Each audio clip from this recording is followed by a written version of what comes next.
Check one, two.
Um,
Good morning, everyone.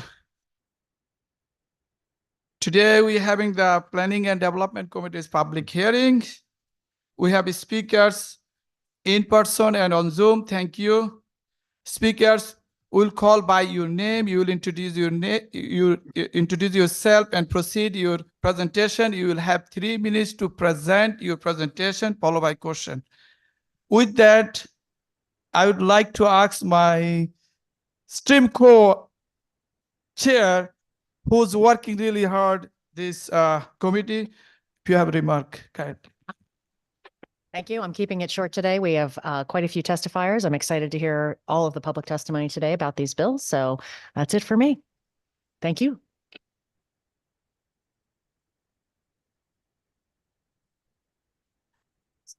Our first speaker, please let me welcome Senator Slav. Yeah.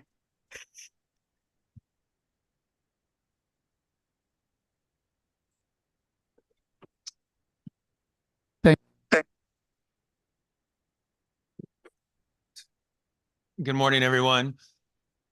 Senator Rahman and Representative Cabral-Degra and ranking members, Senator Fazio, Representative Zullo, and vice chairs, thank you very much for allowing us to testify today on Senate Bill 36. My name is Derek Slapp, state senator from the 5th State Senate District, representing West Hartford, Farmington, Burlington, and Bloomfield. And with me is our Consumer Counsel, Claire Coleman. And I appreciate you letting us testify together. I have submitted testimony as well as our Consumer Counsel, so I'm not going to read it, but I just want to kind of briefly describe what this bill does and why it's so critically important. I'd like to welcome you to this with a much better General public- Assembly unanimously passed a bill creating the independent consumer advocate, and other water authorities in the state have already had one. And it was really kind of an omission that the MDC, did not have an independent consumer advocate. And by independent, I mean a position that is appointed by our Consumer Counsel's office and is supposed to act purely independently and advocate for the nearly 500,000 customers that the MDC has. And since 2017, the position has been a success in many, many ways. The position, and it's been occupied by a few different people, has saved consumers hundreds of thousands of dollars. And just beyond the monetary piece of it, has done an incredible job in communication and really helping empower MDC consumers and lifting up their voices. And I know the consumer advocate has submitted testimony as well. And that testimony includes a lot of examples of the value that this position brings. So here's the problem. Right. So since 2017, two issues have emerged. One, there is inadequate funding to keep the position strong. And by that, I mean, the first year, the position is funded, and this is by state statute, at up to $70,000. So the person can bill up to $70,000, right? And then the second year, it goes down to 50. And what's become apparent is that it's just simply not enough funding to ensure that we have applicants for the position. And I think you'll hear that the current consumer advocate has had to do a lot of pro bono work because there just simply wasn't enough funding, right, for them to do all of this work. And they also did not seek additional approval for additional funding. And that's the other piece, which is subject not to the Consumer Counsel's approval, but to MDC itself. So think about this. You have a position that's supposed to be purely independent. And if they need more funds to do their job, to hold a certain entity accountable, they need that entity's approval, right? It just doesn't make sense to me. We want it to be truly independent. So those are the two big pieces of the bill, right? And I know that the MDC, I'm not surprised, but I am disappointed that you're going to hear testimony later on about MDC opposing the bill. And I'm happy to have, as long a conversation as you want about why I think that testimony is misguided. But why don't I just stop there for a moment and hand off to our Consumer Counsel, Ms. Coleman, who can talk a little bit more about the specifics and then answer questions as well. So thank you very much again for your time. Great. Thank you so much, Senator Slapp. Thank you, Co-Chairs Rahman and Kavros de Gras and members of the committee. It's really a pleasure to be here this morning, and we appreciate your attention to this important issue to really ensure that the good work this legislature did in 2017 in ensuring that MDC customers have an effective and independent consumer advocate can remain. Senator Slapp really summed up the bill very well. The key impetus behind this is to help with our recruiting efforts to find a replacement independent consumer advocate. We do have a consumer advocate currently who has extended his 2-year term, but originally sought to withdraw from the position because we couldn't find a replacement within the 2-year cycle. He has agreed to stay on, but we are doubling down on our efforts to recruit someone. However, we do need the technical fix in the second section of the bill, which defines the term with a January 1st start date in light of the shifting terms. We will, and our desire is to just continue that flexibility, recognizing we may have circumstances in the future where we need to shorten or lengthen a term in order to maintain a 2-year cycle. So we appreciate the committee's willingness to consider this technical fix to ensure that as we fill the position going forward, we're in alignment with statute. The second piece that Senator Slapp referenced is the increase in the cap on compensation. And I really want to stress this is a cap. This is not an automatic salary. Right now, currently, the statute reads that the independent consumer advocate for the first year can receive up to $70,000 in compensation, and then the year following, $50,000. as Senator Slapp referenced, our current consumer advocate has exceeded those caps and has continued to serve, but has written off a lot of time. And we are concerned that given, inflation and general, salary raises, cost of living adjustments since the bill was passed in 2017, that the allowing for the default to remain at that 70,000 as opposed to being reduced in the second year to 50,000 gives us more flexibility. And I do want to stress that this is not a salary that the consumer advocate would be entitled to. They are required to bill our office or bill the MDC. We also review bills and we talk with them on a quarterly basis to ensure that the work is being done efficiently and effectively. But this flexibility, we do believe would help us. We hope it will help us get some additional qualified applicants. I do also want to touch on the. Excuse me, your 3 minutes are complete.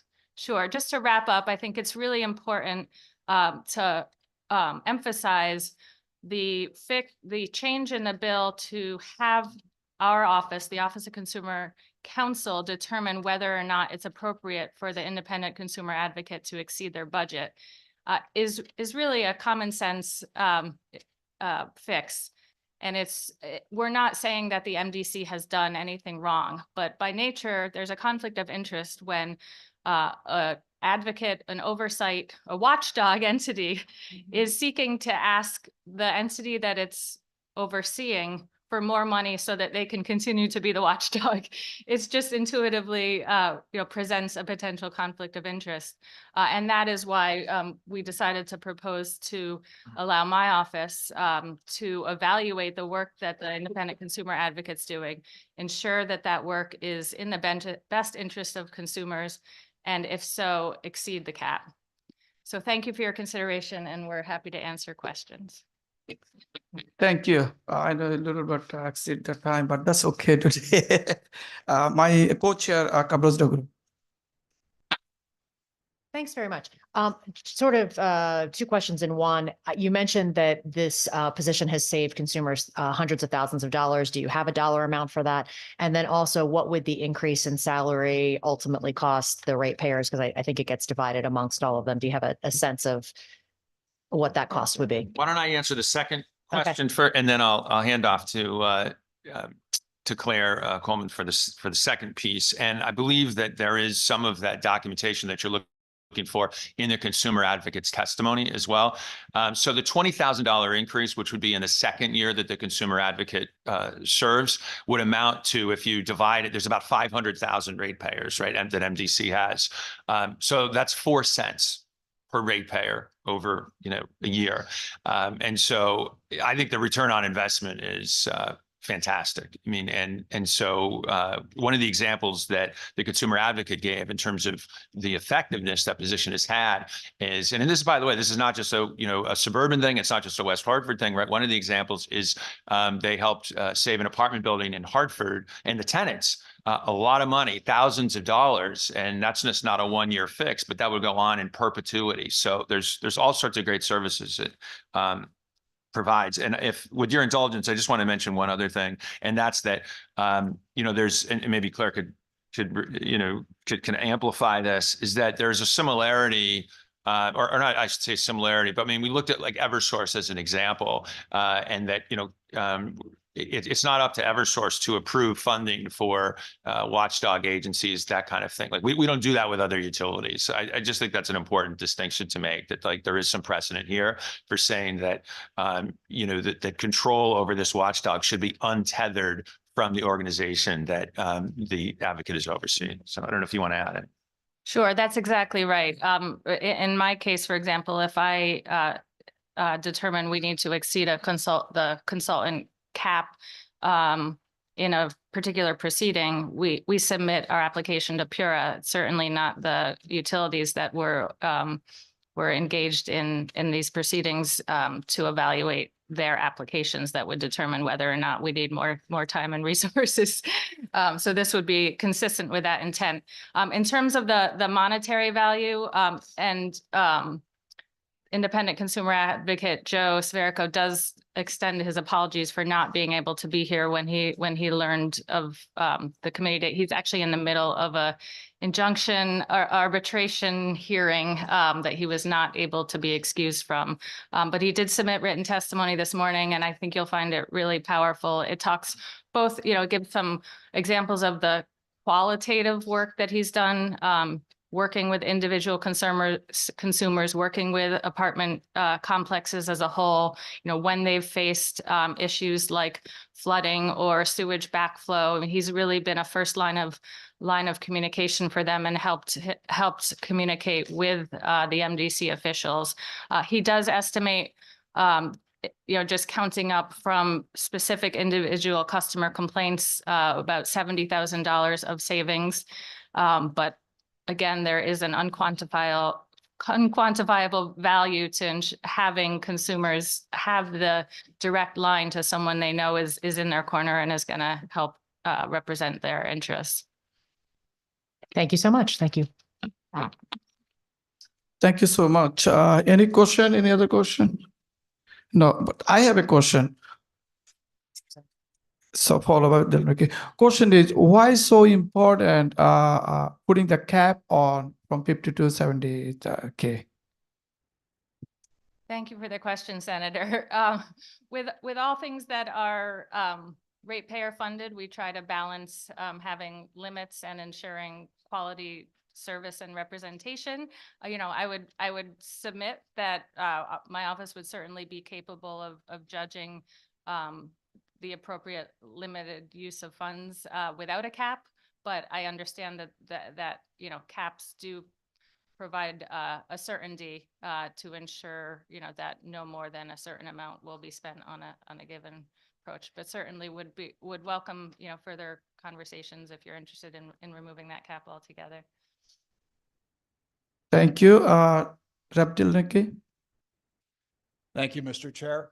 And right off the bat, I want to recognize your leadership, Senator. A few years back, when I first came to the legislature in that issue, because there were so many things going on, and the ratepayers really didn't have somebody in their corner. And that's why, in my opinion, and you can just validate this if you would, that somebody has to be in that position, someone that can handle the issue and someone that can advocate for the people that are served by the Metropolitan District. What's your opinion on that? Well, I couldn't agree more. And one, I want to thank you for your leadership on this issue as well. I mean, it's been a great bipartisan success story that we've been able to work together in both chambers in order to improve accountability and transparency at the MDC. And I think there's more, improvements that are needed. And this is a very kind of modest, critically important, but modest proposal. Say we're going to go up $20,000 in the second year, and we're going to have the approval authority rest where it should have rested all along, which is with the Consumer Counsel's office and not with the MDC. And like I mentioned earlier, Representative, I was disheartened to read the testimony, the MDC saying, control or authority is being stripped away, and why would they do this? And again, I think it's just a common sense that we want to make this position truly independent. And, if I could, with your indulgence, just add that the Consumer Counsel, the Consumer Advocate, in their testimony provides some examples of how the MDC does not lose total control. They can still dispute bills. They can still have, an influence, but it's certainly a huge step forward and strengthening the position that exists, thanks in part to your leadership and everybody on this committee who served at the time. If there's anything you want to add. Thank you, Representative Dilneki. I also appreciate the work you've done in this area. It's been, I have to say, speaking with the current independent consumer advocate regularly, I know how complex the work is. I'm very grateful that we have consumer advocates dedicated to MDC issues It certainly relieves my office which is incredibly busy on other energy, water, and telecom issues, and allows us to feel comfort that consumers at the MDC are being represented, and ensure that that if they have a dispute, they have someone they can go to, but also that there's somebody at the board meetings and the committee meetings. I think that's a really important part of the work that the independent consumer advocate does. He attends all of the many meetings to ensure that a consumer voice is represented when they're talking about policies and rules and regulations and ordinance changes and rate changes. The current advocate is there, and we hope that there will always be an advocate there ensuring that the interests of consumers are represented. So we thank you all for your work in that area. And if I could add, I mean, my prediction is that, who knows, I could be wrong, but that the MDC will, after this hearing, will say, we're fine with the salary increase. That's okay.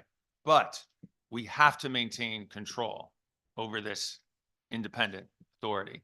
That's not a compromise. That's a bargaining strategy, right? And so this is a time where I'm optimistic and also very hopeful that we as a General Assembly, and more specifically right now, you as the committee that has cognizance over the MDC, can really take a strong stand for the 500,000 customers who are relying on you to give them and their voice.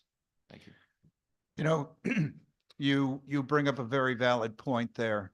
The consumer advocate, my recollection in past years, actually made commentaries pertaining to rate increases and actually testified and spoke on how the district could have saved some money in some areas and not hit the ratepayers as hard.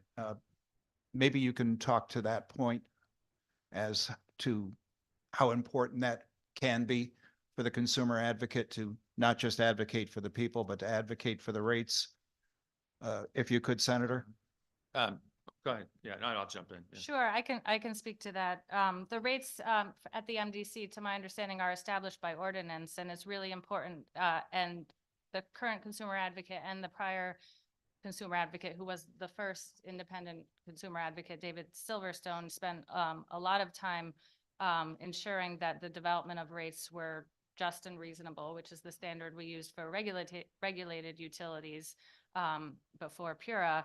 And really, spent time working on the different components of the rates. There's, water usage charges, customer service charges, surcharges related to, treatment of water, and capital improvements. So these are all areas that it's important that we have someone who's on the consumer side to ensure that rates are fair. And I think that's been done and will continue to be done, and is a really important component of the work.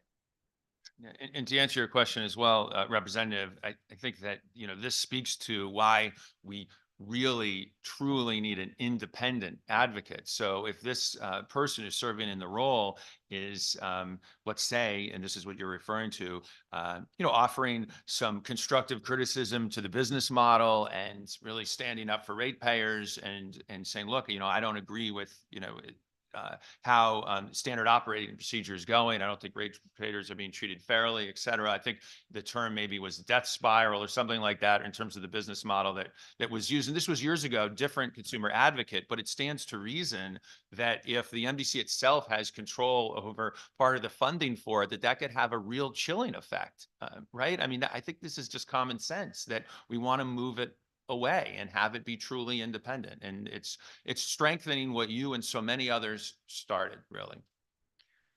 To that point, that makes all the sense in the world, because if you're truly going to have a watchdog, if you're truly going to have an advocate, the advocate cannot be answering to the organization that they're advocating for the people on. And the advocate cannot, should not, and can't have their hands tied.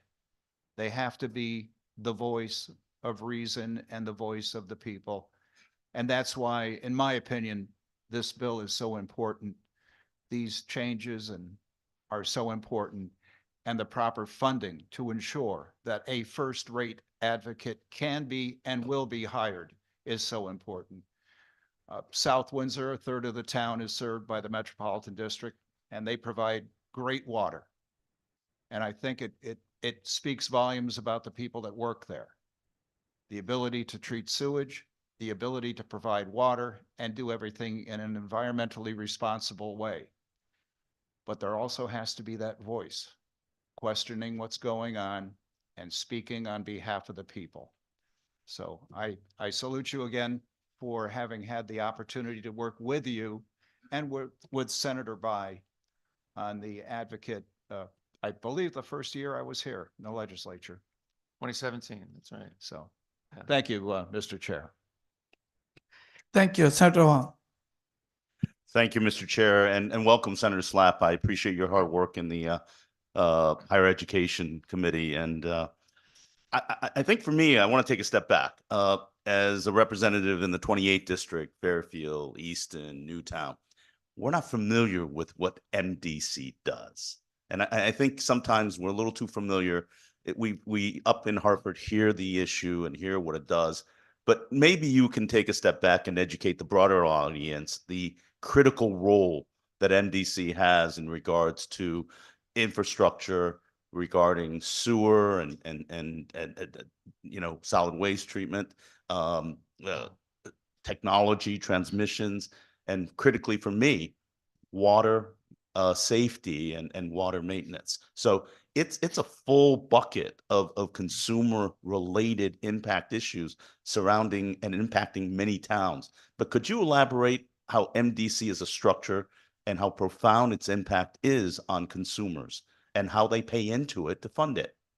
Sure. Yeah. Thank you for the question. I'd be happy to start, and then maybe I can hand off to our consumer counsel. But the MDC is a massive organization. I read one account that next to the state of Connecticut, it's one of the largest landowners in the entire state. So it serves, I believe, 8 towns, about 500,000 people. There's some towns that are not member towns, but still get water from them. So its reach is even beyond just the member towns, as Representative Zelnicki, well knows, has alluded to. And it is something that touches the quality of life, I would say, for pretty much every resident in Greater Hartford. So we get our water from the MDC. It's fantastic water. The recreational areas are very important. 2 out of my 3 children learned to ride their bike at an MDC reservoir. So, I mean, we're very familiar, I would say we, meaning the constituents and consumers in Greater Hartford, with what the MDC does. I think where, there has been some friction is, and this is not, new to any of you. You've heard about it, read about it in the paper. There's been some governance, challenges, right? And but this is not this bill, as I said before, is not trying to wade into that territory, right? We've litigated that, not literally, but I mean, in the General Assembly. And so I'm trying to take the approach here that this is something that I hope that everybody could get behind. And it's just strengthening what we started unanimously in 2017. I don't know if there's anything you want to add about the role that the MDC has, and also maybe to address Senator Wong's about like kind of from being from a different part of the state, that there are some similar organizations, right? Sure. I'd say more broadly, water utility regulation is increasingly complex and increasingly important, right? Obviously, providing safe drinking water to all our residents is a core essential service. Challenges with, contaminants like PFAS and lead only make that more challenging. So we appreciate the work of the MDC and the other regional water authorities that are not private regulated water utilities, and know that, and recognize, as Senator Slapp said, MDC customers do benefit from high quality water. And we're here because we know that these issues are going to become more complex and continue to be, more important as we determine how to deal with, the environmental issues I referenced. Climate change, increased storms have caused increased flooding and, often some septic back charge. So again, complexity only makes it more important that there's a consumer advocate there representing. And there are parallel consumer advocates for the Connecticut Municipal Electric Cooperative And there is one for the Regional Water Authority in the, New Haven County area as well, to your point about other regions. Thank you. And it is a vast governmental, quasi-governmental entity. And I learned about it when that Senator Slapp, Representative Delnicki, then Senator Bai really advocated for the water diversionary program that seemed to not respect the consumer and the advocates in the community, and the mass diversion was really a wake-up call in regards to kind of accountability and transparency, which is part of what we're doing here today. But I have a question for Ms. Coleman. But before I start, I just want to take a moment and thank you. Thank you for your work history and your commitment to consumer advocacy, but also blending it in with technical legal expertise, which is so important. It befits a Cornell University alumni. It's a great Thank you. school, and it's a very proud alumni to recognize your contributions. As we get to that, let me talk about three critical words that come up to what this independent consumer advocate does and why it's important to get the best and highest paid available talent. It's about independence, oversight, and advocacy and protection of the consumer.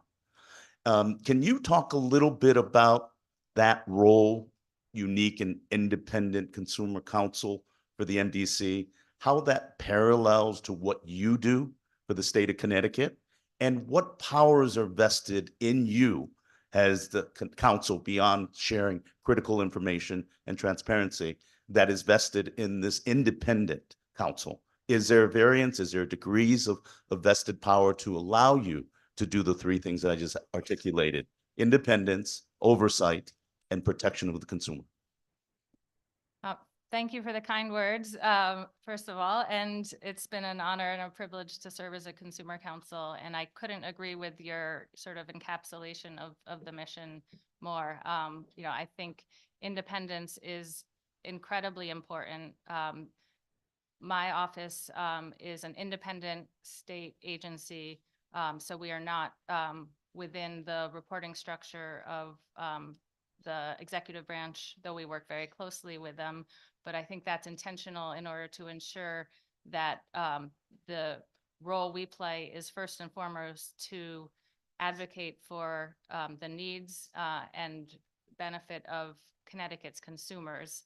And it's important both with respect to balancing, state policy goals, and also in terms of our ability to conduct that oversight, that second component you talked about, of our regulated utilities. The Office of Consumer Counsel focuses on the private regulated utilities. So we have, for water, there are two private regulated utilities, investor-owned, Connecticut Water and Aquarian. And we play a big role in ensuring that rate applications that they submit are vetted. We also work on, some of the environmental compliance areas I mentioned before.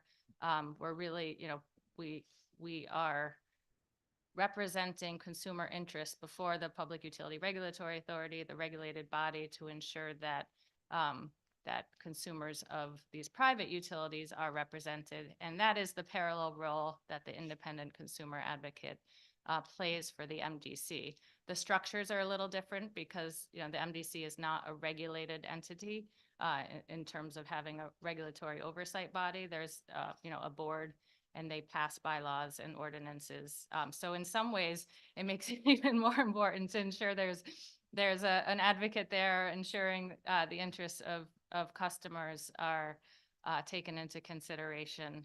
And, I think that extends to all areas of work.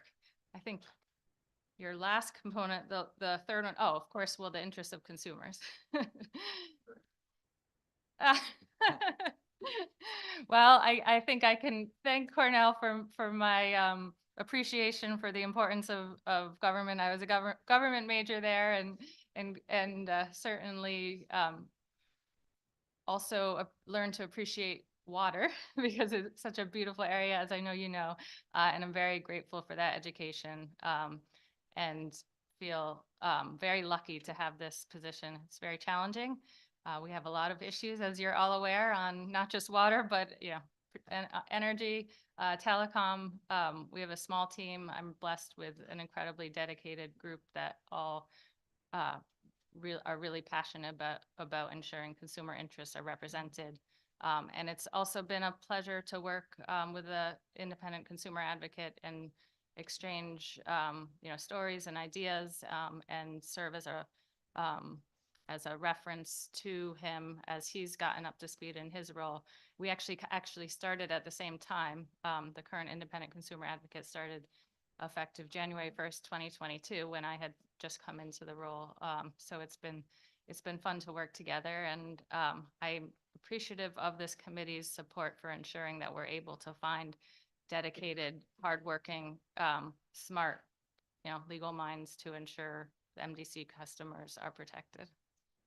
Thank you. And the reason, I'm sorry, Senator Slap. Oh, Senator, I just wanted to add, I wanted to make sure that it's very clear to members that the people who are being helped by the consumer advocate are not just people, they're also small businesses, and they're also members of the business community. And we all know that one of the biggest impediments to economic growth in the state, energy costs and utility costs, et cetera, right? It's the cost of doing business. So it's not just good for, the private individual, but strengthening this position, I would say, is critically important for business growth in Greater Hartford. So sorry for that, extra, Senator. Not at all. Small businesses are the engine of our economy, and they're consumers, and they carry a disproportionate weight in some cases with regards to the cost that you're talking about. But I just wanted to kind of reemphasize and thank you, Ms. Coleman, for articulating the complexity and the depth of what you're looking for of that individual.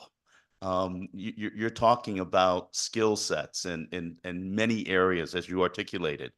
And this bill is about compensating and getting the best talent to be able to conduct the independence, the oversight, and the protection of consumers. So for me, can I ask again what this bill is asking for the salary of the individual or any individual for that job? Sure. So it's actually, the way the statute is written, it's an up to level. So currently the statute reads, for the first year of a term, the independent consumer advocate can receive $70,000, and the second year would be $50,000. And we're just seeking to eliminate the reduction in potential compensation for the second year and maintain that $70,000 cap for both years of a 2-year term. Because really, it's you never know what's going to come up in a given year. The first year isn't necessarily going to be the busier year. You could have budget or rate changes or leadership changes. There's a lot of things storms, things that can happen that the independent consumer advocate needs flexibility to be able to address and not feel like their work is constrained by the time they're able to spend in light of the compensation structure. Thank you. Thank you both for your time and just pitching a little bit of school. I think you double team not only at Cornell for undergrad, but with our fellow ranking member of Northwestern Law School as well. So, but thank you very much for your time and effort, and kudos for your efforts on this bill. Thank you, Mr. Thank Chair. you, Senator. Thank you. Thank you. Any other question? Seen or hear none at this time. Thank you for your presentation. Appreciate it.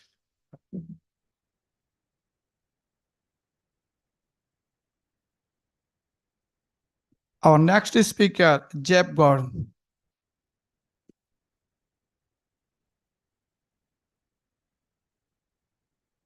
Welcome, Senator. Thank you. I'm happy to be here. Good morning.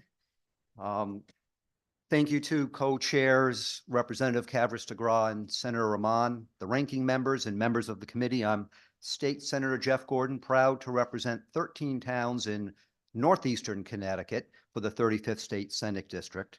I'm here to speak on Bill 5390. I'm not opposed to the idea or the general concept of it regarding transit-oriented communities, but I am opposed, and I did submit testimony to the committee regarding the current wording and some of the details of the bill.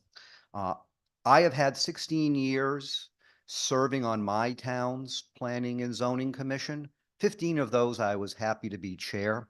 So I do understand and I do have direct, practical, grassroots, and real-world experience with housing issues at a municipal level, especially for small towns in a rural part of the state, which is a perspective I'm bringing relative to my concerns on 5390. I do support reasonable and realistic and responsible efforts for affordable housing as it's defined by 830G, but also the broader term of affordability of housing, which is something I look a lot at as far as just not for low income people or those with limited means, but overall, when we look at a lot of the data that's out there, such as the United Way ALICE data for people, how can they actually afford houses, just not meeting the strict state criteria for affordable housing. And a few of the concerns I have about 5390, and for sake of time, I won't read all of my written testimony because it is submitted. One is, although it does have some vague requirements about housing density and the number of housing units that could be developed or allowed, and I understand that that might be to give flexibility in whatever type of land use project might be submitted to a town.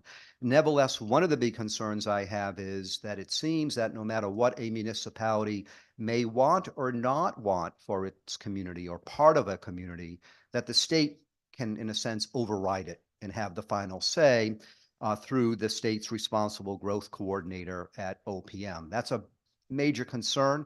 I believe that does take away too much local decision making.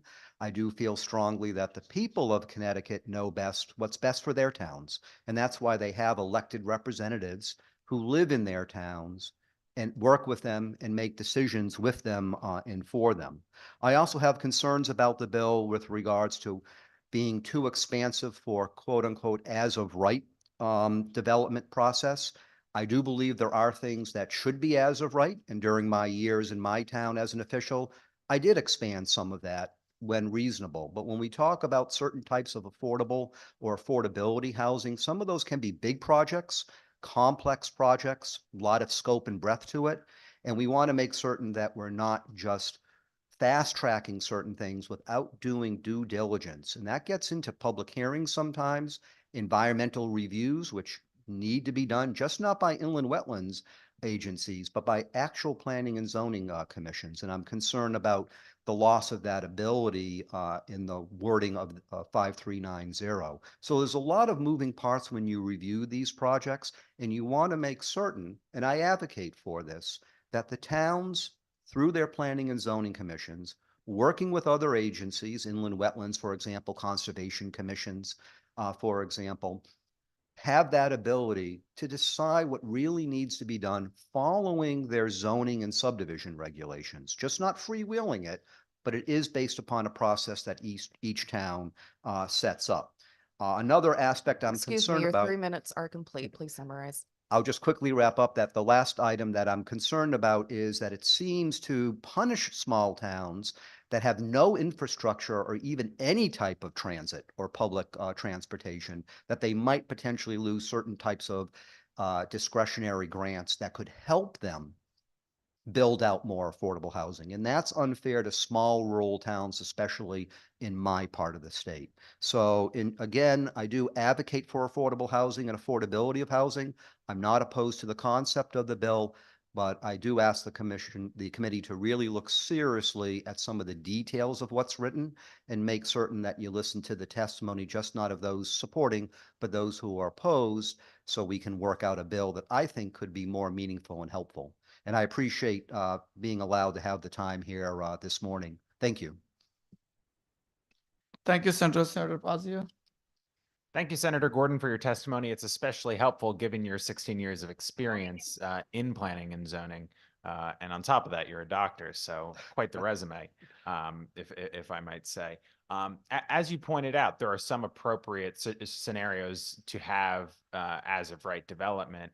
I wanted to ask you, in your experience as a planning and zoning commissioner, up to 9 units completely as of right and above 10 units as long as there's some set aside deed restricted development above 10 units as of rights strikes me as pretty expansive, as pretty aggressive,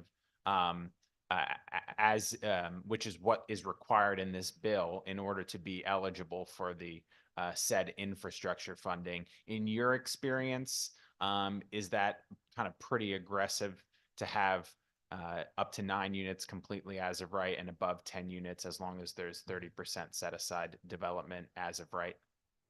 Thank you for the question, Senator Fazio. Yes, I do believe it is. There's two aspects of it. As you start getting more and more housing units in a land use project, the complexity goes up. For example, in small towns that have no public water, no public sewer, we worry about the water supply all the time. We worry about our farmlands. We worry about what's going to happen with wastewater and stormwater runoff. There's a lot of details, including how you build out the infrastructure for public safety. So it all emanates from what planning and zoning commissions do, which is public welfare, public safety, public health. Those are three underpinning responsibilities of any planning and zoning commission by law. And I know I always took that very, very seriously.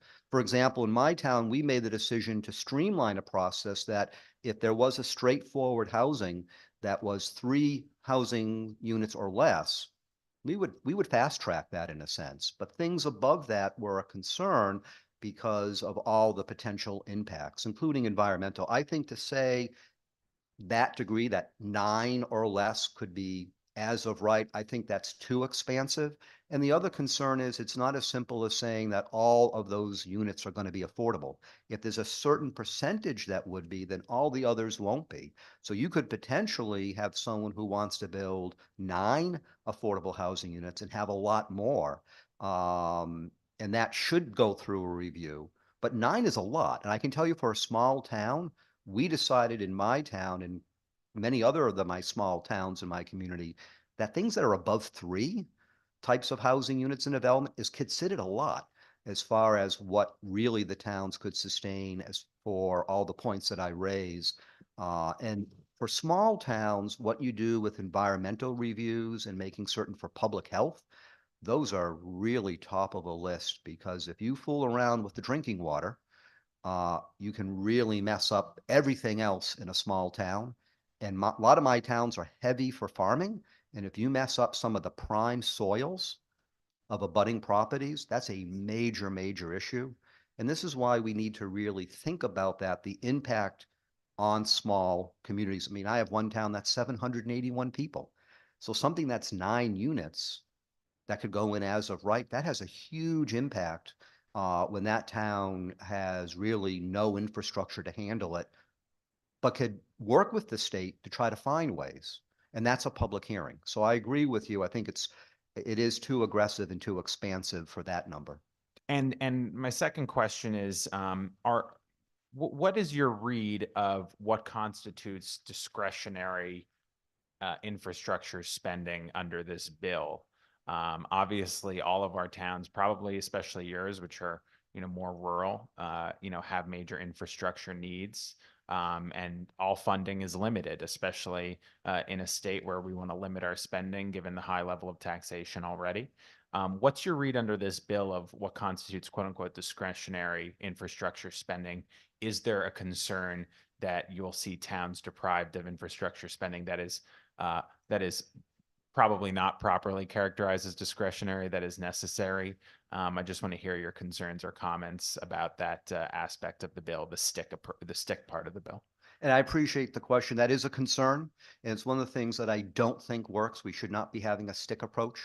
I think some of the ways that we can modernize and improve 830G for affordable housing and overall affordability, which is a much bigger topic and I think more relevant to more people throughout the state. We shouldn't be looking at a stick approach. I think the concern, when I read the wording, is that it could be used too much as a stick approach. A lot of my towns, the reason they don't meet anywhere near the 10% threshold now for affordable housing by 830G is not because they don't try.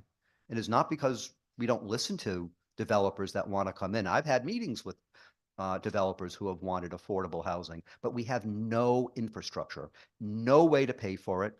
Most of my towns, The roads aren't going to be able to even handle any increased traffic. We have no public water, no public sewer, let alone not a lot of local jobs in some of the small towns. So those small towns with small town budgets rely upon the state helping. And if there's going to be a potential stick approach, and I think the wording in this bill, to me, is too concerning about a stick approach could be done. That could be extremely harmful for towns that are trying the best that they can. And a lot of my towns are limited in their budgets because of the demographics of the citizens there. And so they can only afford so much through property taxes to fund things. So if you start taking away certain discretionary funds for infrastructure, you're right there making it worse for towns that want to do the best they can for overall affordability, just not the 830G affordable housing criteria. So that's a real concern. And I've heard that from various folks in my town about that stick approach. It should be more of a carrot approach, recognizing what towns are doing, that's good, and partnering with them and trying to find more ways to help them. And I think you'll find in a lot of small towns, the ones I represent, you'll find that they're doing creative things. They just need help. And again, the stick approach isn't to help. Thank you, Senator, for lending us your expertise and expressing your concerns. It's certainly heard by this committee. So thank you for your testimony. Thank you. Thank you. Rep. Dubisky. Thank you, Mr. Chairman, and thank you, Senator, for coming in. Over the years, we have seen similar bills over and over again, and many on this committee and in the General Assembly generally, including myself, believe that one of the main problems we have is that the definition of affordable housing in 830G severely limits the types of housing that qualifies as affordable. So for example, even if I have a beautiful 5-bedroom house and I want to rent it out for $100 a month, and it would be affordable by any metric in existence, it wouldn't count towards the 10% threshold because it was not deed restricted. Do you have any thoughts on ways that the definition of affordable housing could be changed, either in this bill or in other bills that are coming through the process, to make it more amenable to actual affordable housing, especially in the rural areas like the ones that you and I represent? Thank you for the question, Representative, and I appreciate the work you've been doing over the years in your town relative to planning and zoning and housing. Yes, I think that there's a big distinction between what is considered, quote, affordable, end quotes, by 830G, which is very strict criteria. And if that definition really works, how come in over 30 years it hasn't? And I think that begs the question, what is the best way to get to affordable? And to me, it's what I list as affordability. When I dealt with affordable housing plans in my town and also talked with others in other towns in my district, we all look at affordability, just not that strict criteria. We need to broaden it and understand in each of our municipalities, all 169 are different from each other. What is true affordability? That gets into what Representative Dubitsky said, which is if someone wants to rent part of their house and that doesn't count for affordable housing, that actually counts for affordability in a town. I heard that when I helped rewrite my town's affordable housing plan. Accessory apartments is one that towns don't get full credit for, the ways that they're creative with it. And we broadened that in my town, and we were one of the early adopters way back, I think, in the 80s for accessory apartments in my town. There's also a lot of other ways as well for affordability, as far as ways to incentivize developers, where you could give them some more building lots, but also ask for something more in return. We've done that with regards to ways to get more open space in my town, trying to incentivize developers or people who want to do more things that's good for a community. So I think there's a lot of ways to do that. One of the things the state really needs to do, and it hasn't been doing this, and I've argued this for many years, is it really needs to get out to each town. I'm happy to host them in any of my towns. I've offered it. And see exactly what's being done, talk with planning and zoning commissioners, and you'll find that the definition of affordability is broad, again, given all the different aspects that go into each one of our towns and cities. So when it comes to rural small towns, affordability is exactly how you can buy the land, keep the land, and what you can do with the land. And a lot of the zoning regulations that get put in, state doesn't count that as affordable, but yet it actually gets to affordability. And that's an extremely important point, and I appreciate Representative Dubitsky bringing it up, that we really need to understand more at the ground level what truly is affordable and affordability, and then we're going to be wiser. We really need to have those types of meetings and discussions. I would welcome that, and I encourage the state to really do that and get out of the offices and get to where things are being done by the towns when it comes to land use and affordability. You'll find a lot of very creative things that towns are doing, and they don't get credit for it. And I think that could be a very long list of potential things that could benefit the people of the towns. No town wants to prevent people from moving in. We hear that a lot. I've never seen it. We welcome people, but we also have to understand we need to do things right to protect them when they move in and the people who already live there, and especially in a small rural town in Northeast Connecticut or Eastern Connecticut, all the farmers and farmland, because the land is very, very important to them for their livelihoods and for their families and future generations. And we have to take that into account as well.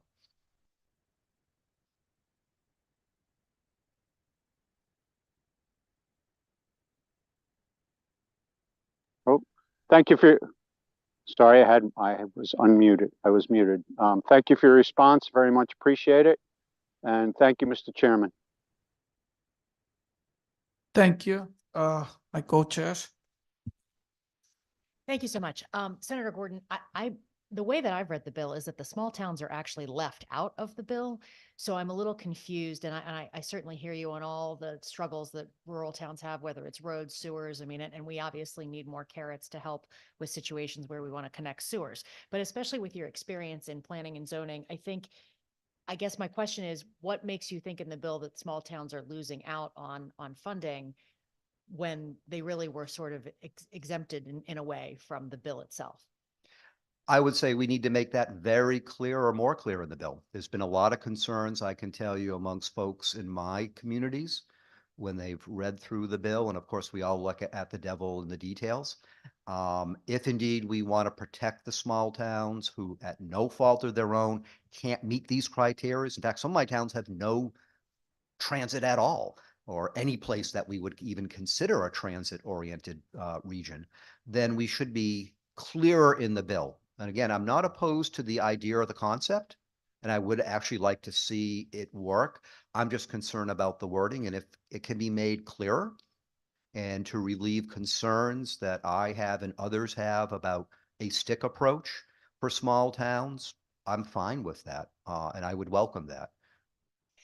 Certainly, some of the funding that's been identified as competitive funding anyway, the towns have to apply for. So I think that in terms of that, it's not as much of a stick because it's, you might not get it anyway. I will also say, with all of the infrastructure money potentially coming from the federal government and towns trying to figure out, and we have a bill that is even looking into whether or not we're going to have matching funds to help the smaller towns that need those matching funds to get that infrastructure. I think that, we have to really be thinking ahead of that infrastructure, because as you said, you might not have transit right now, but if at some point you do have transit, certainly people will want to live near that transit so that they can, utilize this further. But thank you so much for coming today. We appreciate it. Oh, thank you. And about transit, there can be ways that we can, with the feds and the state, help small towns get better transit. I can tell you, one of my councils of government has been working.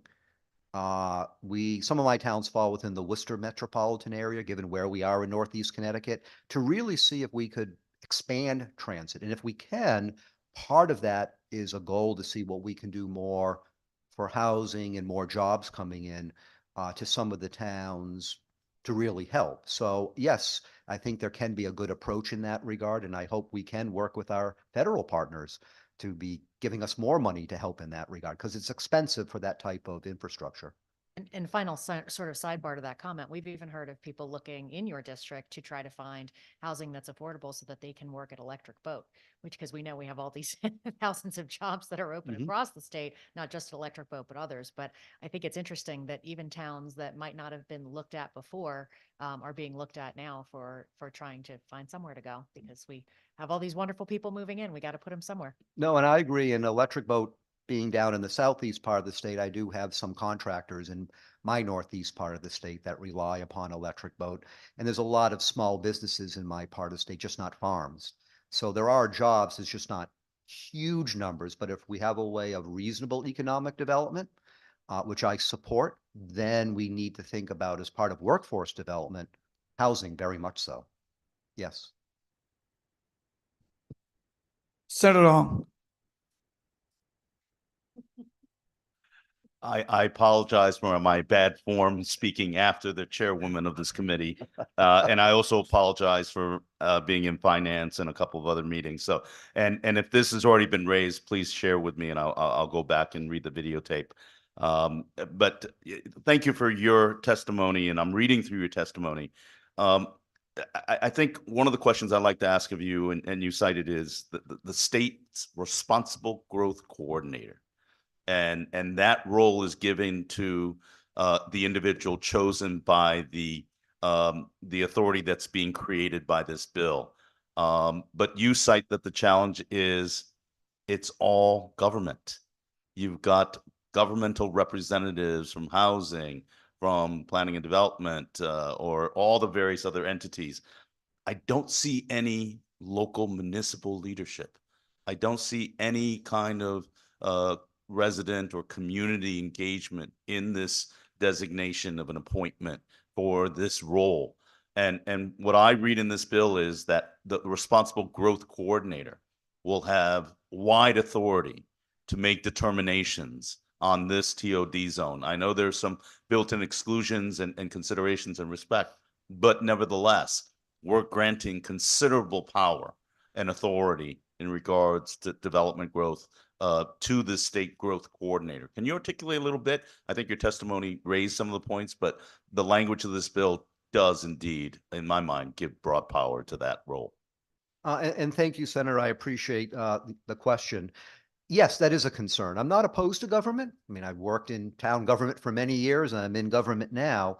But the concern is, if you start taking away local decision-making from the people who live in the communities and start giving it to state government, where many times those folks don't even know where some of these towns are. I've had some government officials wonder where my town of Woodstock is and think it's Woodbridge. And I have to remind them, no, I'm in a different part of the state. And come on out and happy to show you. So it is a concern when you override or take away too much local decision making. I'm a strong advocate, and I believe that the people of Connecticut know best what's best for their towns. I don't have a problem with government being involved to facilitate and partner and help. But if there's too much expansive authority at the state level, especially with a coordinator, that raises serious concerns, because then a coordinator could say, well, I don't know your town, but I disagree with the people who know the town and make decisions about the town. And then that's how bad decisions are made. I agree with you. We should be making certain that stakeholders are involved, and that does include the people from the towns. It can be through their elected officials. Planning and zoning commissioners know their towns, and they do a very, very good job on behalf of the people and working with people. So for the state not to partner as much with stakeholders like that is a serious deficit in my mind, and not a good way to plan in the short term and long term. Because once land is developed, you can't take it back. And we really need to make certain we're thinking through things carefully and properly, not standing in the way, but making certain we're doing things the best way and the right way. That may take a little bit more time and effort, but the result is good. Thank you for that answer. And the last section is in your testimony. quote, the raised bill sets up as a right, as of right development process. Can you articulate what led you to think that when you talk about has of right? I know you're a physician and I'm not an attorney, but I have always deemed has of right bypassing local zoning, conservation and bypassing the local aspect of determination. So can you share why you think this bill sets up an as of right development process? Well, as of right can get into an administrative review and not so much a more involved review by a planning and zoning commission if deemed necessary. Not all land projects need to go through a detailed review. And in fact, in my town, we scaled back some of those types of automatic detailed reviews and left it more for my planning and zoning commission to decide when to do it in certain circumstances. If you expand these more as of right type things where the commission is curtailed a bit in being able to decide what type of reviews might be needed, certain environmental reviews, other types of reviews on a case-by-case basis, you could then rush certain decisions, miss things, and that can be a concern. Also, you want to make certain that the public knows what's going on. I'm a firm believer that people in the community should know what's happening in their community. I would take lots of time making certain people in my town would know what my commission was doing and get them involved. And we would actually not hear from people necessarily opposed to a project, but actually had good ideas and work with a developer in a good way. So those are things that I worry about if we're going to expand too much as of right. I think we need to be careful what we do in that regard and not divorce the public and their town elected officials from certain decision-making responsibilities that they have. And people in the towns use common sense. I've always found that, and do try to work to come up with a good workable solution as opposed to just getting up to the microphone at a town meeting and saying, I'm opposed to it, and that's it. Thank you very much for your time and information. And thank you, Mr. Chair. And again, thank you, Madam Chair, for the indulgence of speaking after you. Thank you. Madam Chair will clear it up by speaking one more time. There you That'll go. help. We have as of right across the state for our single family housing, right? And so I guess I would posit to you, if you had an acre of property, could you build as of right a single family home that's 40,000 square feet? Would that be able to go through? Or are there things in place as part of the as of right process that would prevent that from happening? It would depend upon exactly what I want to do and how I would want to do it. In general, there would be a review and my planning and zoning commission would know of it. If it was, we worded our changes in our zoning and subdivision regs when we changed them some years ago from page 1 to page whatever, we did a massive change to better allow certain as of rights, but make certain we kept certain oversight provisions in. So it depends upon what those oversight provisions are to make certain what's worded does uphold public safety, public health, public welfare. Those are three key things through the enabling statutes here in Connecticut for zoning. We just want to make certain that we keep that underpinning and keep a process in place, but also at any time that it's determined by either a zoning enforcement officer or a planning and zoning commission, and most commissions are combined in the state, that if they feel they need to take it for more of a review, they're able to do that if there's a certain circumstance. We were very careful in my town to make certain we kept that in place. And I could remember a few times we needed to invoke it for very specific circumstances. Otherwise, as long as we were very clear in parameters and what it was we wanted to uphold through zoning, then we would charge the zoning enforcement officer. So that there are ways to do it to not be too restrictive, but my concern is we don't want it to be too loose.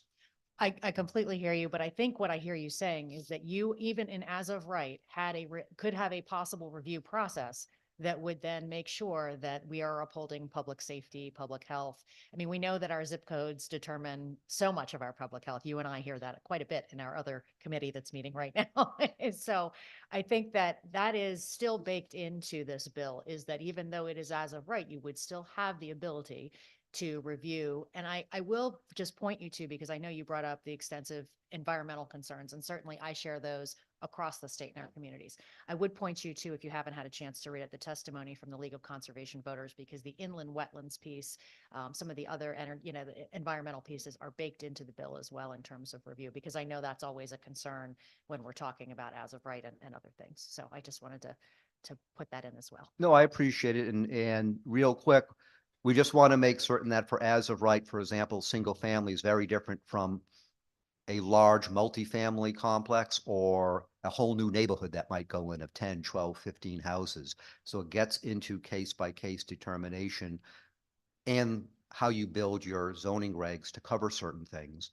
And environmental reviews that planning and zoning commissions do isn't just seeing what our colleagues in inland wetlands and watercourses agencies do. They have their own jurisdiction, but then there's other aspects that planning and zoning commissions look at from environmental things that a IWWA doesn't, because that's not their jurisdiction. So I'm not saying we do massive environmental reviews. Sometimes we do for big projects, and contractors know that.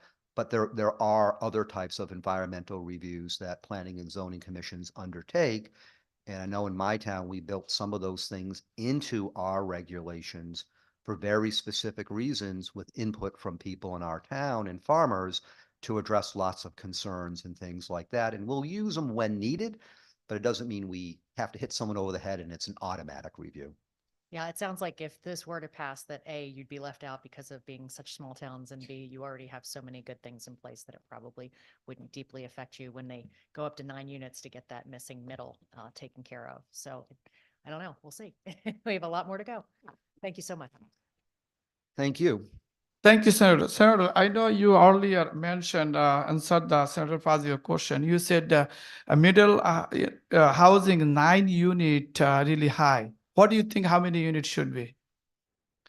Well, I can tell you in my town, we decided that if we were going to have, this is not multifamily, we have separate provisions for multifamily, but when we're talking single family units, that we said that things that were 4 or more, we considered quote unquote major subdivision.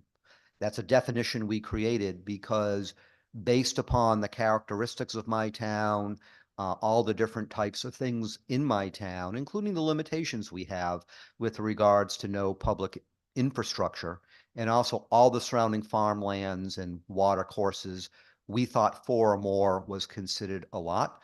However, when we also said that 3 or less didn't have to go through a public hearing and a big review, we also kept in flexible wording to say, if for some reason there was going to be some type of part of that land use proposal that would require more of a review for some reason, we would have the option to do that if we were clear on the record why that we did it based upon the authority we have for planning and zoning. So each town might decide its own. Another town might say, no, we're fine with more than 6, or we're fine with 10 or more.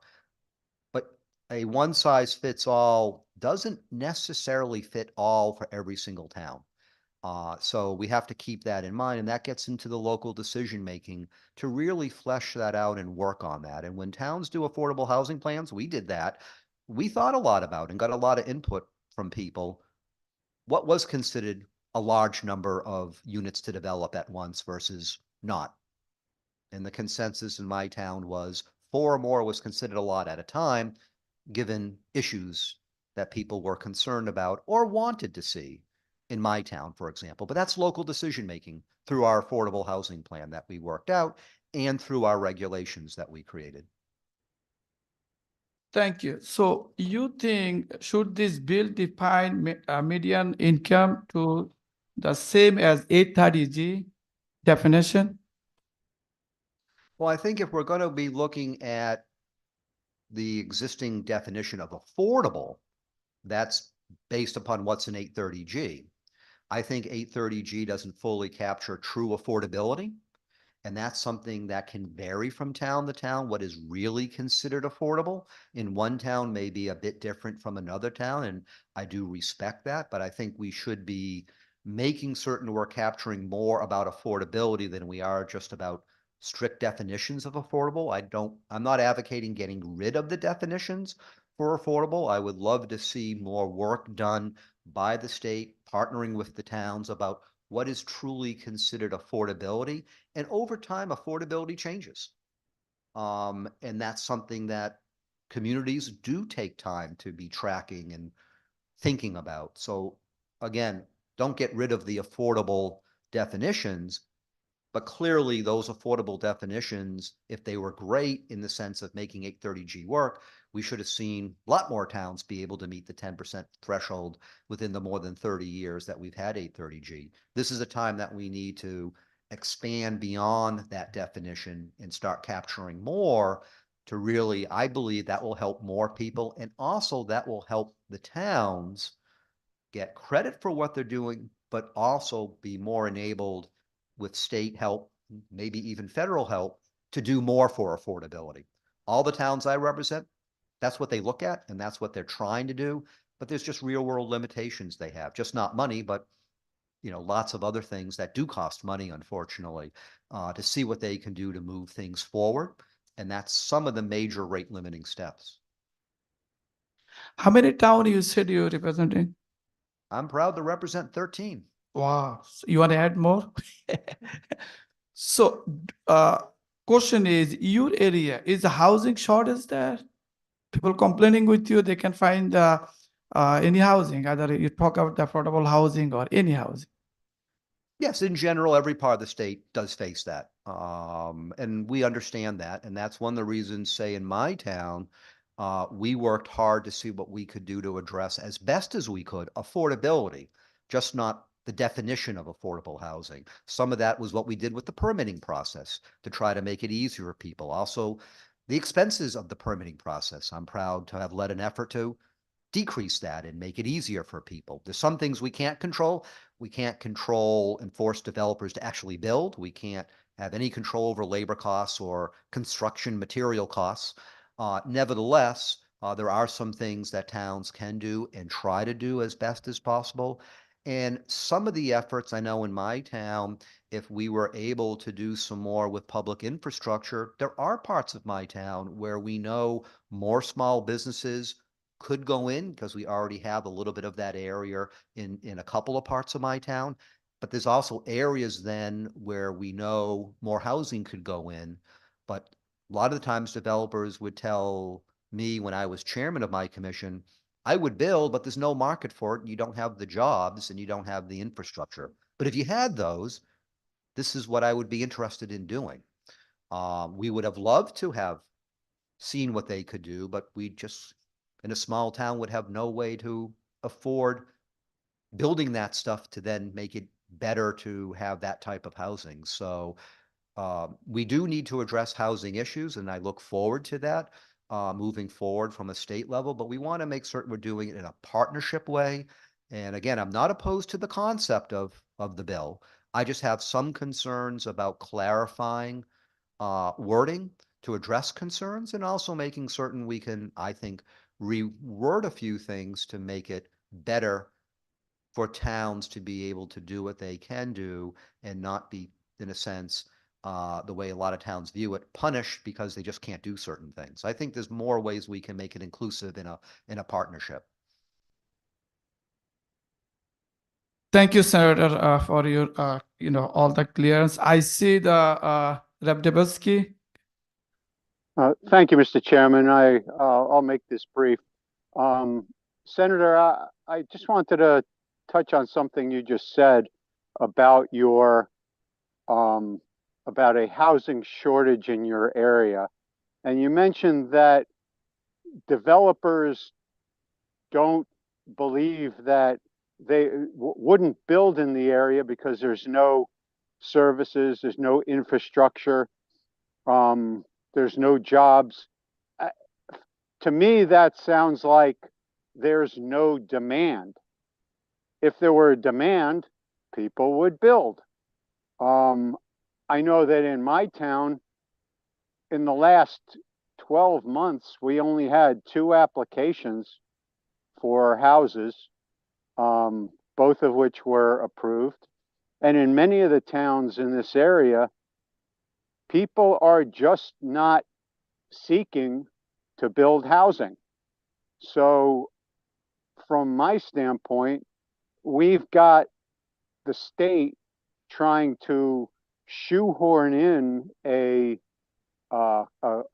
policy and a proposal into a rural area with no demand that's better suited to the more urbanized sections of the state that actually have a demand. If you have any comments on that, I'd love to hear it. Thank you, Representative, and I'm proud to represent your town of Chaplin. It's one of my 13. Yes, there is a demand issue as far as whether or not developers feel there's a market. We can't force them to build.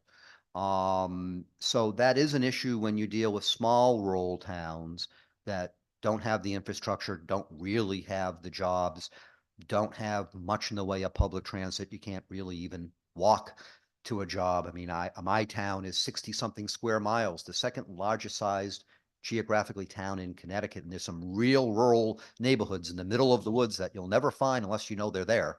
So to be able to walk to a job is just, you can't do in some of these towns.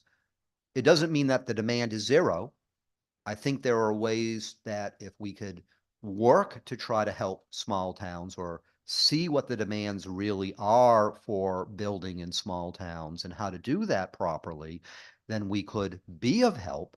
But it's not as if a lot of these small towns, they can have hundreds of development go in. It's just not realistic, given the makeup of some of these small towns. But bit by bit, I think there are things that can be done. I do know of some developers who feel that they could build some units if there was something already there better for public infrastructure and public transportation. But it's not as if you're going to see for a lot of the small towns, again, as I mentioned, hundreds and hundreds of units go in. There just isn't that market for it. But that doesn't mean that we can't be helping and partnering with small towns to see what more we can do to be of help. We just have to be realistic about the challenges that are there on the ground. And again, as I've mentioned earlier, all of my towns want to see what they can do to do more to help people. They welcome people moving in. There's no such provisions to keep people out. It's what are people seeking and what do the towns actually have, especially small towns. What do they have to be able to attract people to come in, especially those who are looking for affordable housing, and we need to tag a lot more into it. The services, the infrastructure, what the schools can handle, transportation, for example. So that gets into affordability. And that's why I think the strict definitions of affordable housing are limited, and we need to really be thinking more beyond that, especially for rural communities.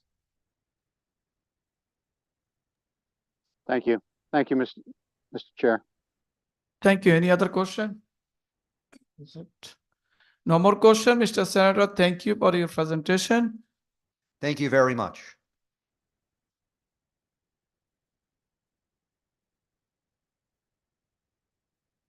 Our next speaker, Anthony Jonah, police officer. Good morning. Good morning. Thank you. Welcome.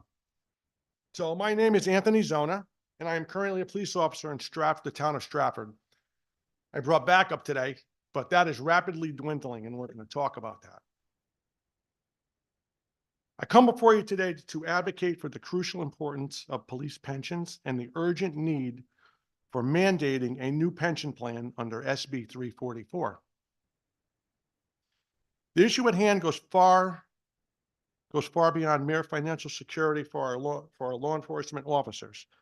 It pertains to the very fabric of the safety of our communities, which is unintentionally taken for granted each and every day.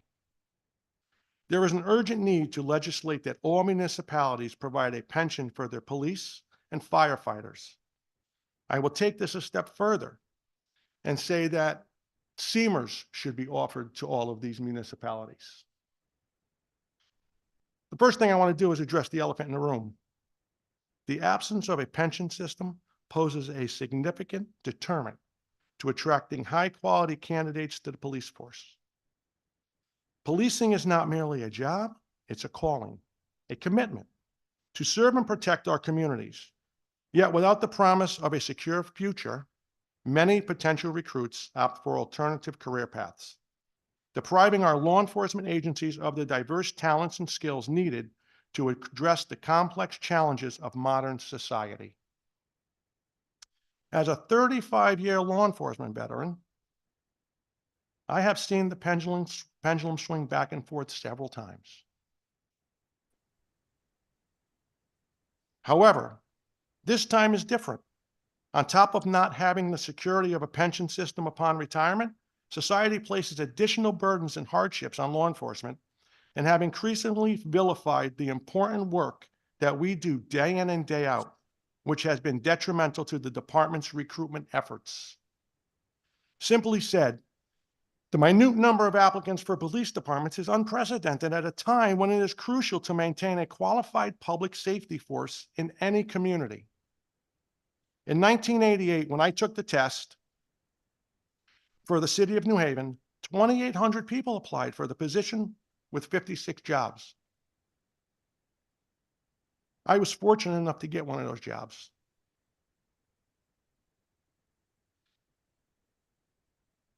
Furthermore, the absence of a pension plan leads to a concerning trend: the exodus of experienced and dedicated police officers from non-pension departments to those offering pension programs.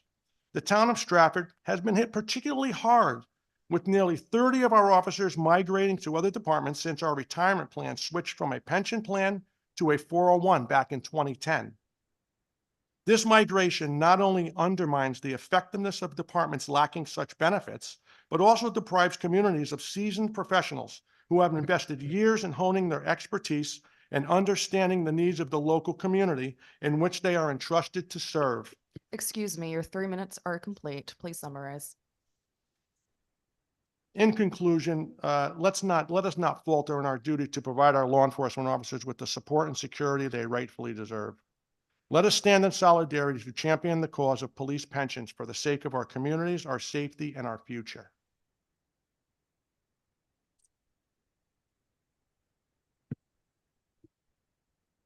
Thank you, Rep. Delnick, please.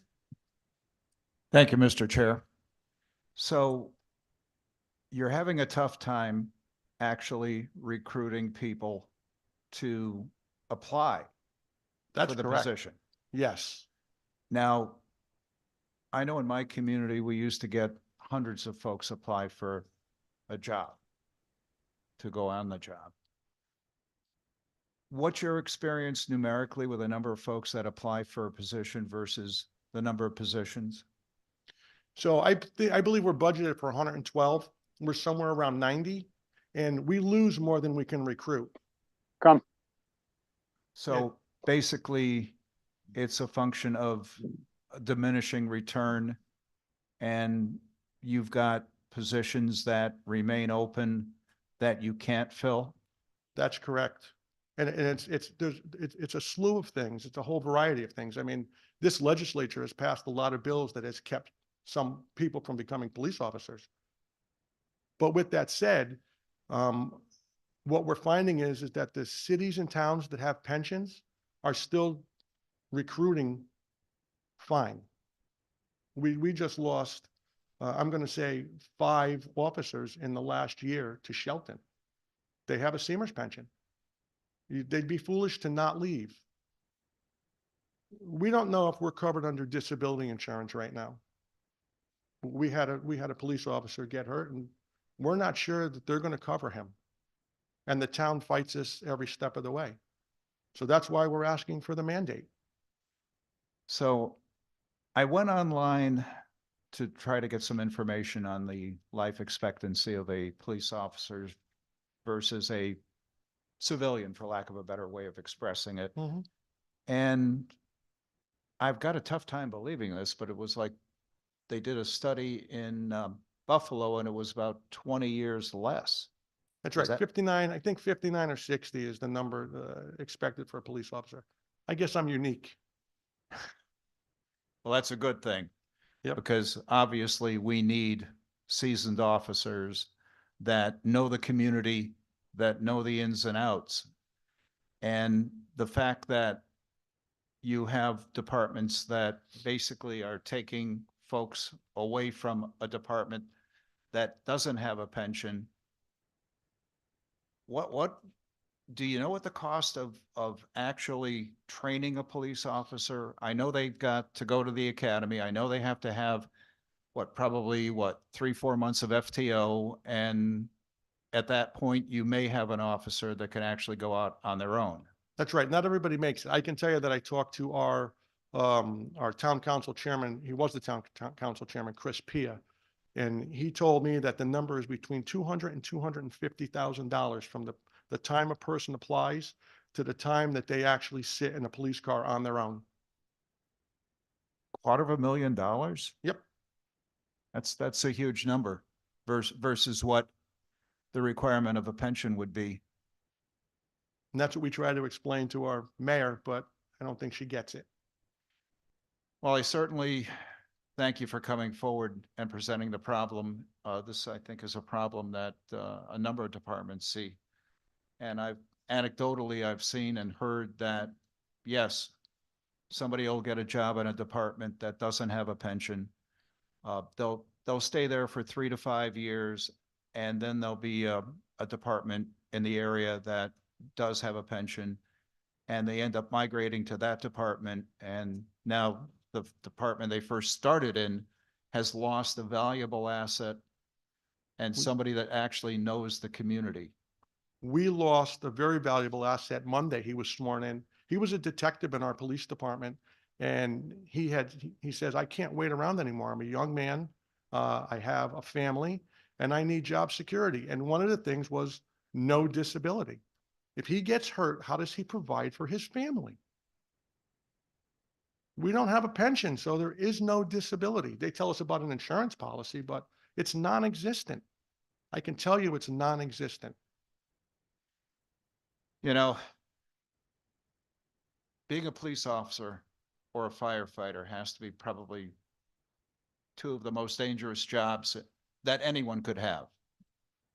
And it strikes me that for retaining officers, so that you don't have to go through expending up to $250,000 to get somebody trained, equipped, go through FTO and in the field, it balances out. I'm going to throw a number out there. I think we lost, I'm going to say 12 people in the last 18 months to 2 years. So figure it out. It's a lot of money. And then you got to, and the other thing is the other costs are overtime and forced overtime. In the summertime, I'll explain it. If you have something to do on a Friday night and you work days, you can't go to work on Friday because you're going to get ordered over. And it happens Friday night, it happens Saturday night, it's every week. And if you're working midnights, it's a vicious cycle. So if the guy on days calls in sick because he's got his nephew's wedding to go to on Saturday night, and he couldn't get the day off, he's going to get ordered and he can't go. So he calls in sick. Now that holds over the midnight shift. It's a vicious cycle. When you're short, it's a vicious cycle and it costs millions in overtime. So the overtime becomes a mandatory issue? That's right. And how does that affect someone's health? It's not good. It's not good. You can't work 16 hours a day. Some guys, they're ordering over for 20 or 24 hours a day. Imagine that. You're in the police car. You're ordered for 24 hours. You fall asleep and slam into a family of 4 going to church on Sunday morning. You know, when you recount that story of the mandatory overtime Mm-hmm. and working up to 3 shifts like that in a row, it lends credence to the studies I've read pertaining to the life expectancy of a police officer and a firefighter when it's compared to the average person. Yes. Well, I thank you for coming forward. I thank you for your testimony.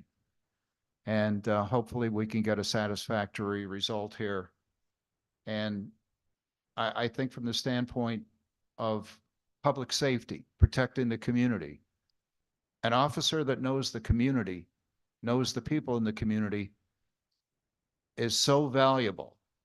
And having an officer leave a community can be very, very costly from the quality of service, from the ability to actually protect that community.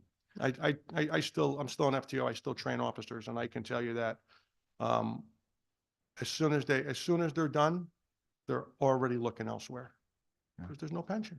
Well, I thank you for your testimony. I thank you for putting a face on the issue. Thank you, Mr. Chair. Thank you, Representative. Thank you, Senator Hong. Thank you, Mr. Chair. Officer Zona, thank you very much for being here, and my gratitude and appreciation to your men and women that serve and protect us in the community. So welcome to Hartford. Thank you. Do you know the percentage of towns, I think you're sharing in your experience that you don't have a pension. Do you know percentages of towns that don't offer it or versus the ones that do? I don't have that number, but I know that at one time, pretty much everyone did. And then back in the mid 2000s is when they started to go to the 401s and the defined contribution as compared to the defined benefit plans. So if there's any chance through your representation or through anyone that we can get that kind of number and differentiation so we can kind of gauge. And when you talk about not having a pension, so clarify to me, and you just mentioned it, are you getting a defined contribution plan versus a defined, benefits program? So I think I want to clarify. You are getting a pension, but it is a different pension than what had existed in the past. Would that be a correct statement? And if you could explain, I know the difference between defined contribution and defined benefits. So can you clarify?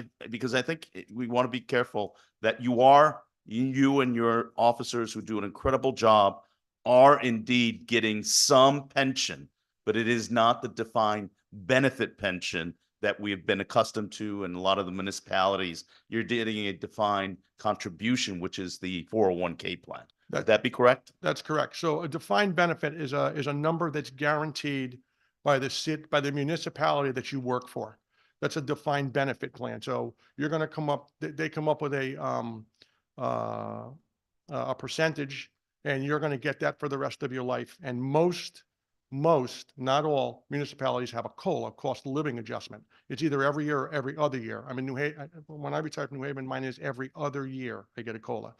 So the defined contribution plan is a 401 plan, and that is based on what the stock market is doing. The other thing a 401 provides for us is if a police officer comes on at the age of 21, you cannot collect your defined contribution plan until you're 59 1/2. So how long does that officer have to work? Got to work 38 years. So Senator Delnicki just told you that our life expectancy is 20 years less than that of the average person. So we won't make it to collect. And I've lost a lot of police officers, friends at young ages, both to on-duty deaths and drinking and those kinds of things, because that's what we do. Divorce and alcoholism is pretty high, and suicides there also.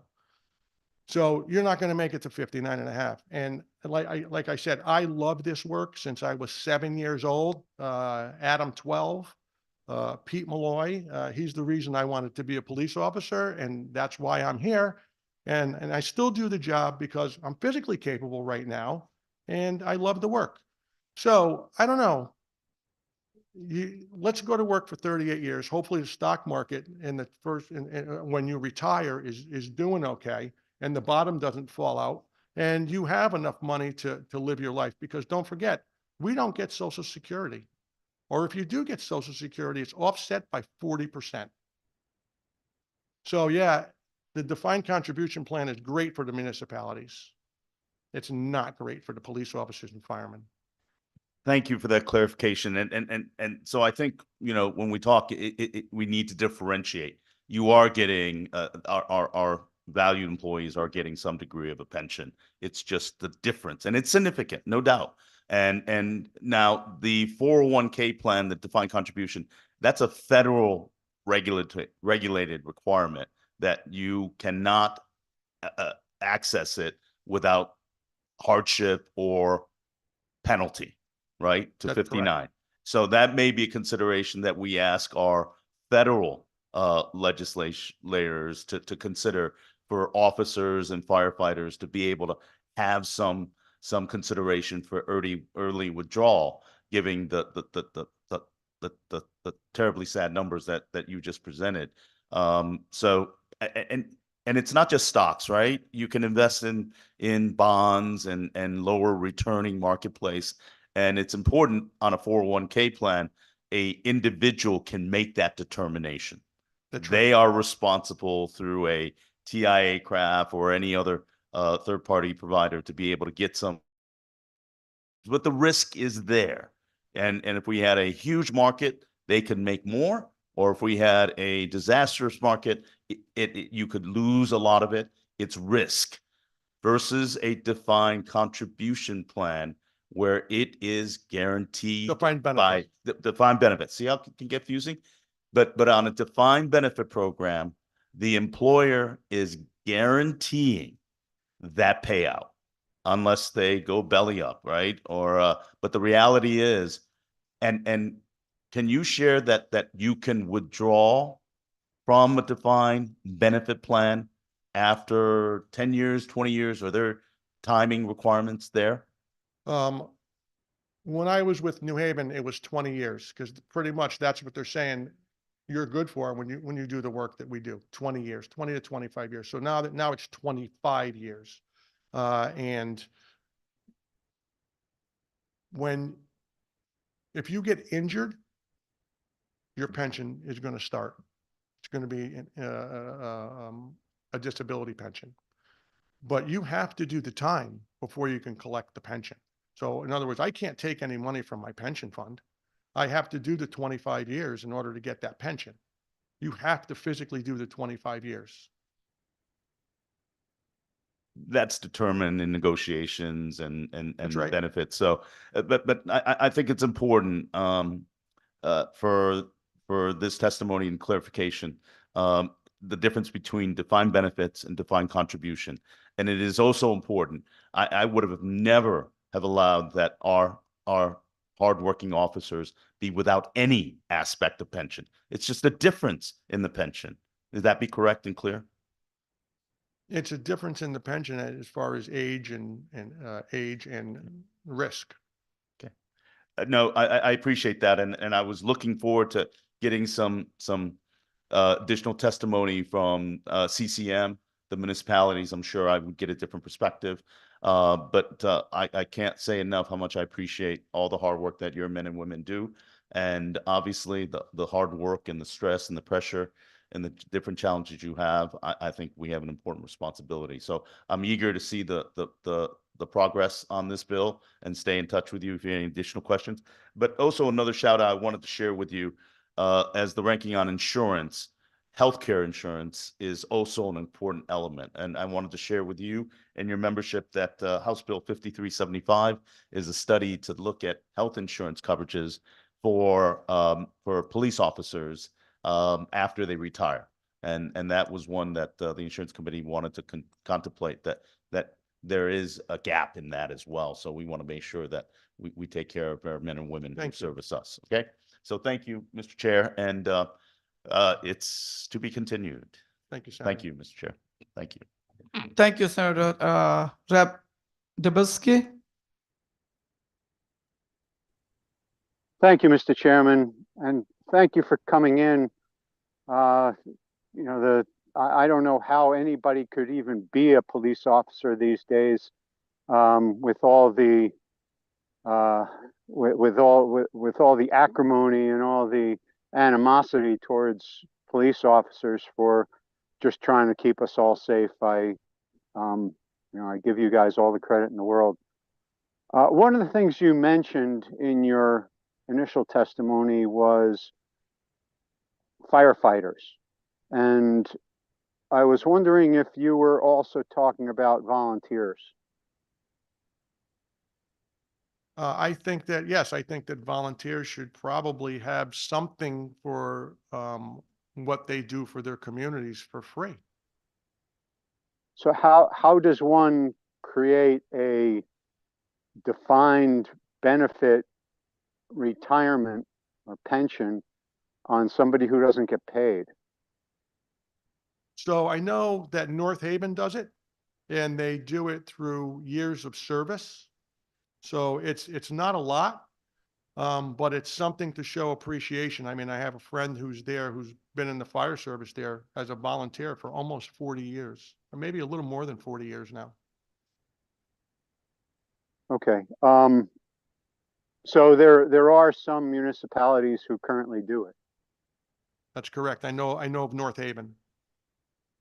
Okay. And you don't know of any obstacle for any other municipality to do it if they choose to do so? I don't. That's, you asked me my Okay. opinion, so I'm giving you my opinion. I can't speak for that, but I do know that North Haven does it. No, I'm asking you if you know of any obstacles to other municipalities doing it. I don't think so. I think if you have somebody that's been a volunteer fireman and gets up in the middle of the night and, goes to fires and, puts his life on the line, yeah, sure, why not compensate him for it? No, I guess I asked a bad question.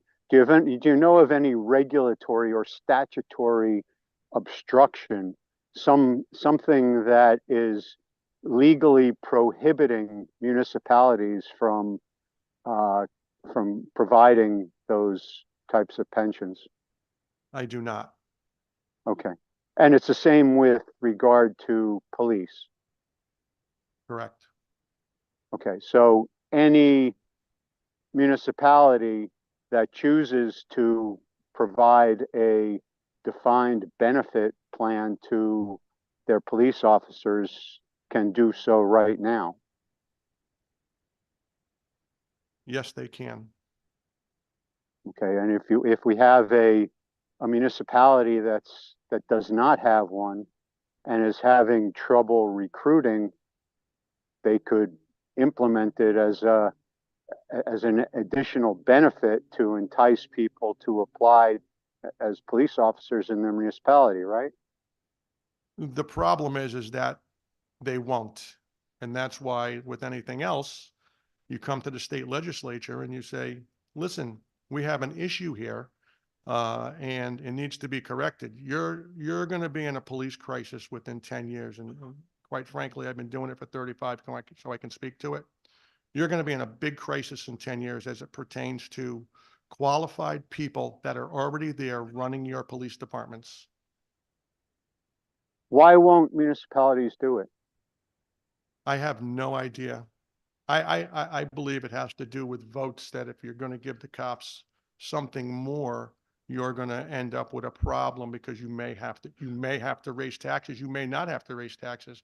Look, they forced every municipality to buy cameras and keep that video for substantial periods of times. And it cost millions of dollars, and they did it.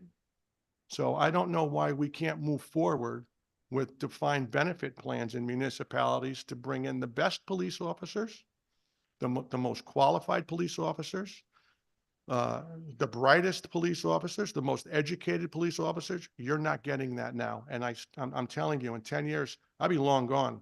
You're going to have a serious crisis on your hands. You think things were bad 5, 6 years ago? You have no idea what's coming. Well, there are some municipalities that provide defined benefit plans, right? And like I said in my testimony before, they're getting all the most qualified police officers. I could give you one example. We lost 5 guys to Shelton, all good guys, all good guys. Future. Well, one of the things that we do in the legislature and specifically in this committee is we balance the powers between the municipalities and the state. And we have to consider when we take away the ability of a municipality to make its own decisions.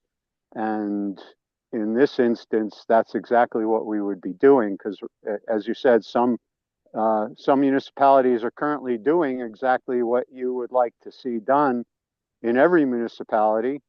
And those that are not doing it have the ability to do it right now. So we would essentially be taking away that decision making from the municipalities, and that's certainly one of the major things that we would need to consider in a bill like this. I agree, but when you're coming into crisis, I mean, isn't that what the state normally does? They step in and they say, hey, listen, this is becoming a crisis. And if we don't do something about it, you're going to be way behind the 8 ball. Like I said, I understand. Well, I appreciate your testimony. Thank you very much. Thank you, Mr. Chairman. thank you, Senator.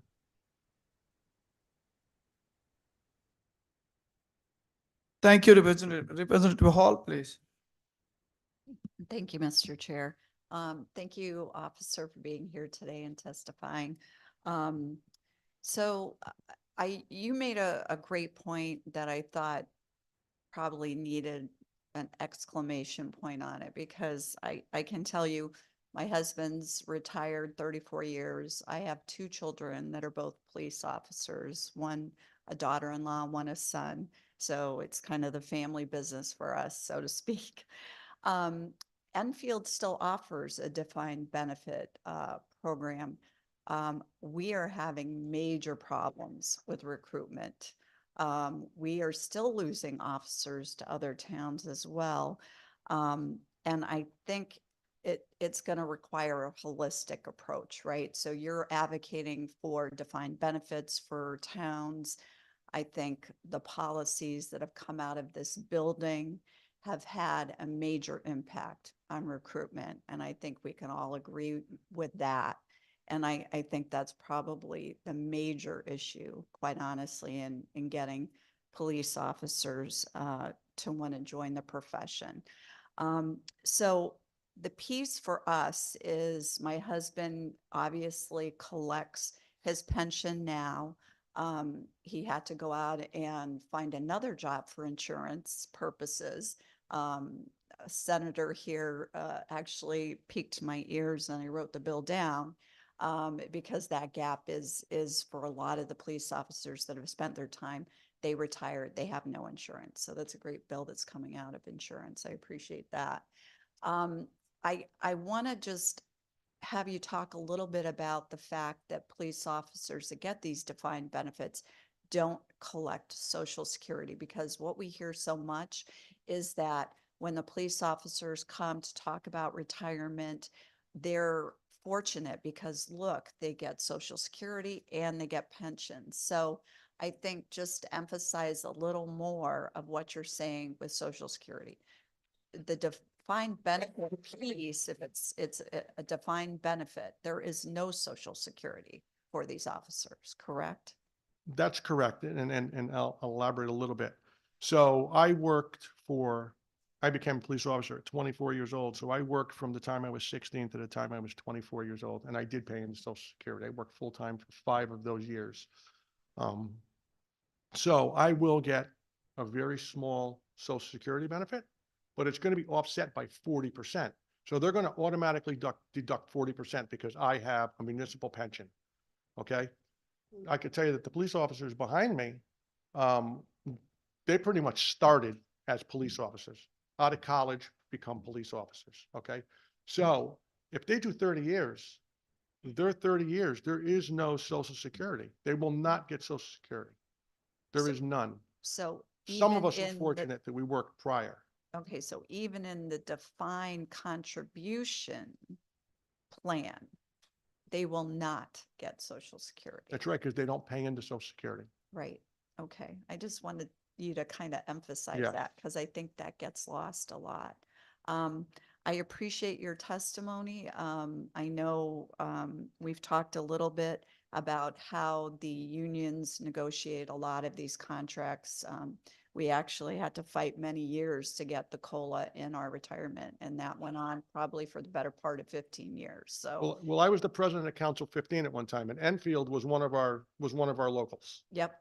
So yes, I know them well. It was a tough fight. So I appreciate you being here. I appreciate what you all do. Thank you for your service. Thank you.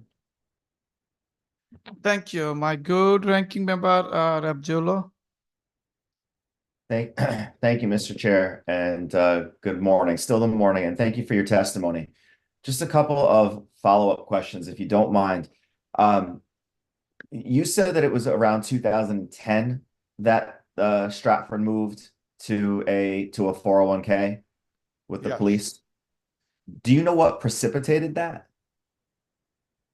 That, believe it or not, that was the trend at the time, where everybody wanted to get out of the pension business. Everybody wanted to get out of the defined benefit business. The pensions were too fat. They were, so, basically, union leadership back then, they say they eat their young. They actually ate their young on this one, because what they did is they gave up the defined benefit plan, thinking that the young guys would never be the guys that were going to be the majority. Now the young guys have become the majority, and they've pretty much said, enough is enough. You got it. We want it. Okay. That's what precipitated it. So, because I had looked back as you were discussing it, and it looked like Stratford had a huge unfunded pension liability that was projected to be about 67% of the budget as of 2016.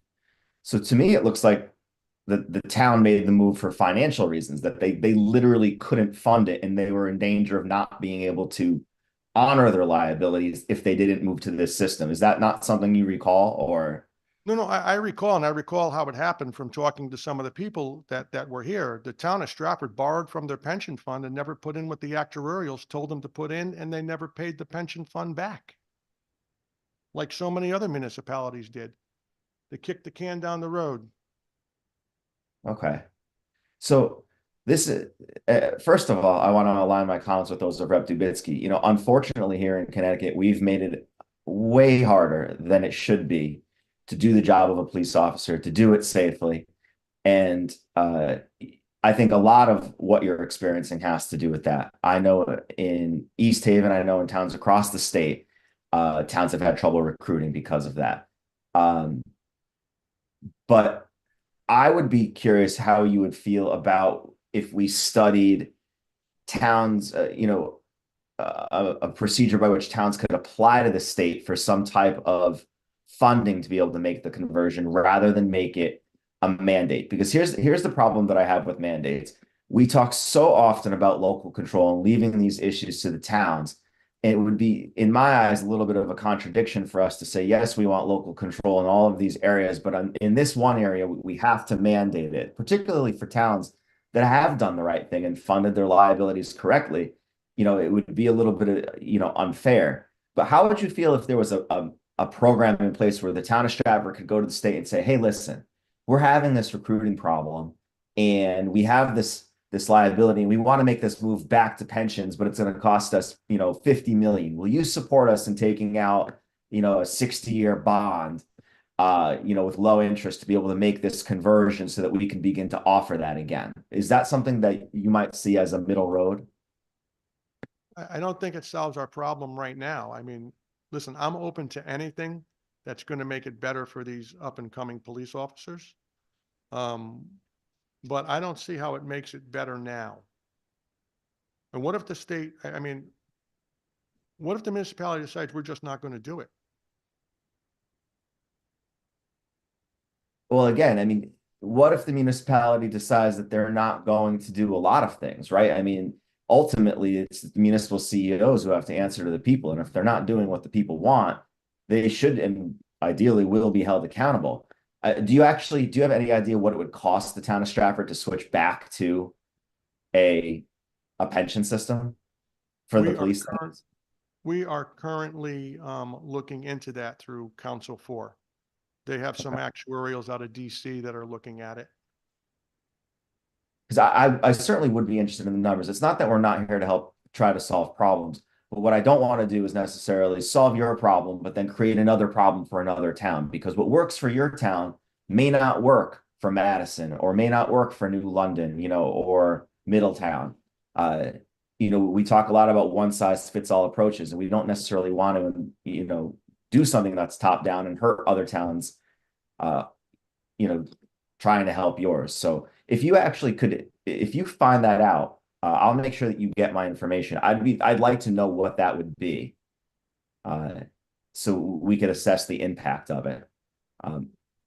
I do believe, though, that this is a conversation that needs to go on, and it's something that I can certainly get behind for as far as keeping the conversation going and trying to get to a resolution, because I get the problem, and it's about finding a solution that works for everybody. So I appreciate you coming up to testify. I appreciate that. I appreciate you.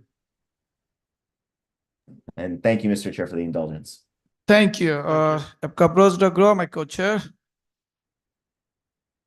Thank you so much. And first, thank you to each and every one of you for the service that you are providing to your town. And thanks to the officers that are hopefully either with us or watching, that are providing service to our entire state. I want to call attention because it sort of got shuffled into some of your other statistics. You mentioned officers taking their own lives. And I just, as we were sitting here, was looking up what the number for that is. So compared to civilians, police officers take their own lives at a rate of 54% more. And I want to make sure that that's out there, because for the privilege of leaving your homes and your families and going out into our communities to protect all of us, you put yourself in risk and in harm's way every single day for us. But in addition, you put yourself at risk for higher illnesses, whether it's mental illness, whether it's disease of addiction, whether it's taking your own lives. And so for that privilege, we have said, well, we're going to, you know, because we don't like unions over the years, we're going to move you to defined this and defined that. I recognize that at least the defined benefit is covered federally by the PBGC. So somebody mentioned if a town went under or had some financial crisis, at least that would be covered, right?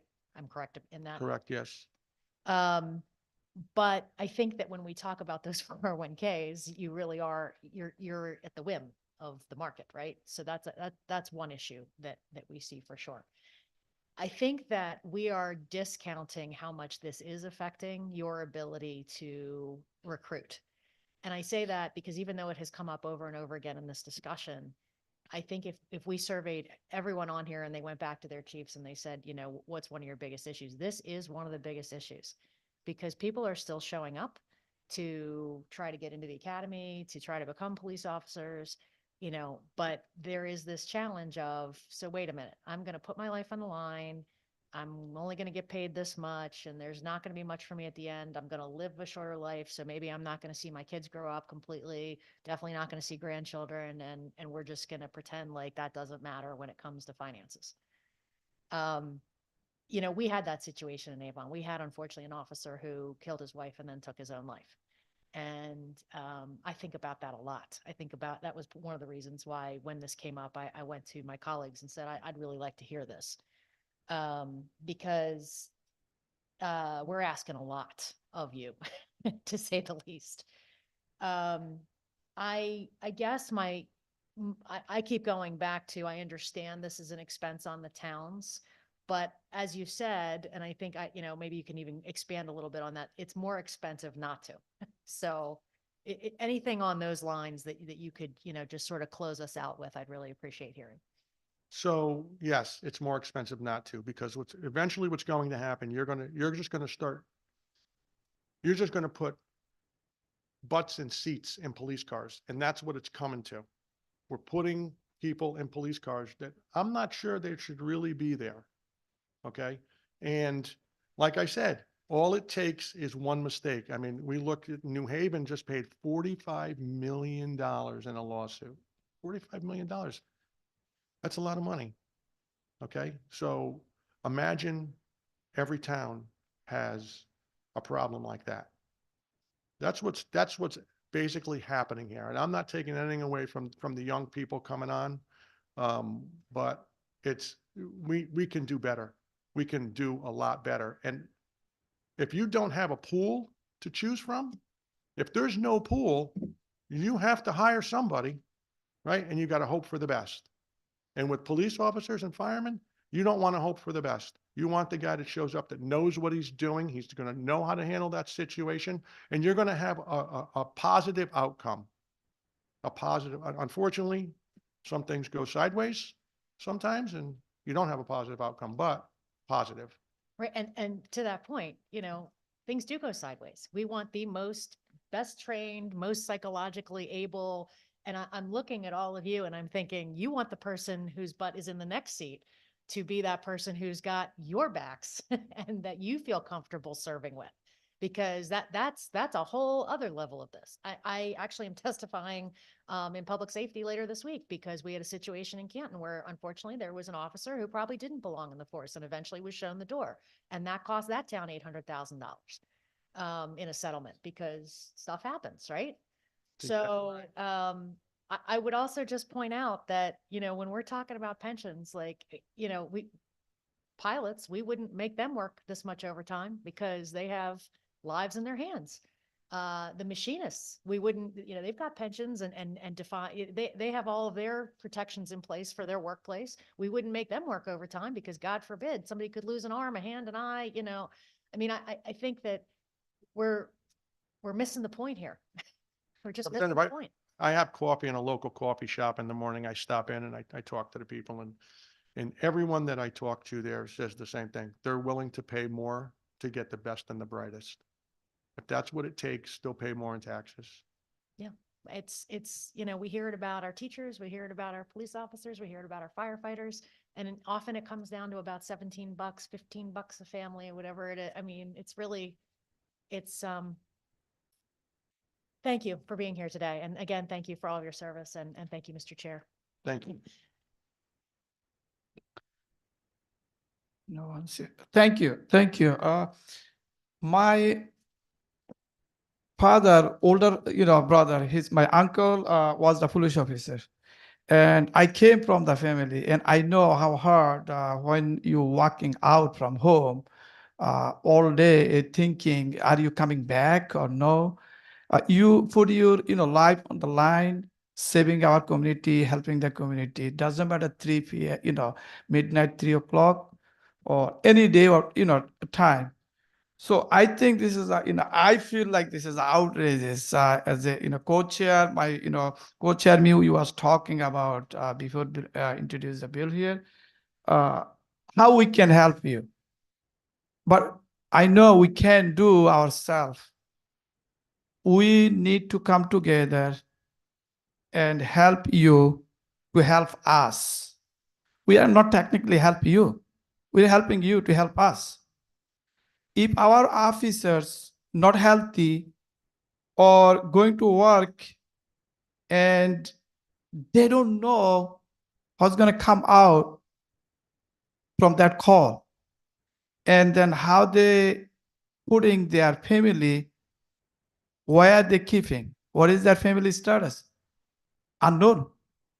So I think this is, we mandate the minimum wage is $16. Yes, we all support it. And we mandate so many things. So I think it's not providing the benefit our officers not they are looking for. They earn it, I believe. Like Social Security, not entitlement. You earn it, am I right? So I think our police officer looking the benefit is not like they want it. They earn it. We should provide them. Am I right? We definitely earn it. Right, you earn it. So I think this is the only way providing the individuals a benefit, giving back. This is how we can honor them. This is the only way we can honor them. There is nothing else we can do. What else there? Senator, God knows that we haven't felt honored here in a long time. So I think it's time to honor and come together, everyone, to supporting our officers, our, you know, fire and police officers, desperate It's not like I said, you are not looking, you don't want that, or you want that, you want it. There is no question, period. I understand that some town or city cannot, they can't afford. But I think we need to learn how to expand. And if we are not, investing our, schools or our, officers, and then we can come back and complain. Look we can find the teachers. I said that we have the teacher shortage. I said, no. We don't have the teacher shortage. We have the pay shortage. Same thing now, officers. We don't have the police officers shortage. I think the pay shortage, benefit shortage. So we need to fill that gap to support you, to support us. Help me help, I don't know why we are continue talking this. We are expecting from you 3 a.m. on making the phone call to save my family. But we are all going and fighting against to make sure not providing or you providing the service. You deserve that. So I'm not in favor those all items we are listening and hearing, but I hope all my colleagues, including my co-chair and me, we put heart and soul. We will do anything we can supporting our police officers and the fire. They need it. Last thing you want to worry about your benefit. When you put the base, should be everything to put back. We should worry about that, not you. Should town worry? Should state worry? So I hope, all our colleagues, we all can work together and support our officers to support us. I thank you. Thank you kindly for your service. Can I say one more thing? Sure. There's a working group for SEMERS. They're coming up with what they call SEMERS 2.0. Comptroller Scanlon has been great with us. I would ask that we try to move this forward faster because it may actually help us. It may actually help us. That SEMERS plan seems like a plan that everybody can live with. The new 2.0 that they're talking about seems like a plan everyone can live with. So I would say any help that we can get from the legislature to help move that forward would be great. Mandating would be fantastic, but moving that SEMERS 2.0 and getting it passed before the end of this is a short session, correct? Before the end of this session would be very helpful. Absolutely. We are all with you. We are also, you saying same thing we are saying, and we'll continue, keep talking, move forward, see, how we can progress. Even though I don't try my best. I want to be the best. Am I right? That's right. We should be the best to support our police officer. Again, we thank you kindly coming and taking your times. Thank you for being here. All your officers, they look great. Thank you. We can offer you the lunch. I'm sorry. Thank you. Thank you. Another time. Thank you very much.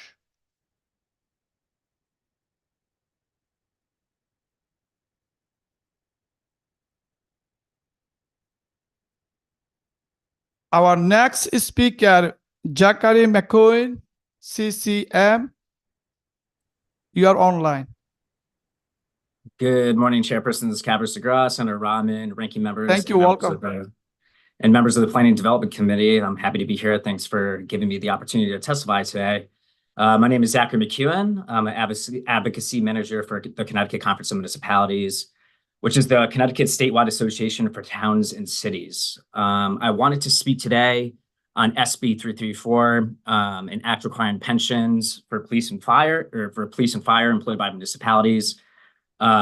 We do have serious concerns with SB 334, as it would require municipalities employing police officers and firefighters to provide those first responders with pensions through the municipal retirement system, employees retirement system, also known as MERS, or another system that offers comparable or superior benefits. So this bill actually popped up last year, I think in another committee, and we actually sent out a survey to some of our members to see kind of what the impact would be. This was internally, so and also for last year, so take that with a grain of salt. But based on some of our initial cost estimates, if SB 334 was enacted, a town with approximately 35 public safety officials would see an annual increase of just shy of $900K if they had to join MERS, and then a city with approximately 190 public safety employees would see an annual increase of approximately 3.5 million if they had to join MERS. And the underlying result of these increased benefit costs would mean an increased property taxes on businesses, residents, or a decrease in services. We also believe retirement benefits needs to remain within the local collective bargaining process. And this bill would essentially eliminate these agreements that municipalities have spent countless hours negotiating. So we believe that each municipality should have the ability to implement a benefits program that best supports their employees, while also ensuring that the costs and structure to provide those benefits are within the fiscal constraints of that municipality. With that being said, we definitely understand that there's a police, fire, and EMS retention and recruitment issue.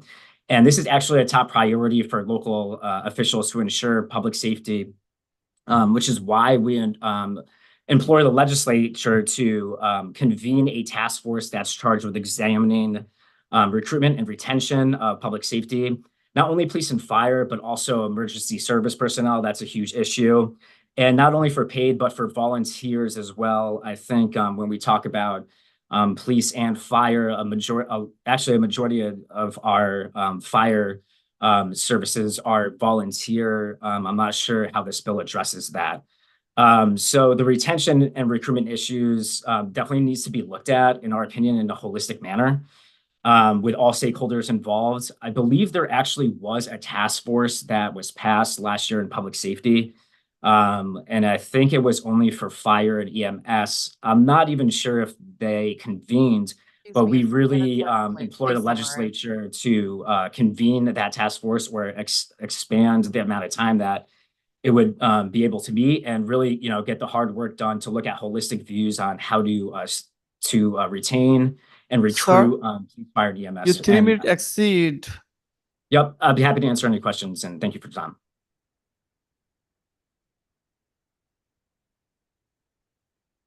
At this time, I don't see any question from anyone. Thank you for your presentation, sir. Thanks.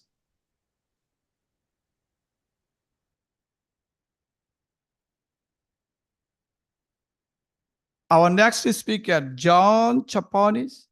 Did I say right?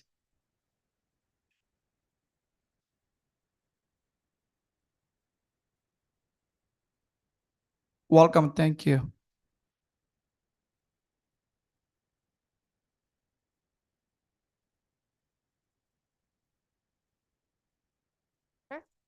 I represent the Connecticut Association of Assessing Officers as legislative chair.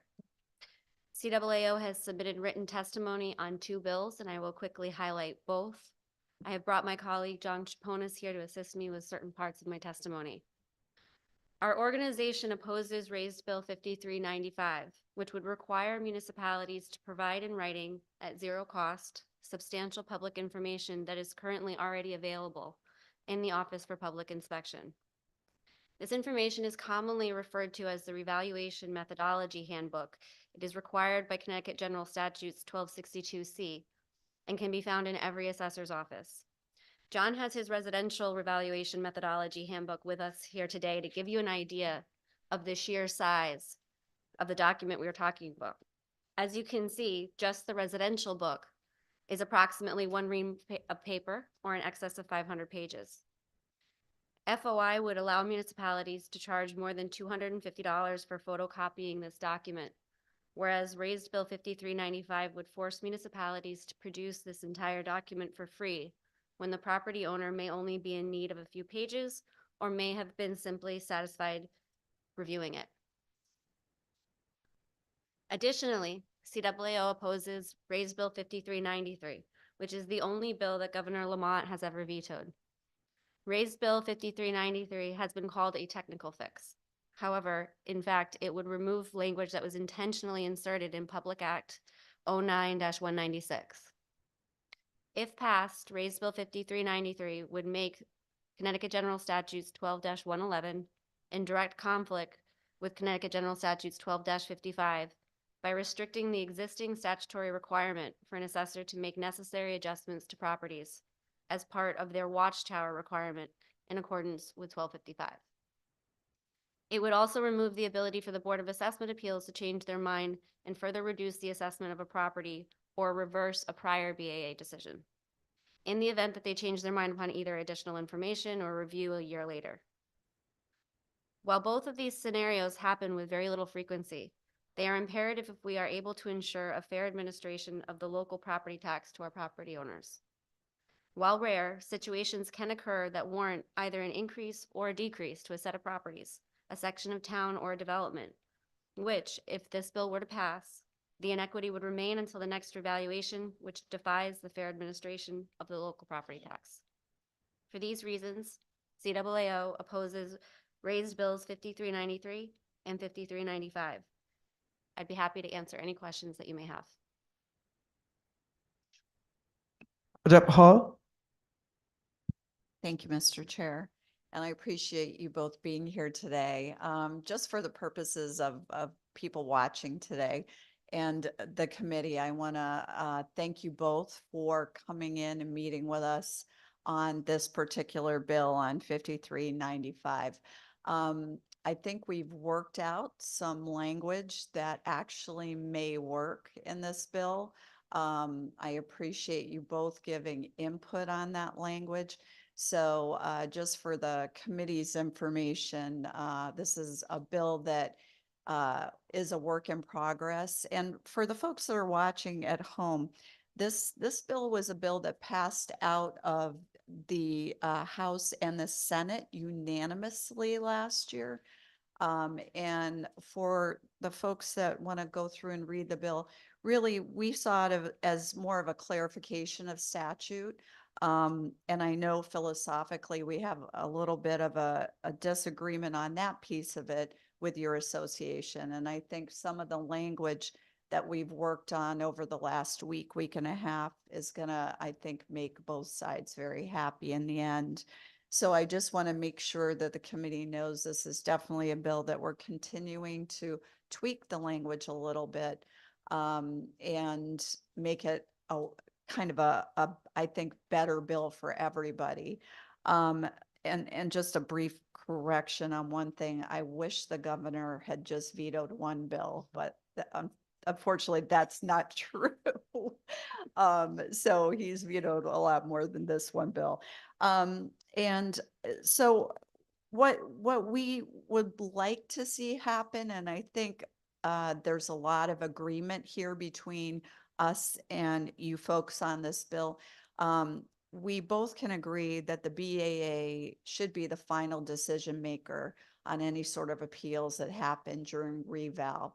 Because if you look at the way, for example, things have taken place in Enfield, it's kind of turned into a merry-go-round. So what's happened there, and I know it's happened in other towns as well, so I'm not just picking on Enfield, but a taxpayer will come up through the BAA hearing process, appeal their assessment during reval, and then the assessor will turn around and overturn that. So it turns into a round robin and a merry-go-round that, you know, the taxpayer can never quite jump off of.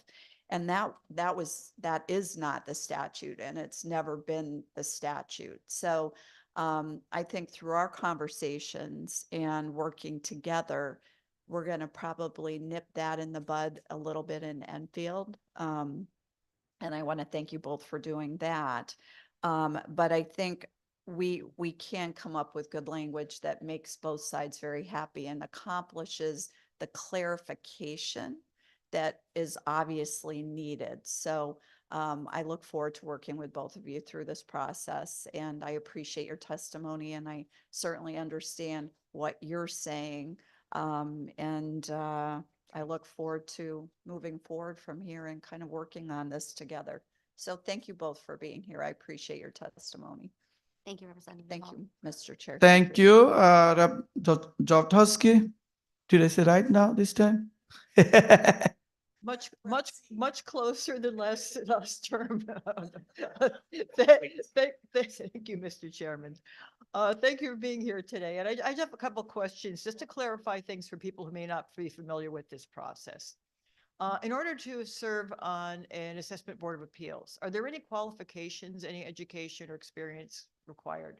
No, Representative. Okay, usually how does anybody get on the Board of Assessment Appeals in a given town? It would usually be either appointed or elected.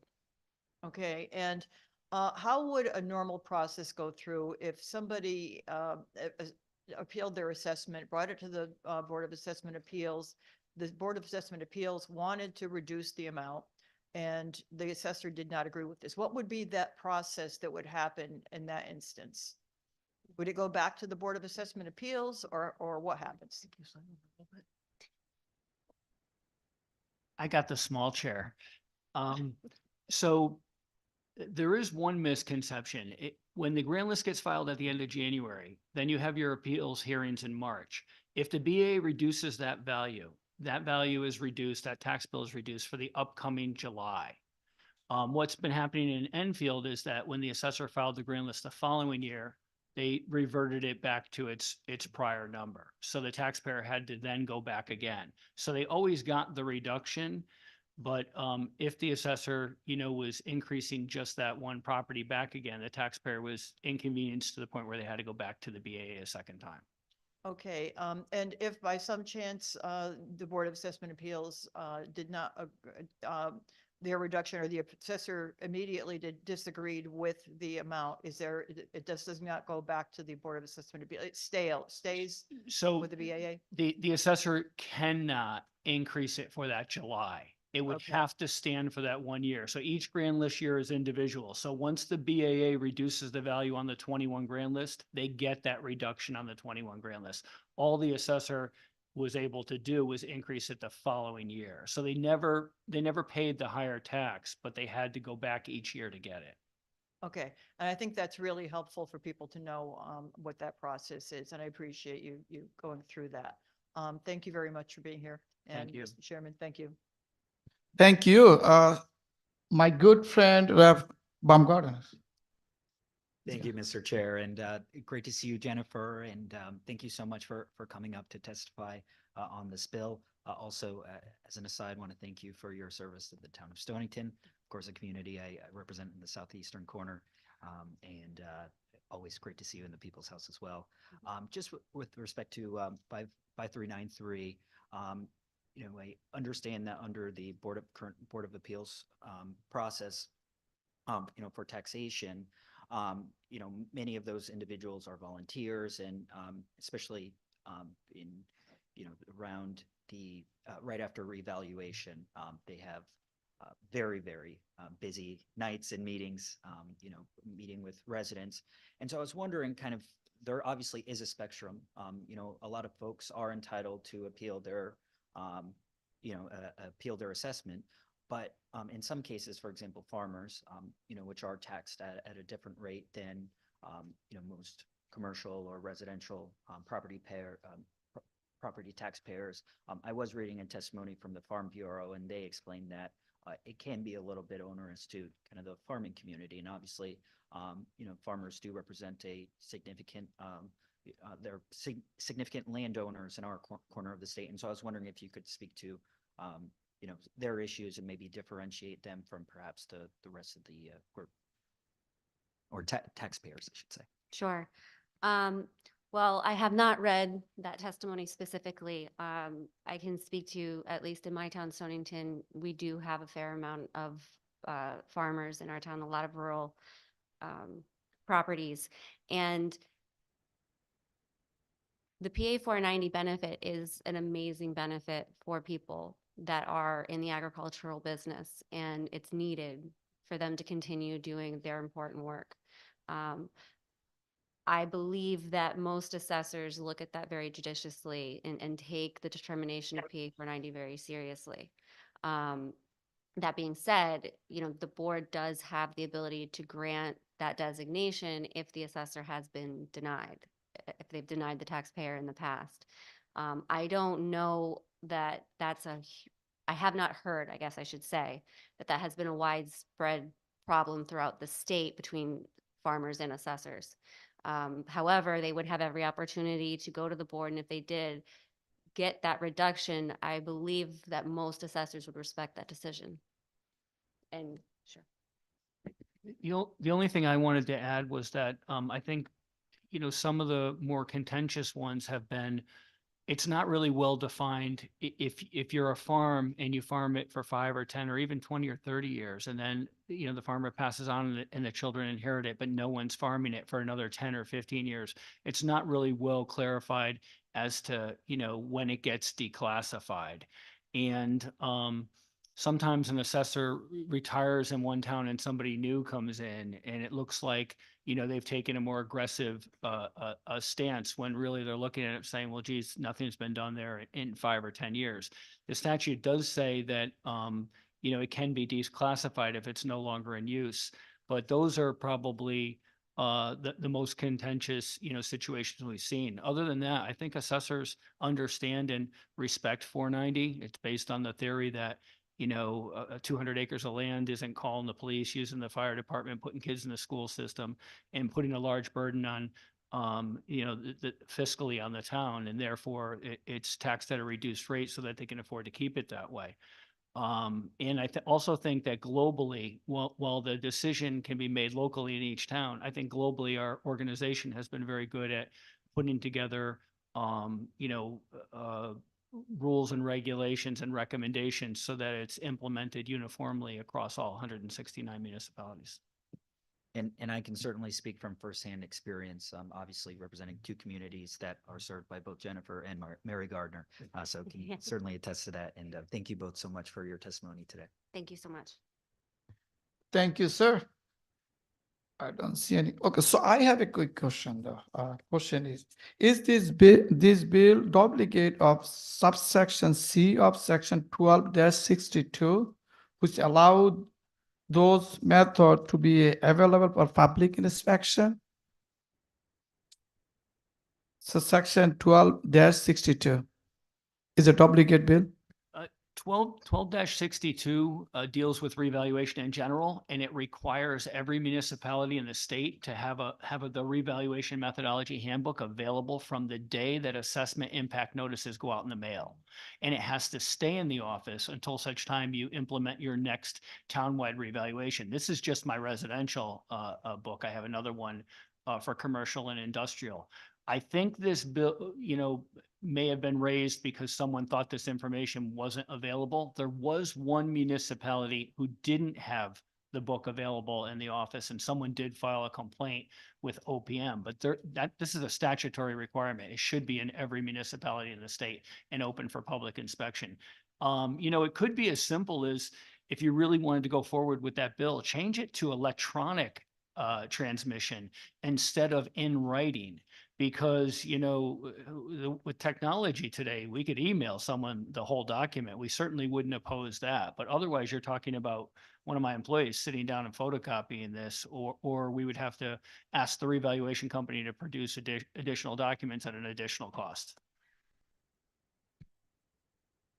Thank you.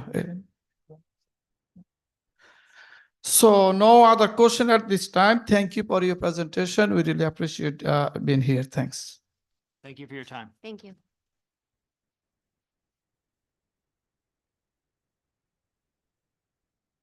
Our next speaker, Timothy O'Donnell.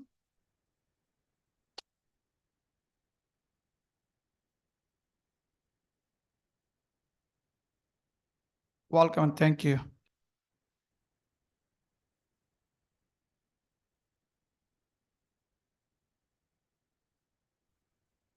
We're going to go together in effort to respect your time and get through this. Good afternoon, dear chairs and esteemed members of Planning and Development Committee. My name is Jeremy Menard, President of Torrington Firefighters IAFF Local 1567, the organization that represents all the fine men and women of Torrington Fire Department. We rise today to provide testimony in complete support of SB 334. As a president, it's my duty to serve and represent all members' health, safety, and benefits, which is exactly what brings us here today. In an effort to save that time, I've submitted my testimony written, and I'll let you review that, but I'll let my Vice President, Tim O'Donnell, read his testimony to you. Good day to the legislators before me of the Planning and Development Committee. My name is Tim O'Donnell, and I'm the Vice President of the Torrington Firefighters Association. I'm a fire lieutenant with 12 years of service to the city of Torrington, and the intent of my testimony is to provide my unwavering support of SB 334. It was my honor to speak in favor of a similar bill on February 14th of last year, because I know a defined benefit retirement plan is what's best for Connecticut's firefighters. Last time I spoke in favor of SB 935 because retirement pensions for firefighters would mean a finish line was attainable after 2 to 3 decades of erratic sleep cycles, exposure to carcinogens, and maimed or dead bodies. I wish I had an hour to explain that this job is not intended for people in their 60s, that firefighters are industrial athletes and need to be in peak physical condition to meet the demands of saving lives on the fire ground. I wish I had a day to stand before you and explain how the latest research sheds light on why firefighters succumb to cancer at such a high rate when compared to the general public. I wish I had a week to explain how the scenes we witness and the stressors of this job are so mentally destructive that 2 clinics for mental health and substance abuse treatment will be opened by the IAFF personally for firefighters to get them the help they need. I wish I had time to explain why all of this is so important for all these reasons and more. And I know many of you may agree with me in principle, but you're asking yourselves, why is this the responsibility of this state's legislature? Years of tax raises at the state level have driven residents and businesses away from old Connecticut mill towns like mine. Grand lists then decrease, causing financial hardship on municipalities, which leads to short-sighted decisions. Vacant buildings and a poverty-stricken population only raise the hazards and threats that firefighters face in the communities, and yet those same firefighters are the first to have municipal budgets balanced on their backs and are continued to be asked to do more with less. You are not the group of senators and representatives that have caused the ripple effect leading to 70-year-old firefighters in many Connecticut municipalities, but you can be the group to pass legislation which will stop it. Doing so will not only benefit the first responders, but also the citizens whose lives depend on having the best ready at a moment's notice. I love my job and intend to continue to serve my city. I exercise, I eat right to try and keep Father's Time effect to a minimum for as long as I can. I've taken out an insurance plan on myself to protect my young family's future in the event I contract cancer. I spend time listening to stories from people suffering from post-traumatic stress, and I learned coping mechanisms to ensure I am mentally fit enough to go to work. Although I am not fortunate enough to be enrolled in a defined benefit pension, I'm still exempt from Social Security, and due to legislation such as government pension offset and windfall elimination, I have no idea what Social Security benefit I'll be entitled to collect one day, if at all. Excuse me, your 3 minutes are complete. Please summarize. I will summarize in this. 401 style retirement plans have worked for the average 9-to-5 American that can work long enough until their investments can supplement their Social Security. So I'll leave you with this. Firefighters are not average Americans. We cannot be asked to carry the burdens of this profession for 40 or more years just to stay afloat. So ask yourself why 25-year pensions became the norm, and please support this bill going forward. Thank you very much for your time.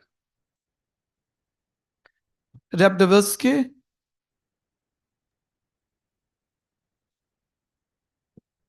Thank you, Mr. Chairman.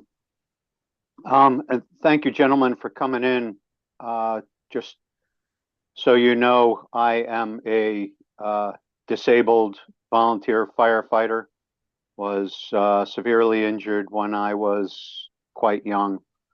Put an end to my firefighting career. So I certainly understand the dangers of firefighting, whether volunteer or paid. But I did want to ask you specifically about the Social Security. So as a career firefighter, you're not you don't participate in the Social Security program at all? Correct. I believe it's a law passed years ago in the 50s between municipalities and the state. And it was signed that I believe police officers, teachers, and firefighters did not need to be enrolled in Social Security. When we moved to this defined contribution plan, municipalities chose to continue with that wording and basically stating that they believe a defined contribution is a pension plan. Okay, so that was created with an agreement between the state of Connecticut and the municipalities? Yes, if I remember correctly, it's a 251. It's a 218. 218 agreement, yes. I'm sorry, what was the number you just said? 218 agreement.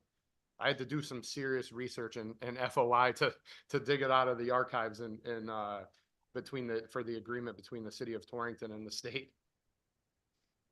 Okay, so not participating means that you don't get any Social Security payout when you retire. Correct, because we're not enrolled and we don't pay into it. Okay, so you don't have the Social Security removed from your check the same as everybody else. Correct. Okay.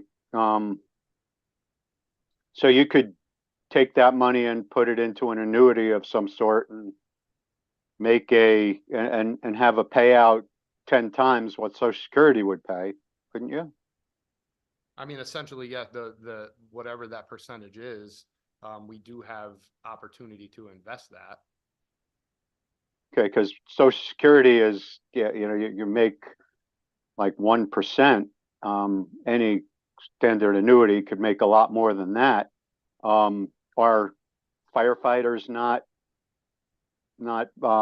making any plans for their own retirement?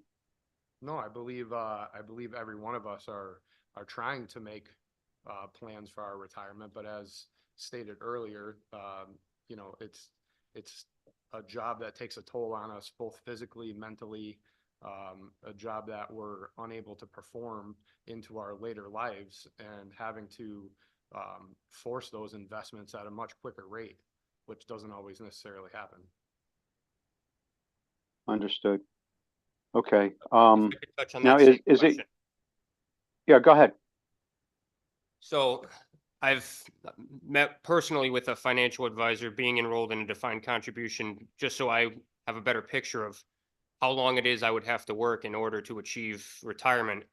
And essentially, by being enrolled in a plan that is very similar to, like I alluded to in my testimony, the average 9-to-5 American, in order to safely retire into my late 80s or 90s, if I'm fortunate enough to live that long, I would have to work until age 65, just as anyone else would.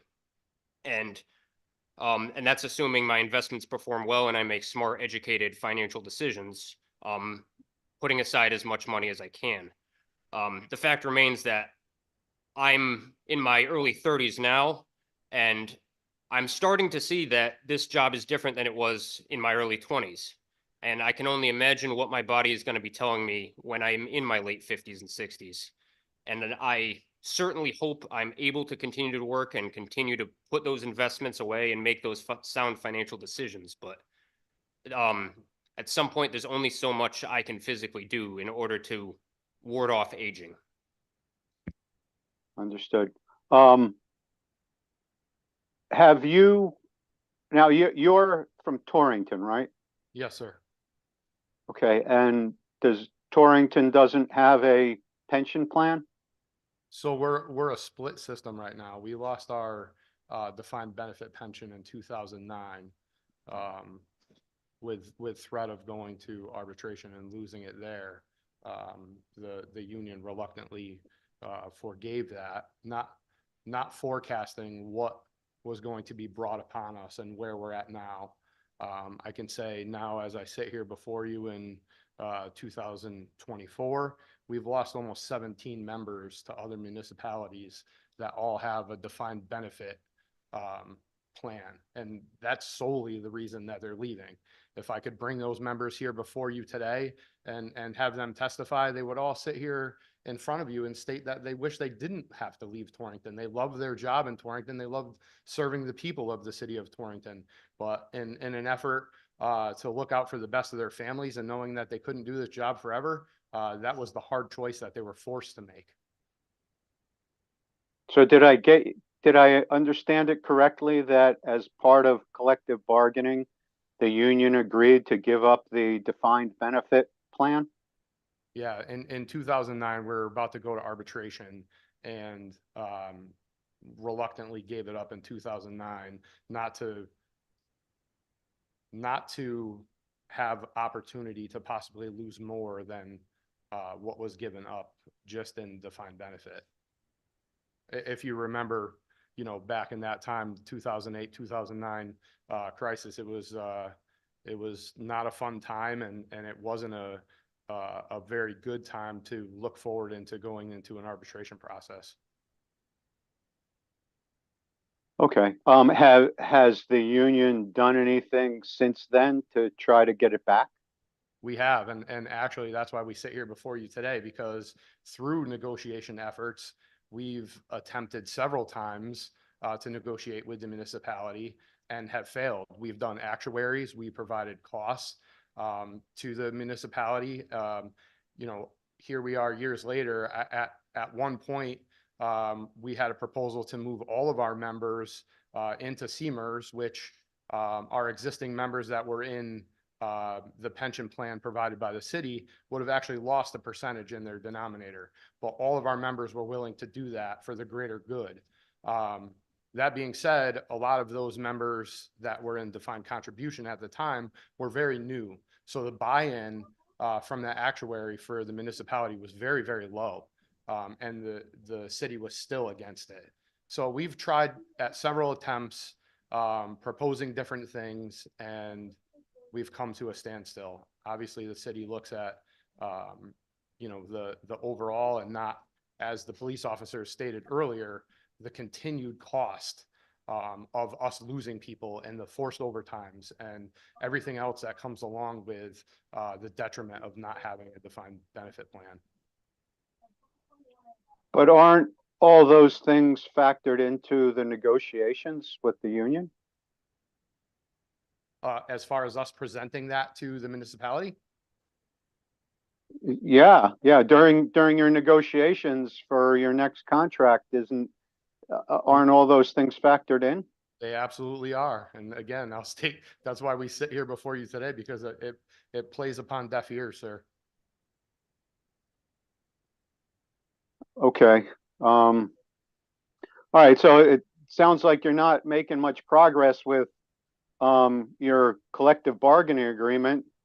You know, don't take this wrong, but now you're coming here and asking us to force the town to do what you can't negotiate. And I would say it's not that we can't negotiate. I would tend to believe that most of the people that are going to stand before you today and testify on behalf of this bill have all made the similar efforts with their municipalities, and again, plays on deaf ears, and the problem continues to persist. So it's not that we're bringing our lack of ability to negotiate with the municipality. It's the fact of the problems that are being created by the municipalities not wanting to hear what we present through negotiation. Ultimately, Okay. the binding arbitration process in the state of Connecticut, although it is a good system, it is not a totally fair system for us as labor. Given that should any negotiation go to the binding arbitration process and an award come out, the municipalities still would have the opportunity to appeal that, whereas the labor union at that point has no further action it can take. So the odds are stacked against labor. Even in as fair of a process as we do have to negotiate contracts. Okay. Now, most of the towns that I represent have volunteer fire departments. How would this affect them? I don't know specifically how it would affect them. I stand before you as a professional career firefighter. And as I stated, earlier, it's my job as the president to serve and represent all my members' health, safety, and benefits. And that's why I'm here today. So I can't speak to the volunteer side of things. I can only speak to my side as a professional career firefighter, sir. Got it. Well, I appreciate that. And I do represent some municipalities that have career firefighters, and some, actually at least one that's split, has some professionals and some volunteers. My concern, though, is that because some of the volunteer departments are having trouble recruiting volunteers, they would love to be able to hire professionals. But if they are forced then to provide defined benefit pensions for anyone they hire, that might might prevent them, or at least deter them from hiring professionals. Do you see that as a possible problem, or is it something that you can't really comment on? I don't think I can speak to it on that side of it for the volunteers. Again, I can only speak to from my side as a professional career firefighter, and I could say that municipalities that don't have defined benefit plans, just as the officer stated earlier, are having a severe problem with recruitment and retention. I know over my 18 years, I've seen the decline in that. And, as soon as we hire a group, some of them leave. We just hired a group of 5, and I could almost guarantee you that that whole 5 does not make the year end. That a percentage of them will probably move on to another municipality. To piggyback that a little bit, one town you could cite it as an example is the town of Cromwell, which started out as a largely volunteer fire department, and for various reasons had to begin to hire career staffing. The career staff of the Cromwell Fire Department are all members of the CMERS plan. So although they are a smaller career or combination department, if you will, their full-time staff are members of a defined benefit system. Right. Okay. Well, thank you very much. Now, any idea why towns that don't have one of these plans, if it's significantly affecting retention and recruitment, why aren't the elected officials doing something to enhance retention and recruitment? So I think I can only speak for Torrington specifically and the situation that we've gone through, but it took some time. As I stated, we go back to 2009. I'll say that we probably didn't start to see people leave until 2013, 14. And as of late, it's gotten even greater because the fire service has caught on to what police departments have been doing for a long time. Police departments send their officers to the academy and they become certified officers. And then they can move around wherever they like, just like teachers do. And the fire department never did that. And now what's happening is these fire departments that still offer better pay, benefits such as a defined benefit pension plan, they're losing members through attrition, through retirement, and they want to fill those seats fast. And they've wisened up to the fact of, hey, why dole out all of this money through overtime, enforced overtime? We can put people in the seats right away. So they've started lateral transfers. And that's what's created the uptick on the fire service side. These municipalities that still have defined benefit pensions They put out lists and it's literally an application. They're taking members from places like Torrington that don't have defined benefit pension, who have gone to the academy. They're already trained. They may have been on the job for some sort of time, and they laterally transfer, and they literally go from our fire truck today to XYZ town. I mean, I could give you a list of all of the towns that, my members have gone to, and every single one of them is all been for a pension. None of them have, people don't get into, you get into this business because it's a passion. When we start this business, it's not about the pay, the benefits. We do it because this is something we want to do. We want to serve the communities that we get hired by. It's a calling, if you will. But as Tim stated, you start to do this job. As I stated to you, I've been 18 years on the job, and the old saying is, it's not if you're going to get hurt, it's when. And I could sit here and list you a multitude of injuries that I've faced in my career. Just 2 years ago, I took a 20-foot fall out a window during training. The whole rope system failed. I have several herniated discs in my neck that need surgery. I've been putting it off because I'm so scared that I'm going to get that done, and they're going to tell me that I can't do my job as a firefighter anymore. So I think all of those things together are what, combines, and, it's all of the problems that are created that we're just starting to see because of, the lateral transfers and other municipalities rabbit picking, if you will. Got it.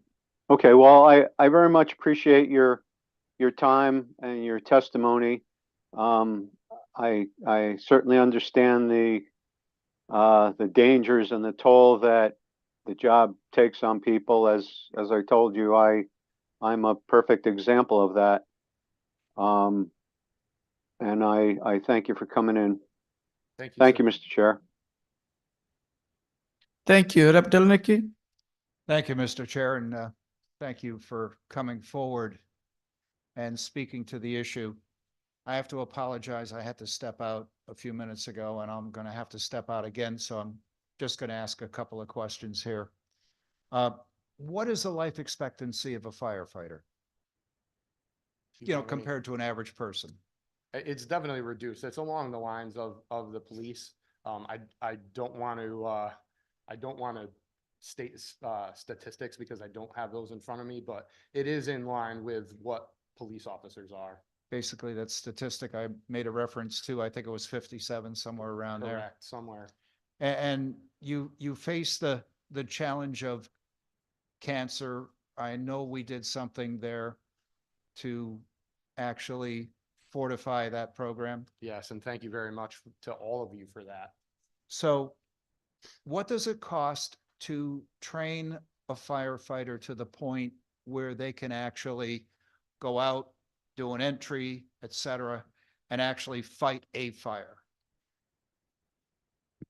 I will attempt to give you a number, but that is a difficult question to answer, and I'll explain why. But the cost of the Connecticut Fire Academy at this time is in the neighborhood of $9,000, and that's about a 4-month program. So while that recruit is getting paid a salary by the municipality that entire time, you could expect them to be getting a salary package of between $30,000 and $40,000 in that time, on top of the cost of tuition, on top of the cost of benefits. And that upon graduation, they would be ready to be part of the crew on the engine. But just by being part of the crew, there are thousands of hours of additional training that come afterwards, which are now the department's responsibilities, such as learning department-specific equipment, department-specific operations, learning the how to drive the apparatus, learning the maps of the city, where the streets are, the target hazards, how the water distribution system works, where the hydrant locations are. It's an ongoing process, and all of us are still learning. I've lived in the town I work in for almost my whole life, and there's not a shift that goes by where I don't learn something. So you could say they're ready to go in 4 months. You could say that they're ready to go in 3 years, but no matter what time frame you quantify, if you lose experience, it takes a lifetime to build that up again by simply hiring the next person on the list. So it's much like the police field FTO. Correct. So would it be fair to say that probably the total cost when we're talking training, we're talking pay, we're talking equipment, because obviously you have to have equipment that fits you, and that has to be Correct. exact. So it's probably in that neighborhood of well over $100,000. I would say all of that. So it's much like the cost of a police officer. Absolutely. And if you look at it from a cost benefit analysis, is it roughly a balance between the cost of training an officer, equipping, et cetera, versus a defined benefit pension versus if you lose the officer, not officer, but the firefighter to another department? Yeah, and I believe that's, to the point before, I believe that's the oversight that happens when we try to present this through the negotiation process. They don't, the municipalities are not paying mind to that cost because it's not a physical number in front of them every time. It goes away and they hire somebody else. Beyond that, a big part of our jobs, both police and fire, it's a very family-based service.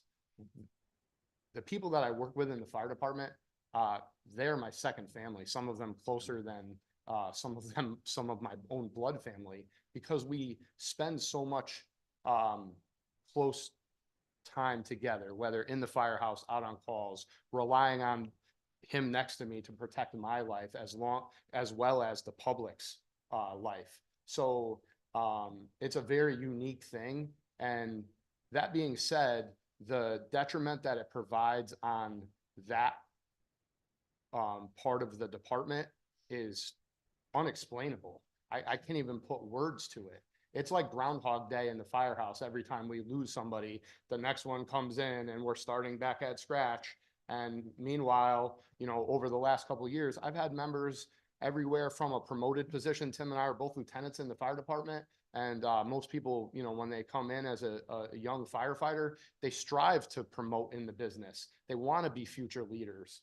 I've had people everywhere from leaving a promoted position with 11 years on the job to go to another municipality, 10, 9, you know, it's unheard of that happens. And now that this whole system of, you know, lateral transfers has happened, now they're coming out of the academy and some of them haven't even started. They've gotten job offers while they're finishing up the academy and they head to, you know, that other municipality before they even step foot in our department. That's how bad it's gotten.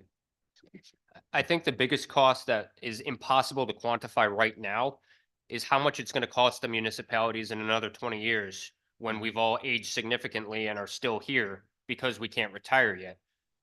It's going to be, I think, a very enormous burden for the municipalities to bear when the average firefighter is in their 50s or even early 60s, that even small injuries are going to cause long-term absences from work, or the potential for cardiac related events leading to line of duty deaths, which is already a major problem in the fire service, but will be more so when the average firefighter is significantly older than they are right now. And to add to that, I will say it's not impossible. Kudos to the city of New London. They were in a 401 plan for a very long time. 17 years. And they transitioned to a defined benefit plan for the exact reason that Tim just stated. They started to see aging firefighters. They started to see injuries. They started to see, you know, long-term away from the job and having to fill that in overtime. And the city of New London recognized that and they transitioned back to a defined benefit plan. The difference is they heard their firefighters and they recognized the problem. So basically, they created a very stable situation there by doing that. Correct. Okay.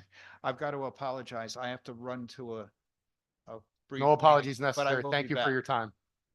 No, thank you for your time and telling us exactly what the challenges are and why we should be looking at this.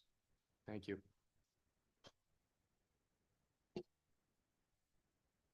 Thank you, Michelle. Thank you, Mr. Chair. Thank you both for testifying today. Thank you for your service. Thank you, sir. I was a firefighter, but where I was, it was only a volunteer system in across the border in Mamaroneck. And I think I was the only French firefighter there, so you could hear the jokes at the firehouse. But I too had colleagues that got hurt, some with cancer and etc. So I'm just making comments that I understand the risks, but I also understand the need for the pension. Again, we keep hearing from you. We heard from police officers that towns, and how you explain it, you're training someone and then the next day they're gone because they're going somewhere where there's, it's like a competition. There shouldn't be competition. Exactly. It should be leveled all across the state. And I really, I'm very supportive of this bill, and that's it. I mean, it makes only sense to me. I know there's other options, but if I had to debate this with some colleagues, and like we could talk about other jobs, you guys are going straight into a fire, right? Going in a house on fire. So you're actually taking risks on behalf of the taxpayers and to protect the taxpayers. So I think that brings huge value and in supporting pension all across the state for all firefighters and police officers. Thank you very much for coming to testify today, and thank you, Mr. Chair. Thank you, sir. Thank you. Any other question? My co-chair, Cabros de Gros. Thank you so much, and thank you for being here today. I really appreciate it. I I really struggle because we talk about, in this country, we have had unions built the middle class, and yet we have sort of, as you mentioned, handcuffed our unions with the situation with collective bargaining in terms of, municipalities can appeal, but you can't appeal. So I really do struggle with this because I think that is part of the issue at hand, is that if you had better bargaining power in terms of the collective bargaining, and certainly this isn't the labor committee, and we don't want to get too far afield, but I do think that, that is certainly part of the issue. I also wanted to just bring up, because I know my good colleague brought up the lowered life expectancy. I've seen it 10 years, I've seen it 15 years, I've seen it 20 years listed online. But I also just wanted to say, in addition to whatever the current life expectancy is, I've done a lot of work on PFAS. I'm going to continue to do a lot of work on PFAS. We did bring up cancer a little bit. I think that those numbers are going to change, and that is probably my greatest concern for you, is that you are putting on those suits every day that are covered in PFAS. You were spraying foam that was PFAS. We have our drinking water contaminated in how many communities because of PFAS. But you were on the first line of that, and there was no Silkwood shower to just get that off. And for it not to be, when you were talking about your investments and how you're investing because you have a family and you want to make sure, we can all make investments. We can all invest our money how we choose to, whatever money it is that we make. You can invest it in clean companies or not clean companies. You can invest it wherever you want. But the challenge here is that the towns need to invest in you. And you have invested in us by stepping up and saying that you'll walk into, as my other good colleague said, you'll walk into the fire for us. It's even more dangerous in some regards sometimes than police officers, because, maybe not every situation is quote unquote a fire for them, right? But I think that, especially in terms of injury, as you've said, like, you can only do so much by eating healthy and taking care of yourself. But there is a responsibility on the part of the towns, because it's us that you're really serving and protecting in terms of your service. So I just wanted to put that all out there, because we are really grateful for you. And I hope that you have heard that today from more of us than not. And, just thank you so much for doing what you're doing. And hopefully we can help you to do that job with a little less stress financially. Appreciate those words. And just as you guys have done with the cancer and the PTSD bills alike, and now all of this PFAS stuff, we've worked on making changes on our end to go along with all of that stuff, to better, conditions for ourselves. I could go back and say, when I started on the job 18 years ago, you went to a fire, you came back, and it was almost like a badge of honor. You threw your stuff back on the side of the apparatus, and when the oncoming crew came in, they were like, oh, those guys had a pretty good job last night. But we've gotten better. And just as when I came on the job, if you went to a horrific call, you went back to the firehouse and you didn't talk about it. But we've changed culturally. We've changed for all of that stuff. So we've recognized it. You guys have recognized it and helped with those other bills. And this is the next detriment that is our business is facing, both police and fire, and we would appreciate your support. And I would just ask one last question, because I think you got cut off during your testimony. You said that you wish you had time to talk about the two therapeutic, I don't know if that was for PTSD or mental health. Yeah, so the IAFF, the International Association of Firefighters, the labor union that represents most professional firefighters in the United States and Canada, realized at the high rates that firefighters were committing suicide, that had substance abuse problems, or of just a litany of mental health problems. And they said, what can we do more that we're not already doing? So what they've done is they've already opened a place that they call the Center for Excellence in Recovery. It's located just outside of Washington, D.C., and it's for firefighters by firefighters to get mental health treatment. It's been working so well that they're in the process of opening a second one on the West Coast, I believe in the San Diego metropolitan area. And I've spoken to a bunch of people who have gone. Some of our personnel from our own department have gone in order to get treatment for various reasons. And so far, we've heard nothing but positive things about that infrastructure and the support system that it offers. Glad to hear they're doing it. Sorry that it's necessary. Yeah. Thank you so much. Thank you, sir. Thank you for being here today. Obviously, you heard from my co-chair. I agree with her 100%. And this is the last thing you want to worry.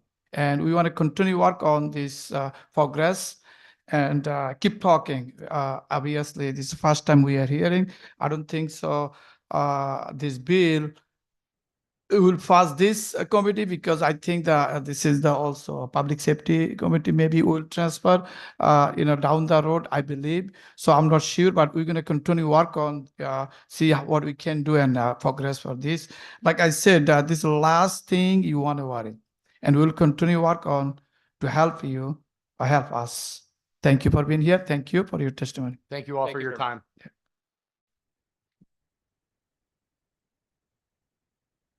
Our next speaker is Sydney Alkani. Did I say right? Okay. Yes, I'm here. 1 second. Welcome and thank you. Yeah. Hello, everyone, and good afternoon to the honorable co-chairs and members of the committee. My name is Sydney Elkay. I am a Manchester resident, and I'm here today to testify in favor of HB 5390, an act concerning transit-oriented communities. I work as the transit-oriented communities organizer at Desegregate CT, although today I'm here to speak for myself. My testimony may remind you of the testimony that I gave last session, as there have been no substantial steps taken to remedy the housing crisis in our state in the last year. There are a lot of reasons that I'm in support of this bill. However, one of the main reasons, as a recent UConn graduate, is the sheer lack of housing that currently exists in the state. According to CT Insider, Connecticut has the lowest vacancy rate for rental housing in the nation, with only 2.1% of rentals being vacant as of 2022. Connecticut also has the second highest number of young people aged 18 to 34 living with their parents out of any state, with 41.5% of people in that demographic still living at home. Those two statistics are connected. I've found that data as well to be accurate from my own experience. After graduation, I discovered that I could not afford to move out within the state, nor were there a large amount of housing even available. Certainly, the number of one-bedroom apartments, which is the kind of housing I would be searching for, was negligible. Many people I know have experienced the same issue, with nearly all of my friends moving back in with their parents after college graduation. Most of the college graduates that I know who do not currently live with their families have moved out of state, because housing designed for young adults doesn't exist in Connecticut. Few young people can afford both the skyrocketing cost of housing as well as the cost associated with car ownership that is necessary in every part of our state. At my age, my parents had moved into their own house in Connecticut, had married, and had begun to have kids. My generation lives with family members and roommates, unable to afford the lifestyle of our parents in our home state. Each year, thousands of students graduate from the incredible universities that we have in our state, ready to enter the workforce, only to find that there's nowhere for them to live. If we as a state actually want our college graduates to stay in their communities and use their education to the benefit of Connecticut, we have to build housing for them. Otherwise, young adults will move to places where they can find housing, which will be out of state. Work Live Ride is designed to create more housing by making it easier for towns to develop denser housing near transit. This will allow for additional units to be built while also creating housing diversity beyond large homes on large lots. This would enable towns to build more of the housing that young people look for, such as small apartments, which would enable us to move out of our childhood homes while still remaining in our communities. The creation of additional housing units would also allow for the supply to catch up with demand, thus lowering housing prices and making it more affordable for the people who are searching for housing. If this bill does not pass, Connecticut will continue to not build housing and will remain unable to support additional households. Our state will continue to lack housing that is affordable, making it inhospitable for young people. If we want Connecticut to thrive, we can't afford to drive away our next generation of workers and taxpayers. But with our current zoning laws and lack of housing, that is exactly what we are doing. Thank you for your time.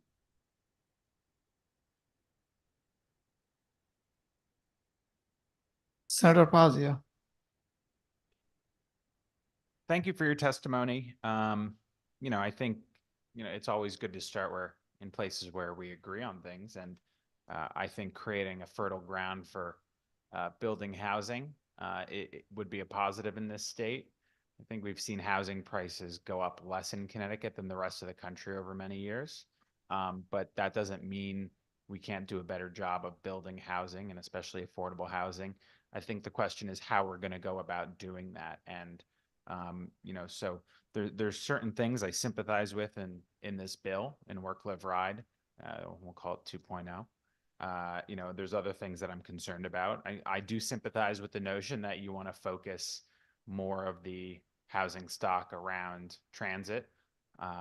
My concern that I raised last year, I still have this year, that I think it's not just transit, but also mixed use. I know train stations in my district, for instance, that, don't really have mixed use, don't have retail around those transit stations, even though they have a transit station there. And there's others that do, and those I think are much more ripe for adding housing than ones where there is no mixed use in the area. But I did want to ask you, because the mechanism, the real kind of incentive, penalty or positive incentive to create this transit-oriented development in this bill is the either the reward or the penalty of being eligible or ineligible for more quote unquote discretionary transportation funding under the bill. And the bill references several other statutes, so several other kind of funding streams under Section 2, subsection 2. So it's discretionary infrastructure funding, and it references several other sections of state statute. If this isn't something you've thought about, we can defer it to other people giving testimony. But because you're part of Desegregate, I did want to give you the opportunity. What types of discretionary infrastructure funding, as referenced in this bill, are kind of you going after specifically? Yeah, so first of all, I would just like to say that no one is ineligible for funding. It is simply a prioritization where towns that opt in to Work Live Ride may have the ability to be prioritized for certain funding streams. The grants themselves are largely focused on development. So there's a few TOC specific grants. I believe STEEP is on there. I'm not quite sure off the top of my head what the rest of them are, but they are all largely focused on economic development. There's two of them, I think, in there that are also related to brownfield land bank and the brownfield development loans. We had this conversation last year that could be kind of health and safety concern, and making towns who aren't going down this path of upzoning substantially ineligible for those brownfield funding streams. It raises a question of if that's unfair to municipalities who don't go down this road, because it could also make them ineligible to remediate, brownfield sites that are detrimental to the health and safety of their communities. The inclusion of those funding streams concern you here? That is something that we have discussed a lot, and that isn't something that particularly concerns me. We have a line in the bill, I believe it's 106 or so, where it says that municipalities that opt into this legislation may be prioritized for these grants. It is not necessarily saying that they will be the ones to receive the grants. Also, if you look at the specific brownfield grants, I've been looking more at the website for ct.gov. It says that brownfield redevelopment projects are focused on communities where it will make a significant economic impact. And so what we really want to do with this legislation is make sure that the brownfields that are being remediated are in places where they are making that economic impact. There are places such as Waterbury that have significant brownfield sites that are within walking distance of their transit and that make it incredibly difficult for the towns to actually develop there. So we want to make sure that under this legislation that towns that are doing development are able to actually develop on where their brownfields are without risking the health and safety of their constituents. Understood. I appreciate your input. I would be concerned if any town, irrespective of the potentiality for development and economic growth, could be deprioritized in brownfield funding. I understand some of the other rationale here.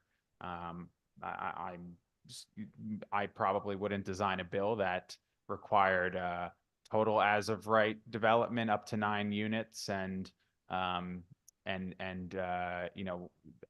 as of right above 10 units with just a few set aside units or 30% set aside units in there. I think that's probably on the very aggressive end, making towns and cities eligible for those funding streams.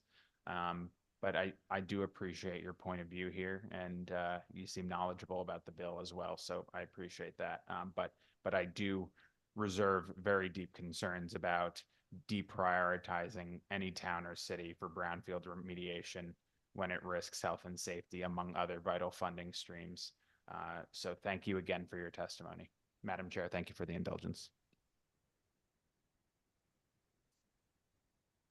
Mr. Chair, thank you for the indulgence. Thank you, Mr. Chairman. Mr. Senator, I'm sorry. So you said, Madam, yes, okay. Yeah. Any more question? Seeing or hear none at this time, thank you for your testimony. We have a next speaker, Ann O'Brien.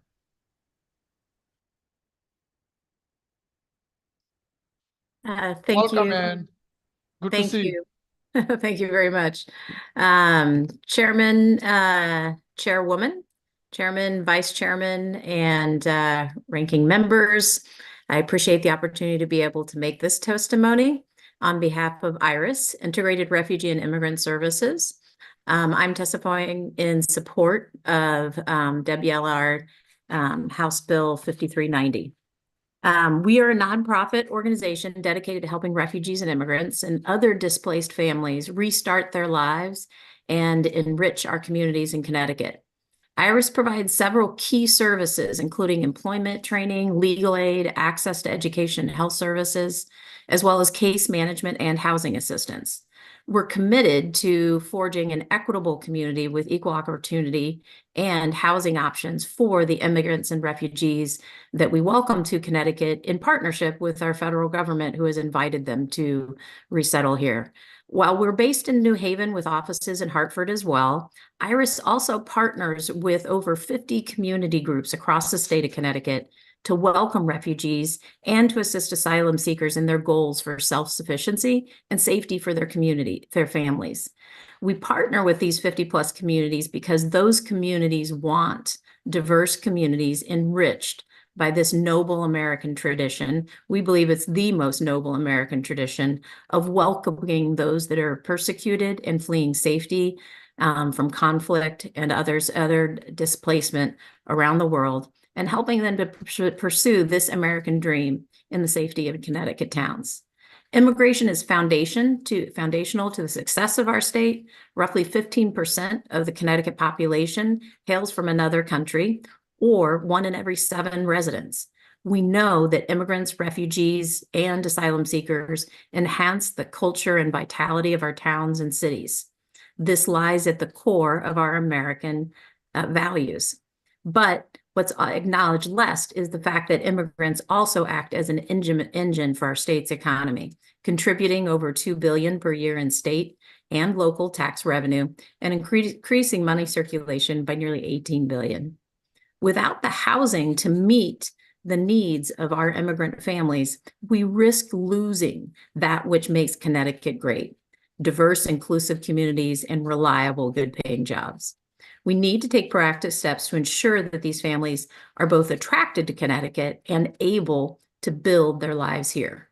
This commitment starts with the construction of a significant amount of new housing, and the construction of new housing necessitates statewide zoning reform. We believe that House Bill 5390 will help achieve this vision. By increasing development around transit stations and downtowns, we can help diversify housing options in communities to which immigrants and refugees currently do not have access. Transit-oriented development is particularly important since, according to the Pew Research Center, immigrants are among the populations most likely to use public transit. We see this every day as we welcome new refugees, and they immediately ask how quickly they can start their employment, and they want to be able and they need to be able to use public transit. The modest increase in housing availability and affordability in our transit towns lowers housing costs overall, granting immigrants the freedom to resettle in all corners of the state, as our 50+ community groups want to see happen. At Iris, 3 minutes are now complete. Please summarize. Great. At Iris, we believe that this House Bill 5390 will help to make this goal a reality, and it will bring families with young children that will then make the next generation of communities in Connecticut that much stronger. I really appreciate the opportunity to make this testimony, and it's an honor to be a part of this panel today. Thank you, Senator Fazio. For a second, he was the chair, but he's back to ranking member. I had my one shining moment, but heavy wears the crown. Ms. O'Brien, thank you for your testimony. So your clients, I assume they don't only include refugees who went through the refugee immigration system. I assume it includes other types of immigrants as well, right? Oh, yes. We work with the broadest range of displaced people. Some most recent examples that I'm sure will be top of mind include those that came from Ukraine that technically do not have refugee status, but have another type of status that's called humanitarian parole. We work with those individuals as well as our fellow colleagues from Afghanistan that were evacuated and worked for the U.S. military, and many other types of immigrants and asylum seekers. Yeah, and I assume when you say broadest range possible, that in of clientele, that includes immigrants regardless of legal status and documentation. Yes, so we help based upon the most vulnerable, but also based upon the resources that we have. The vast majority of the folks that we are able to help with securing housing are those that come through our federal resettlement program, as well as those that are granted different types of humanitarian parole, such as those coming from Ukraine or from many different countries around the world. Yeah, and many of us, our families have immigrant backgrounds, and we recognize that this country is dependent so much on an effective immigration system to make it as great as it is. And certainly we want a logical and strong, but also a logical legal immigration system where we have enforcement, not just at the borders, but also in the interior as well. Something that's fair, but also effective for both, our state's interests, our nation's interests, as well as the well-being of our immigrant populations.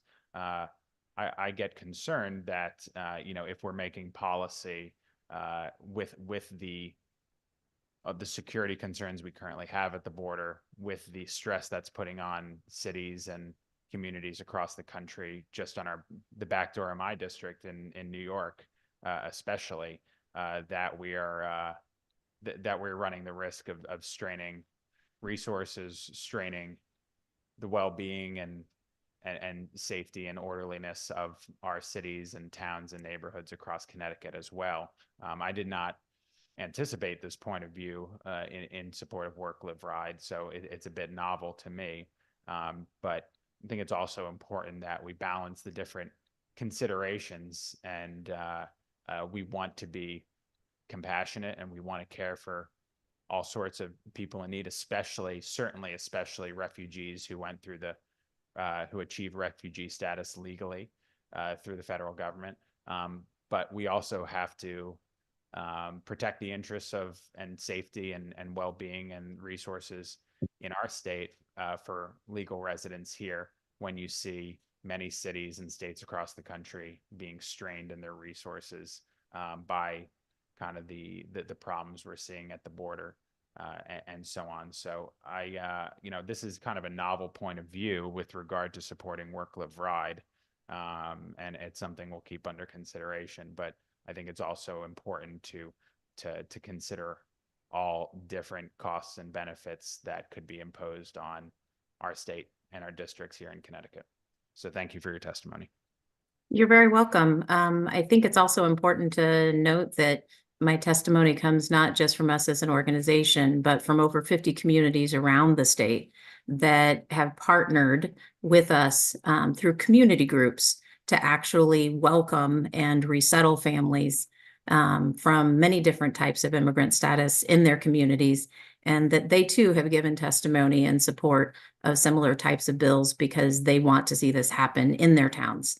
And these are folks that have come forward of their own accord to do this type of work and to welcome folks that are, for example, from members of such as Operation Allies Welcome, as well as those that have sought asylum in other ways through the U.S. So there's a lot of communities around the state from probably every single one of your constituencies that, if you were aware of it, that have actually engaged in this work and are supportive of these efforts because they want their communities to be diverse in all ways.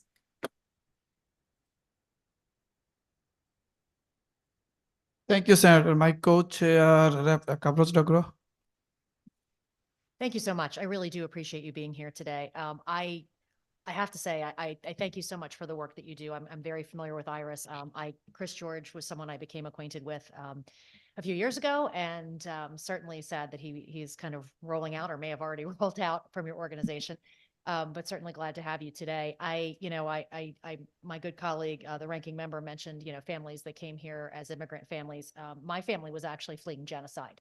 So when I hear about our support or not support of folks, I always think back to, I wouldn't be here today if it weren't for them fleeing. And I wish that they had had an organization like Iris to help them. Certainly, to be blunt, I know several of them came illegally and were not here because they had been vetted well. It all turned out for the best with a lot of the Greek immigrants coming over and feeding everyone, certainly in restaurants and diners across the country. But I just want to focus in on some of what you said, because yes, it seems like it would be an odd pairing to have Iris come to testify on a transit-oriented bill. But I was part of an organization who was several years ago welcomed a family that was fleeing Syria. And the two biggest challenges that we faced were trying to find them housing and trying to get them a vehicle. We were lucky enough to have a vehicle donated, but it certainly, when you consider the cost of insurance and upkeep, and, it was an older vehicle and certainly required more maintenance than a newer vehicle would. And then you may have heard we have a bill that is about tiny shelters at churches, temples, and mosques, but we also had someone come forward that is getting ready to welcome an Afghan translator and their family. And again, struggling with housing and trying to figure out how best to accommodate that. So would you say I mean, maybe they're equal, housing and transportation, but would you say one is a more significant barrier than another? And I would say, could you also say if they are, then are they significant barriers to getting these folks employed and them being able to start their new lives and earn income? Sure. And I'm glad you had that wonderful experience being part of a group to welcome a Syrian family. That is exactly what we're talking about in terms of the work that we do. And I do find it interesting that folks are surprised to have an immigrant services focused organization as part of an affordable housing initiative. It shows me that folks may have gotten a little bit removed from their roots. Since I don't think anybody on here is actually of Native American descent. So I appreciate you adding more about your background. That's super helpful. So affordable housing is the #1 issue. Even if folks are arriving with incredibly highly marketable skills, such as those that have come from Ukraine or from Afghanistan, even from Syria as well. The #1 issue is finding affordable housing because they are expected to compete on a level playing field with folks that were born in this country for jobs. And so oftentimes they have to take positions that are below their education and experience level because of their English skills. Even if they have excellent English, it's still not quite the same. And so the #1 is housing, but right behind it is transportation. Because they will be earning less than they earned in their pro rata that they earned in their home country, and therefore they need affordable transportation. They don't arrive here and immediately purchase a vehicle that oftentimes doesn't come for a year or two or longer. And so that's why we do look for housing that is both affordable as well as, and when I say affordable, it's, you know, within their employment capabilities. All of the folks that we work with are expected to and want to work, and they're work authorized as soon as they possibly can after they arrive. And yet the transportation needs to be right there with them. So the communities around the country, around the state that work with us look for housing that is as close to any local public transportation as possible, or at least within reasonable biking distance. We have a really healthy bike program near our main offices. A bike can be absolutely critical to that next level up job. So transportation is, I would say, 1B. In terms of importance for a newcomer, with housing being 1A. Thank you so much. I really do appreciate that. And that's interesting about the bikes. That's not something I had thought of off the top of my head. So It definitely is. It definitely for is. sharing that as well. Yeah, and even in our town of Ridgefield here, we resettled a Syrian family in town. By the way, I live in Ridgefield, even though our offices are in New Haven and Hartford. But our town of Ridgefield welcomed a Syrian family in partnership with IRIS back in 2016. And initially, they were walking to their jobs and biking to their jobs. But many years later, with the mother working in the local public school system, and the father was able to purchase a car and get back into his field of choice, which is working in hospital lab testing, and was able to purchase a car. But having public transportation even more accessible would have been really, really key. And we'll see how that plays out, because the local community group in Ridgefield is going to welcome another family here within the next few months. So transportation is absolutely critical, as well as affordable housing. We need it hand in hand. Thank you. And I want to thanks. I know a long time I'm working with you closely, Syrian refugee and Afghan. Finally, of course, Ukrainian, because my wife from Ukraine, and I know last person you help us, I think you went to the North Carolina. I had no network or connection over there, but you help him finding the apartment and job, all those. So I thank you kindly for everything you do. It's really, honored to work with you and Chris. with Congressman John Larson, helping our community. The best thing happening this room today, MD came in here with $200 and backpack today. I'm chairing the P&D meeting today. This is the the beauty of the democracy and the beauty of American dream. So I came in here with $200 and backpack, big dream. All right. So today I'm in here You're because absolutely right. the people like you are there helping desperate need help. So I want to thank you and bottom from my heart, and of course my wife really appreciate your all help, all the Ukrainian refugee, family over that time, and even ongoing now you're helping. So I thank you for your testimonial, and keep up your good work. We are here for you also. Thank you. Thank you. And it's an honor to do this work, and it's an honor to be engaged with you all to be able to give testimony in support of this bill. I know that Connecticut towns will do what's right for all of their population. Thank you all. But one thing I want to add, look, immigrant families are backbone of our economy. Absolutely. Absolutely. Right. I tell people, small business, Main Street business is backbone of our economy, not Wall Street. Also, immigrant family, they are keeping off. Look at, I'm the product of the immigrant family, am I right? American dream. So thank you. Keep up your good work. I really, really, want to say that please send the message to the Christ. I mean, here, after I got elected, I didn't talk with him. I don't think he even knows, but I talked with him a number of times with the John Larson. Thanks, and Absolutely. We'll carry on his torch, seeing as how he hired me. So keep it going. Thank you. Thank you all.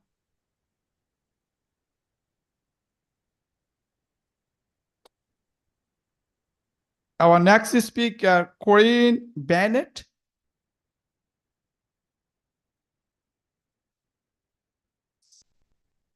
Corinne Bennett. Okay.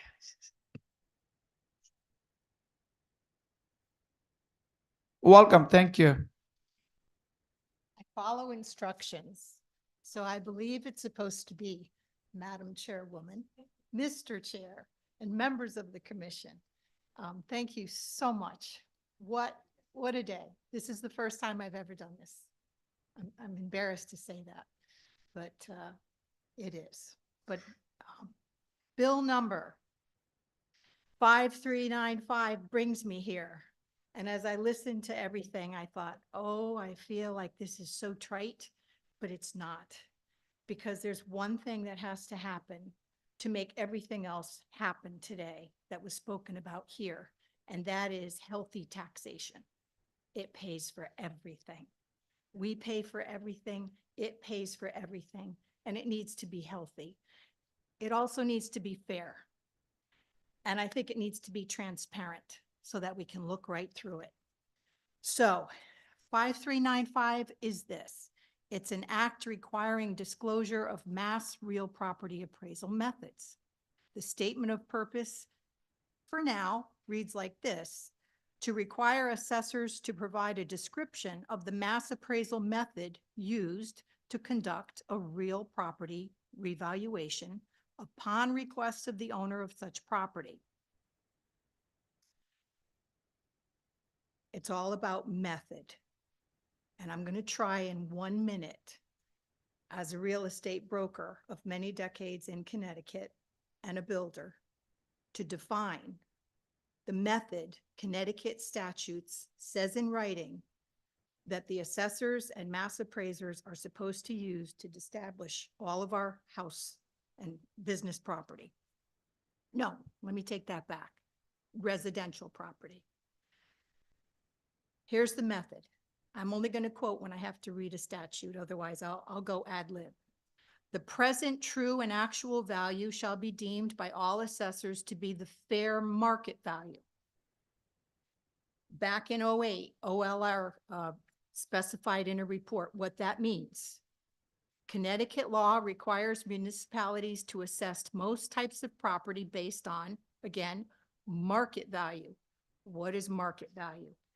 Market value is the present true and actual value, which it defines in an exchange of property.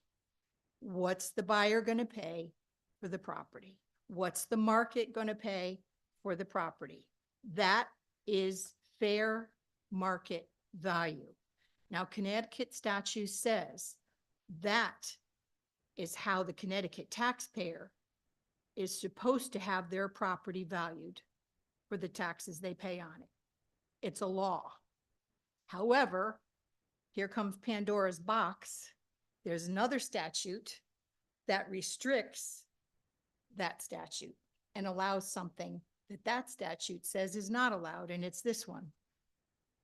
It allows these assessors to do mass appraisals using 3 methods: market sales approach, which is the one we're supposed to use by law, cost approach, and income approach. Then it states finding the market value of a property involves discovering what similar properties are selling for. Selling for. Excuse me, your 3 minutes are now complete. Please summarize. Your property values are based on the cost of what it would be to rebuild your house. It's not even legal the way it's being done. When you go to the town and you ask for the information, and I can't quote it right now, it's in my witness, you will get nothing. You can, by the way, electronically get that $250. You don't have to pay $250 for it. They'll send it to you electronically, whatever they were talking about. I'm not sure. I did all that. We're dealing with a taxation system using methods that aren't even allowed in our statutes. And then the taxpayers are not being allowed to determine the value of their property based on the proper things. It's very complex. I'll be here to keep going. And Senator Piscopo got me going, and he says, you need to do this. I said, I'll do it. But it's complex. Wrapping up. I feel like I'm at a 12-step meeting. My time. Thank you, Rep. I think I'm the only hand for right now, so I'll try to help you get a little further with this in terms of explaining it. So are there examples of tax assessors not doing this right now? Let's keep it to a minimum of number if we can. I'm a real estate broker. I requested the properties that were used to determine the value of my home because it was off. I know it's So comps. If I'm a doctor, Okay. I know I'm sick, I hope. So I said, boy, give me the comps, because according to Connecticut statutes, that's how you're supposed to come up with the value. And here's what I got verbatim. As you may or may not know, a mass appraisal does not use the direct sales approach. We and all towns use a modified cost approach at values. As such, there's no direct comparables. No further information will be given to you unless directed by the courts. That was from my assessor. So I said, wait, modified cost? Oh, I'm a builder. I'll understand that. I know what current square foot goes for and land value. And so I sent another email. I said, would it be possible for me to get the computations used to derive the value on my property? And this is what I got back. Valuation computations are inherent in the computer-assisted mass appraisal system, and they are considered proprietary. I said, so I'm never going to know what you base the value of my property on. So you can appeal it, you can get an appraisal, and I did. They rejected that, and I took them to Superior Court, and I won. But I did that self-represented. No one's going to hire an attorney to do that. However, this is important for you to know. When I did ask for the proprietary information, I went to Freedom of Information, and it's protected as a trade secret. Probably because it's IP is my guess. Yeah. Third party. Right. Intellectual property though because it's a software program is my guess. I don't want to get too windy because I did write it out, but it's serious. Yeah. It really is serious. I took we did a self-appeal for my son who bought a terrible little house, terrible. And I knew it was off. It was off by 25%. The taxes were killing him. But we did represented at the Superior Court. How many people can do that? Very few. I mean, I'm not boasting, but you know, I'm not afraid, obviously. So I said, come on, we can figure this out. And we won. But it was a big process. It shouldn't be that hard. The taxpayer should understand the value of their home. There should be some kind of verbiage. If you ask them to describe the method and we leave it with this wording, all they're going to do is throw this book at you. Say, here's how they did it. This is the software program that they used. Doing the cost approach, which their own appraisal in court said isn't even accurate. Their own appraisal, which they paid someone to do because the assessor's not a licensed appraiser. Neither is anybody that works at the software company. None of them are licensed. Okay, well, you've given us a lot to think about, that's for sure. Thank you very much. Thank you, Mr. Chair. Any other question? Seen or hear none at this time? Thank you. Thank you for your testimony. We appreciate it for being here.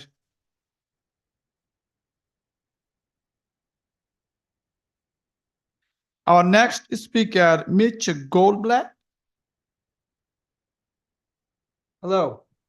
Here we go. Welcome and thank you. Thank you. Committee chairs, Senator Rahman, Representative Kavros DeGraw, members of the Planning and Development Committee. My name is Mitch Goldblatt. I'm the Director of Human Resources for the town of Guilford, a selectman in the town of Orange, a member of the Executive Board of the Connecticut Public Employer Labor Relations Association, and serve on the Connecticut Conference of Municipalities Policy Committee on Labor Relations. I can safely speak to the fact that all these organizations are opposed to Senate Bill 334.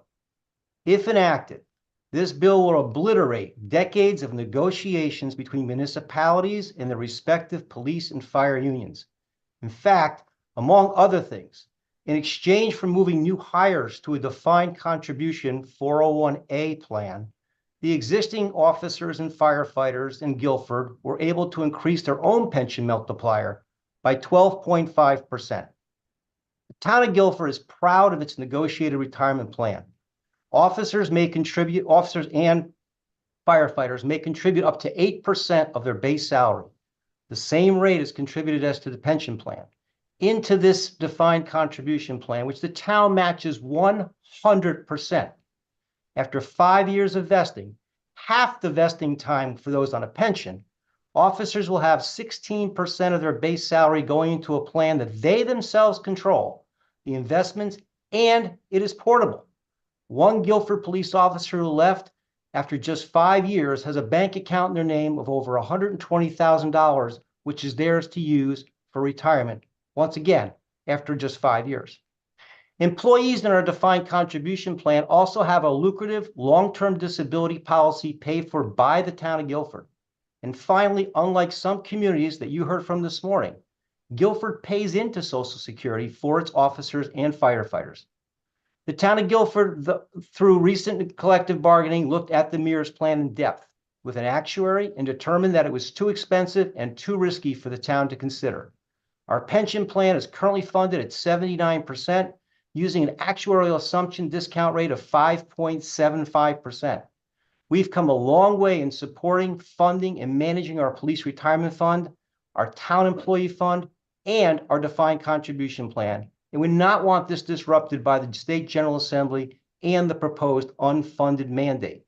If municipalities who are feeling the pressure of declining applications and retention issues determine on their own that moving back to a traditional defined benefit pension plan is in its best interest, such action should take place at the bargaining table, where retirement plans have always been successfully negotiated. Finally, demanding that a municipal pension provide benefits that are comparable or superior to those benefits offered by the municipal employees retirement system is simply unsustainable. The reason many municipalities are not MERS is because pensions are determined based on every dollar earned, including all overtime. The town of Guilford strongly urges the rejection of Senate Bill 334 as it is an unfunded mandate, rejects the collective bargaining process, and is an unnecessary disruption to retirement plans already in place and agreed to by both management and labor. Thank you very much, and I'm here to answer any questions you might have.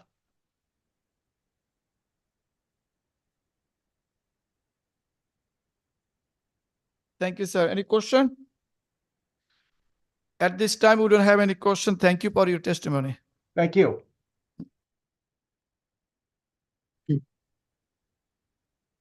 Our next speaker, David Kowski.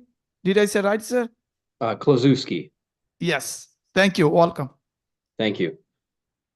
Okay, good afternoon, Chairwoman Cavaros-Figueroa and Chairman Rahman and other distinguished members of the Planning and Development Committee. My name is David Klozewski, and I am tax collector for the town of Fairfield, Vice President-elect for the Connecticut Tax Collectors Association, as well as the current chair of their legislative committee. So as an association, we are opposed to raise bill number 5396, dealing with the assignment of interest on certain tax bills. What this effectively is doing is it's putting the responsibility, the sole responsibility, on the tax collector to decide if interest should either be waived or recalculated when the delinquency is attributable to an error by either the tax collector or the assessor, and not the result of any action of the taxpayer. So as the individuals that enforce and collect interest charges related to delinquent property taxes, tax collectors must not be held responsible for decisions regarding the rates and waiving of interest. We do not have authority over tax policies, rates, or programs. We also do not decide who is responsible to pay or how much. We do not make policy or pass judgment. Therefore, we should not have legislation out there that seeks us to be policymakers when it comes to the charging of interest. Currently, interest is charged on a delinquent municipal property tax bill at a rate of 1.5% per month, which equates to 18% per year. This rate is exactly the same as the standard in a variety of industries, such as bills that you get in your mailbox from your landscaper or your dentist. Any other creditors, they're likely to impose an identical or even greater 1.5% a month late charge for payment beyond 30 days. So we feel this amount is fair. It should remain as current law dictates. Also, the rate of 18% is meant to act as a deterrent and to prompt residents to pay their taxes on time. But what is most unfair and problematic about this legislation is the suggested cap on the interest noted in the bill.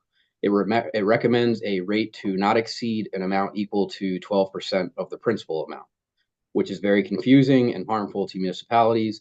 If their intention of the bill was to reduce interest from 1.5% a month down to 1% a month until the principal is paid, then the language is incorrect. It does not match that intention.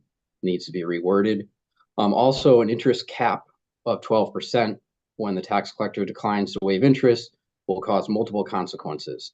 It would overhaul our entire interest structure, require us to collect upon multiple interest structures, which conflicts with 12-146, which says the interest is charged at 18% a year with no cap.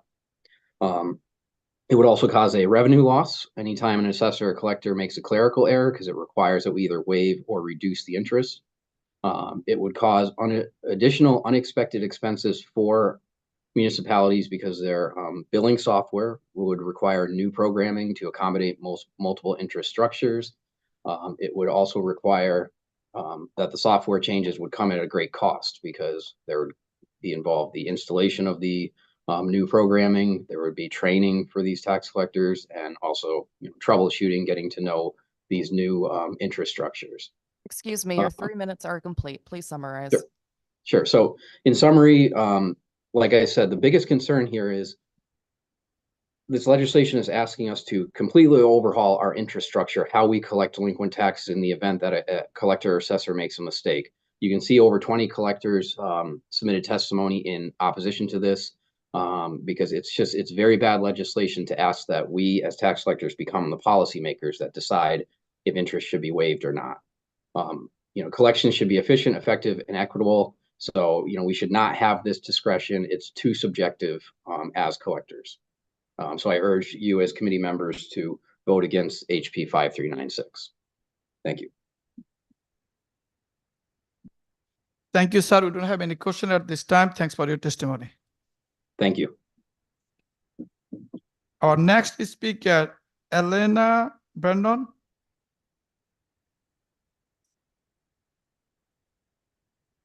Elena Brandon? Hi, yes, I'm here. Can you hear me? Yes, thank you. Okay, awesome.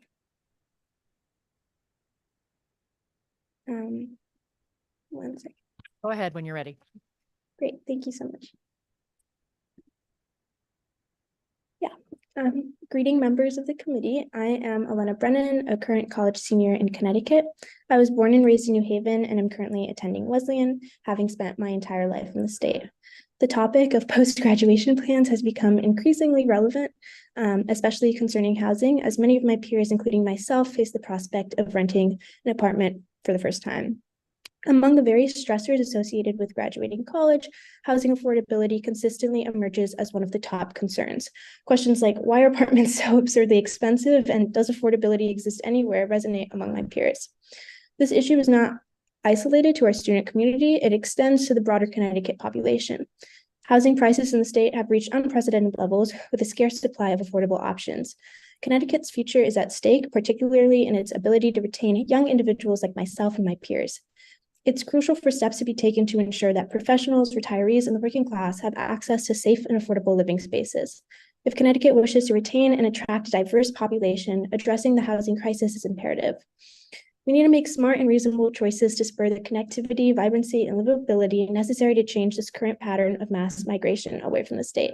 I'm confident in testifying on behalf of HB 5390 is that smart and necessary choice. I want to underscore that this proposed bill operates as an opt-in basis. It's not a mandate. Municipalities opting in will receive prioritized consideration for state discretionary funding, whereas those choosing not to participate remain eligible for any discretionary grants. This ensures that no funding is forfeited should a community choose to abstain. In collaboration with the State Office of Reorganized Growth, the ORG will function as a liaison for local governments, aiding them in the application process for other agency discretionary grants related to the transit-oriented community district. Additionally, the ORG will facilitate coordination among agencies to streamline application and planning procedures aligning with the state planning and development plan. Through this collaborative effort between local communities and state offices, this bill aims to give communities interested in developing a transit-oriented community the necessary tools to ensure their success. This bill envisions a post-sprawl future that utilizes mixed-use development, higher density, and transit-oriented development to solve the state's housing crisis and our collective climate crisis. This bill is an important step to build local and state capacity and collaboration to plan for a post-sprawl future. This bill will benefit us all by providing more work and customers for businesses, a greater diversity of housing options fit for people in various stages of life and economic background, and safer streets. Subjects like housing and transportation are more popular amongst young people than ever before, and this trend is understandable as these issues hold greater significance for our generation compared to our parents and grandparents. Supporting this bill sends a message to young individuals like myself that you recognize our concerns and appreciate our contributions, so let's not be excluded. Consider the economic future of Connecticut. I urge you to vote in favor of this sensible legislation and look forward to its implementation. Thank you for your time.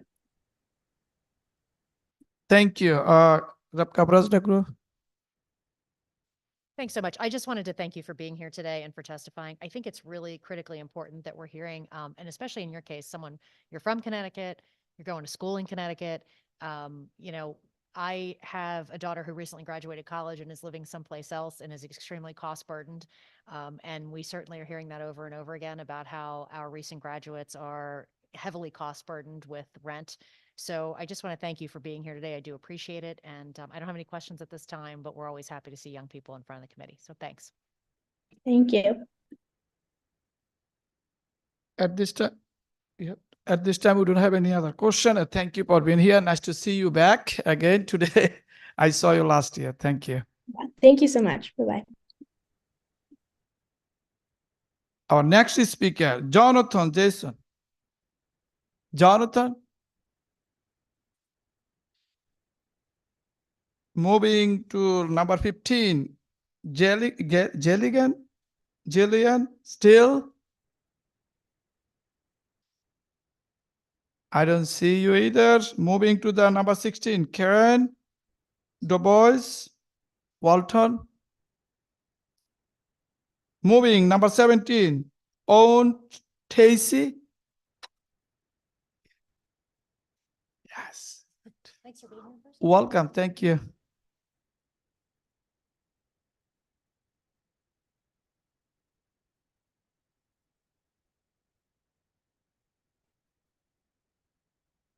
Honorable co-chairs, Representative Carlos DeGraw and Senator Rahman, and ranking members of the board. Thank you for having me.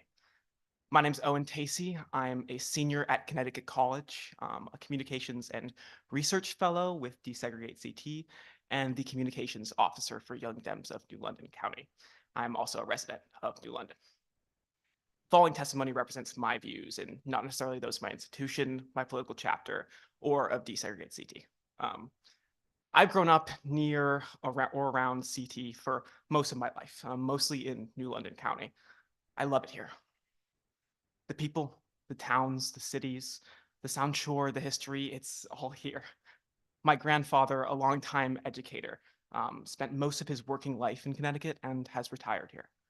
My father went to Wesleyan and got his start in journalism, working for The Current, where he met my mom. Teacher and journalist are not high-income jobs. My entire family relied on cheap, accessible, and affordable housing in order to jumpstart the careers. The Connecticut I live in today doesn't afford that opportunity. More accurately, the Connecticut I live in today isn't willing to give people like me that opportunity. I would love to stay and work here after college, but the reality is quite simple. I can't. At the rate costs are rising, I might not ever be able to. It's not just because of housing prices, though. Connecticut treats pedestrians as second-class citizens. I don't own a car and rely entirely on public transit to get in and around Connecticut. Outside of the few walkable areas in cities and exuberantly wealthy towns, the state is outwardly hostile to people outside cars. Even in those places, people are expected to begin and end their trips by car. New London, the city I love, is a perfect and unfortunate example. For me to get to my campus, to Bank Street, New London's commercial center, it would take an hour-long walk or a bus that only comes once an hour. At night, that wait would be spent entirely in the dark, on a street that is often left unplowed, that drivers frequently speed on. It is, in every sense of the word, deeply unsafe. Most Connecticut residents that rely on transit have very similar stories. What does this say to those of us without the expendable income to purchase and maintain a car? What does it say to those with disabilities like epilepsy or other physical impairments who legally cannot operate one? It says, we don't want you here. Passing HB 5390, or Work Live Ride, is a common sense step to building a better, more equitable, more transit-oriented future in Connecticut, where no one is sidelined because of their income, place of birth, or disability. More, it's a common sense step towards the realization of the American dream of independence, freedom, and liberty for everyone that seeks a better life. We owe it to ourselves, to our fellow citizens, and those not yet born or not yet arrived to pass this bill and create a better Connecticut for everyone. Thank you. Thank you, sir. Any question? We don't have any question at this time. Thank you. Outstanding presentation. Thank you so much for being here. Appreciate it. Our next speaker, Armand D. Ferreira.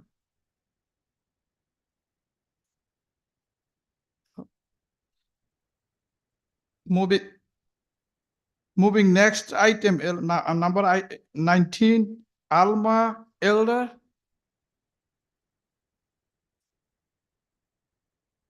No. Moving number 20, Sebastian Charles.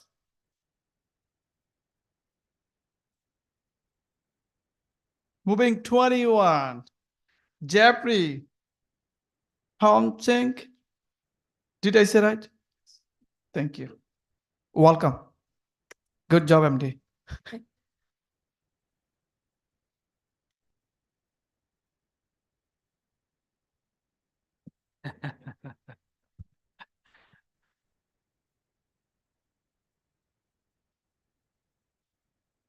Good afternoon, honorable co-chairs, ranking members, and distinguished members of the Planning and Development Committee, as you hear my testimony and those that review the tape. My name is Jeff Tomchik. I'm Director of Legislative and Political Affairs for the Uniformed Professional Firefighters Association of Connecticut. The UPFFA of Connecticut represents 60 local affiliates of the International Association of Firefighters, and our membership is comprised of approximately 4,000 union firefighters across this great state. I'm sitting here to provide testimony in support of Senate Bill 334, an act requiring pensions for police officers and firefighters employed by municipalities. I know there's been already some discussion on this from other testimony. I'm going to try not to be repetitive, but I did want to say that my colleagues had spoken on personal stories, and I'm going to give a little bit of points on a little macro perspective of pensions. The Defined Benefit Pension Plan for police and firefighter serves several important purposes, and defending their needs involves recognizing the unique nature of these hazardous professions and the risks involved. And those can be included in attracting and retaining talent,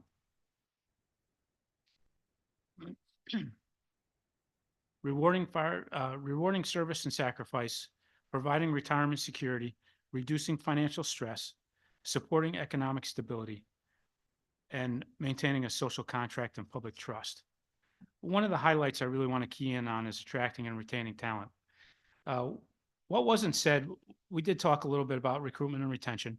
And one of the key particular factors about this today is that it's in a crisis perspective. And that crisis is a result of not so much recruitment, because that ebbs and flows with the job market, but the retaining of employees, especially quality employees, becomes a difficult prospect and a costly one at that. And the pillar of the fire service is built on institutional knowledge.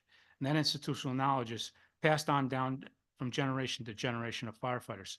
And as these firefighters in this new workforce are more mobile and transversing from department to department, the institutional knowledge is becoming lost and is no longer existent.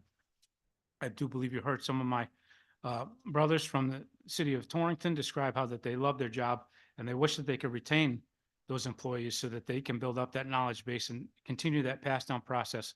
And all that is for the purpose of increasing and providing the best possible public safety. Finally, I'm going to hit, before my time runs out here, on the social contract and public trust, because I think it's very important to remember that offering a defined benefit pension plan reflects a societal commitment to supporting those who serve in essential public safety roles. It fosters a sense of trust and mutual respect between communities and their public safety personnel, reinforcing the social contract that underpins the relationship between citizens and government institutions. So in summary, I certainly do want you to reference my written testimony for the finite details, but I do want to explain again that defined benefit pension plans for police officers and firefighters plays a vital role in recognizing their service, ensuring retirement and security, and supporting the overall well-being of individuals who undertake the critical roles in the society. They are an essential component package that reflects the unique challenges and contributions of the dedicated, hardworking public safety professionals serving the communities of our great state. So just to reinforce this as an organization, the UPFFA of Connecticut fully supports. Excuse me, your 3 minutes are complete. Thank you. Fully supports Senate Bill 334, and I will certainly entertain any questions that you may have. Thank you. You have a question? My co-chair have a question. Thanks. Thank you so much. Really do appreciate you being here today. We heard earlier about with the police officers that there is discussion about putting them with CMERS, the CMERS 2.0.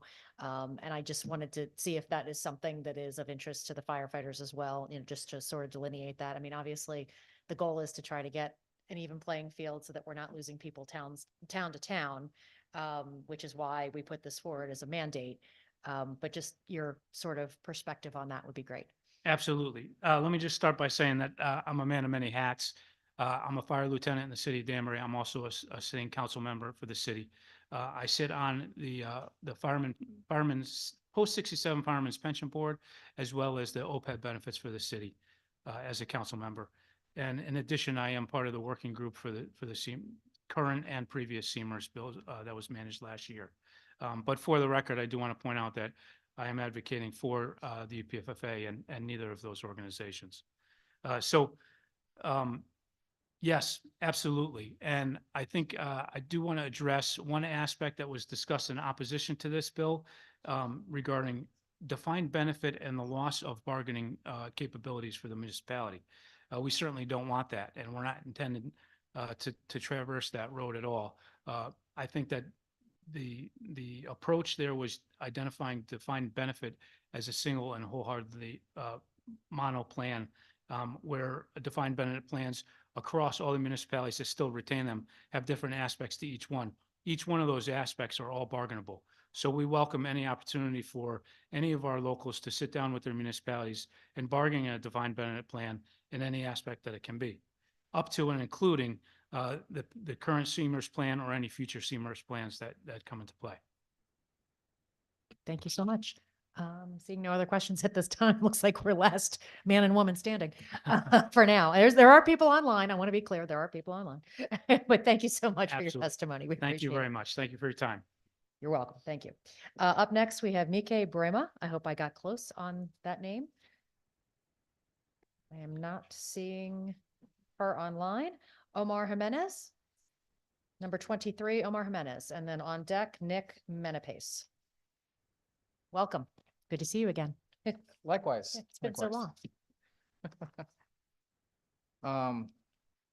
I will apologize if this gets a little bit redundant. I know some very solid points have been made in favor of 334, but I'm just going to save my piece on these issues. Good day to all present. My name is Omar Jimenez. I'm a patrolman with the Stratford Police Department. I sincerely thank you all for providing myself and my colleagues a chance to speak on this very important issue that affects all law enforcement here in Connecticut. When I started my career 12 years ago with the Stratford Police Department, I had already served in the military for 5 years, and I was excited to continue my life of service wearing a different uniform. It had been a dream to wear the badge and serve the community to the best of my ability. I understood that the job would come with certain difficulties, but I was willing to take that on because of the love that I have for my fellow citizens and the desire to protect the integrity of our society. However, as my career progressed, I saw certain benefits being taken from us under the guise of cost benefit, and as a direct result, I saw a number of my colleagues leaving our department for others that offered a CMERS-style pension. I saw within a 3-year time frame our department lose 10 officers or more, the majority of which left for pensions, other civilian careers that provided them with a better retirement package that properly rewards them. This time frame was, for the Stratford Police Department, very difficult, which is just shy of 95 sworn officers. The result of this directly translated into manning shortages and officers working longer, sometimes 16-hour shifts, to backfill patrol cars. And in most cases, these same officers would be ordered to pull these long shifts 3 out of the 4 days that they worked. Now imagine, you're a beat cop who expected to go home on time only to be told that you have to stay for another shift because patrol is short. Essentially, you have to expose yourself to the risk of this job for another shift when you're already mentally and physically drained from your first one. And in some cases, we're asked to make split-second decisions with consequences that can have lifelong impacts. So put yourself in our shoes. How confident would you be in making a life or death decision after your 15th hour of working? And it is said that our job is about 90% mundane and boring with 10% sheer terror. We respond to a wide variety of calls from barking dog complaints to all-out shootouts and homicides. At some point, the benefits must be worth the risk. Another difficulty faced, which is going to be reiterated, of not having a defined benefits plan is recruiting quality candidates. Our career field would be much more attractive if we had a silent retirement plan at the end. It can ultimately be the difference between hiring somebody who is qualified and wants to wear the uniform versus somebody who just passed tests and simply needs a paycheck. With shortages throughout the entire state, candidates can choose departments with better retirement packages, putting municipalities such as Stratford at a disadvantage in attaining higher quality recruits. So if we truly look at the numbers, on average, a police department will spend between $200,000 and $250,000 just to get a recruit on the road, only to have that same individual leave after a short time because they don't have a pension. And ultimately, their logic is, and I quote, "I can't depend on the stock market doing well to retire, and if something happens to me, what is my family left with?" Especially considering that the life expectancy, and this is going to be reiterated again, is on average 20 years less than a normal Excuse me, your civilian. 3 minutes are complete. Please summarize. Yes. The bottom line is municipalities will be saving money if they invest in the Seamers plan. And despite these facts, the grand majority of officers hold on to their current positions because of their love for the towns that they patrol and overall love for this profession. However, in conclusion, I, along with other veteran officers, are starting to ask ourselves, do the towns that we patrol truly recognize our sacrifices? And if they do, why don't the benefits match that level of commitment? That is what is crucial. That Bill 334 pass, as it not only affects police officers here in Connecticut, but also the citizens that we protect. Thank you so much. And I know you said that some of your testimony would be redundant, but certainly sounds like it bears repeating that if you say you support police, you should probably actually support the police. We do have one question from Representative Dubitsky. Oh, I'm so sorry. Do you want Dubitsky first? Or you want to? Okay. Representative Dubitsky, you can go first, and then Senator Fazio. Thank you. Thank you, Madam Chair, and thank you for coming in. You said that the benefits were taken from you. How did that happen? It seems like either through bargaining between the union and the municipalities, it seems like the give and take eventually got to more take than give. And the risks remain the same for our career field. I can't speak on numbers. I can't speak on negotiations that happened prior to my arrival with at the Stratford Police Department. However, that seems to be the trend within the entire state. Okay, so are you a member of the police union? Am I part of the board? No. No, are you a member of the union? Yes. Okay, and the union was the one that negotiated the elimination of your defined benefit plan? It was a negotiation that was made prior to my arrival with the to the Stratford Police Department. Okay, thank you very much. Thank you. Thank you, Madam Chair. Thank you so much. Senator Fazio. Thank you, Madam Chair, and thank you, officer, for your service, and likewise to all the police officers and firefighters who have testified today. It's important that our towns and cities and our state be able to fairly compensate all of our first responders, especially our police officers and our firefighters who are willing to put their lives in jeopardy for people's safety. It's important that we have policies at this state which make it possible for you to do your job as well and protect you on the job as well. And I fear that our state has not always done that, especially in recent years. I think frankly, it's going to be it's highly unlikely that this bill in this form passes into law. I don't know. I haven't been here for all the testimony, but and all the comments of legislators. It's quite frankly unlikely, but it is necessary, no matter what happens with this bill this year, that our state and our towns prioritize fair compensation for our first responders, especially police and firefighters, in order to keep our towns and our neighborhoods safe, because we saw what happened over the last few years when we did not listen to our police, especially what happened to public safety, what happened to our most vulnerable neighborhoods, and the quite frankly the disaster that befell many of our most vulnerable residents because of that. So I appreciate your testimony. I appreciate the testimony of your colleagues, and just wanted to leave with that comment too. Thank you. If I may, this is an issue that will get worse. it is frustrating because we see the reality of, that we see the consequences of what's happening. If I'm not mistaken, we're losing another officer next week. We lost somebody who was, I consider to be very close to me, a detective who I came on the job with. And for example, if I decide to go to a different department, Stratford would be losing somebody who is fluent in multiple languages, one of the hostage negotiators, a field training officer, and someone who within the community has built a great reputation. And at some point, this has just got to make sense.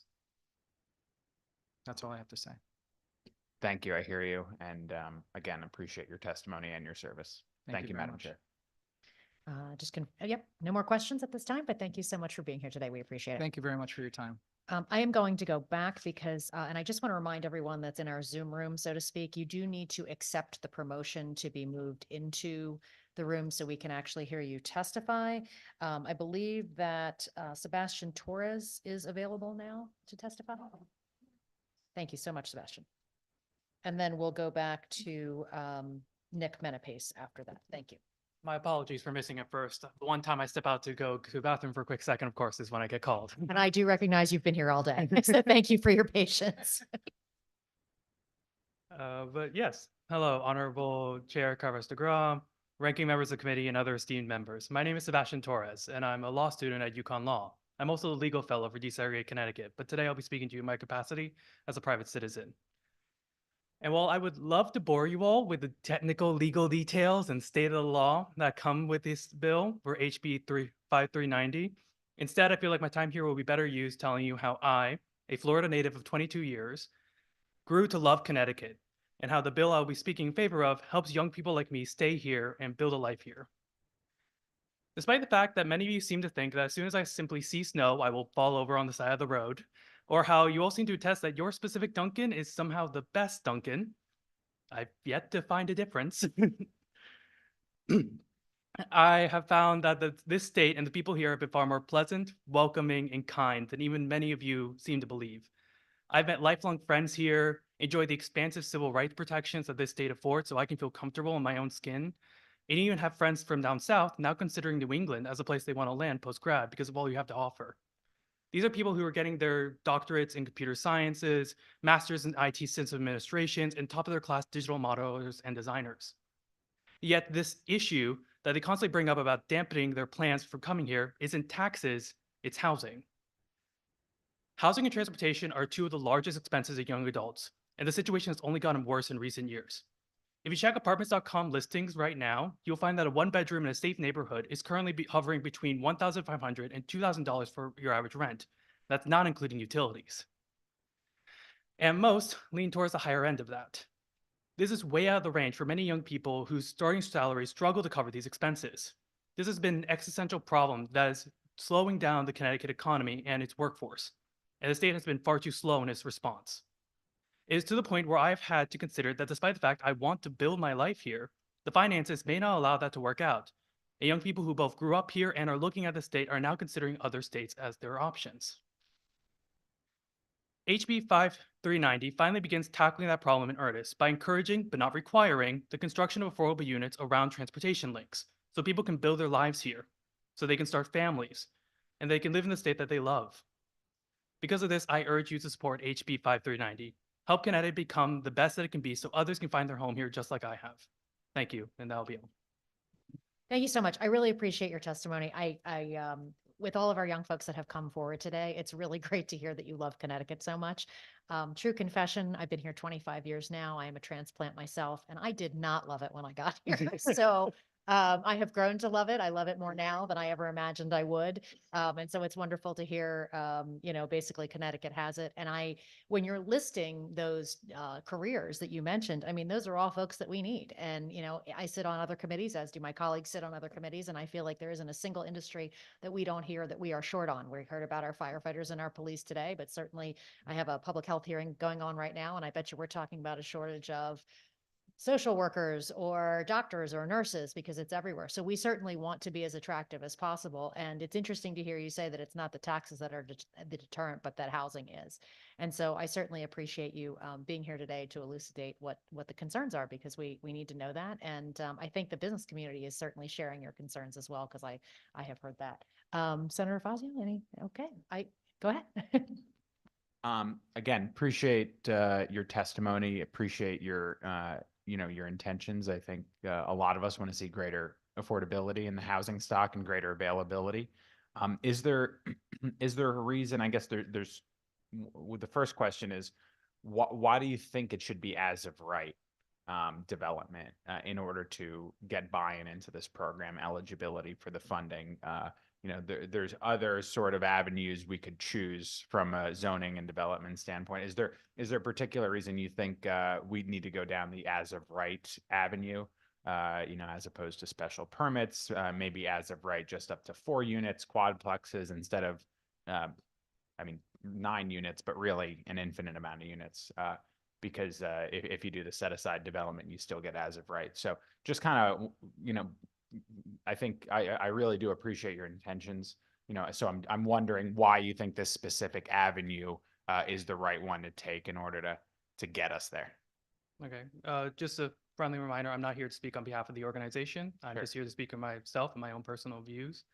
The main concerns that we're having a lot of times is that is both more expensive or costly both on developers and the towns, and that these as a right developments are allowing them to be cheaper, faster, and much more predictable overall.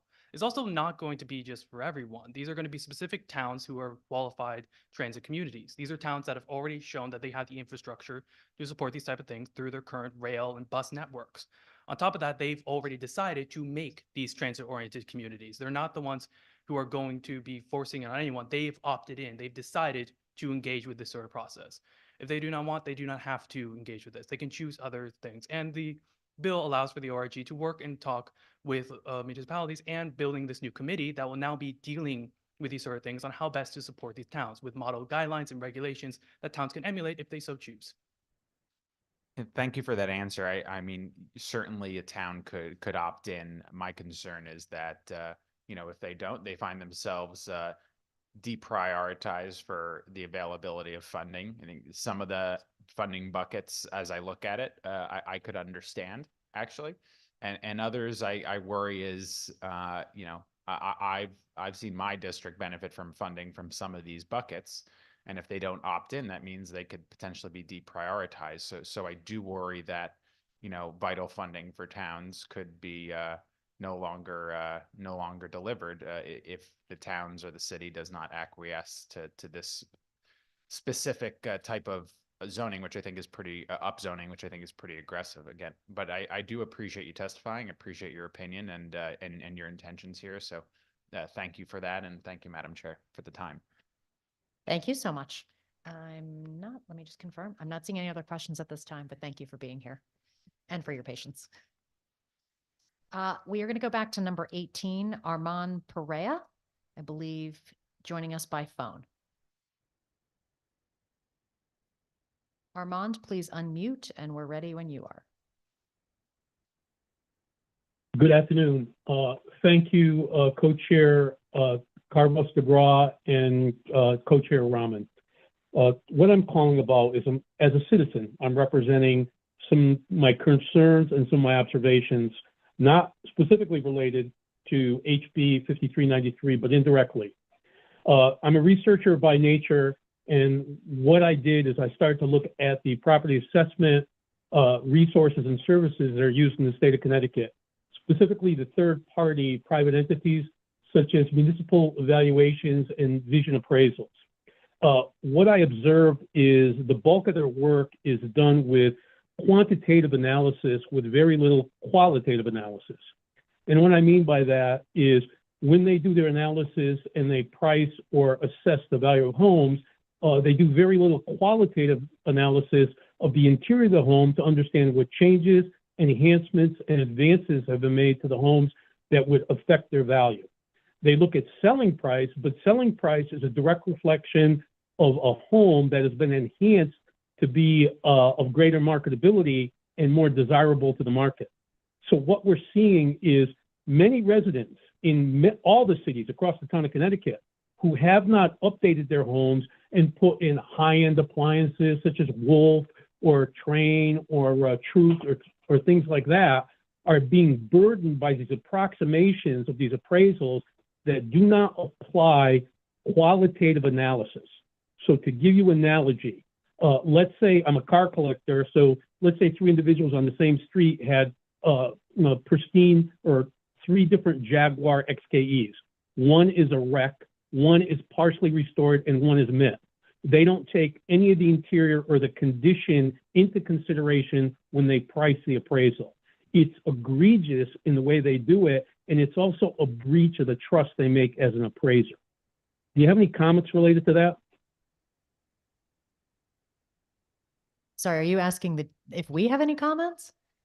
Yeah, what do you think of the whole appraisal process? Have you looked at it before? Have any of the legislators looked at it to look at the fairness and the level of detail they get to in their appraisals? Yes, we have looked at that before. However, typically in the public hearing process, it's not really the public asking us questions. It's you testifying and then we ask you questions. Okay, look, so I just want to put that on record. And I'd like to, I look at the bill HB 5393 as a going after the effect, not the cause. Your So I 3 would minutes say- are up, so please summarize your testimony. Thank you. What I'm saying in relation to HB 5393, we're focusing on the effect, not the cause. There's a serious problem with using these third-party evaluation services, which are harming citizens financially and emotionally. And I think we need to look at this HB 5393 from a broader perspective. Thank you. Thank you so much for your testimony. I am seeing no questions at this time. We appreciate you testifying even by phone. Have a great afternoon. Moving on to number 24, Nick Menapace. Are you with us? I am not seeing him online or in person. Number 25, Jeff Becker, please. When you're ready, please unmute. I'm Jeff Becker, Easton, Connecticut. First and foremost, I'd like people to speak into the microphone, please. Representative, sometimes you're totally unintelligible. I'm calling in regard today to HB 5390. I agree with Senator Gordon's comment. I'd add that nothing is more important than the water supply. Since I live in Easton, we're more than 80% a watershed town. Now, I see that supposedly Easton is taken out of this piece of legislation, but we know how things sometimes can change. Regarding the Office of Responsible Growth determining reasonableness, bureaucrats deciding things that they know nothing about and why we need to maintain local control is illustrated by my experience with Desegregate CT when they came to Easton to speak to us. But first, I'm going to say from the Greenwich Free Press in March 19th of 2022, the Desegregate CT website states that there are a pro-home coalition of neighbors and nonprofits advocating for more equitable, affordable, and environmentally sustainable land use policies in Connecticut. Desegregate CT relies on funding and logistical support from a group called Regional Plan Alliance Association, a New York City-based nonprofit group.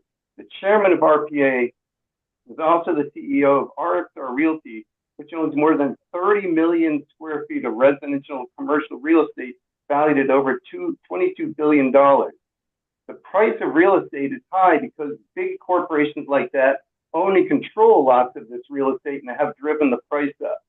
Now, I'll explain what happened when Desegregate CT came to Easton to speak to us.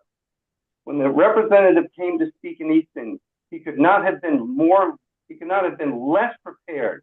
He was totally ignorant, lacking any knowledge about the town and its unique function as steward of the region's water supply and the watershed lands necessary to keep the water clean and drinkable.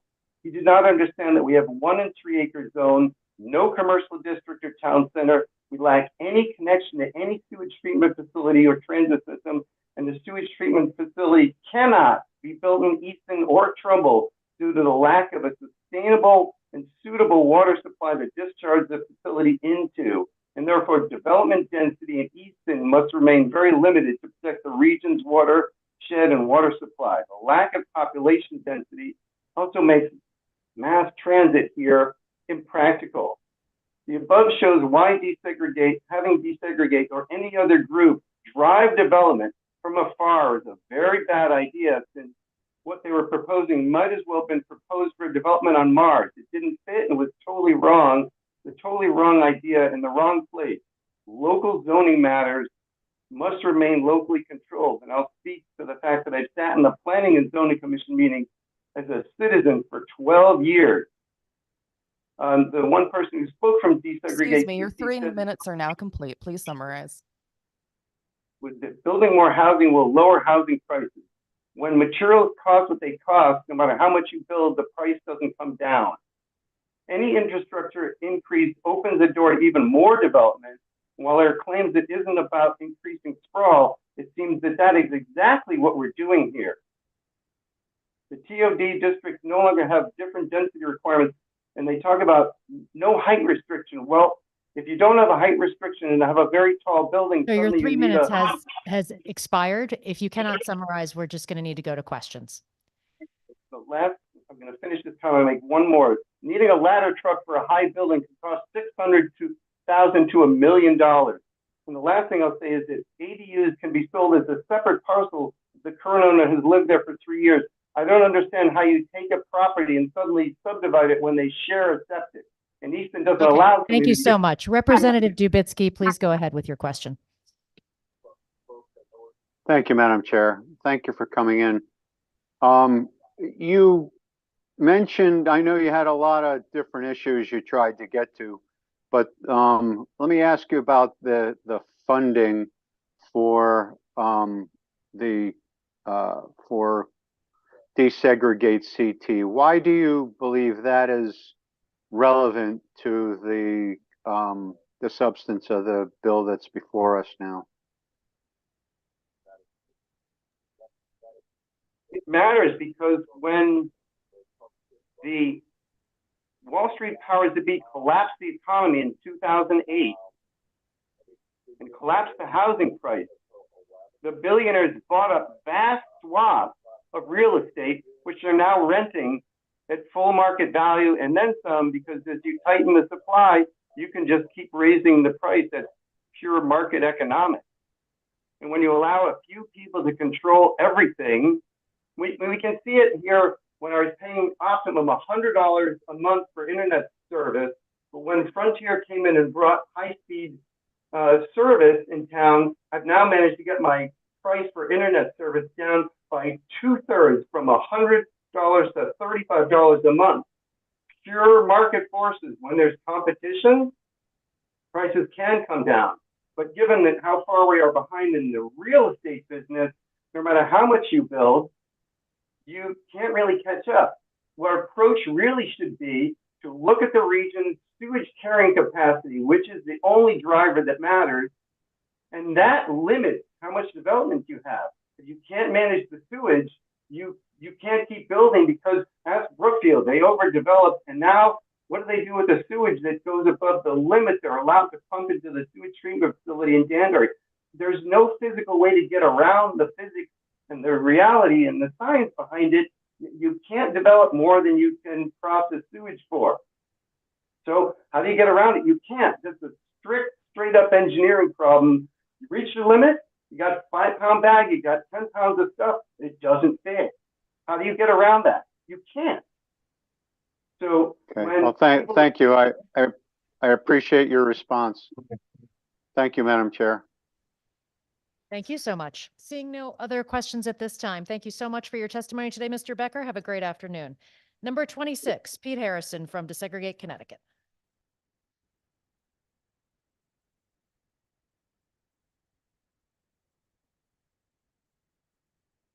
Good afternoon. Don't forget to hit your button.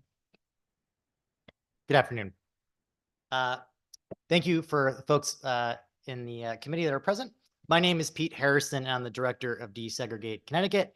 As previously pointed out, we are a Pro Homes coalition of neighborhood and nonprofit groups and a program of the Regional Plan Association. I am here in support of HB 5390, or as we like to call it, Work, Live, Ride. I look forward to answering specific questions about the bill, but I would like to use my time to highlight 3 points about why supporting Work, Live, Ride is so important. First, I want to talk about the stakes and how high they are. In the last year, we have all seen that the affordable housing crisis and the climate crisis are converging.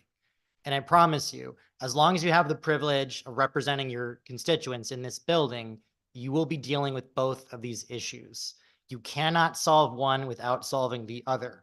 And the issue where they both intersect the most is zoning. Right now, we have a one-size-fits-all zoning policy, and it's called sprawl, single-use, low-density, car-dependent planning. In fact, 91% of Connecticut residential land is zoned for single-family housing on large lots. We know that sprawl has stunted our economic growth, maintained racial segregation, and degraded our environment and community health. You cannot solve these problems by defending sprawl. We must create a post-sprawl future, which is what Work, Live, Ride intends to start. Second, I want to talk about the mistakes we've all made around zoning policy and frankly, zoning reform. Many people in the past, certainly here today, have said local communities can solve this. The evidence is in and they can't.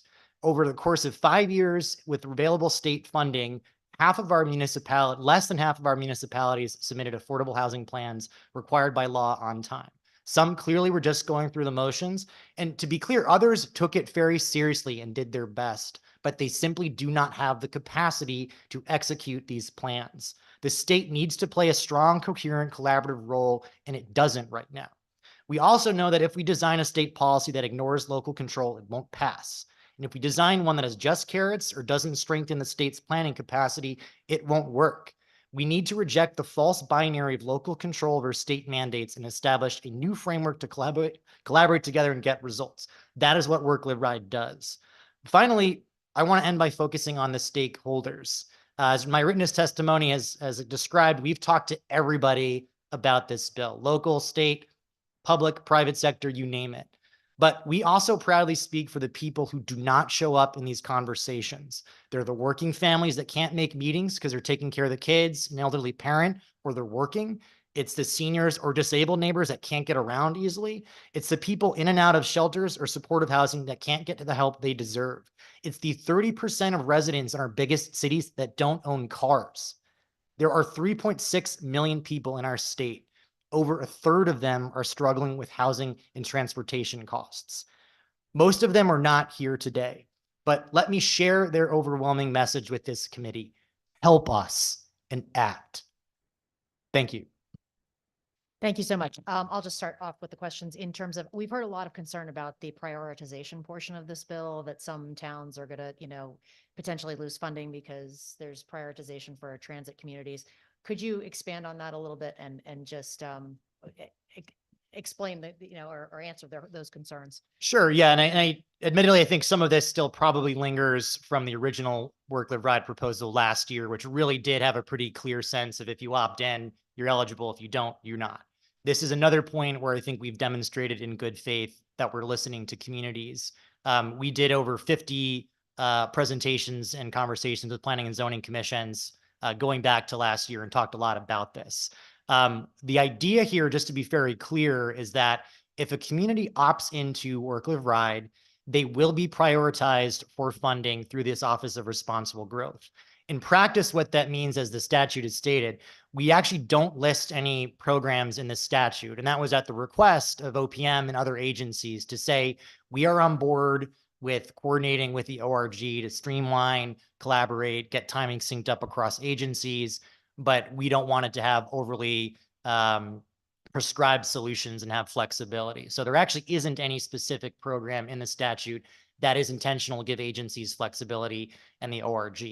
The second key point here is that the ORG will ultimately make recommendations to agencies about their own process of distributing discretionary grants. These will strictly be recommendations. I think, credit to the ORG, there's a great relationship and folks want to get on the same page, so it's likely to be the case, but there is no requirement that the ORG recommendations for prioritization will actually be taken. And then third, there is absolutely no language about ineligibility or I guess deprioritization. The basic idea here is that the state has limited resources, and clearly we should be putting those resources into communities that voluntarily have optioned to grow around smart infrastructure, particularly public transportation. So there are plenty of programs around the state across brownfield, steep, urban, whatever, but we should clearly be prioritizing limited sources of state funding in communities that want to grow. That does not, by definition, exclude communities from applying. It's not going to be 111 communities opting into Work, Live, Ride and sucking up all the funding. We think there's going to be a steady cohort, and we can talk about that. But generally speaking, it is our sincere position that communities are not losing out on funding. These are competitive grants already that you're not guaranteed to be getting. We just want to give a heads up and a step up for communities that are doing their hard work to grow responsibly. So that's, I guess, the same answer for brownfields, because I think that that's, a concern of quite a few people, myself included, in terms of the brownfield money, just because, I think I think we're going to hear testimony on this later. I think brownfields have gotten about $225 million out the door, which translates to like over $3 billion in basically economic development. But I can understand why, that's a concern for folks. Yeah, I mean, I think there's generally an austerity mindset in a lot of these conversations that there's not enough to go around and there never will be. I think, as you mentioned earlier in testimony, there is a lot of federal money coming down to the states from the infrastructure bills that the Congress has passed. So, certainly our sincere belief that there's a lot of money to go around for brownfield remediation. Certainly no agency, no ORG is going to say a community is not going to get a brownfield grant to clean up from a public health and safety standpoint. There are, I think, 11 or 12 different brownfield remediation programs around the state in various forms of fashion. And I suspect and I trust state agencies are going to do the due diligence on which ones make the most sense to maximize that return. Okay. Representative Michel. Thank you, Madam Chair, and thank you, Mr. Harrison, for testifying today. We're in a time where we are consistently speaking about the need of affordable housing. So, of course, I'm there in the need of affordable housing. In Fairfield County, 1/3 of our new homeless are the elderly, 1/3 are families and children, right? Children. So obviously we have a need, and the people on the lowest income are falling through the cracks and becoming homeless. So we obviously have a lot of work to do to prevent a homeless crisis. And so I look always forward to read proposals to expand on affordable housing or housing. But in this proposal, and I appreciate my good chair's question, because I have questions along the same lines, but I'm not sure if I got an answer out of your response. It wasn't the same exact question, but the discretion, sorry, my French accent, discretionary infrastructure funding. I'm looking at the definition, it's in a new paragraph. So I imagine those 3 words were not a definition before. And then I'm asking, that funding, is it currently existing, not defined as discretionary infrastructure funding, or are we talking about a new fund, new fund put aside specifically based on this bill? Yeah, and thanks for your question. There are 3 sources of funding described in this bill.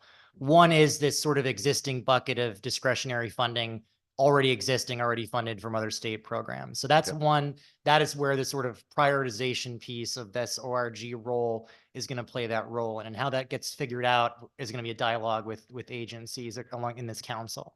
The second funding is a new source, which is specifically just for communities that opt in to Work, Live, Ride. And this is around water and sewer infrastructure. So as an extra carrot, the idea is the ORG will stand up a new fund, available appropriations down the road, whatever, that for communities that opt into this, if there is a lack of water or sewer infrastructure in the district, and that's going to be a big impediment, or if they need to rehabilitate it, climate change is going to cause that for everybody. We want to have a fund dedicated to those communities. Because I think, again, there's the good faith and bad faith arguments against development, as we're all familiar with.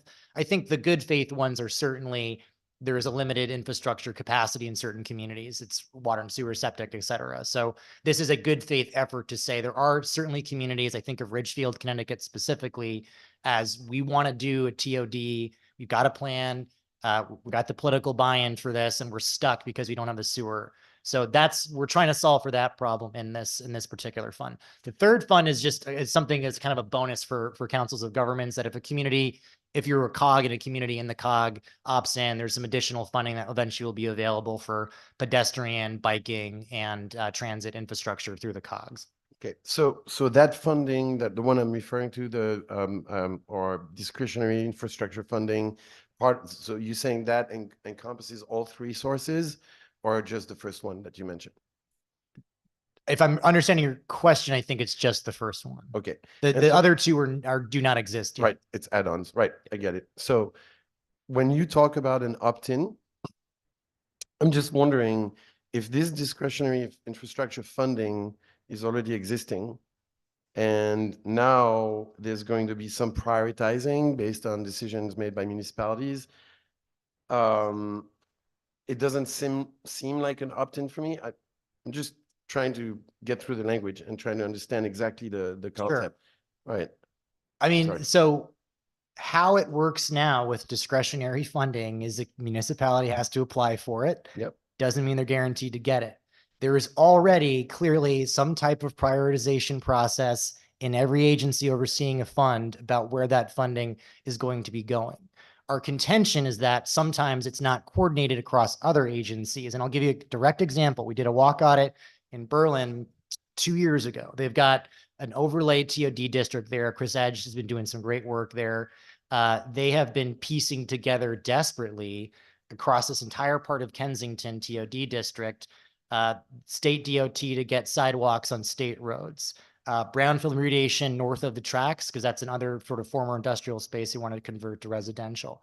There's an old, I don't know if it's a mine or something, but there's a pool that's polluted behind an existing successful mixed use piece that they want to clean up. There's also an active steel plant still there, and they want to make sure that there's workforce housing there. So even in a case where a community is trying to apply for stuff and demonstrating that the state put in millions of dollars to build up that Hartford line station, get an Amtrak stop there, they're still running into barriers about fulfilling that possibility. So there's already those decisions being made across agencies. The problem is they're not talking to each other.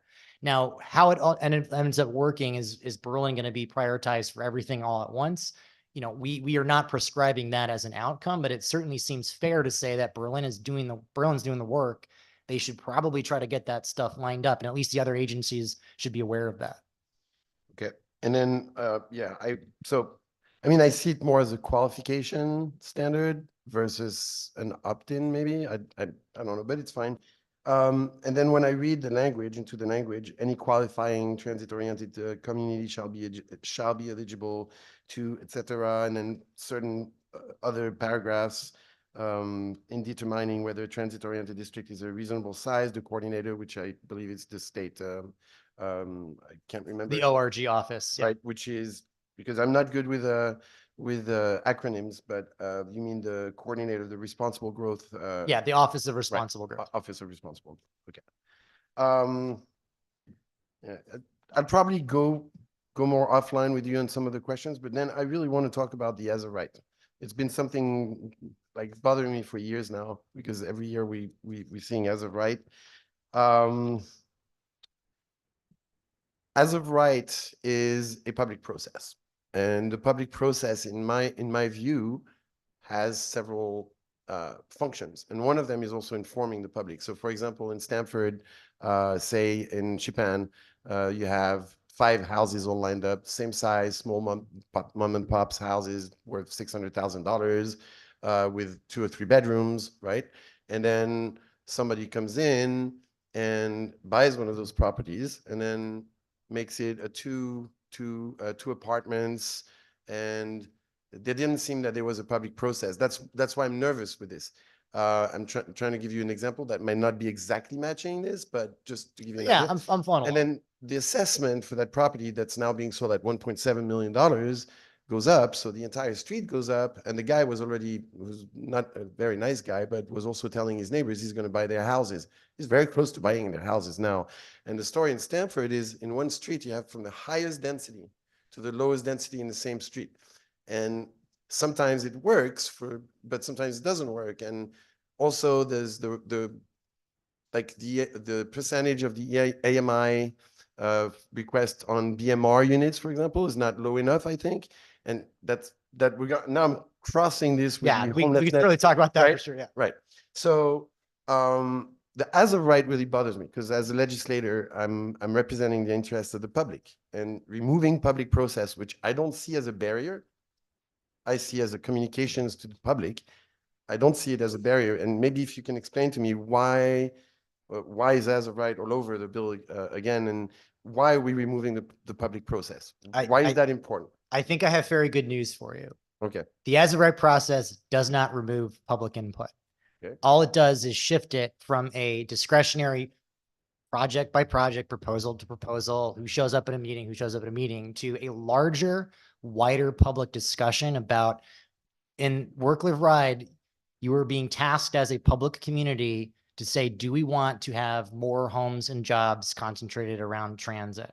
The Planning and Zoning Commission that will start this process is going to go through their normal public process of engagement to say, do we want to do this? Okay, so if we do want to do this, what station do we want to do it at? Where do we think is appropriate to concentrate our economic growth? And I can tell you from all the places we have spoken to, and Stanford's a bit unique, we can get back to that.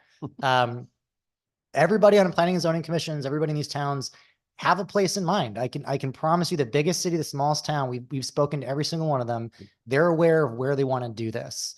So that's already half the battle. Within that process, then how many acres is it going to be? What kind of needs do we have for our community? That is the public process. The end goal of that, to get to your as of rights point specifically, is to say, we as a community, public input have determined this 200 acres by this train station is going to be this TOC district. And within that district is where we want to see growth, because we don't want to see it in the sprawly parts of our green fields or our forests. So we're going to put it here.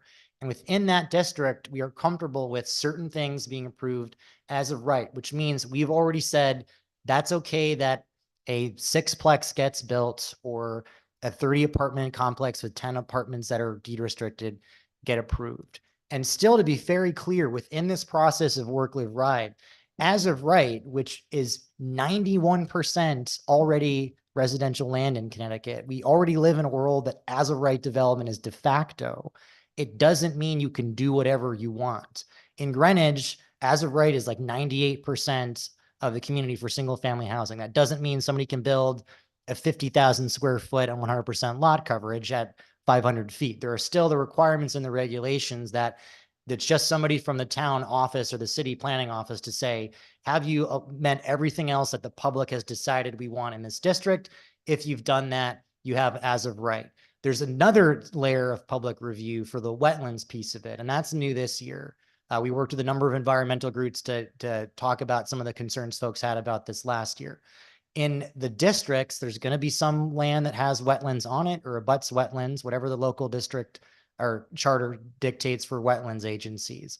If that development, even if it's a missing middle house and it's going to be 6 apartments, height restrictions, parking, all that stuff is there. If it abuts or includes wetlands, there will still be another public meeting, an opportunity to say, wait a minute, we want to do it here, but what are you guys going to do as developers to make sure there isn't extra runoff or whatever else? So I'm very confident that we've incorporated local input at every possible level of this. What we're saying is, when you have that public process, remove from the emotions of a specific project and talk about it more to district level, the people that need the housing, that need the jobs, folks that can't show up for certain meetings once, forget a permit for an applicant, can be part of this process.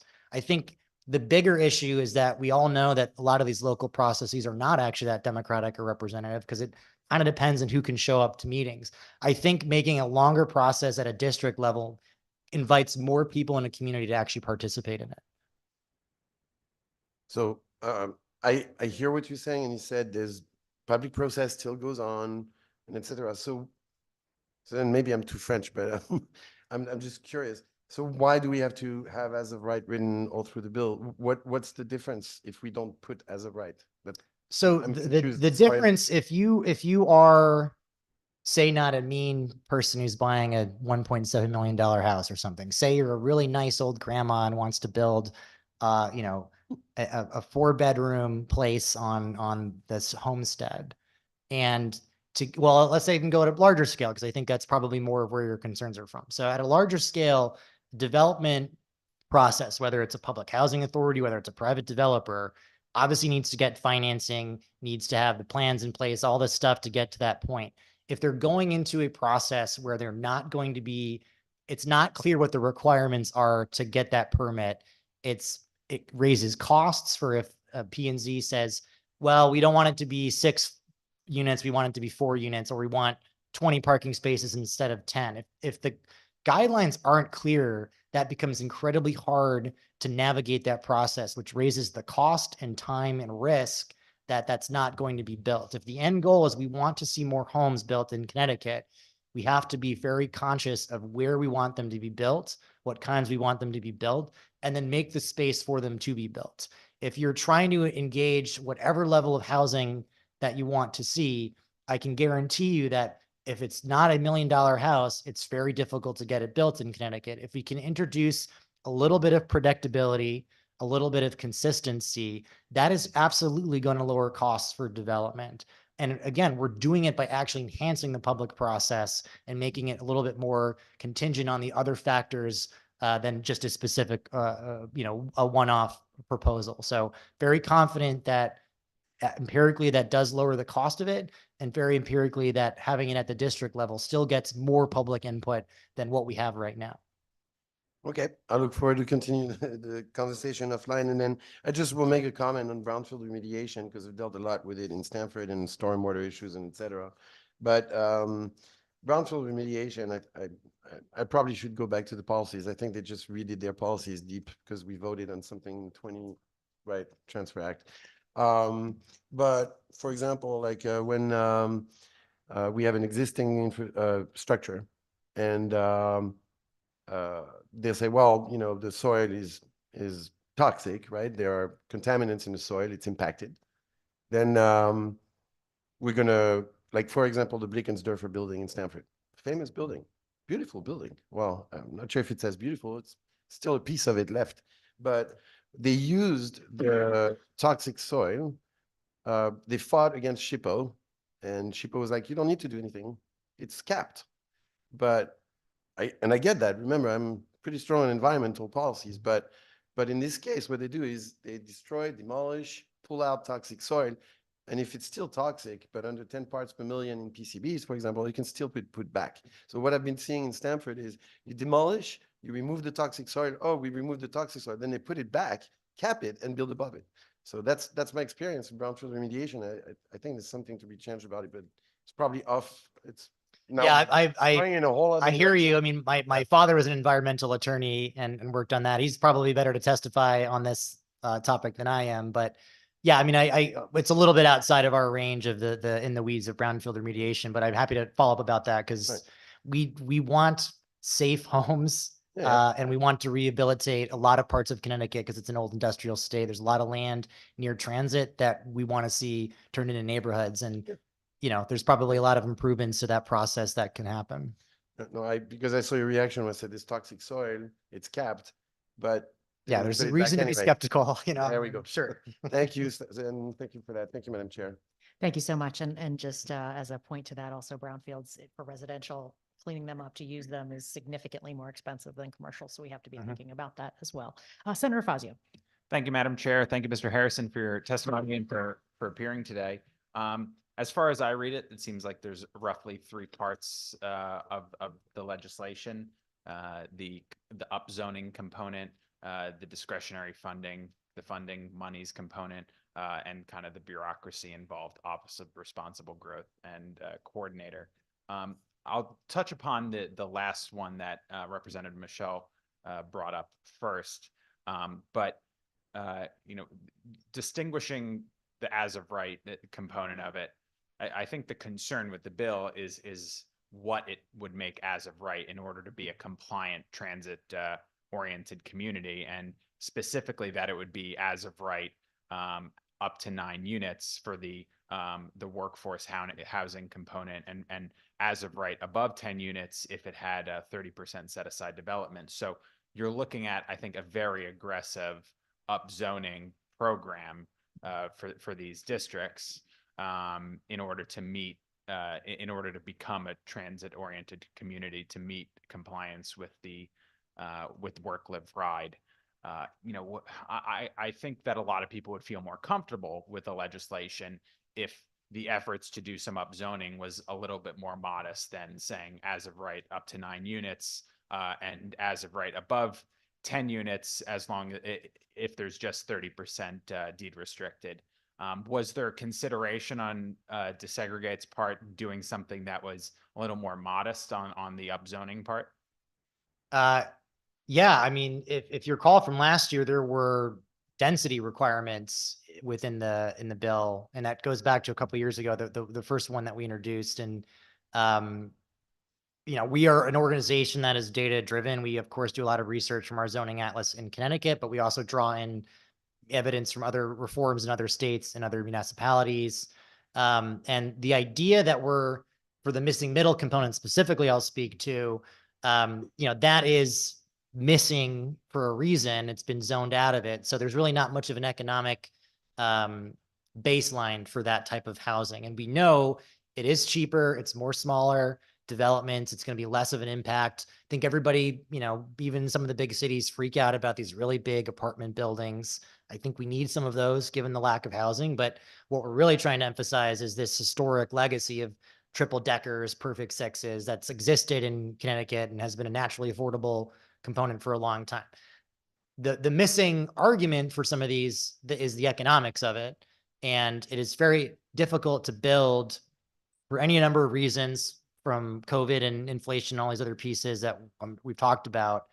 But to make it possible to build a 4-unit apartment building or a 6 condo clustered homes on a lot, having the predictability of that zoning is not just a signal to a developer, it's a signal to the finance aspect of this. Banks are not funding this type of missing middle because it's too risky, because it's illegal in most places.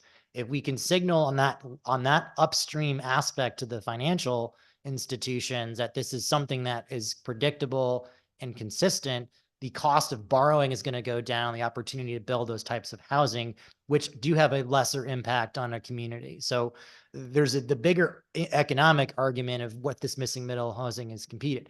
If we just did the zoning, it's not necessarily going to create a flood of missing middle homes. There's still pieces and convincing and stuff we have to do for all other actors in housing construction, but getting the zoning right is a really important piece of that.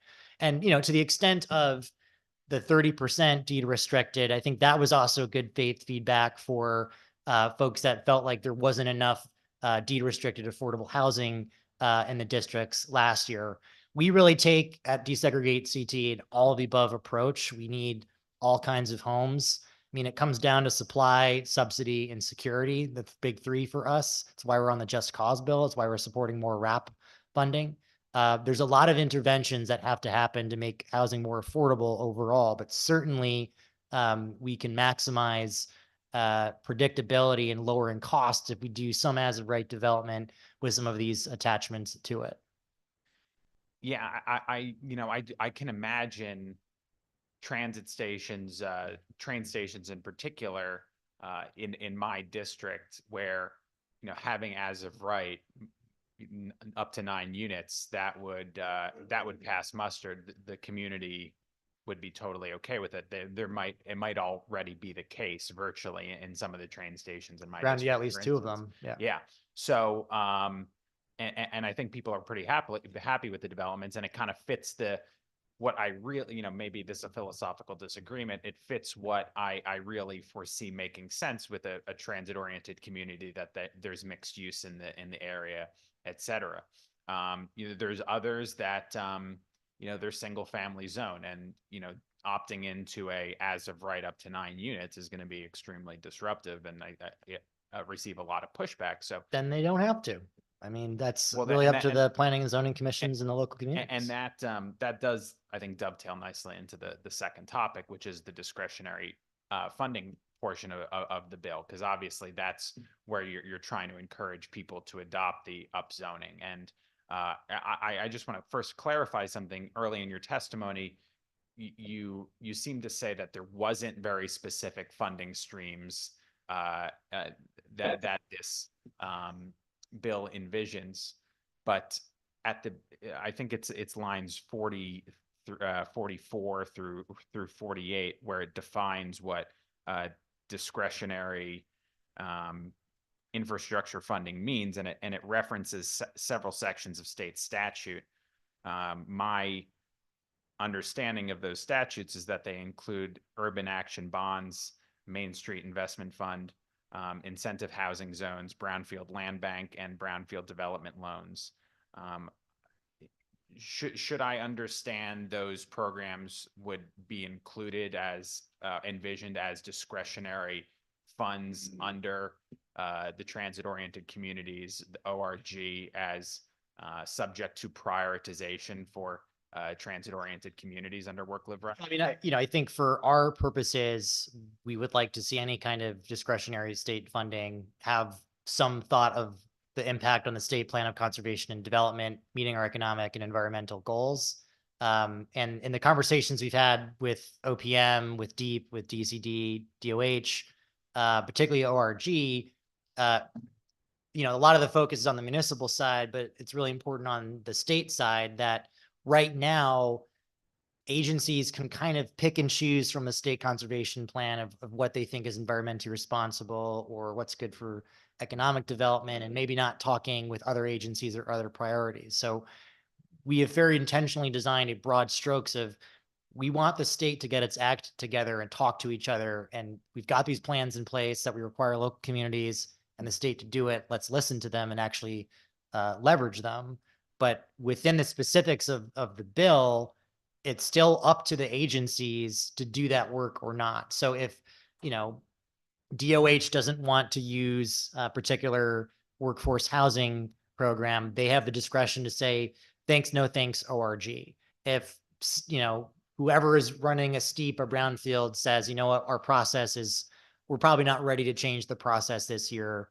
Thanks, no thanks. That's still how it's going to work. The hope is, and to the credit of ORG, they're already having these discussions at the staff level that there isn't hunger to really maximize every one of these programs, to coordinate around a more coherent vision of what the state is doing.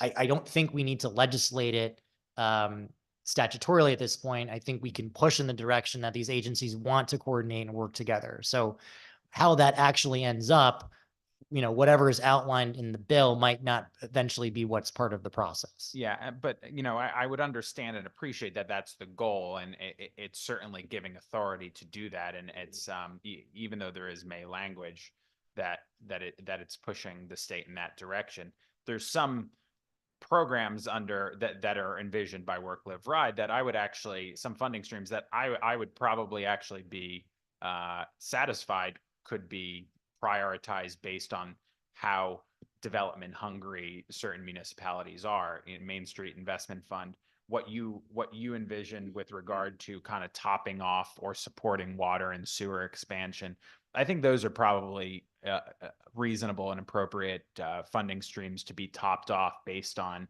how aggressive a municipality chooses to be with development. I worry on, for instance, urban action bonds are disclosed as discretionary infrastructure funding under this bill. That's a bucket of funding that had $200 million put into it last year by the legislature. It's a very, very broad bucket of funding. And the idea of prioritizing and deprioritizing municipalities' access to $200 million worth of funding that covers any number of different types of projects based on whether they opt into transit-oriented communities and do 9 units or more than 10 units as of right. That does, I think, give me enormous pause, and I hear concern I imagine a lot of concern from a lot of legislators, including something like that, which is so broad, has hundreds of millions of dollars of funding in it, to say nothing of the brownfields, rather than focusing on funding that is very, very kind of germane and specific to development and the infrastructure surrounding it. So would love to hear your take on why we'd include urban action bonds, for instance. Yeah, I mean, I think there's a practical thing that is a pretty big bucket of money, and the state puts a lot into that. So our expectation is very sincerely that if, a town that opts into Work Live Ride gets a first crack at that, great. If that just means it's going to tie up financing for other projects, having that guarantee and prioritization, again, gets back to the financing aspect of it. But it is such a big project, bucket of money that I do not think there's going to be a scenario where, if Greenwich wants a baseball field or something and doesn't want to opt into it, that they're not going to be able to have that funding. I mean, to be clear, the bill, it's for any community that has train or bus service, which is 111 out of the 169 communities. Out of that 111, it's not going to be 111 that opt in at one point or any one cycle. So, we are trying to be reasonable in expecting a few communities that are probably grandfathered in to start getting some projects funded, a couple others packaging it together with MRTA. So we don't think that $200 million in urban is going to be gobbled up by the handful of communities, that are going to opt into this. So fundamentally, we think there are enough state resources, not a limitless amount. That maybe gets to the philosophical question of, where should the state be putting resources in, and communities that are growing and feeding into the state economy probably should get a first crack at that. But, every community pays state taxes and nobody should be blocked from that. That might have been our personal view in this process last year. But again, we listened and said, okay, that's not going to fly. This, I think, is a good, reasonable expectation. And I appreciate your comments that there are obviously some funds that already you think are make sense for that, and certainly we can start there and keep working on some of these philosophical differences. Yeah, and $200 million when it's general bonding funds for the states, for the municipalities, it does go quickly. And you mentioned, which I think is correct in your earlier on, that resources are limited, and that inevitably when resources are limited, you need to prioritize, and the implication of which, even though you said you didn't mention deprioritization in the bill, that things that aren't prioritized are deprioritized. And we constantly hear from bonding commissions. All the legislators on this dais hear from the bonding commission when they make requests that resources are limited, that we have fiscal controls in the state. And so having a very general bucket of money that's $200 million, maybe that's a fifth of all the bonding funds that go out in a year, a little bit less maybe. But having that prioritized or deprioritized based on whether municipality is going to acquiesce to very aggressive upzoning program, I think does give a lot of people pause, certainly gives me pause. At the same time, I would be open-minded towards some of these other funding streams that I think are very germane to development and infrastructure surrounding development, being prioritized to municipalities that are more aggressively doing development. So I just think there's a mismatch, and every carrot is a stick in some sense, and the deprioritization or the prioritization from a bucket of $200 million of funds, I do worry could be used as a cudgel, especially when resources are limited, especially when we're trying to keep our fiscal house in order in this state. I mean, I guess I still come back to, there is a discretionary process already for where those funds go out the door, and that's how it's always been. Town A that wants a baseball field might get it. Town B that wants a baseball field might not get it. Does either town, should we be putting state money into a baseball field as opposed to an affordable housing complex? I mean, those are in the political arena of conversations, and people can agree to disagree. So, but I mean, the point of the statute is to prescribe, or at least encourage, the prioritization happens based on upzoning. It's based on trying to deal with the affordable housing crisis and the climate crisis, that right now we are not building enough homes. We're certainly not building them near transit, which makes it more affordable and less damaging on our environment. So we are absolutely advocating to say that the status quo of sprawl in Connecticut is part of the problem that we've got here, and we can't tweak that. We really need to transform that. It's not going to happen overnight. Work-live ride is not a really radical departure, despite I think some folks might think of it that way, but we are trying to gear towards this direction of it is going to get harder to figure out where we're putting stuff because the environment's changing, the economy's changing, and we've just got to be a little bit more strategic about that. And again, we already have these plans. We require municipalities, the local level, we've already got a state plan. We're saying let's empower that plan through public process to make these decisions and clarify these processes. That will always be reasonable to me personally.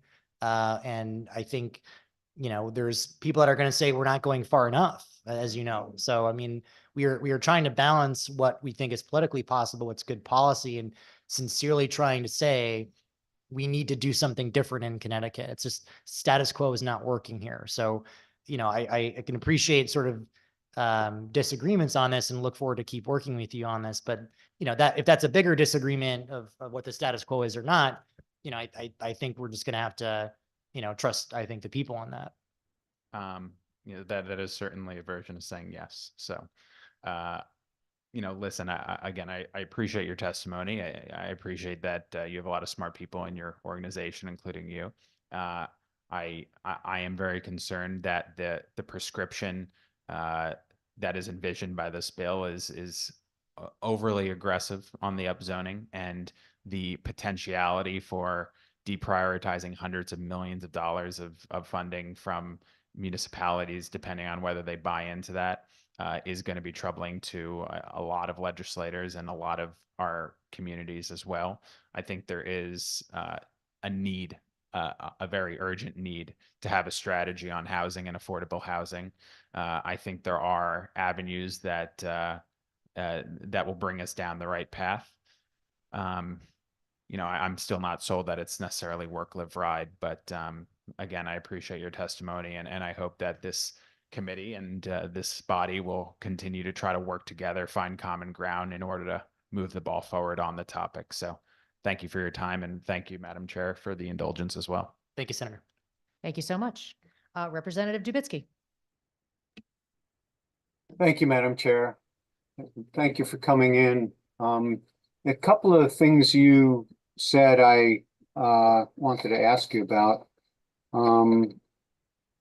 First off, you said at one point that if it's not $1 million home, it is difficult to get built in Connecticut.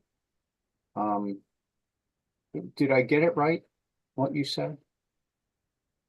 Just want to acknowledge you've had some wonderful backgrounds today, Representative. Yeah, I think I said in the context of the fact that 91% of Connecticut is as of right for single family housing, it is only 2% as of right for multifamily. So ergo, it by definition is easier to build a single family house in most communities. And particularly because of land costs, particularly because of supply costs and other factors, we are not seeing starter homes being built. We're not seeing smaller, more affordable options. And I can personally attest to that. I'm a home renter. My wife and my 2-year-old were looking to buy a home in the area where I grew up. First of all, there isn't much stuff getting built anyway. But what is getting built or getting on the market is twice as expensive as it was even a couple years ago. And I got to tell you, it's pretty disheartening. So I do think it's easier economically and politically in Connecticut with its land use policies that you can build $1 million house a lot easier than a $250,000 starter house. I think that's a fair statement to associate with me. Okay, well, I think this is one of the things that shows that you and your organization appear to look at Connecticut as one homogeneous entity. I know you say you've done a lot of research with different towns, but there isn't a single $1 million house in my town. And I'd be surprised if there were more than a handful of them in my entire district. The houses that are built in my district are all in the couple $100,000 range or less. So your entire perspective on housing doesn't appear to apply in any way, shape, or form to much of the state. Now, I understand perhaps in some of the more urbanized towns, you may be right, but you just got a completely slanted view on what happens out in much of this state. For example, you use our perspective comes from the stats that 91% of Connecticut allows single-family housing as of right. That 91% of an entire state would suggest that there is a fairly homogeneous pattern, and I think that's the problem that we're trying to address. Certainly, many different circumstances across the state. It's a small state, but there are urban, suburban, and rural areas. So, sure, I don't think there are many houses being built in your community in the first place. I hope that changes. But I'm not suggesting that everywhere in the state, that's the only thing that's getting built. What I am definitively saying is that that's what we want to be built, whether it's $1 million or $300,000. We have allowed single family housing to be built exclusively for decades. And that is where we've gotten to this problem of not having enough homes to own or to rent. Well, here's another example. You used the word sprawl. Sprawl as if building houses is sprawl. Well, I look out my window and I see farmland. I see barns. I see cows. I see horses. I see people who live in houses very far away from each other on big, multi-acre up to, several 100-acre lots. They don't consider that rural area to be sprawl. They consider what you and your organization are trying to impose on them to be sprawl. They consider forcing towns to have 9 units as of right in the middle of a rural farmland. That is sprawl. Having some houses on 100-acre lots with cows and horses and chickens and pigs, that ain't sprawl. Well, I respectfully, I'll push back here. We are not forcing any community to do anything. And certainly no rural community is really a part of this proposal. And even if a community wants to be at some point, they're not part of this proposal. So the narrative that somehow we are trying to impose something on anybody is inaccurate. And specifically, I think what we're trying to make clear with how we talk about sprawl is that the enemy for your community is sprawl.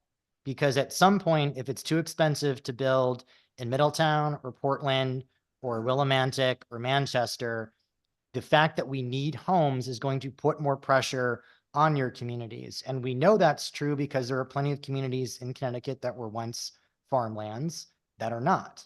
And if you want to protect your specific rural community from sprawl, I think that's a great idea. And we very much want to do that too, which is why we want to see growth around transit, around existing infrastructure. So if you're concerned that there's some menacing actor pushing things into your town, I can assure you that sprawl will come eventually if we don't change that and make sure we're putting things in places that make a lot more sense so we can frankly preserve our natural spaces, our watersheds, our forests, and our farmlands. That is very much the intention of what we're doing. It's why if you look at the testimony, a number of conservation groups have supplied positive testimony for us. So sprawl is the enemy for all of us here, and that's what we're trying to solve. Well, it sounds to me like you want to destroy these towns to save them. you had indicated that you are representing the people who are unable to come and testify. Well, I tell you, I represent a lot of people too. And they have almost unanimously told me that they don't want what you're selling. And they don't have to take it, Representative. And again, in your community, 71% of home renters are cost burdened. So even if we're not going to build 9-story or 9-home missing middle, there are folks in your community that are really struggling right now. So they are telling you either directly or indirectly, or maybe they're not communicating with you, but the housing crisis is impacting every community, and Work Live Ride might not be the solution for those folks in your community struggling right now, but I would very much like to find solutions to help those folks.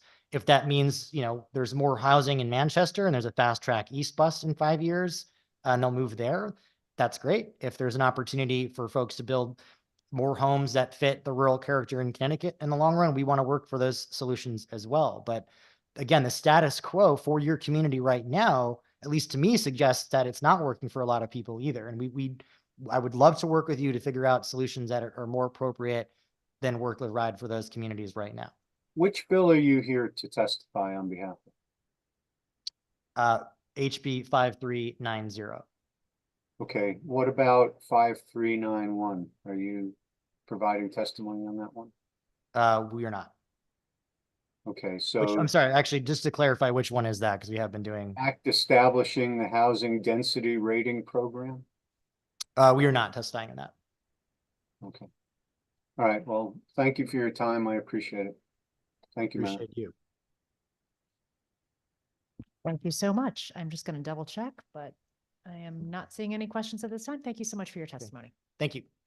We are going to go back one to, because he's now joining us online, Nick Menapace. And is it maybe Menapace? But just... No, you had it right the first time. Menapace. We say it Thanks so much. phonetically. Go And ahead. I do really appreciate you all letting me on. I was hoping to be able to get on when school got out. And I guess I just missed it by a few minutes. So appreciate being here now.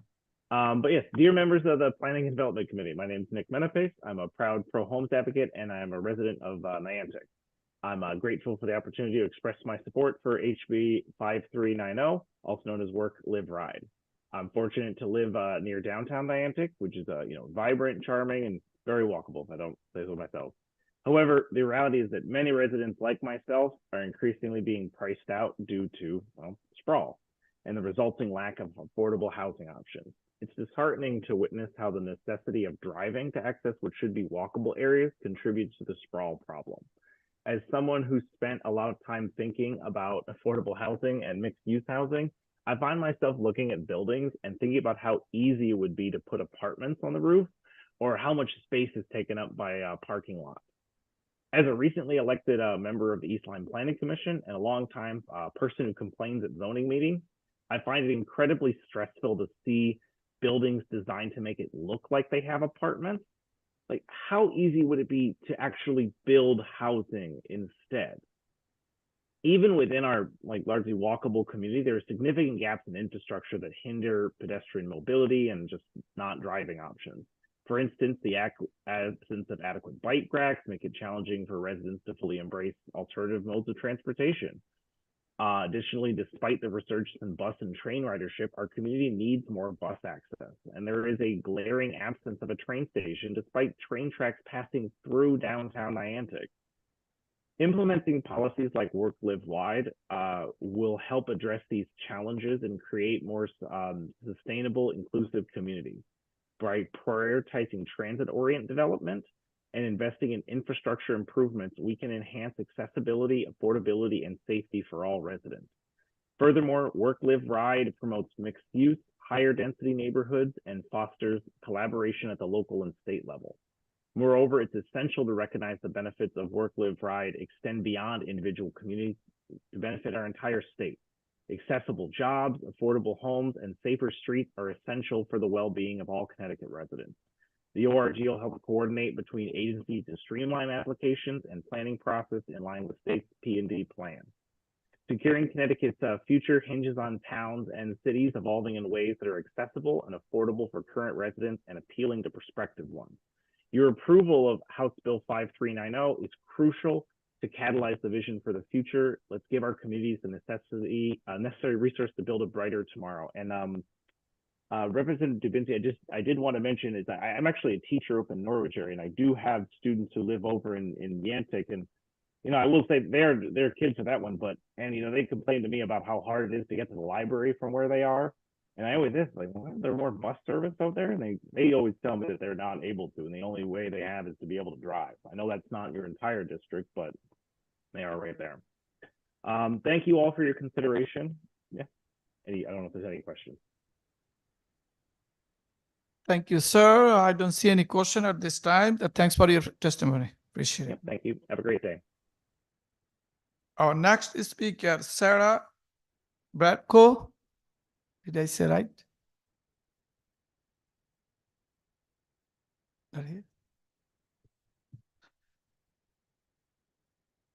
We're moving number 28, Nakia Alexander. Nakia Alexander. Hi, yes, I'm here. Can you hear me, see me? Yes, I hear you. Welcome and thank you. Hi, thank you so much. Good afternoon, honorable co-chairs and distinguished committee members. I'd like to thank you again for lending me some of your time today. My name is Nakia Alexander, and I'm a third-year undergraduate urban studies and economics student at Yale University. And I'm also a part-time volunteer for Desegregate Connecticut as a Yale Dwight Hall Urban Fellow. My views, however, are my own and are based in my identity and experience as a young person and student living in Connecticut. That being said, I'm testifying today in support of HB 5390 because I believe it is a solution situated at the nexus of three crises of justice that I see here in New Haven: affordable housing, public transportation, and sustainability. Living in downtown New Haven, it is impossible to ignore the consequences of inadequate housing policy, coupled with Yale's disproportionately large share of total real estate in the city. Climbing rental rates will continue to exacerbate housing insecurity and homelessness if we fail to take legislative action. Currently in New Haven, I do not live in an affordable housing development, nor does my manager offer affordable units. Yet my building has raised the rent of newly available units by nearly 30%. Like most of my young colleagues have echoed earlier in this meeting, I've loved New Haven, but also I know that if it weren't for my financial aid, I would not be able to afford living here. I would be homeless here.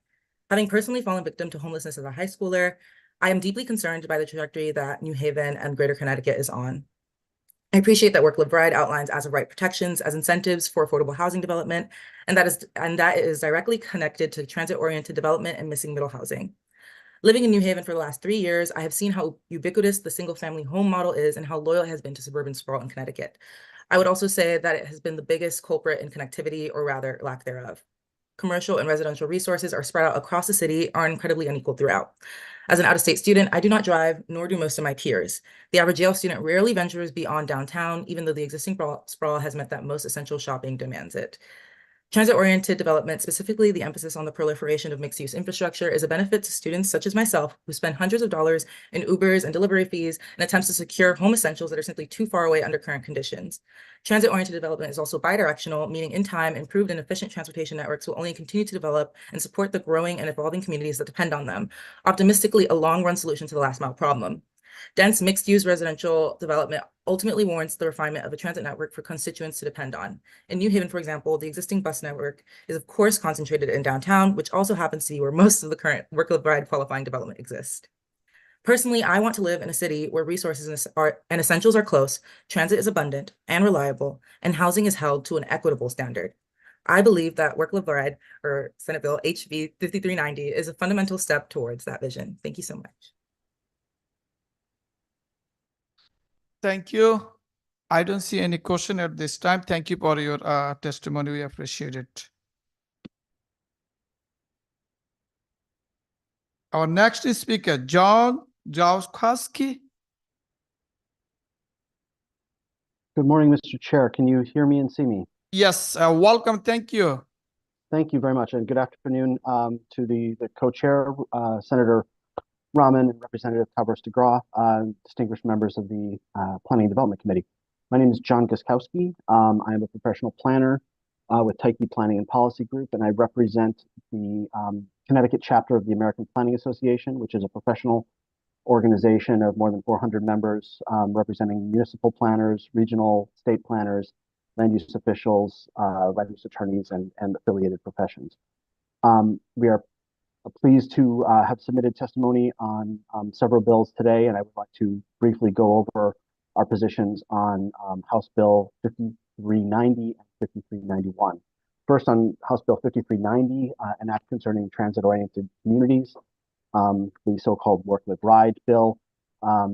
We are strongly in support of this bill. We supported the Work, Live, Ride proposal last year, and are even more supportive this year. It is an improved bill in a number of ways from, I think, a legislative standpoint. First, this has been discussed at length, particularly by Pete Harrison a couple of speakers ago. A lot of the quote unquote sort of backdoor, disincentives or backdoor mandates have been removed, and this is almost purely an opt-in incentive program for municipalities who choose to improve and diversify their housing stock and regulations around transit areas. And it also narrows the focus on more truly transit oriented areas by eliminating some of the transit adjacent communities that maybe a commuter bus goes through at some point, but without a real stop. So we believe that transit oriented development is a strongly positive sort of fundamental planning principle to increase housing opportunities, create walkable, vibrant communities, and create more opportunities without exacerbating problems of sprawl or increased traffic and things like that.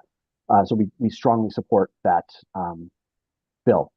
On the other side of the coin, we submitted testimony on House Bill 5391, an act establishing the Housing Density Rating Program. And with all respect to the authors of this bill, the proponents of this bill, we believe that this is not sufficient to address the issue. This is an attempt, and it's a good concept to focus on incentives for encouraging municipalities to take specific actions to increase housing opportunity and particularly housing density in certain areas. However, it almost entirely neglects the issue of affordable housing, and in fact de-emphasizes a focus on affordable housing and sort of creates the incentives for density without addressing the fundamental unaffordability of development and housing in Connecticut. And in fact creates an opportunity that on cursory analysis, I think could be gamed by some municipalities to earn some of these rating points, these housing density rating points, in a way that would allow the municipalities to be exempted from 830G, from the responsibilities of the Affordable Housing Appeals Act, without actually doing very much at all to address affordable housing in those municipalities. So Excuse whereas me, we minutes are complete. Please summarize. Thank you. So whereas we believe it's a good concept to promote housing density, it does not go nearly far enough, and in fact may be counterproductive to the effort of affordable housing. So we think this one needs to go back to the drawing board, and I appreciate your time and opportunity. I'm happy to answer any questions. Senator Pazia. Thank you, sir, for your testimony. Can you expand? I think you got cut off there at the end. So I just want you to see if you could go back and expand on the point you were making, specifically with reference to 830G. I just didn't hear it clearly, and I also walked in halfway through your testimony. So okay, I just want to sure. give you a chance to reiterate that. I appreciate the opportunity, Senator. So this is, again, for Bill 5391, an act establishing the Housing Density Rating Program. It creates a system of points that municipalities can earn for doing various things, maybe allowing, as of right accessory apartments, or as of right 2 or 3 families, or creating a transit-oriented development district, or allowing multifamily, in certain areas of town. There's a range of things that municipalities can do to earn points. And if you earn enough points, and I think it's 24 points or something like that on this rating system, and become a tier 4 municipality, and there's tier 1, 2, 3, 4 status. According to this bill, those tier 4 municipalities would become exempt from 830G, which is certainly a goal that a lot of municipalities are focused on and are kind of struggle with.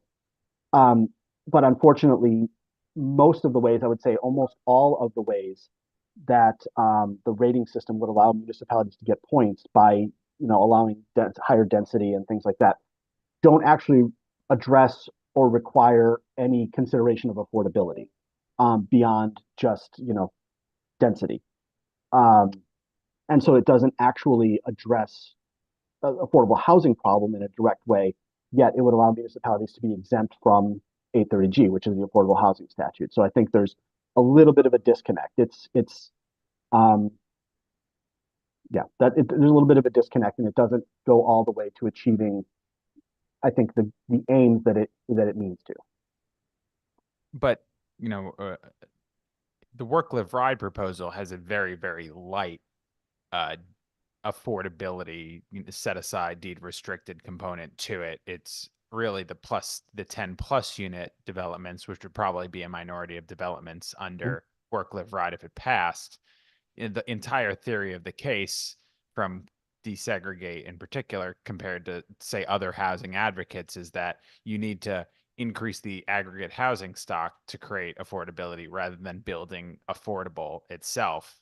So, but I think Work Live Ride basically falls under the same kind of categorization that you're making of the housing density program too, insofar as it relies on or promotes greater building generally in order to create affordability rather than building affordable, which is shall we say few and far between in the state because of the economics involved.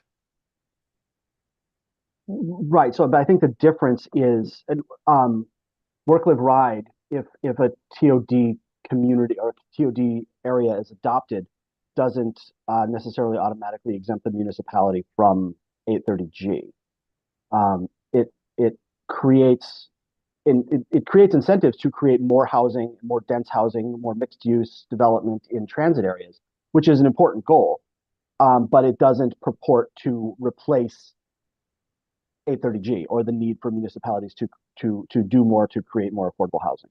That's the difference. I'm not saying that they're not different bills. I'm saying that the housing density bill is creating it, the carrot / stick is 830G instead of discretionary funding. But the theory of the case overall is very different than, say, 830G or fair share, which this body heard last year. It's the desegregate theory of the case is more so that you build and affordability comes rather than you build affordable and don't build as much market rate. So there seems like there's similarities between 90 and 91 from that standpoint. They're from the same kind of universe. They're from the same area code. But I don't want to take up any more time, but I do appreciate your testimony. Thank you. No, I would say, just in closing, that, they are from the same universe.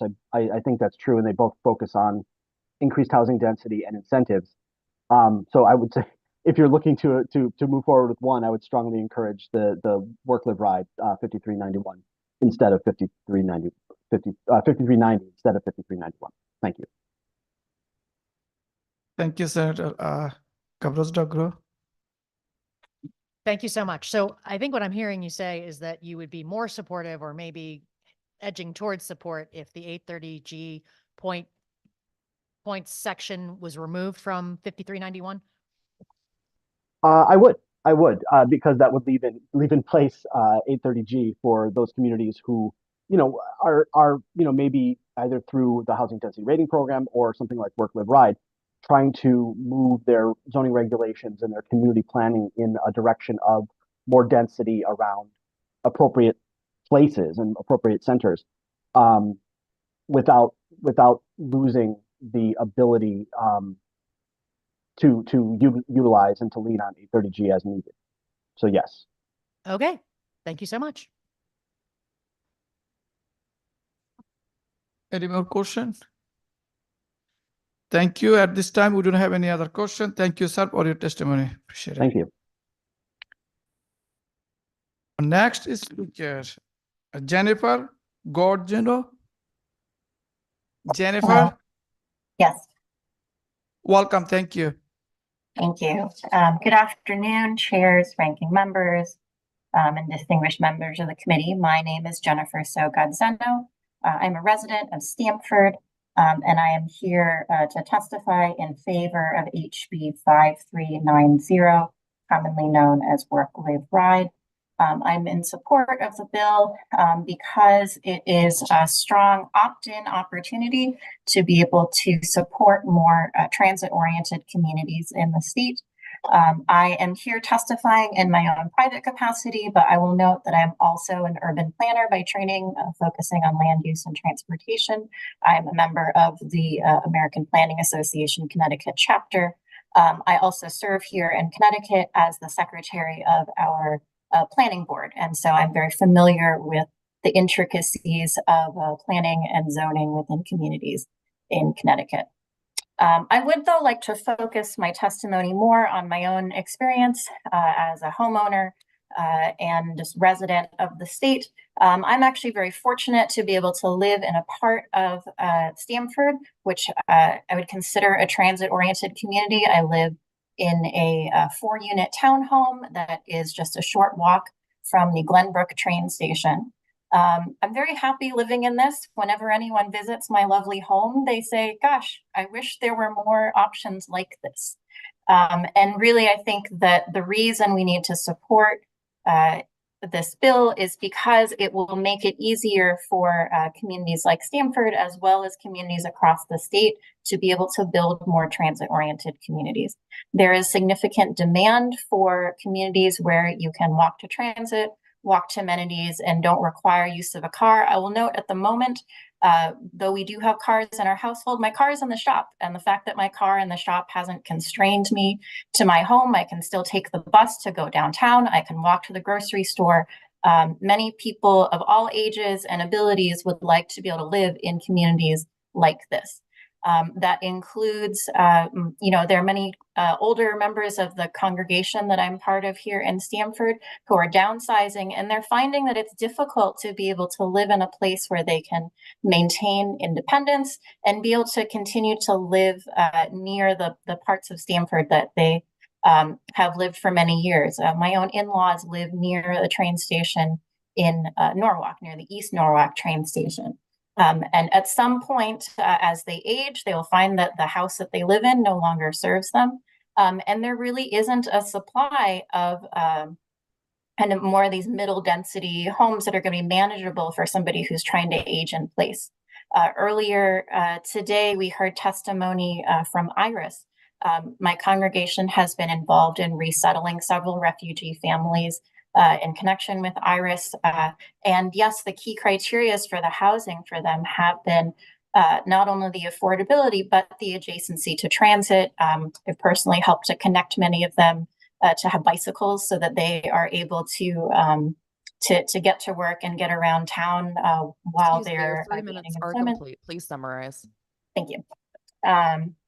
So in summary, I believe that this bill is an appropriate way to support communities across the state that have transit assets that are ready to be able to build more transit-oriented communities, to have the technical support and the funding that they need in order to advance this important state goal.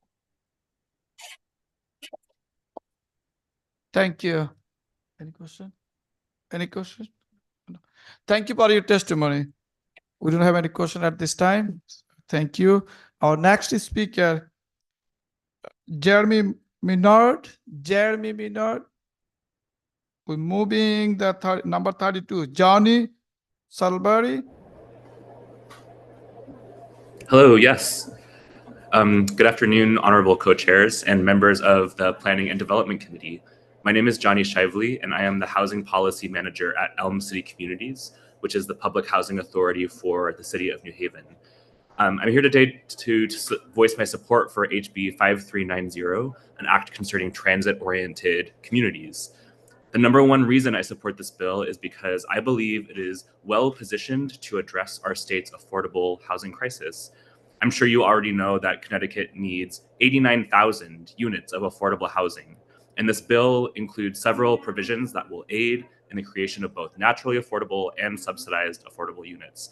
A growing body of research from New York University, UCLA, and a number of academic institutions tells us that producing new housing will help to slow rent growth in the region where that development is taking place. The fact this bill allows for the production of middle housing as of right in transit-oriented districts means it will be easier for municipalities to produce new housing in those areas and by extension mitigate the rapid acceleration of rents in those places. Additionally, this bill requires developments with more than 10 housing units to provide units that are affordable for residents making less than 100% of the area median income. I feel compelled to name that these units, under existing definitions of affordability, will still not be affordable for many of our state's most vulnerable residents. However, producing more middle housing and set-aside units will allow subsidies like rental vouchers to go farther, which provides voucher holders with more options for where they want to live. Importantly, this bill ensures that some of those options will also be near transit, meaning residents will have easier access to transportation options that suit their daily needs. The rest of my comments really echo what has already been said today in support of this bill. So I thank you for your time, and I welcome any questions you might have. Thank you, sir. Any question? We don't have any question at this time. Thank you for your testimony. We appreciate it for coming.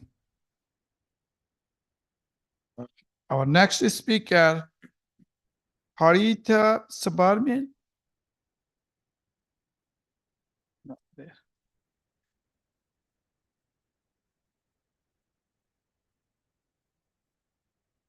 We're moving item 34, Sean Gaiwa. Yeah. Welcome, sir. Thank you. And yes, it's Gio. Thank you very much, Senator. Thank you, distinguished members of the committee, for hearing my testimony today. I'm Sean Gio. I'm the Policy Director at Partnership for Strong Communities, one of the earlier mentioned housing advocates, and we're a statewide nonprofit research policy and advocacy organization dedicated to ensuring everyone in Connecticut has a safe, stable home that's affordable to them in an equitable community of their choice. And I'm here to enthusiastically support and ask you to support HB 5390. We support Work Live Right Bill's policies to expand and prioritize housing development near our state's transit stations. The bill will allow for the residential density near transit necessary to make construction of more affordable homes for low and moderate income residents economically feasible. Johnny covered some of that just a minute ago when he talked about vouchers. Reliable regular transit service is a critical asset for lower income families. You've heard a lot about that today. This bill will increase mixed income housing near transit, helping meet Connecticut's unsatisfied demand for new housing, both market rate and affordable. Research shows that allowing mixed income multifamily housing at transit hubs will house more people of diverse incomes, increase regional access to educational and employment opportunities, increase tax revenue, provide more customers and revenue for local businesses, and support environmentally friendly transportation modes and land use. After housing, transportation is typically the highest cost in a household budget. When a family that previously spent more than half their income on housing moves into an affordable home near transit, their annual disposable income increases by about $7,000 on average. That families put that money right back into the local economy, purchasing childcare, healthcare, food, education. I think it's important to mention too that mixed income transit-oriented housing can reduce the racial and economic segregation that's been perpetuated in our state through restrictive zoning. Right now, too many of our transit towns lack affordable and moderately priced housing options near transportation. There's 14 municipalities with rail stations that currently have less than 5% of the town's housing supply is deemed affordable. And I just want to wrap up by there's part of the bill I don't think we've heard too much about. I think that Pete Harrison talked a little bit about the importance of the Interagency Council on Housing Development. I think it's something we've seen, I've seen for many, many years. The state has many resources, and yes, they are certainly not infinite.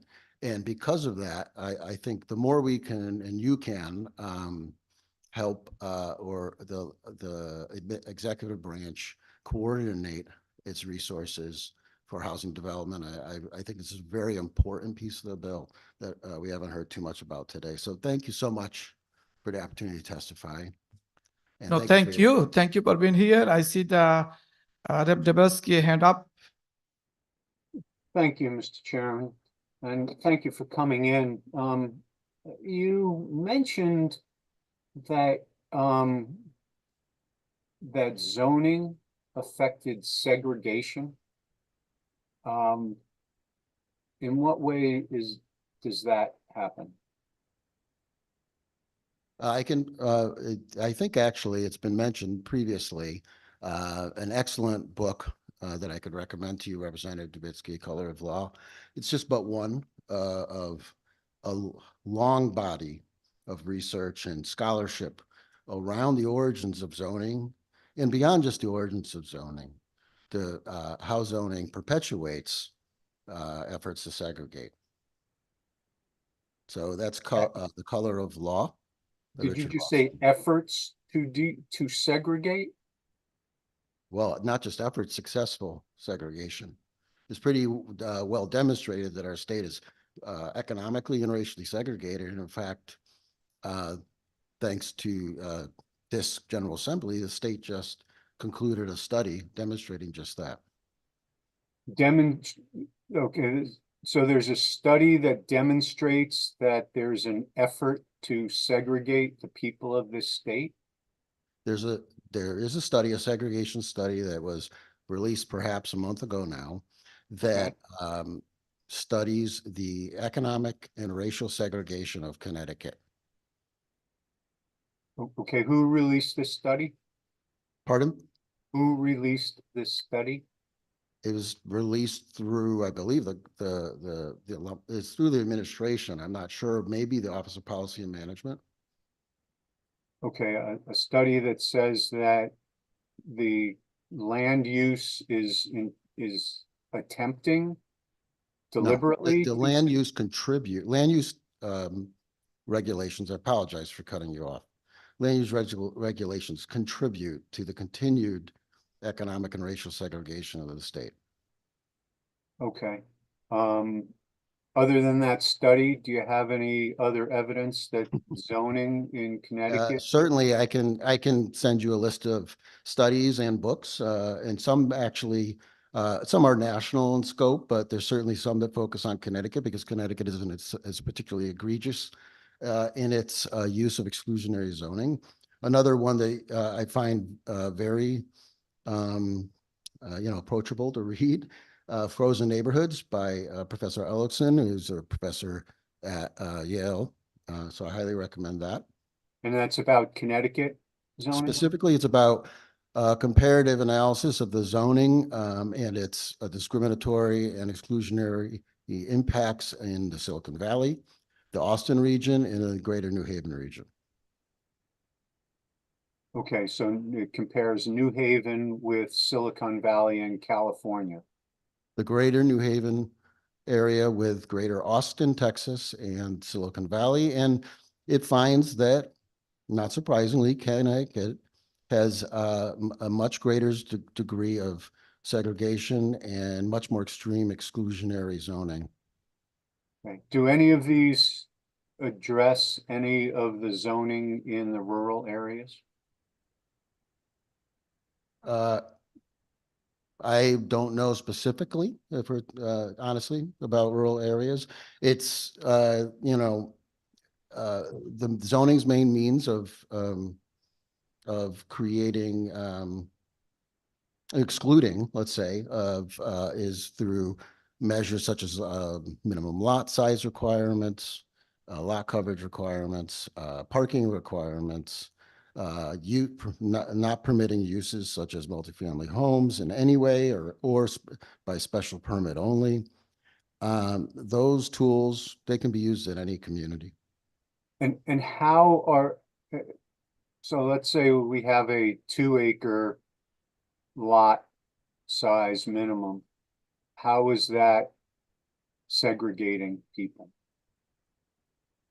in and of itself, isn't necessarily segregating. What it's doing is keeping a floor to the minimum cost of a home.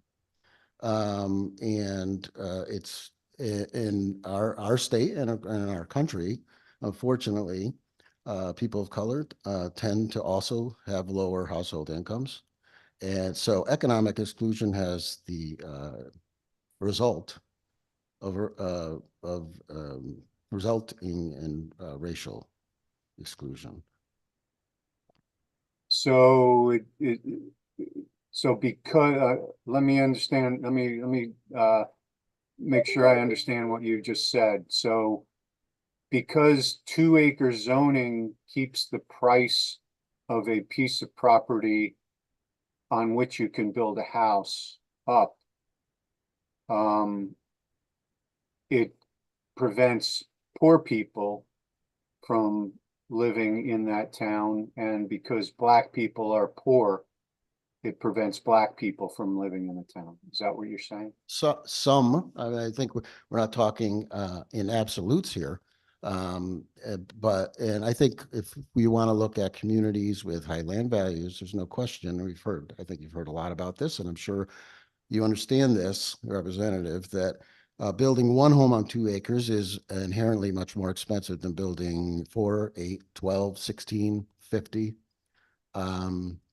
And that does result in economic exclusion. There's no question that many of our rail stations, if we're going to talk again about the underlying bill on which I'm testifying, I'm not a scholar on zoning's racial impacts. We're lucky.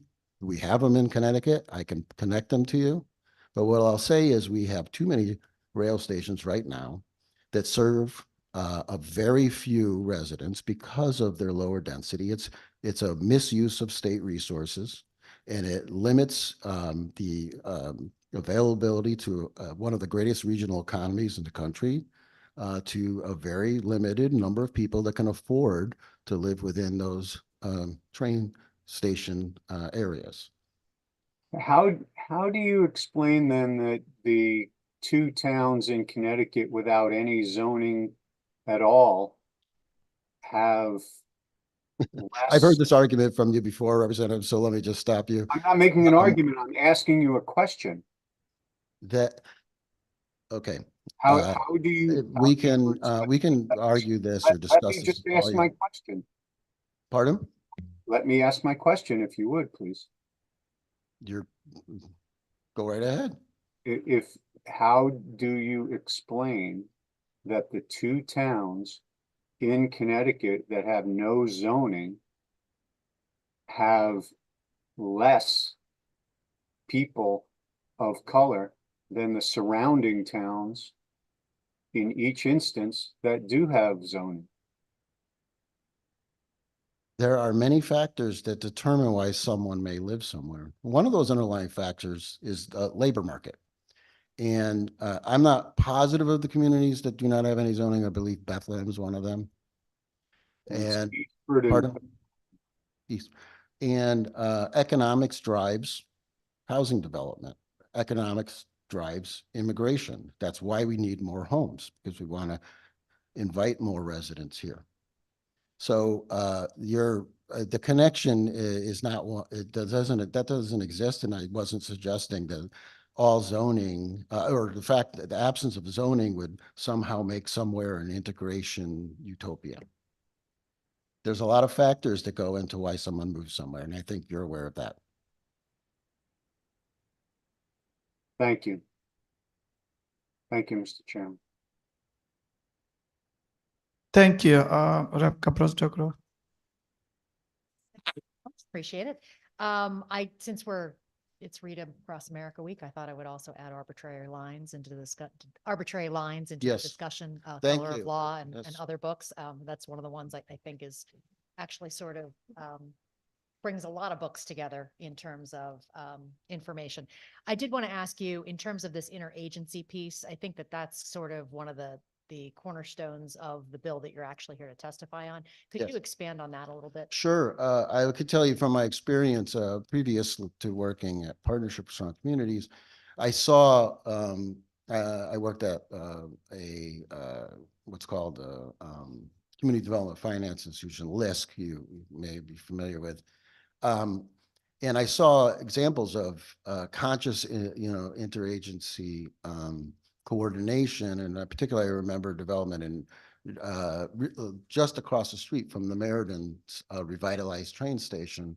And this was during the Malloy administration, so we're going back a ways, but involved Department of Transportation, Department of Economic Community Development, Department of Housing, and probably some others that I've forgotten. And I do remember that there was something that the administration at the time was proud of, but it was ad hoc. And I think I'd like to see, these are very complex developments often in brownfields. We've heard about brownfields a lot today, and that's just part of it. Financing these developments is really hard. Then you add in something like a parking garage sometimes. These are really complicated things. And when we want to encourage and figure out how to get our state agencies to work better together. There's probably ways, and I assume this would be part of the council. Folks, all these smart people that work in our agencies, I'm sure they have a lot of ideas how to make it a lot easier for them to work with their colleagues across agencies. And I think it's long overdue. We suffer in our state from not having a state planning office. This may be a role that a state planning office could play, but we see a lack of planning and a lack of coordination, and this is my view. And I think it's an excellent part of the bill that hasn't had a lot of attention today. No, what it makes me think of is as we are continuing to work on the state plan of conservation and development, there certainly is a lot of interagency working that's happening in terms of making sure that everyone is considering the climate crisis as we move forward when we're talking about that plan. And then it also makes me think of hopefully how we're going to have an interagency council on homelessness, because again, it's another one of those issues where it touches so many different departments that you have to make sure that everybody's actually communicating and not operating in silos. So to the back to the point about the segregation study, I just wanted to clear up for everyone, just so they know, that did come out of a majority leader's bill. It was Urbanomics who did the study. It came out, I want to say, within the last 3 or 4 weeks. And you can find that study on the OPM website. So anybody who's looking to see about the segregation in Connecticut, I mean, some of it, I think for some of us was not surprising. But certainly important for us to have the actual hard and fast facts in that study that they did for us. So thanks so much for your time today. We really appreciate it. Thank you. Yeah, I just want to echo what my co-chair said. We both are serving, the majority leader roundtables, and the report did came out. But a matter of fact, if you go back to the couple of years, 2 years back, separation, division, deportation was the chaos, am I right? It still exists. But we are, moving forward. We, doing better than 2 years ago. This is why you are here, all right? Bottom line is a housing crisis. Serious. It is another pandemic, pretty much. If you can call, we have the housing shortage every sector, as a trans-oriented housing, workforce housing, affordable housing, supporting housing, all sector. Am I right? So, trans-oriented housing is workforce housing tied up with our economy. I'm a small business owner. We have a hard time to hiring people because it's nothing close by the transit, at the bus or train or anywhere.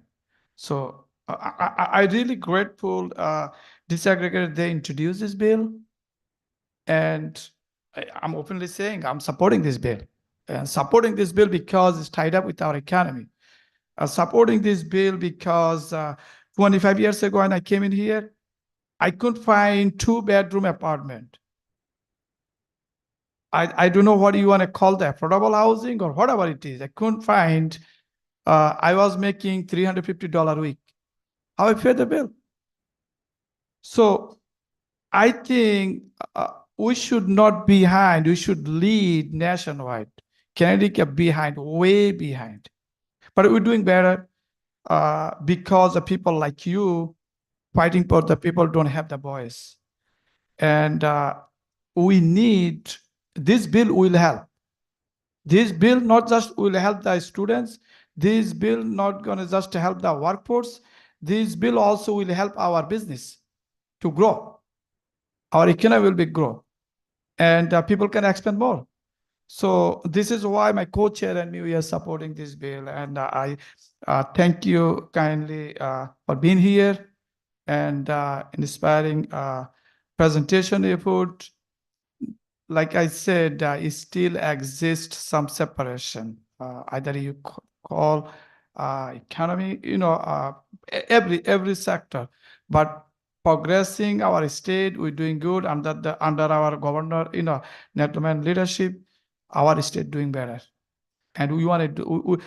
Earlier I said we don't want to try our best. We want to be the best. Thank you. Any other question? With that, we don't have any other questions, sir. Thank you. Thank you, Senator.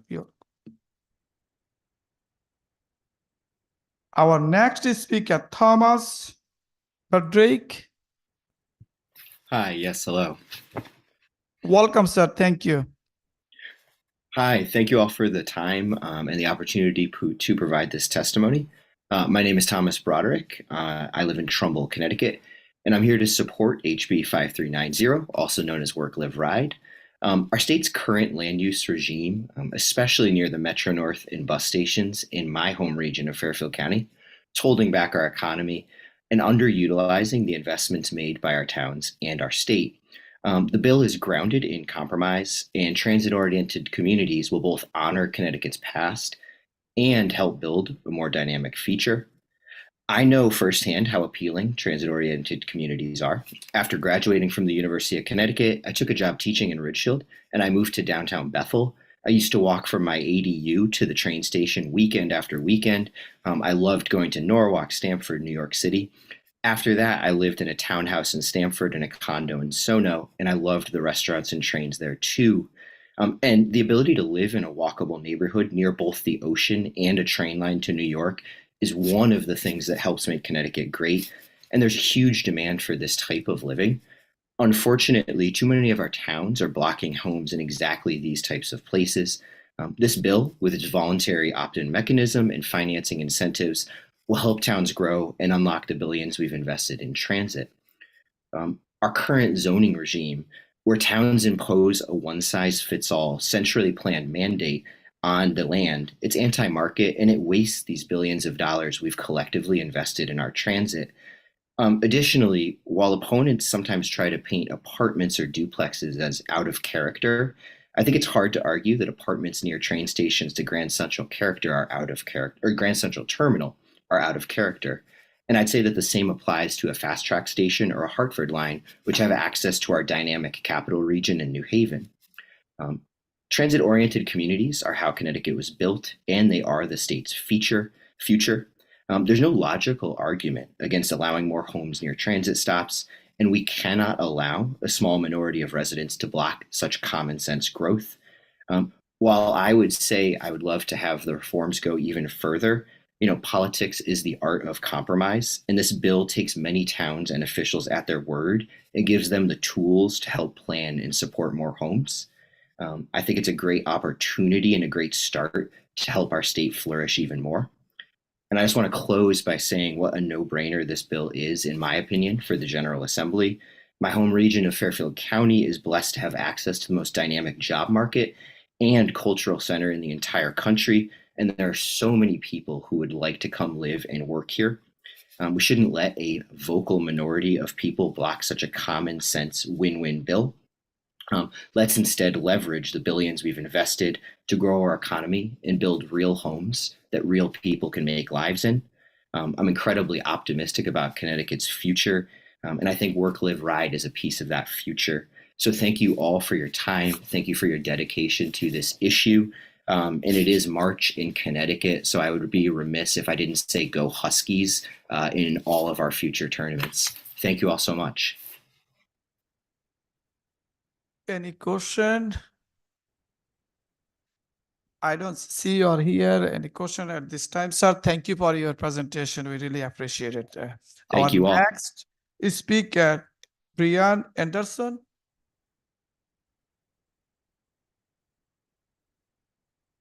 Welcome. Thank you. I know you're waiting long time. Thanks for your. Thanks, Chairman Robin. Happy to wait. Appreciate you all being here. I'm Brian Anderson. I'm a legislative director for Council for AFSCME. Our union represents 2,000 municipal police officers and supports Senate Bill 334. This bill requires municipalities to provide pensions to all police officers and firefighters. I know this will be decried as a mandate, a term that is highly charged, yet not all mandates are created equal. Some mandates save lives. The yellow line in the middle of the road that keeps us from having a head-on collision is a mandate. Stop signs are mandates. Sprinkler and smoke detectors are mandates. This mandate would save lives too. Police and fire jobs are physically taxing. Most humans can only do them so long before their bodies wear out. Forcing them to stay in a job too long can jeopardize public safety.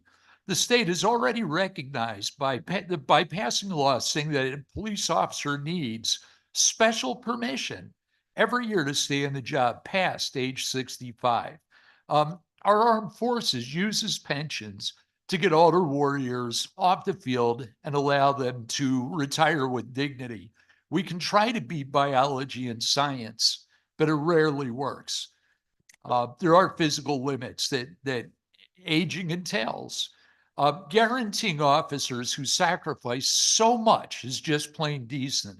Several states do this already, including Massachusetts, Oklahoma, and Pennsylvania. It'd be great for us to join the ranks of the states who truly stand up for police officers. Also, I heard some discussion of 401k and wanted to address that quickly. 401ks, according to the creator of the 401k, are not a pension. They're not meant to be a substitute for pension. They're a supplement. They were invented for higher wage workers. And to use 401ks instead of a pension doesn't work. And for police officers and firefighters, it's unconscionable. Happy to answer any questions. Abdullah, please. Thank you, Mr. Chair. You know, we've heard a lot of talk today about cost. No, it's going to cost, it's going to cost the town's money. There's cost to implement it. It's a mandate. But how can this actually save towns money, especially in the long run? In the long run, Representative, I think it truly would save a lot of money.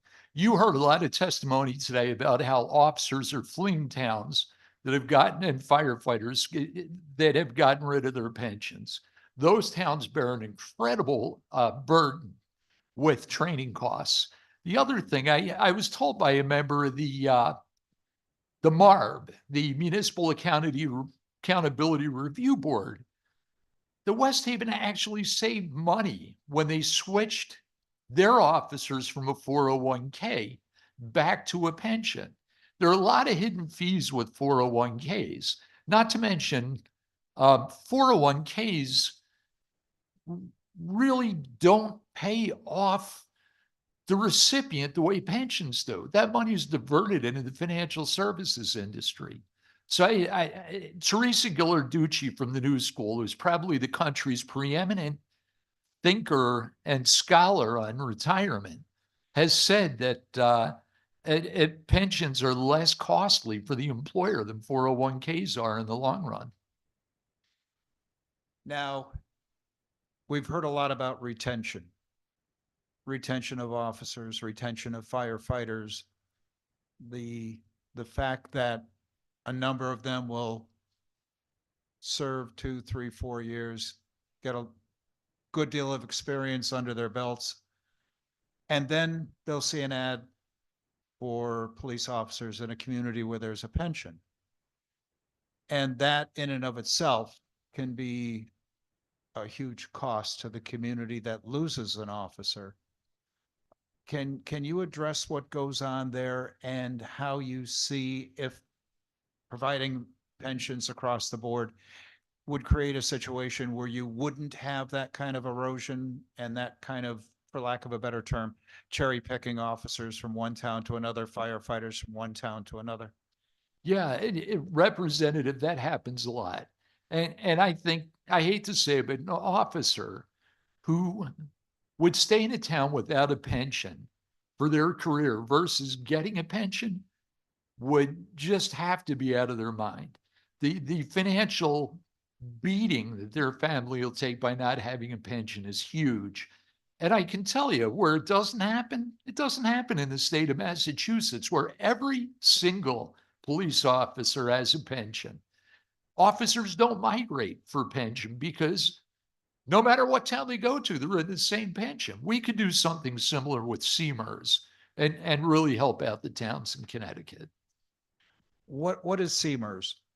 CMERS is the Connecticut Municipal Employee Retirement System. It was started in 1947. It's a fully funded and decent and fair pension system that probably half the towns in Connecticut have members in. It's run by the comptroller, run very well. As opposed to the state employee retirement system, it was always kept fully funded, so it's in quite good shape.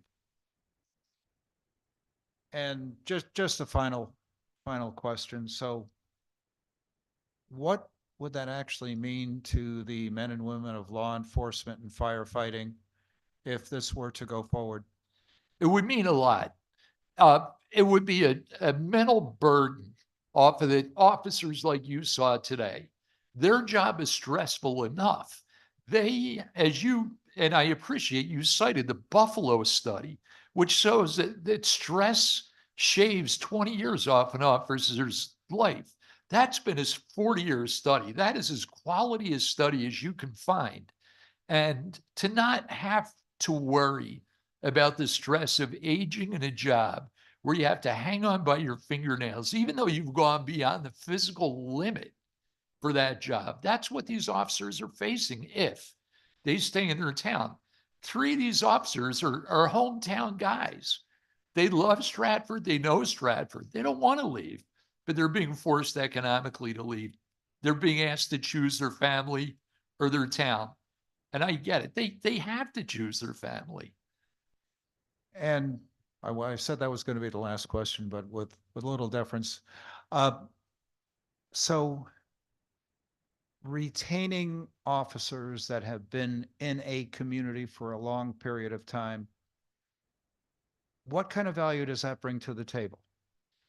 That brings immense value.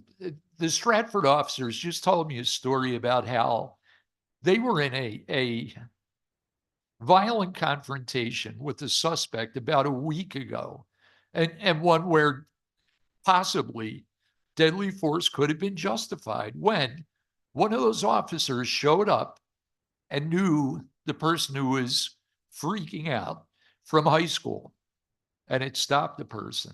There was that personal connection that officer, by being a resident in that town, had with that individual that stopped this guy who completely sort of lost his mind in a fit of violence. I think it's hard to quantify that kind of value. Well, I thank you for your testimony, and I'd like to thank the chair for an opportunity to ask a couple of questions there. Thank you. Of course. Thanks. Thank you. Thank you. Like I said earlier,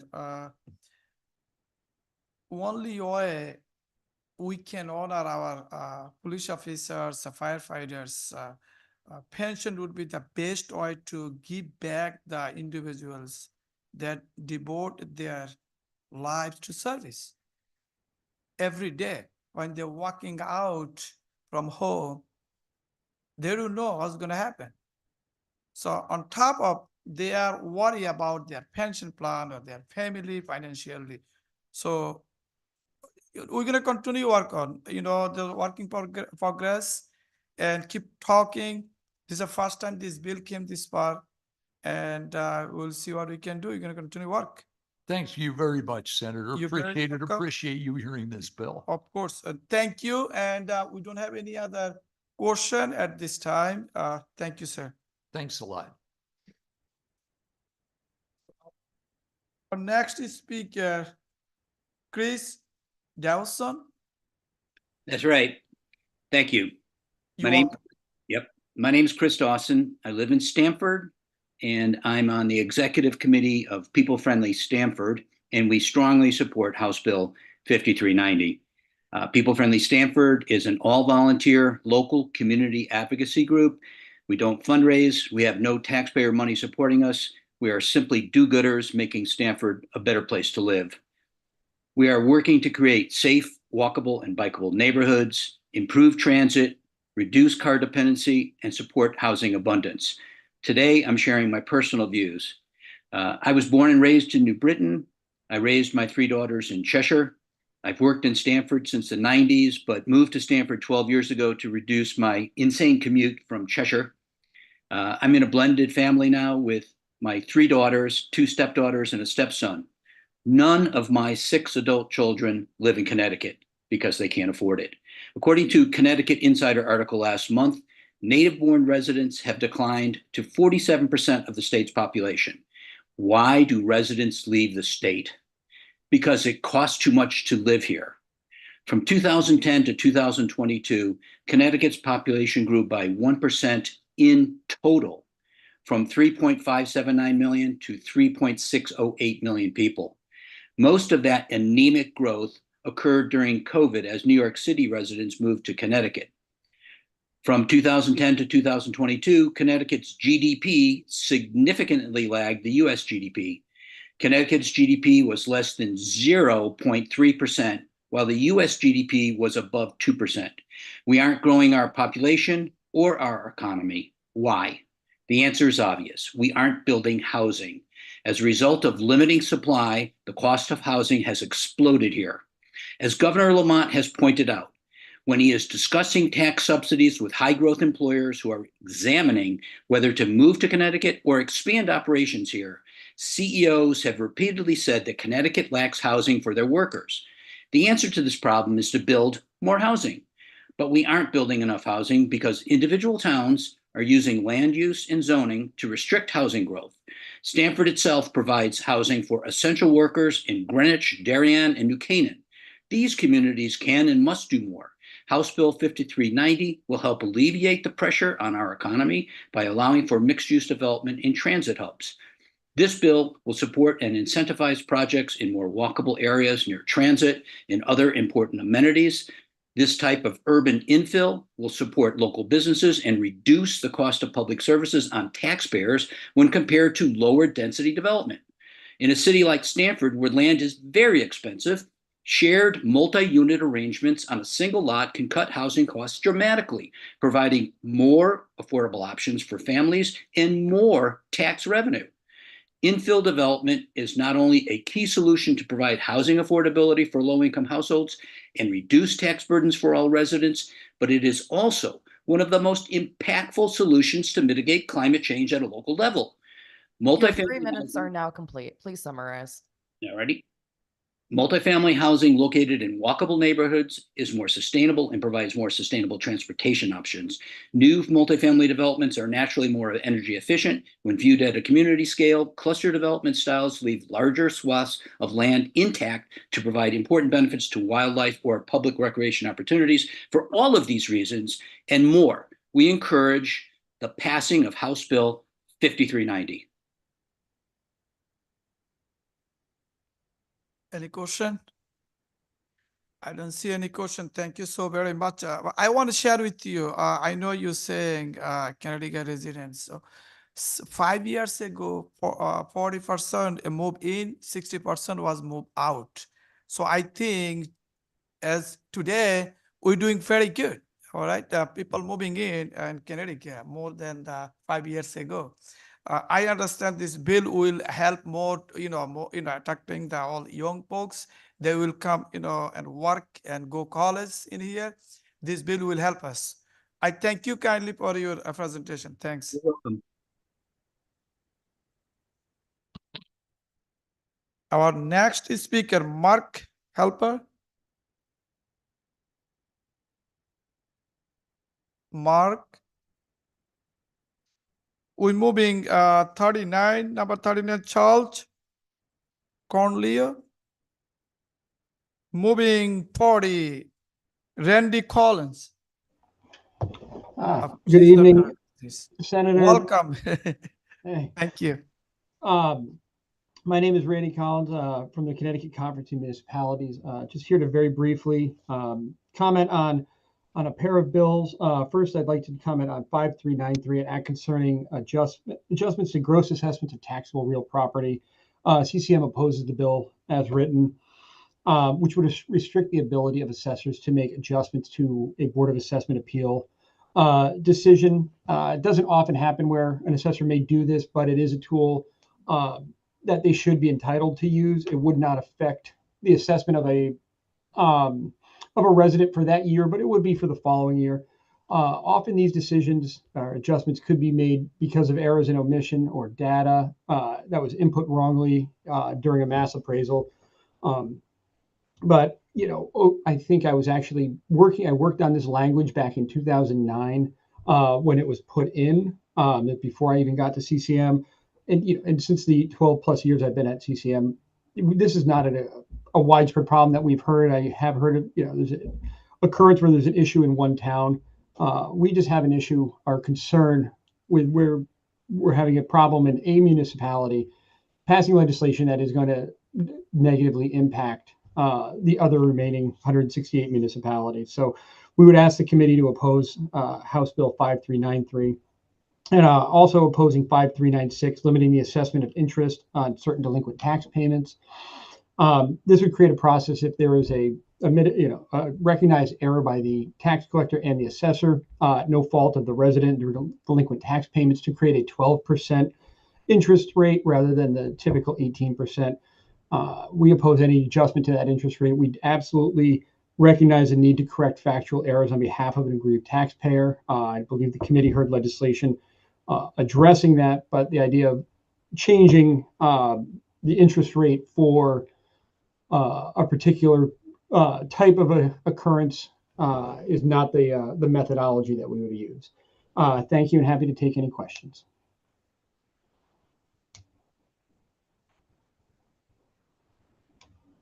Any question?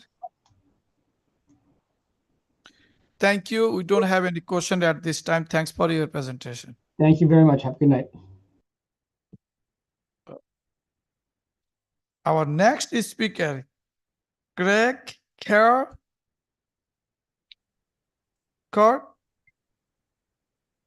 We're moving item 42. Yes, hello. Hello. Oh, sorry. Welcome, sir. Thank you. Thank you. My phone went off just as you mentioned my name, so it took me a second to pick up. Sorry. I guess dinner time we're going fast. I'm just kidding.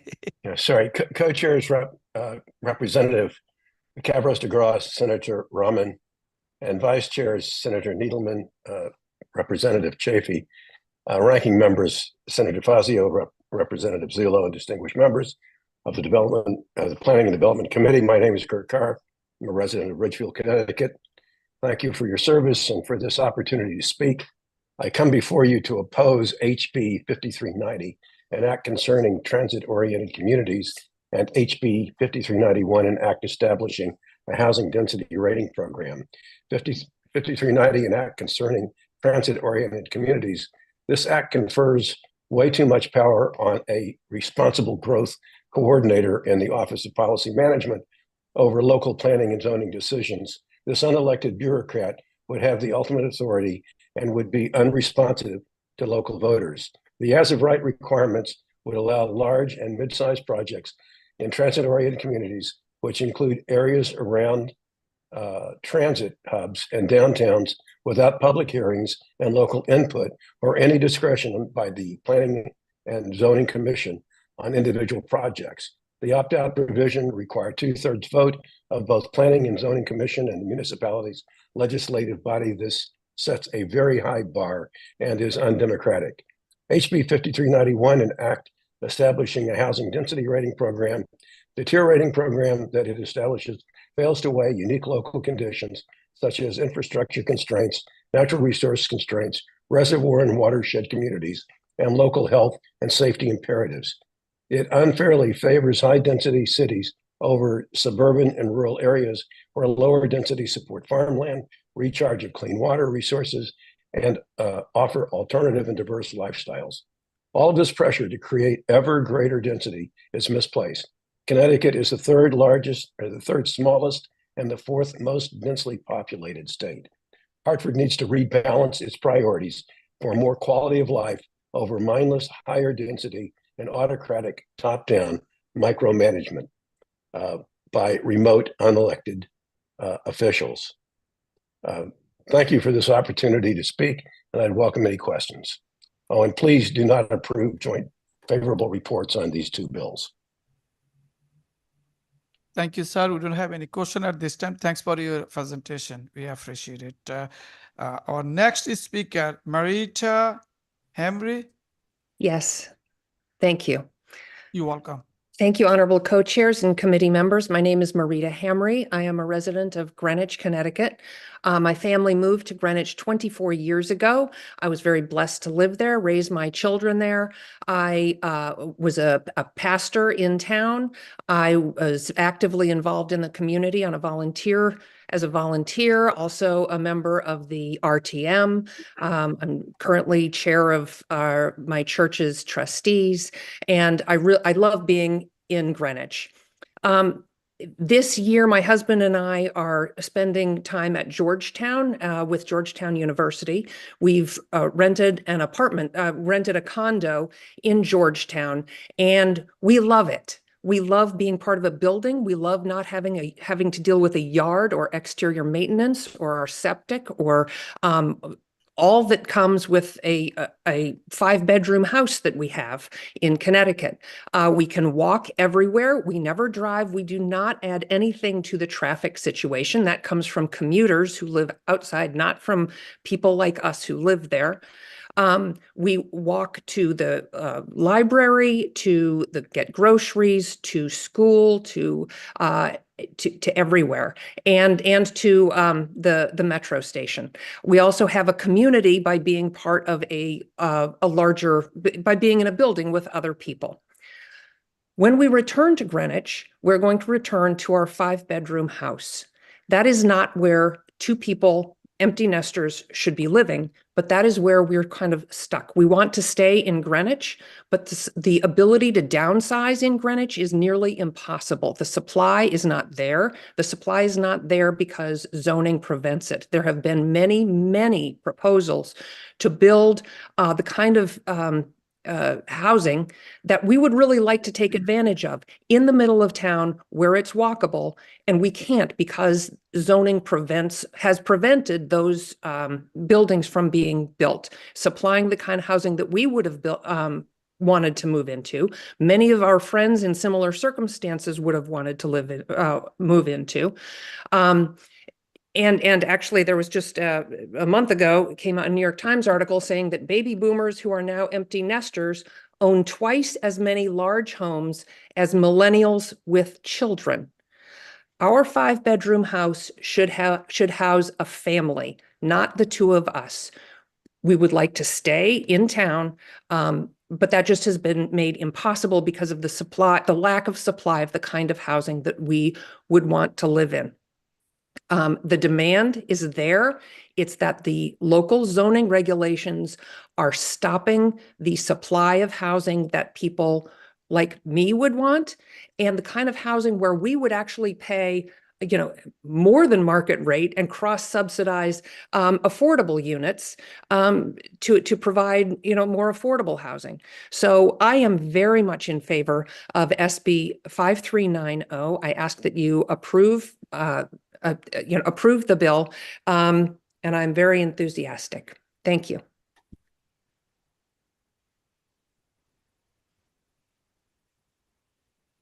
Thank you. I see the hand of Rep. Tebelski. Thank you, Mr. Chair, and thank you for coming in. Have you addressed your concerns to the Greenwich Zoning Commission? Yes, I have testified in favor of a couple of the proposals that have come before it, and those have been they were not approved.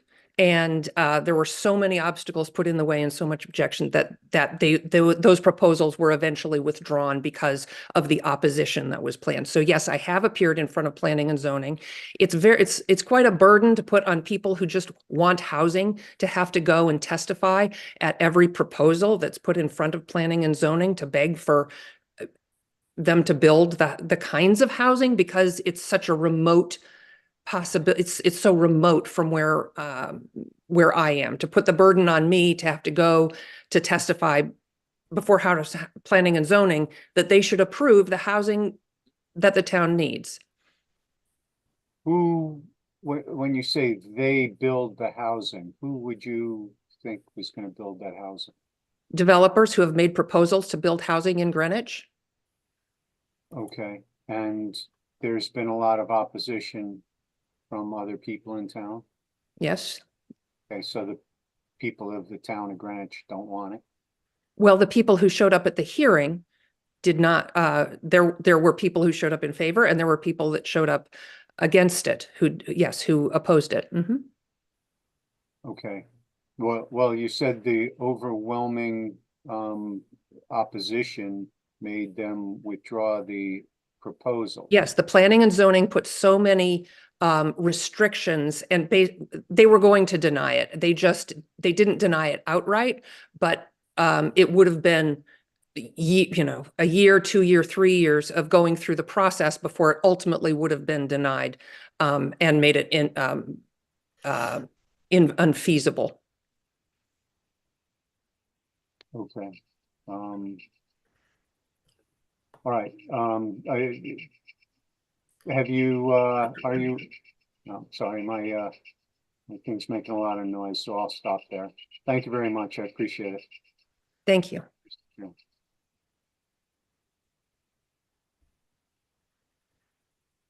Thanks so much. Hi, it's Representative Kavros DeGraw.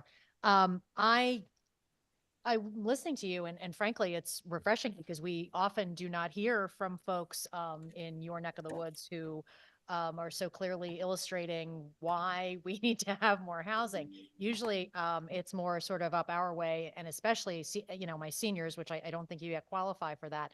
But you're in one of my favorite cities in the world, the city that I grew up next to. And certainly I love that you're taking advantage of all of the walkability, livability, easy transportation everywhere, not terribly expensive either. Yeah. But I guess I want to a little bit more about when you go to a zoning meeting in Greenwich, and you are, maybe there's 5 of you and there's 15 of folks on the opposite side of the issue. Do you think that, I know you said there are barriers to people coming and saying maybe they're for something. There's always barriers also for people saying they're against something in terms of testifying. But do you think that, people are serving on these commissions are solely looking at, well, there's 15 against and there's only 5 for, so I guess we're going to just give up here. Do you think that that's happening a lot? That's certain. I think that's certainly part of it. I mean, we can't just put all the blame on the planning and zoning commissioners who are doing it, because they are responding to people who are showing up at the hearings. I think there are a lot of reasons, and I do believe also there are some there's misinformation out there. About the consequences, the impact on, say, traffic. I think that having more dense housing, which, by the way, Greenwich used to build a lot of, 70 years ago, 80, 90 years ago, Greenwich was building large multifamily buildings, and that's part of the character of Greenwich. And those they're beautiful. And so when there's another building that's proposed that's very similar in size, to what's already there, there seems to be a lot of emotion in response, in objecting to it. But I think people just don't even see what's already there because they're just used to it. They drive by it. It's part of the landscape. And I think if there was just an acknowledgement that this isn't changing the character of Greenwich, it's actually going back to what Greenwich used to be. The central Greenwich the population of central Greenwich has declined by half over the last 50 years. It has gotten, we've gone to look at in-town housing, which used to be workforce housing, and now they're, duplexes where each one is 4,000 square feet. It just isn't the kind of, it's taking Greenwich in a different direction. And I would like to go back to where there's more dense housing, and more people and more people who can walk around town in Greenwich. Yeah, more people, more taxpayers for sure. That also helps. Yes. And certainly younger folks helps as well. Well, thank you so much for your testimony today. I hope you enjoy the cherry blossoms. I hear they're peaking in the next week. Take care. Thank you. I'm looking forward to it. Thanks for all your work. Oh, thank you. I agree with you. Last week I visit Greenwich. There is a 5-family property apartment and asking a lot of money. So I said, okay, let me drive there. I called the realtor. My wife and me, we visit there and look the apartment. You right though, 4,000 square feet each apartment, 4,200 square feet. So people working in Greenwich, I think she's left. No, she's still there. Okay, so people working in Greenwich, but they are traveling from Bridgeport or the surrounding the town. There is no workforce housing, and I agree with you. We need more housing there also, not just workforce, also affordable housing. Like nobody can find the housing over there. Also, I want to share with you. Georgetown is a really nice town. But a little bit pricey. Anytime I go over there, I visit there. There is the Thomas Sweet. I don't know. You know the Thomas Sweet name. I'm not sure. Maybe I need to get more information so I can. It's really good. Sweet place, and my kids love there. Anytime we go, either as soon we go over there, they visit a couple of times. So it's really a great place to visit. I like the Georgetown. So thank you. We appreciate your presentation today, and it is really helpful. Thanks. Thank you very much. Our next speaker, Lexia Harrison. Yes, good afternoon, Alexis Harrison. Good afternoon, Welcome. chairs. Thank you. Thank you. Thank you for the opportunity. Good afternoon again, chairs, ranking members, and esteemed members of the Planning and Development Committee. Again, Alexis Harrison. I live in Fairfield. I'm here today to testify on HB 5390 and act concerning transit-oriented communities. I do have some opposition to the pieces of that legislation. Just for context, I'm a member of CT 169 Strong, and I'm also a planning and zoning commissioner in Fairfield. So definitely get a front row seat to our great TOD work there. Something I did want to touch on today that I don't think we've really mentioned is that for decades, TOD, transit-oriented development, has been a success story in our state. It's been created by local communities, local towns, and zoning commissioners to attract new generations to stay or move to our state. I think many towns like my own, Fairfield, have taken that initiative and continue to develop and build upon TOD areas without needing any state supervision or control, or that removal of local voices that we're seeing in this bill. Recently in my town, we have developed TOD in partnership with visionary developers and other stakeholders in town to create walkable and vibrant communities. We recently amended our zoning regulations to enable more density in mixed-use development in one of our TOD districts, and we've passed a number of developments, which include many affordable units. This was designed and customized to the exact needs and capacity of our town.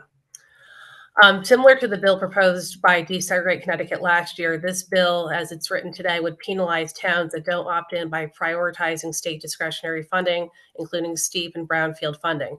This means that Fairfield, who recently got a brownfield grant to clean up for a project in our recently enhanced TOD district, would have been penalized for taking the initiative. This harms the towns that are already doing the work that the bill wants them to do. Another main concern of the bill is removal of public hearings. This completely silences the residents of the state whose towns would opt into this bill. To me, and probably like you, I rely on local voices and people to come to our public hearings to provide context on an application, whether they're for or against. I also have some environmental concerns on the bill. While the bill does give a nod to wetlands agency, this is a zoning bill, not a wetlands bill. the actual footprint of the transit-oriented communities would be ultimately subject to the coordinator's oversight and final approval, not the wetlands agency. Land that is not regulated by wetlands agencies but should be preserved will be subject of as of right highly dense development with no requirements for open space preservation.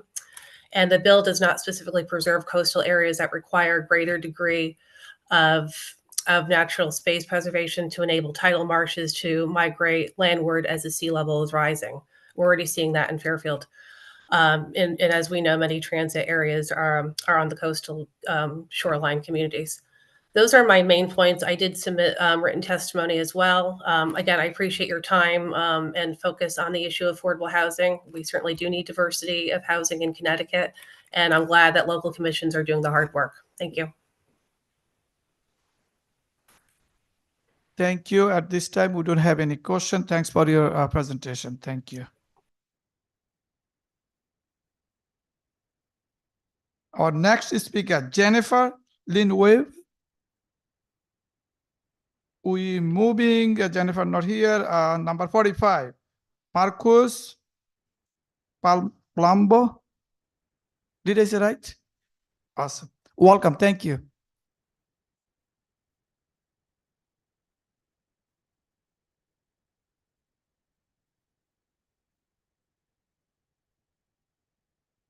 Can you guys hear me okay? Thank you. Good afternoon, honorable members of the Planning and Development Committee. My name is Marcus Palumbo, and I'm here today in support of HB 5390, an act concerning transit-oriented communities. So I'm a resident of Mansfield, and currently I go to college out of state, but there's a lot that I really do like about Connecticut. However, when I consider coming back here and what I'm going to do after college, it's tricky because ultimately I have to reconcile with some things that I'm not as happy about, namely the specific spatial layout of Connecticut. So when I see myself in the future, I don't really want to be sitting in traffic on 95 for an hour each day, causing pollution. And I don't want to be, isolated in a suburb without any anything, any kind of activities and cultural things near me. That's just not the future that I see for myself. And frankly, I think a lot of people in my age bracket, a lot of people I talk to at college aren't looking for that either. What they want is to be able to use things like public transit, buses and trains to get from place to place and not be so reliant on cars. And frankly, we see lots of other countries and even some other states taking initiative to try to incentivize this kind of spatial organization of our places. But Connecticut is not taking the initiative on this. We're falling behind. And I think this sends a message that we're not serious about this, and people will pay attention to that and choose not to come live here. And so we need to, pass this bill so that we can take the first step to show that this is something that's important. Now, I want to also talk a little bit about economic growth, because I think that, it's true that a lot of towns currently struggle with having enough money, and this is partly because of the physical layout. There are studies that have shown that the parts of cities that have the sort of highest return on investment when it comes to taxes are actually the denser mixed use, parts with multifamily housing and businesses, as opposed to the sprawling suburban parts, which actually end up being a net drain on the town because they don't generate that much in taxes and they cost a lot, even more than the taxes they generate in order to maintain with services like snow plowing and sidewalks and water and sewer and so on and so on. And so this is actually the sort of fiscally responsible thing to do, is to incentivize the kind of growth that is going to allow our towns to be financially solvent. Now, I do want to address a few things that were stated in the previous speaker's testimony, just to clear up a few things that I think maybe are misunderstandings about this bill. There are concerns about the environmental impact, but the bill has specific provisions that actually exempt land that falls under that category. And I mean, I'm about out of time, so I'd be happy to, if I have any questions. But basically, I think this is a really important thing for our state to do in order to encourage the kinds of places that young people want to come live, like myself. So thank you. Thank you so much making time and being here today. I see Rep. Dubowski again. Thank you, Mr. Chair. You had indicated that it seemed like you had more to say about an exemption for environmental issues. You want to point to the provision of the bill that you think exempts a town that's perhaps in a watershed or something like that? Sure, thank you. I appreciate the opportunity. So I believe it's, let me get the number right here. I'll just point to the page number because I don't have the specific section, but there's a specific part in D on page 5 where it talks about that the zoning commission of the municipality shall consult with the inland's wetland agency of that municipality to establish the boundaries of any transit-oriented development district, and that if any portion of that district, that proposed district, excuse me, were in an area where the agency, the wetlands agency, exercises authority, then they would have to collaborate to, going forward. And then there's also another provision that basically states that in determining whether, so one of the criteria is that the TOD district has to be of a reasonable size, which the coordinator determines.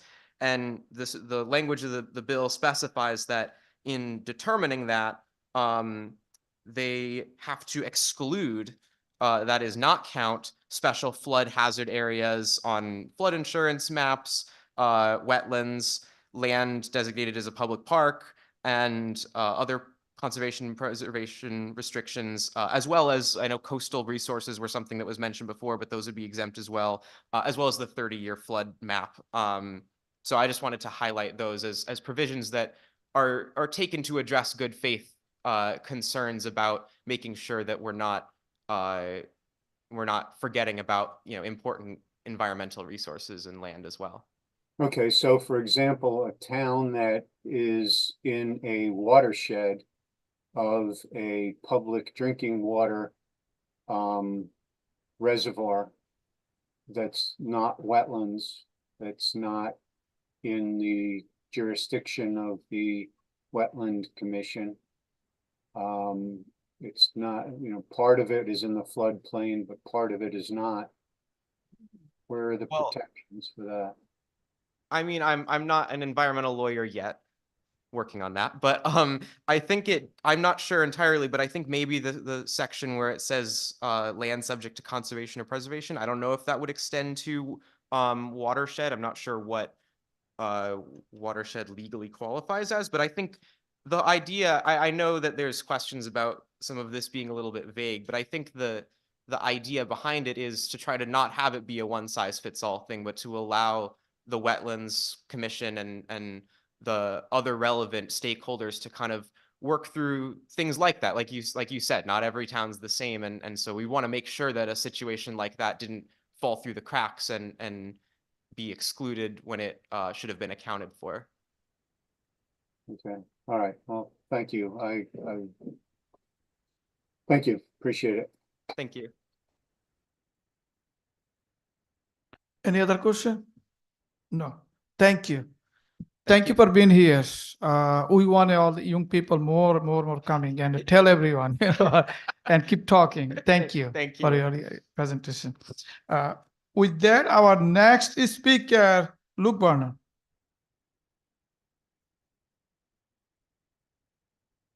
So we're moving item 47, Chris Stone. Welcome, sir. Thank you. Thank you, Mr. Chairman. Good afternoon. I initially signed up to participate remotely, but I work just up the street and I want to take the opportunity to see you, and you're still here. To see my good friend, Representative Delnicki from South Windsor. Mr. Senator, Madam Representative, my name is Chris Stone. I'm the District Counsel for the MDC. And I know I don't get 6 minutes because I'm talking about two bills, so I'll be relatively quick. We have submitted testimony, written testimony on both bills. One is rather extensive, dealing with the operations of the MDC, and one is rather short, dealing with the issue regarding the independent consumer advocate for the MDC. By the way, a position that the MDC endorsed in 2017 when it was created. And we've supported that position and the individual holding that position each and every year since then. There's been some talk about the NBC has this monolith over on Main Street in Hartford that somehow we don't really appreciate the workings of the independent consumer advocate. That can't be farther from the truth.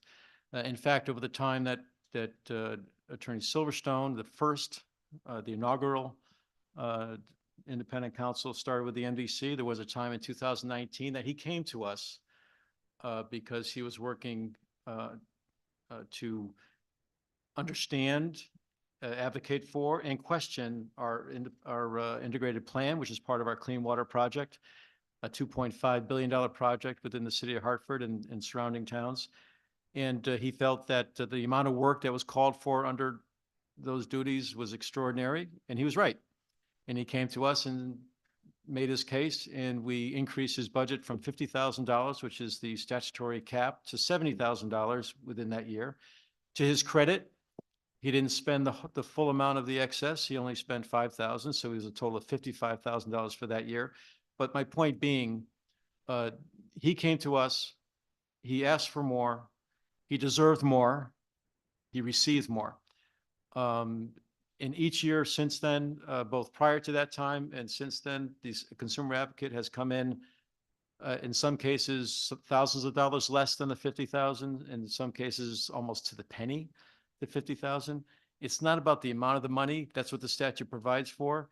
And as I say in my testimony, we're willing to continue to talk to those who are proposing the increase as is necessary. The one part of the bill that we really have a problem with is transferring the financial decision-making, not the financial responsibility, to the Office of Consumer Counsel. And again, it's not about the person, it's about the position, and moving that financial authority to an entity other than the NDC, whose 400,000 customers rely upon a volunteer group of 29 commissioners to adopt a budget that's fair, reasonable, doesn't provide for a profit. We're a nonprofit. We've had water rates that have decreased over the past couple of years. It's remained consistent since in our latest budget. Our sewer charge has remained unchanged for the past 2 years, a zero increase. So we're fiscally responsible. We accept that responsibility. And to put, and again, it's not about the money necessarily. Excuse me, your 3 minutes are complete. Please summarize. Sure. It's not about the money necessarily, but it's about the authority to spend the money. And as we point out in our testimony, if the state feels that somehow an already impartial independent advocate there's got to be some further evidence of his or her impartiality by having another authority responsible to authorize money, then they should spend the money, and it should be a state obligation, not an NDC obligation. That being said, we've never had an argument, a discussion, a complaint from any independent consumer counsel. There's been 2 in our years. We expect to get a new one shortly about the NDC interfering in his or her business, the NDC directing his or her business, or the NDC not responding to requests for information or documents to support them in pursuing or fulfilling their responsibilities. So quite frankly, I consider it a solution looking for a problem, and there is none. So with that, I'll stand by my testimony on the other bill and be more than happy to answer any questions that you or my good friend from South Windsor might have. So you say no one complained except the Dilneki? I didn't say that, and I wouldn't say that publicly. No. Not of the books. Okay. Representative Dilneki. Thank you, Mr. Chair, and good afternoon, Attorney Stone. Good afternoon, my friend. So could you identify the exact language in the bill that takes your authority or the district board's authority away from making financial decisions? Sure. Because you alluded to that pretty clearly.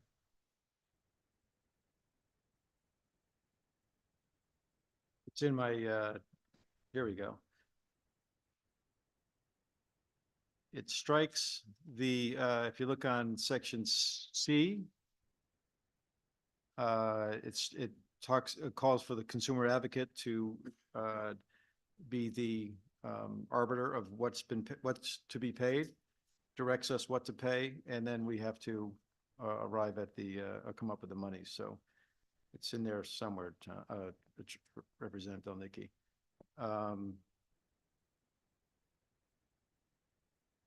Yeah, my good friend Brendan Fox is gonna. Line 13. Line 13, like I said, line 13, thank you, Brendan. Line 13, last line, that it's a minor change, right? It takes out in brackets, the board of directors of the district and replaces that as the paying authority, approval authority, the consumer council appointed pursuant to 16-2A. So that's the language that we're concerned about. So that's the line in question that you're objecting to when it comes to the Consumer Council. It's taking the approval of the district and paying more money than what's called for under the underlying bill, underlying statute now, a special act, taking that authority away from us and gives it to the Consumer Council. He or she can dictate what we should pay. And at least as I read this, because we don't want to quote unquote violate the special act, we would have to pay it. So that's your objection with the consumer advocate, the fact that the Consumer Council is, in your opinion, dictating to you what that should be. In a nutshell, that's correct. I mean, the legislature has dictated us what it should be, and we've accepted that. And in 2017, we sat at a table with the advocates on both sides, and we reached an agreement. The agreement was what's represented in Public Act Special Act 17-1. That's it. And there's a lot in that bill, as you know, Correct. Representative, that you worked on, or you at least were an advocate for back in, I don't know if you were here in 2017, but you were an advocate for the first year I was Yeah. here. So, and that's what we agreed to. Now, I understand things change, but nothing's changed in this area that would call for the change that's suggested here in the revision to 17-1. Nothing. In fact, it's only gotten better for the Consumer Council over several years. And quite frankly, we welcome his or her advice and suggestions, and no complaints from them in our relationship with them. So just to be clear, the independent consumer advocate, which I believe Attorney Silverstone was in essence doing prior to his retirement. Yes, he was the first one. Yes. So let me just ask the very simple question. Do you have an objection with another consumer advocate being appointed A replacement? by the district and being paid for by the district so as to ensure No. that everyone has an advocate? Let me be clear. The position of independent consumer advocate was supported by the NDC in 2017. That support has not wavered. As much as we supported it then, we support it now. I don't think there should be more than one, but that's, again, that's up to the legislature. They have been very effective in the work they've done. Attorney Silverstone left upon his retirement. He was replaced by Attorney Shareko, who did an excellent job as well. He has decided to step down. He has stepped down. He's agreed to act temporarily while the replacement is secured.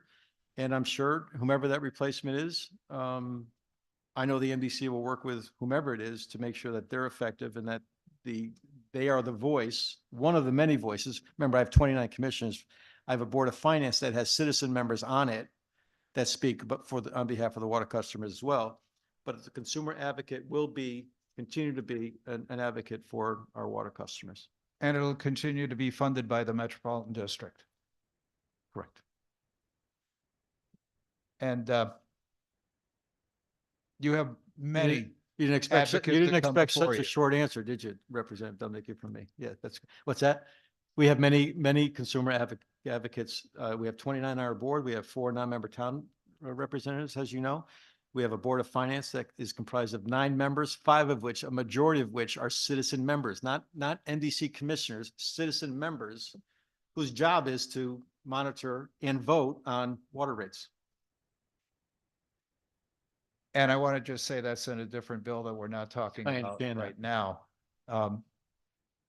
So then you're good with having a independent advocate, you're good with paying for it, and you basically, let me just back up for a second. And are you good with the 70,000? we're willing to talk about the 70,000. Okay, It's in, I'm it's in the listening. testimony. We're not really, honestly, we're not taking a position on the amount. We didn't really take a position when it was first established at 50, 70 grand for the first person because they had to build up an office. They started earlier than January 1. They started in November, so we gave them the extra money. That was fine. It's up to the legislature, and we're not going to fight the legislature on 20 grand, but on just the other part of the bill is certainly more objectionable. All right, well, I thank you for your answers, Attorney Stone. It's Thank good you. to see you there. It's good to see you. And I know we have other conversations going on that Sure. we're going to be discussing. Yep. Thank you, Madam Chair, and Mr. Chair, for the opportunity to ask a couple of questions. Thank you. Any other question? Well, I know you said you don't want to fight with the legislator. If you ever decide to fight with the legislator, first start with him. Thank you. We don't have any. We don't have any other question at this time. Thank you, sir, for your Thank you very testimony. much. Thank you very much for having me.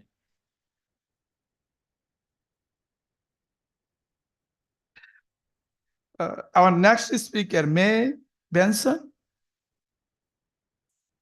No. Moving item 49, Ed Horton. Ed, did I say right? Welcome. Thank you, sir. You waiting long time. Well, first of all, thank you all for, sitting here today and still being here and engaged and adding some humor to this too, Mr. Chair. My name's Ed Hawthorne. I'm proud to represent over about 250,000 working people here in the state of Connecticut as president of the Connecticut AFL-CIO. And I'm here to testify in favor of SB 334, an act requiring pensions for police officers and firefighters employed by municipalities. You've heard about the critical role, and I don't think anyone's going to disagree about the critical role that these first responders play. They run into danger while their people are running away. They put their lives on the line every single day for every one of us. And they don't ask for a thank you. They don't ask to be called heroes. But one thing they do ask for is to be compensated correctly. And a pension is a form of that compensation. Given the perilous nature of their duties, it's only fair that we provide these heroes with the security of knowing that their future and that of their families is secure through a reliable pension system, something that is not subject to market fluctuations. The last thing we want is a 70-year-old firefighter coming to get me and my kids out of the house because the market has crashed and they can't afford to retire. And when we talk about, there was some conversation before about the life expectancy of these jobs, the amount of stress, the hazards that they're exposed to every single day. It's a lot less than us sitting here in suits around the Capitol because of what they go through every single day. It's crucial for, recruitment and retention of police officers and firefighters. You heard from my brothers and I think even some of the sisters in these jobs saying that people are getting trained and then they're leaving because they realize that their future, something that they think about every single day. If you put your life on the line every single day, you're going to start thinking about the future. And that's what they think about. So you spend about $250,000 to train a firefighter, and after 2 years, they're gone. They go somewhere where there is a pension. I testified on this bill last year in a different committee, and I remember one of the first selectmen coming in and testifying, and a friend of labor, Representative Giovancarlo, asked the representative or the mayor or first selectman of Seymour, do you have a problem retaining police officers in Seymour? The answer was no. And the reason why was because they gave them a pension and they stayed. And that's exactly what we're doing here. We're trying to level the playing field for all police officers and firefighters and creating that floor to make sure that they're taken care of in retirement. While some may express concerns about the financial implications of this, it is essential to recognize the importance of investing in public safety infrastructure. That's what this will do. The provision of pensions and investment in the individuals who serve the communities, but in the safety and the well-being of our communities themselves. Like I said, I don't want a 7-year-old firefighter. I don't want a 7-year-old cop showing up either if something's happening. So we contend as a labor movement, this is a critical tool in ensuring that we have dedicated, experience, and a motivated workforce ready to protect, serve, and run into danger rather than away from it. So I thank you all, and I'd be happy to answer any questions you may have.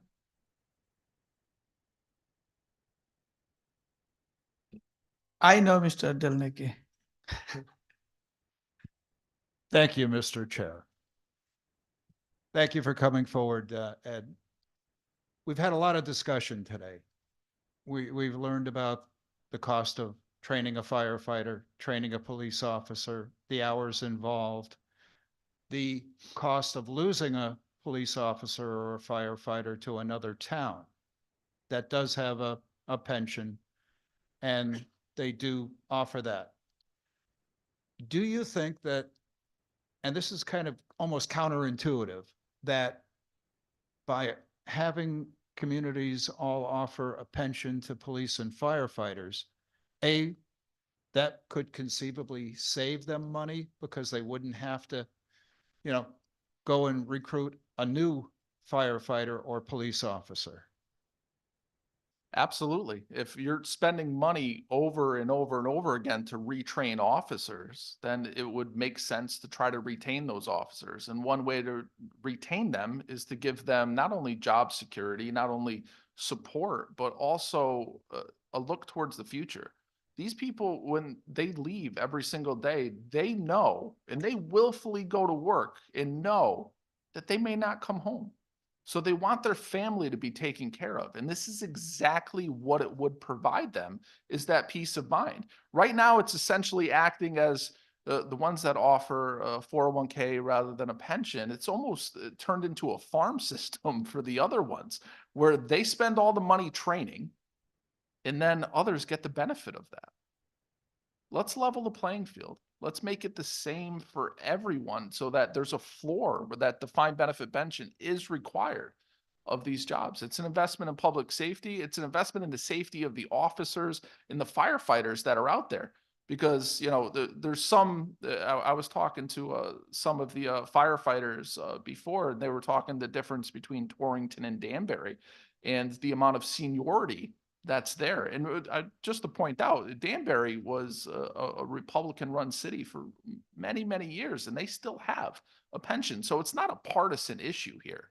It's an issue about investing in that public service and keeping those qualified individuals there, that there's not someone with 1 to 3 years of experience in one town without the without the pension, and then in another town having somebody with 12. Because if you're walking into a fire or you're walking into a dangerous situation as an officer, you want somebody there that has that experience. It's been through that before, over and over and over again, to give you that peace of mind, because you're working together as a team, that you're going to come out alive and you're going to come home to your family.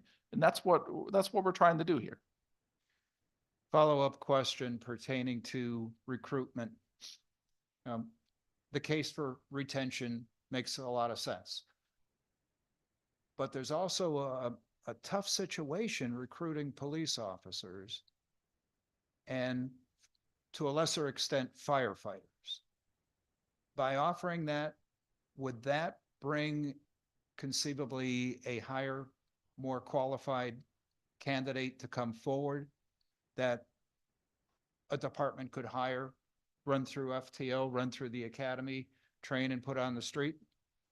Absolutely. You don't go into these jobs without thinking about what the end might look like. 'Cause like I said, every day they stare death in the face and they run towards it.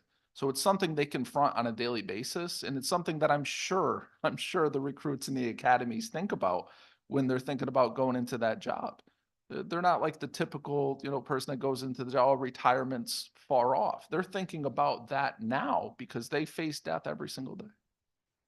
Well, I appreciate your comments and your testimony. Thank you, Mr. Chair. Thank you. Thank you. Regardless the party or what town or city you live or what town or city you serve, we should and we must support our fire and police officers and providing the tools they need to serve the community, keeping the community safe and healthy, and also over we are repeating the same thing, but I think we need to come together to see how we can help. So continue talking, and I don't see any other question at this time. Thank you for your presentation, sir. Thank you for your appreciate it. Thank you all. Our next speaker, Ellie Sabine.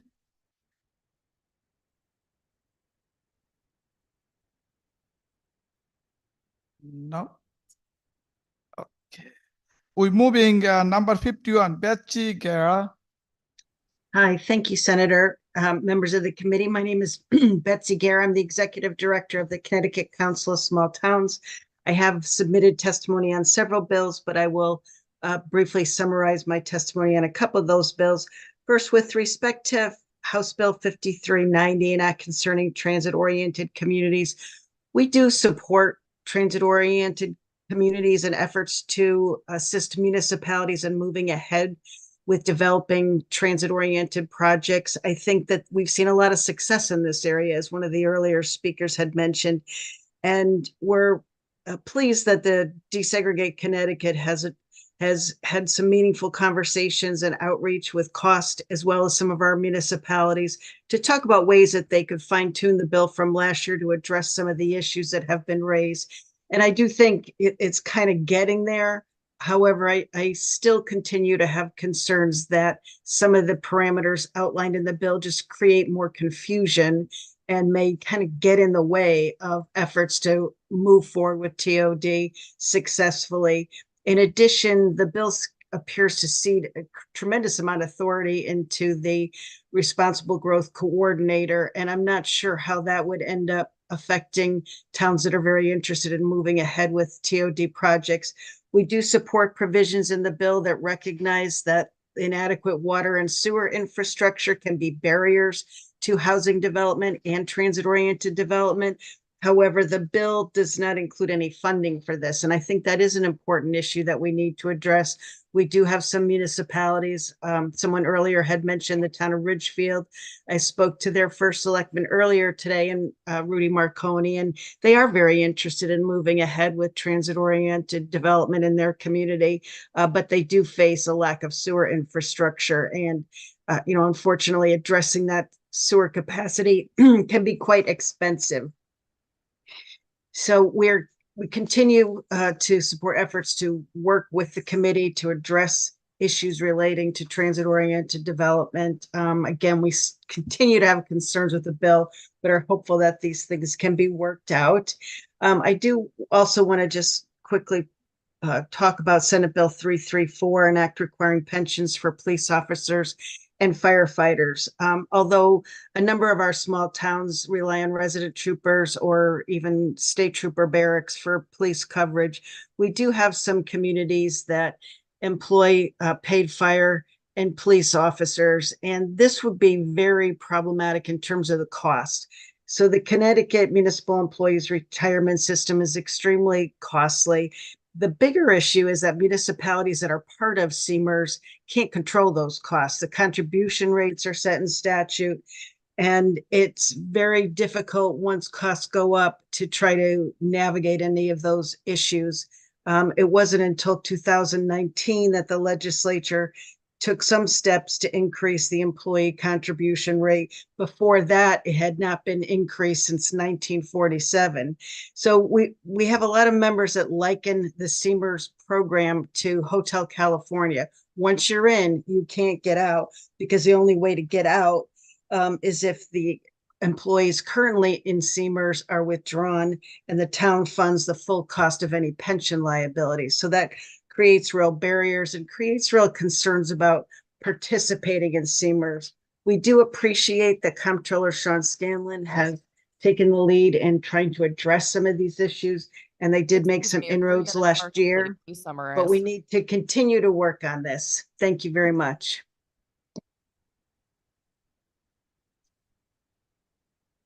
Thank you so much. We don't have any question at this time. Thanks for your. You have? Oh, yeah. Senator Fazio. Thank you, Mr. Chairman. Thank you, Ms. Gara, for your presentation. Is there concern on the transit-oriented development bill about the funding streams being diverted from municipalities who won't take up the transit-oriented communities? We do have some questions and concerns about the discretionary funding and whether or not it will be available. I know that the bill speaks to the Urban Act funds, which are not funds that are available to small towns, but it also speaks to brownfields remediation funds. And there is a significant amount of demand for brownfields remediation funds. So the concern is, does this set up a process where towns that may not have be interested or be situated to support a TOD project are lose out on funding for brownfields remediation, even though they have a need to address brownfields remediation in their community. So we do have concerns about that.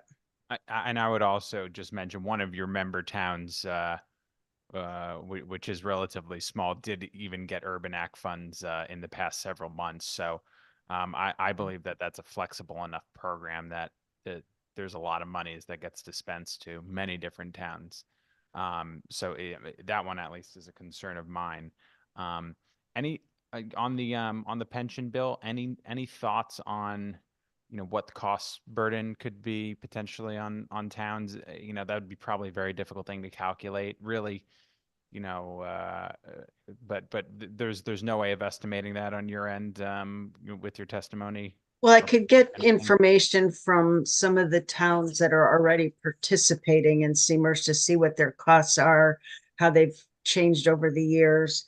I know we have been talking about the need to have the CMERS adopt a new benefit plan tier for new hires modeled after what the state employees have under their program, because as it currently exists, it's just not sustainable.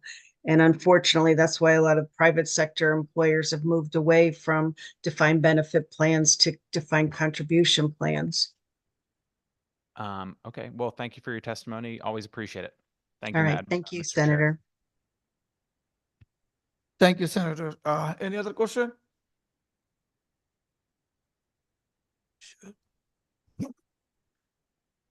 Reptile Nikki. Thank you, Mr. Chair.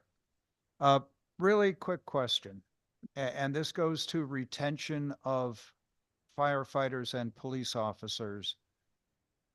Have you surveyed your members to find out if that occurs? Because I know in this area it does. I know in other parts of the state of Connecticut it does. Surveyed them as to what their retention rates are? No, if another town that hires them away, that they have a pension and a firefighter or a police officer ends up going there. Have you done any surveys on that? We have not, but I can certainly work with CCM to look into that.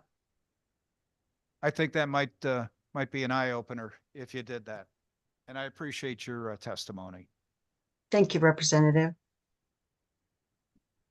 Thank you. Thank you. Any other question? Thank you. We don't have any other question at this time. Thanks for your testimony.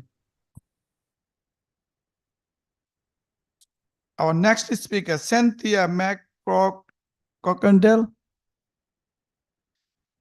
We're moving, Cynthia not here. We're moving number 53, Celsia Rose. Welcome. Thank you. Thank you. Thank you, Senator Rahman, Representative DeGraw, and distinguished members of the committee. Thank you for hearing my testimony today.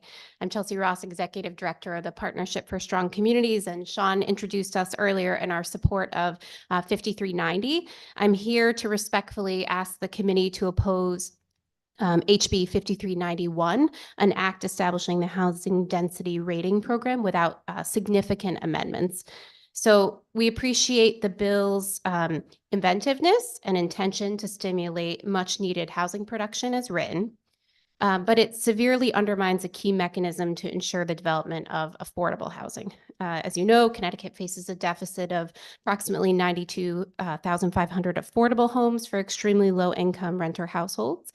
There are only 37 affordable homes available for every 100 households, earning 0 to 30% of area median income. Escalating inflation, stagnant wages, rent increases upwards of 20%, all exacerbate housing inaccessibility and unaffordability for lower income families. So while facilitating housing construction is very important, we have to prioritize homes affordable to families who are most at risk of housing instability and homelessness due to housing cost burden. The Affordable Housing Appeals Procedure fosters affordable housing development with long-term affordability safeguards, which bolsters affordable home supply in communities that can be traditionally resistant to such housing.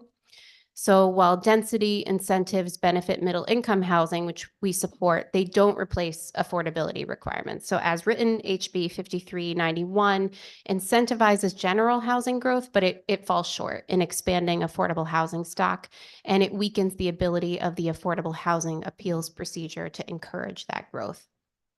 As written, it offers rewards, including exemptions or moratoria for zoning reforms that just do not necessarily lead to increased affordable housing. It risks dissuading towns from requiring affordability and developers from adhering to procedure mandates. The proposed rating system in the bill could inadvertently facilitate exemptions without actually producing new affordable homes. So we caution the committee against granting exemptions for solely planning or building applications. We heavily advocate for a rating system that rewards municipalities for constructed, occupiable homes. And incentives should really prioritize state funding for the development of housing without these exemptions from the need to create affordable housing. So thank you very much for considering my testimony. You want me to start? You can start. Thank you, Senator Pazia. I asked a similar question to an earlier person testifying, but the HB 5391 seems to be trying to get at a similar thing that 9.0 is, and it's only giving the relief from the housing appeals process if you're zoning in a way that is going to create growth in the housing stock.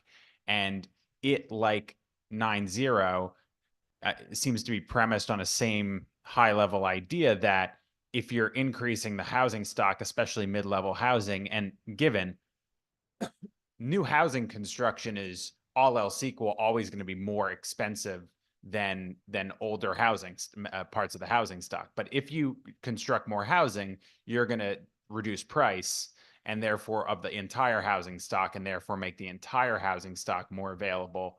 And actually, if you're not increasing supply generally at as high a rate, there's really no chance of increasing affordability on a broad basis. Yes, you could create a few more units here and there of affordable, but that's only going to be reserved for the few people it was built for. You're not going to create more supply generally. So you're not going to create greater affordability generally. And so it's saying that, listen, we hear testimony from a lot of towns, a lot of stakeholders who say the appeals process 830G is really something that we don't like. It's very adversarial. It creates this all or nothing system, right? It's like, 30 units or nothing rather than, 5 units here, 5 units here, 5 units here, 5 units here. So, it strikes me as 9.1 is getting at something. It's a complicated bill. I think the authors are trying to get at, putting their best foot forward, but why not, we've talked to the stakeholders. 830G is something that really bothers them. Maybe they're willing to do some more upzoning, do more building, if they get a little bit of relief from that, and only they'll get relief if they are allowing for that. What isn't that kind of a fair trade? Because we're trying to come together and find compromise. Your sentence before your last sentence was they'll get relief if they allow it. I mean, there is relief from the Affordable Housing Appeals Act, which is creating affordable housing. So I think that's what our issue is with the bill, is that the Affordable Housing Appeals Procedure was put in place to ensure that towns meet their obligation under the Zoning Enabling Act. And so, towns have gotten moratoriums. It's possible. So we want to reward people through that system from creating affordable housing. So our issue isn't the parts of 5391 that create additional housing. We agree with you. We want to see a lot more housing, but we would need it at a really significant scale for towns to be actually creating naturally occurring affordable housing. And so, yeah, I think that, if you look at the 30 some years it's been on the books, the number of towns that have met it who didn't previously meet it is slim to none. So it suggests that it's not a statute that's moving the ball forward, which means it seems like, I would think if we want to create greater housing stock, and this is a major complaint, and it doesn't seem to be achieving the goals that it itself set in statute 30 years ago, that it would be a good trade there. That if the municipalities generally, what we're hearing is that they feel like it's a risky situation for them. It's something they're not comfortable with, potentially surrendering. Hundreds of millions of dollars of priority in state spending that in exchange for upzoning and creating more construction, that they'd want relief from 830G. It just strikes me as a good compromise. But maybe when you want to take a more assertive approach or aggressive approach on all this, and that's why you prefer work, live, ride than 91. I'll let you have the final word, and I'll yield the floor though. Sure. You said barely any towns have met a moratorium. Brookfield, Suffield, and South Windsor have current moratoria, and Berlin, Darien, Farmington, Milford, New Canaan, Ridgefield, Trumbull, Wilton, and Westport have all had moratorium. So it is achievable. And I just think it's really important. I know this has been stated before, that the Affordable Housing Land Use Appeals Procedure is an appeals procedure, not a housing creation policy. So when we say things like 830G has failed to produce housing, 830G is not a policy to create housing.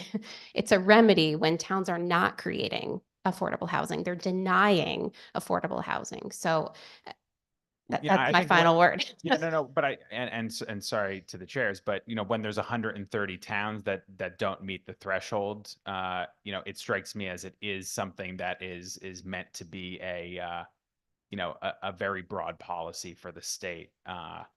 Whatever the stated intentions are, the effect of it is that it is a pretty unique statute as far as affordable housing, and a more aggressive statute regarding affordable housing than we see in many places in the country.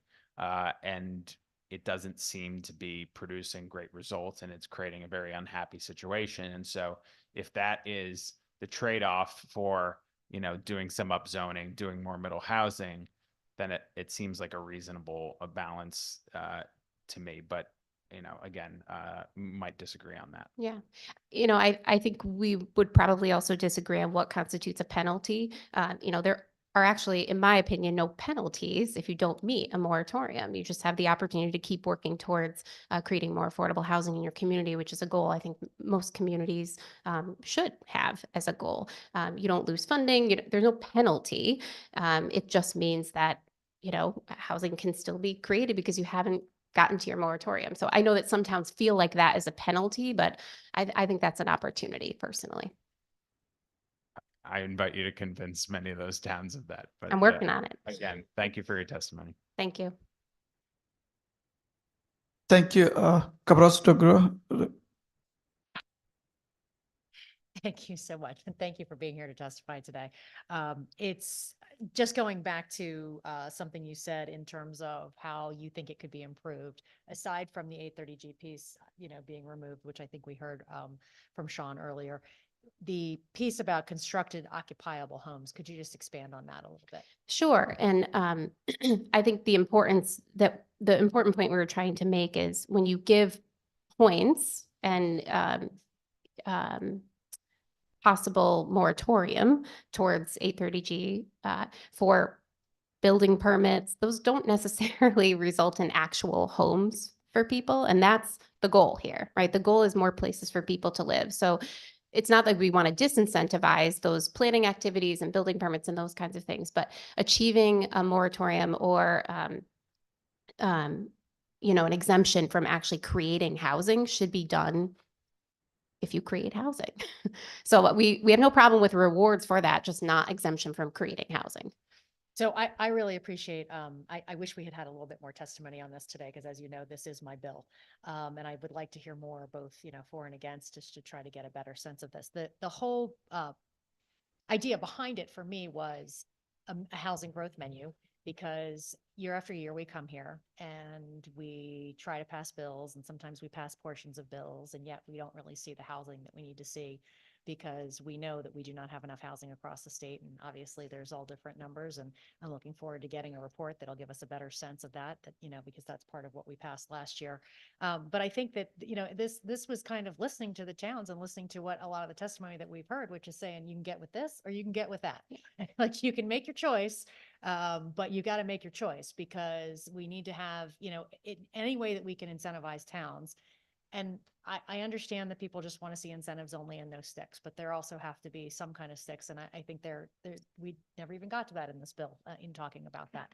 So I really look forward to ongoing conversations. This bill is far from finished, and I'm looking forward to hearing more and talking to more folks about it, so that we can get a broader perspective, even from our public hearing today, on what pieces we could keep and what pieces we need to get rid of. So I appreciate your time, and thanks so much for being here today. Thanks so much. We really appreciate your leadership and willingness to have those conversations. So thank you.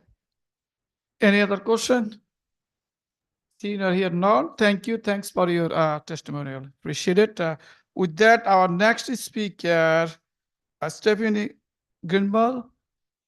Did I say right? Had a long day today. Yeah. Welcome back.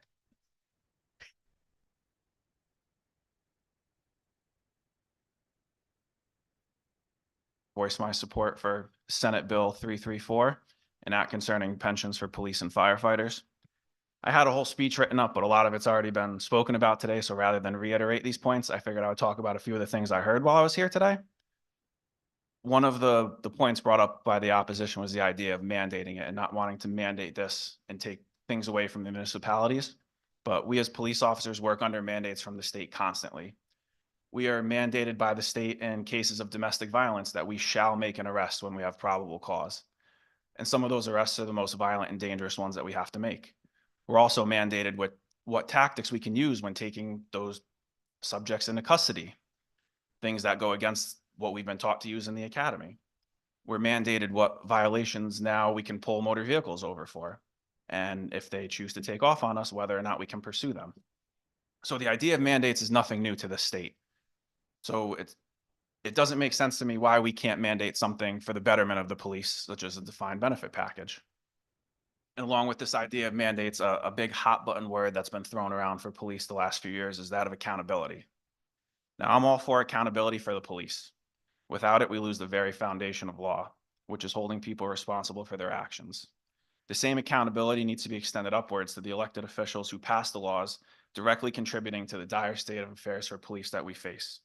These officials need to be accountable for doing something to change this. It is not too late to begin repairing the current state of law enforcement in Connecticut. The first step begins with passing of Bill number 334. Provide us with the safety and security of a defined benefit package, the same safety and security that we provide for all of you. Thank you. Rep. Dilnicki. Thank you, Mr. Chair. I'm not going to ask the questions I've asked a number of folks over and over again today, but I am going to ask a little different question. Has anyone ever gotten hurt on the job and found themselves in a situation where they had to recover from that injury from doing their job? So me, myself, personally, I've not been injured. I've been spit on. I've been assaulted. Everybody here has been in some type of a fight trying to take somebody into custody. We do have other officers that we work with who have been seriously injured in motor vehicle accidents or other types of apprehensions. And we currently have a few that are still out and haven't returned for months. So it does happen. But me personally, I've not, thank God, luckily, I never had to experience that. But it does happen. And you have had officers on the job that have been injured. In the motor vehicle accident, was that in a pursuit? No. Okay. Was that conceivably from working long hours? No, he was struck by another vehicle. Okay. Oh, struck by another unrelated vehicle. circumstances. Okay. But we've had other officers. We had one tear his ACL and break his femur, I believe, trying to apprehend somebody on a dirt bike, which is another rampant issue across the state, especially now that the nice weather's coming. But people do get injured on the job. people do And I think regularly that's something get important injured. to know, because most jobs, people don't get injured on. And if they do, it's a simple workers' comp. But your job by its very nature puts you in a lot of risk, doesn't it? It does. And we're all aware of the risks. We knew what we were getting into when we signed up for this job, but it doesn't make it any less. Day in and day out, we still come in and do the same job regardless of the risk it poses to us. And we try to do the best we can with what we have. And you have to wear a bulletproof vest Yes. day in and day out, right? 2-degree weather or 100-degree weather, we're out there wearing our bulletproof vests. And the reason for that is to protect you from the individuals that you have to deal with. Yes, to protect us from gunfire. Now, that's far different from most jobs. Most people don't have to wear a bulletproof vest just to go and do their job. And I think it highlights a dimension here that I don't think we talked about at all. And that's the injury aspect, the not knowing that you're going to have a bad day and run into someone and you really could get hurt in a bad way. And I've got to ask this other question. Your significant others, do they ever question you or have concerns about you guys being on the job, and they could end up with tragedies we saw in Bristol? Constantly, I have friends and family members all the time. Be safe, this and that. Certain nights, if I don't text my mother, I made it home by 2 o'clock in the morning. She's up worried, sick about me. So And that's, I think that's food for thought for everyone here. Thank you. thank you. Thank you, Mr. Chair. Thank you, Rabka Brosdagro. Thank you. And I'll be brief because I know we've all had a long day. You more than us. You're not used to being here all day, right? It's interesting, that last comment that you made, because I was thinking, I have 3 children of my own, 2 daughters and a son. And my daughters joke with me as a Greek mother that there's a lot of times where if they don't respond after a couple hours, I, hit the question mark on the previous text, not because I really want the answer to whatever I asked, but because I'm just curious where they are and making sure they're okay. I also just wanted to say, we show a lot of respect to our veterans, which is deserved and earned. And certainly we should absolutely, and I know you are a veteran, I thank you for your service. But you're out there with a bulletproof vest on and no helmet. You're out there without a Humvee around you. You're out there without, other protections that sometimes our military can afford. And I'm not saying that we should further militarize y'all, but I definitely think that this is, when we talk about the least we can do, this is the least we can do for you, is to support you in such a way that you know that if you don't come back, that your family is taken care of. That's the very least. So I thank you again for being here today. I thank you for your service to your communities. And I'm sure if they were here, they would love to say thank you as well. But the best thank you we could give is to make sure you're supported financially. Have a good evening. Absolutely. Thank you all very much.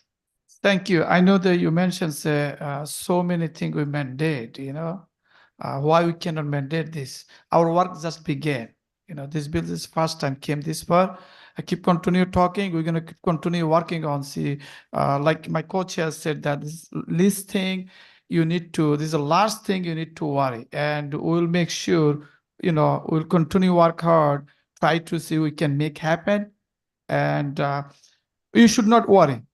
Like, earlier I mentioned that you working hard when you get out from home every day, you don't know what's going to happen. You're coming back. And then on top of that, you are thinking about your family. If anything happened to you, what happened to your family? What's going to happen?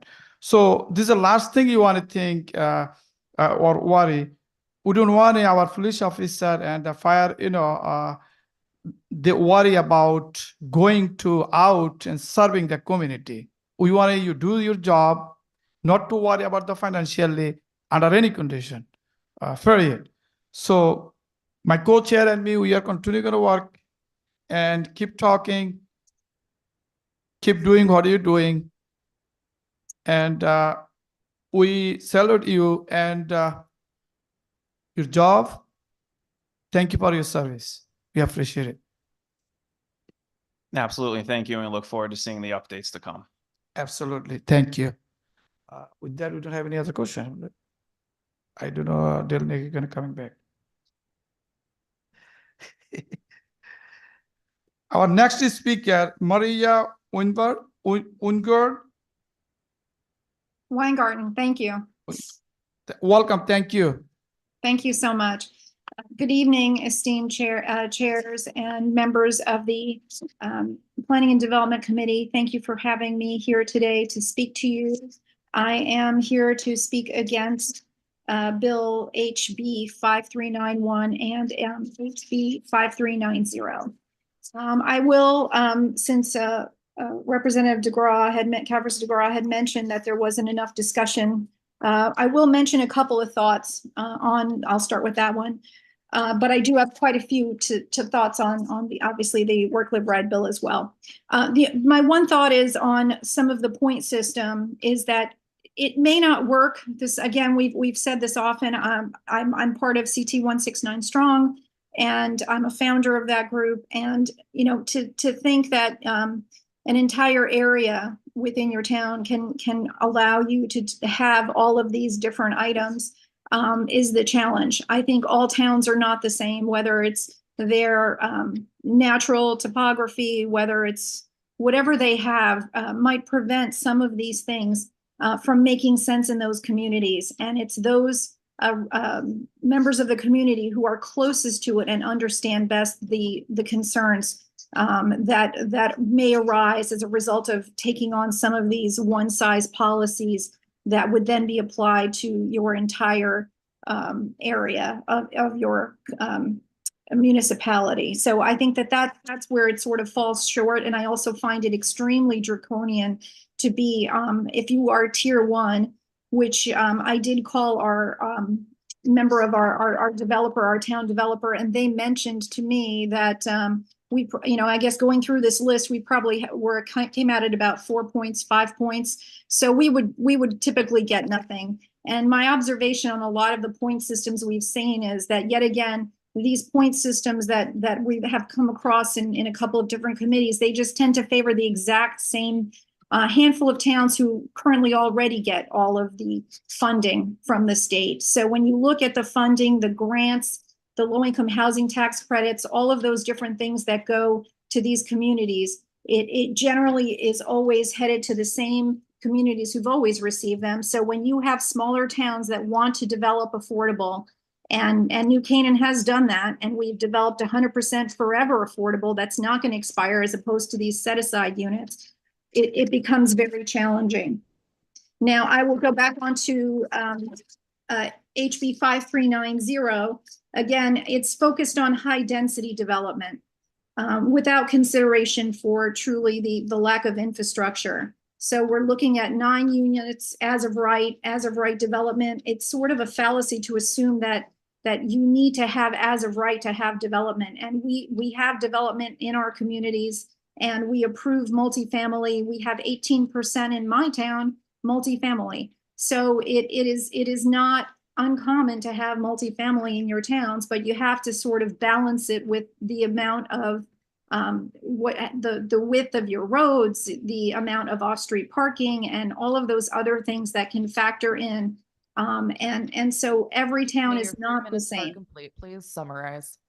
Thank you. And then I would love to mention a couple things from the Nevada Treasurer. So if anybody wants to ask me about that, I just again think that we need more collaboration and work with communities, because I think I've been disappointed at the level of narrative here where there's this assumption that towns are against everything and are against development and against moving our communities forward. And I don't find that is the case. So thank you very much for having me here.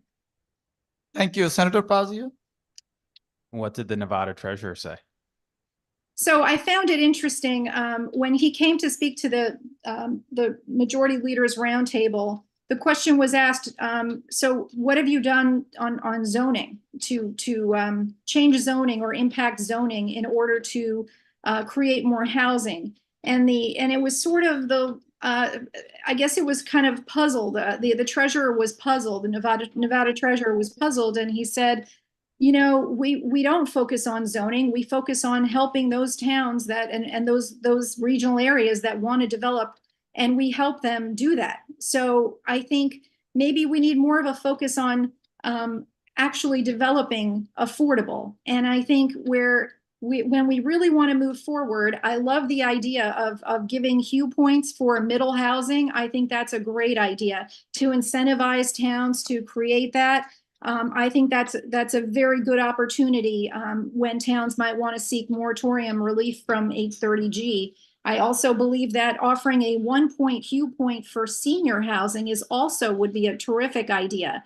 I think if I had to guess what the original legislative intent of why they were only counted as a half a person, if you will, was mainly because the thought was, I guess, that you don't want to keep families out, and you want to, and the thought is that because seniors may be less of a strain on your local town's economics, that people might stray toward building more senior housing than other types of housing.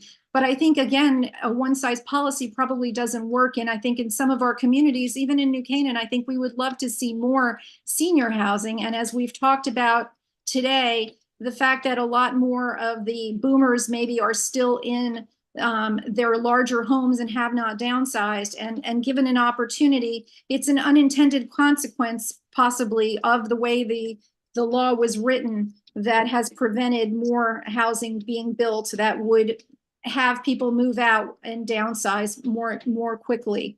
And then I would also add that when we were talking about the moratorium before, only 11 towns in Connecticut have ever gotten a moratorium. So I think we need to keep that in mind. We're down to only 28 towns that have 10% of that threshold. And of those 28, only 12 have built all of their affordable housing. So they get vouchers, they have CHFA loans, they have a lot of other ways that they hit that 10% number, but it's not about housing that they've built. It's because they have there are 4 different categories that they look at. And there are many, not many, but there are quite a few that only have maybe 2 or 3% housing that's actually granted by, developed through grants, federal or state. So I think, I think it deserves a really close look at some of this and a more thoughtful approach. And I would love to see more collaboration, truly. I think I've been here, I've seen all of you here, and we were talking about these issues, and we really do need better solutions. And I've talked about vouchers in other meetings as well. We need all these reforms. These are the things that can really go forward, and these are not easy. And I know that housing authorities will not want to let go of their vouchers that they have, especially if they get 7,500 of them or 10,000 of them. So I think it's necessary that we really be honest about what the issues are and start to tackle them head on. Thank you. And I think you come with a very strong point of view, but also a lot of ideas of what to do affirmatively to create more affordable housing in the state. I mean, some of us who have opposed Work, Live, Ride or Fair Share in the past couple of years, sometimes hear accusations that we don't want to do anything. But you just mentioned several ideas, and to actually develop an affordable housing strategy for the state, which sounds like it's have a steady or clear stream subsidizing the building of affordable housing in municipalities. Fix the voucher system so we can help low-income people actually get that monies, which is tied up in, say, the New Haven Housing Authority's bureaucracy, among other housing authorities, to actually give towns an avenue towards meeting 830G requirements that includes middle housing. Currently, no one is getting substantially closer to 10% over many, many years. And it's basically rendering that law an impossible situation to surmount, but actually creating an avenue for people to meet it through incentivizing middle housing. All of those sound like affirmative ideas to actually advance our goals for more accessibility, more affordability in housing in the state of Connecticut. So rather than a naysayer, you sound like someone who actually wants to come to the table with ideas about how to create affordable housing in a way where the towns are allowed to take a lead, but they're also pushed to do so. They're also helped by the state in that process. I'll give you the final word. And you're correct in that. I mean, I've started to, we've asked about a year ago, we still haven't received the information of those 28 cities mostly that are in that 10% that have hit that 10% threshold. In column 1, where it was government assisted, how much money did they get from the state? And we have not heard that, but I started doing a little bit of research. And if you layer on the 9% low income housing tax credits that cover 70% of a project, you layer on vouchers, like 10,000 vouchers that are to Hartford, and 7,500 that go to New Haven, and New Canaan's got 33. So you really start to understand how there's sort of been this inequity in trying to deal with it. And I'm not saying that they don't, that there isn't a need, and there are units that are expiring in these areas. There's 5,000 units of affordable that are expiring in the next 5 years because they were done as set-asides. So, these projects and these work, live, ride projects where it's only 15% affordable or less, and where, even if you, and to try to take away even a hearing or a normal process under 830G is just so draconian. And I think that we really we need to have better solutions and let the towns come to the table. We haven't had enough representatives from our smaller towns, from our rural communities, all coming together at the table. I think we all deserve a voice, because we all have good intentions. It's funny. I've been called an anti-activist, an anti-housing activist, a anti-homes, and that's the furthest from the truth. My father escaped communism, and he came here with nothing but the shirt on his back. I spoke Hungarian before I spoke English. So I believe in the American dream, just like members on this committee spoke about it earlier today. And we all want that for everyone. So I think we just need to get to a better place where we're not accusing people or making false assumptions about everyone. And because I think together, if we work together, we can get to a better solution. Thank you. That's a very nice thought. Thank you, Mr. Chair, for the time. Thank you, Senator Ong. Thank you, Mr. Chair, and I apologize. I'm not on video running the different meetings, but Ms. Weingarten, thank you very much for your time and your insights. I think it's important to note that you have a full-time job as a very successful realtor, and you do all the work that you do as a commitment to the dream that you articulated of pursuing the American dream.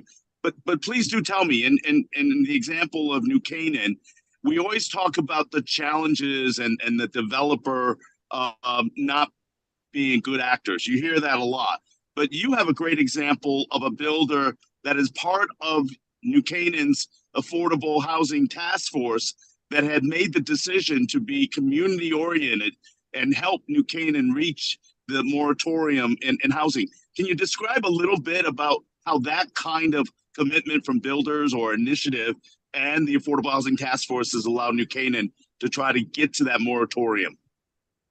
Absolutely. So we are very committed to trying to get from moratorium to moratorium, because we don't necessarily feel that 830G, because it's so draconian, it doesn't necessarily put the developments where they make the most sense. I think when you look at Massachusetts, and I will answer your question in a second, but when you look at Massachusetts' version of the bill of the same concept, 40B, they don't allow the override of height in the same way and density in the same way. And those are really critically important factors that maintain the sense of the area, and that's what has made our community so wonderful. And so I think that that's what's sort of lost in all of this. So the way we've done it in New Canaan is that we've said we're going to develop 100% affordable, and it's going to say forever affordable. So we go about raising money. We've had a fund for over, I want to say, almost 20 years now, where out of every single development, any sort of expansion of a home or any new development, a certain amount goes to our housing trust fund, and that money is used as seed money in order for us to develop affordable. We had land, we've had redevelopment of older units that were past, they were obsolete, they needed to be renovated, and we've expanded, and we have some beautiful new units that just came online at Canaan Parish. And so we were just under 3%, and now we're almost, I think we're at 3.9% affordable right now, which interestingly enough, there are some towns that are exempt under that 10% that have less than we do, because we don't qualify in any of those other categories where this other town was given vouchers, given hundreds of vouchers that allowed them to be over there. So that's how they got to their 10% number. So, so that's what we're doing. And our developer is Scott Hobbs, and he's fantastic. And he has worked on a volunteer basis to make this happen for our town, because we are committed to creating affordability in our town. And so I think, again, if there's an opportunity to bring middle housing into it, and to find ways to develop that and incentivize that, that would be fantastic as well. And we would we would embrace that as well. And I think you affirm that the fact that when all the collaborative effort works toward a common goal, it can be accomplished. And kudos to New Canaan for being able to build Canaan Commons or Canaan Parish, where it's 100% de-restricted and affordable. That is what we strive to in a very critical and real crisis need for affordable, accessible, and diverse and workforce housing. But also I want to tap into your expertise as a realtor and understanding market forces and the appraised land value assessment. One of the hardest challenges in Lower Fairfield County is our land costs relative to anywhere else in the state of Connecticut. Tell me about how very high land cost in our communities in Lower Fairfield County has created a real incentive, a kind of a driven force to increase density to get a better rate of return. And I think the second part, tapping into your realtor expertise, is when you build high density and luxury apartments, you sell them. So as we build out density in the areas you're talking about, motivated by developers to have to pay high land costs and looking at a capitalistic return on their investment, they're going to build high density and using A30G, because at the end of the day, when you build it, they will come and they will make a significant profit in a capitalistic marketplace. So, and I kind of talked quite a bit, but can you kind of share with the committee in regards to the real estate marketplace and why A30G in high land cost communities and building out high density using A30G is profitable and incentive driven, and it doesn't address anything related to affordable and accessible housing. It just creates density in my mind. I would agree with you. And given the fact that, and I've said this in numerous different venues, that we do have a bifurcated market here in Connecticut, where you've got Fairfield County, because of its proximity to the New York metro area, it will garner higher property values. And also the incomes of the people who live here are higher as well, which makes it much more challenging to create affordability. And I think that overlay creates a challenge when you're looking at vouchers, when it would seem to me that from a common sense perspective, if it is that much more expensive here, then maybe there's a need for more vouchers in Fairfield County than there is elsewhere in the state because of such high land costs. And that, obviously because people can't live in this area who teach here, who are in service positions, and so they have to commute to these areas, which causes so much traffic. And anybody who knows Fairfield County has 2 of the 10 most congested roads in the entire country. And if you think about Atlanta and you think about LA and all these other ones that are notorious for that, I-95 between Greenwich and Fairfield and the Merritt are the worst, are 2 of 8 of the worst areas for traffic. And I guess that's part of the issue here, is that we need to find ways to really account for these differences in values. And it's true that any developer will look at the land cost and they will build to as much as they can, and they will take advantage of 830G, and it does not create the necessary affordability, which is again why New Canaan said, you know what, we're going to build 100% forever affordable. And I think Stamford is another interesting idea in that, where they're when they have building that's set aside, they have a 99-year rule, which I think is another interesting thing that we need to start to consider, is whether affordability should not expire in 40 years, because then maybe it makes it a little bit, it makes developers think twice about just trying to go for gaming the system. And so, you know, and again, I go back to Massachusetts version, which doesn't allow such high height override, where you can build just really high and super dense. I think you create a situation where if it isn't that, if you limit the height to 4 floors, you might have a situation where you have less lawsuits and less of that, and the development occurs more quickly. So I think that maybe changing 830G to not be as draconian won't let some of these developers to take advantage of the situation in a way that is what ends up, you know, causing concern, because it is the density is so high, and that it does create safety issues.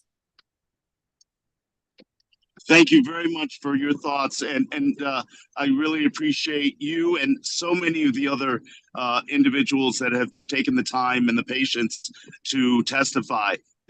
It really is important, and I know as we zoom in and out and go into between meetings, it's been a busy day at the Capitol. I just wanted to take a moment to thank you and all those people that made the effort to testify. We really appreciate it. And again, thank you, Mr. Chairman, for the indulgence of time. Thank you, Senator Wong. Thank you, Senator. I have a quick question though. I know you saying you are not, the town not receiving enough housing voucher like Hartford or New Haven. Do you know why? No, I don't know why. If you could tell me, I would love to know. I don't know either, but I'm assuming maybe you don't have enough affordable housing there. This is why you are not qualified. You know, I don't think so, Senator Rahman. I've asked before, is there a reason that have we ever applied for, let's say, the 9% low-income housing tax credits? And my understanding is yes, we've applied and we have been rejected. I know that we've received a couple of vouchers, but again, you know, you can't really, it was interesting listening to a different hearing where you had the pro tem Martin Looney saying, well, we have all these vouchers, so we want to be able to use housing authority jurisdiction in other towns so that we could go build elsewhere. Well, why are we not giving them to the towns themselves so that we can do the deeply affordable? And that seems to me such a much more equitable way that would make sense. And we're accountable. We are accountable to our towns. We represent our towns. We're accountable to everyone who lives in our communities. And rather than having an outsider come in and develop for us when we're serious about developing it ourselves. Of course. So I just want to know, you have enough housing or housing shortage there? I mean, the market is tight everywhere right now, but you know, it's interesting, as you were talking today, it occurred to me that had it not been for COVID, we had so many homes on the market that it was in the national news that we had taken down lawn signs for sale lawn signs because it was a bad look for the town because we had so many homes for sale. So it took you know, that's the issue here with Connecticut, is that our economy was not strong prior to COVID, and people were not moving out of the city. So we had an abundance of housing, and it literally took a global pandemic for our market to clear. So, you know, it is a cyclical thing. And I know that there is development happening, and we, like I said, we've just increased our numbers. So we are close to now 4%. And again, we are only looking at category 1, and CT 169 Strong has a white paper that they've written that explains all of that. So anyone who's interested and needs something to fall asleep by, with this was a good opportunity to read that. So also I want to make sure, clear, you talk about our controller. I believe I was at his roundtable. He was actually pointing out not what are you saying. I don't know. You misunderstood. He was saying if any builder coming there and want to build any housing, either affordable housing, trans-oriented housing, or workforce housing, or supporting housing, whatever it is, we will try to help them to build if town want it. He was not talking about the zoning regulations or anything. I just want to make sure he's not in here. That's what he was talking about. Regardless of what happened, Correct. So he was not focused on whether there was as of right development. That wasn't what his focus was on. His focus, to clarify, what his point was that affordable housing, just by the nature of what it is not easy to build, because it costs over $600,000. I'm adding that myself. That we know in Connecticut, in Northeast Corridor, it costs $600,000 a unit to build new affordable housing. So it is very expensive. So the idea that you develop it and there's a cost associated, and it's a priority, obviously, for our state. It's a priority for all of us, so that the state has decided to step in and help communities that want to do it. Now, I know for a fact that New Canaan, years ago, when we were trying to get Canaan Parish done, was turned down. We were supposed to get housing funding from the state toward that project, and then it was taken away, which set that project back for a year. And then COVID happened, so it set that project back for 2 years. That was 2 years that we couldn't have people living in affordable housing that's 100% forever affordable. So again, I think it's important that we make opportunities available more broadly, more equitably to all towns that are willing to do it. And I think that that's the heart of the message that I got out of the treasurer from Nevada. No, I appreciate, what you're saying.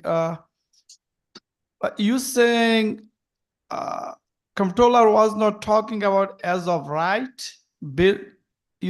So you supporting the as of right to build?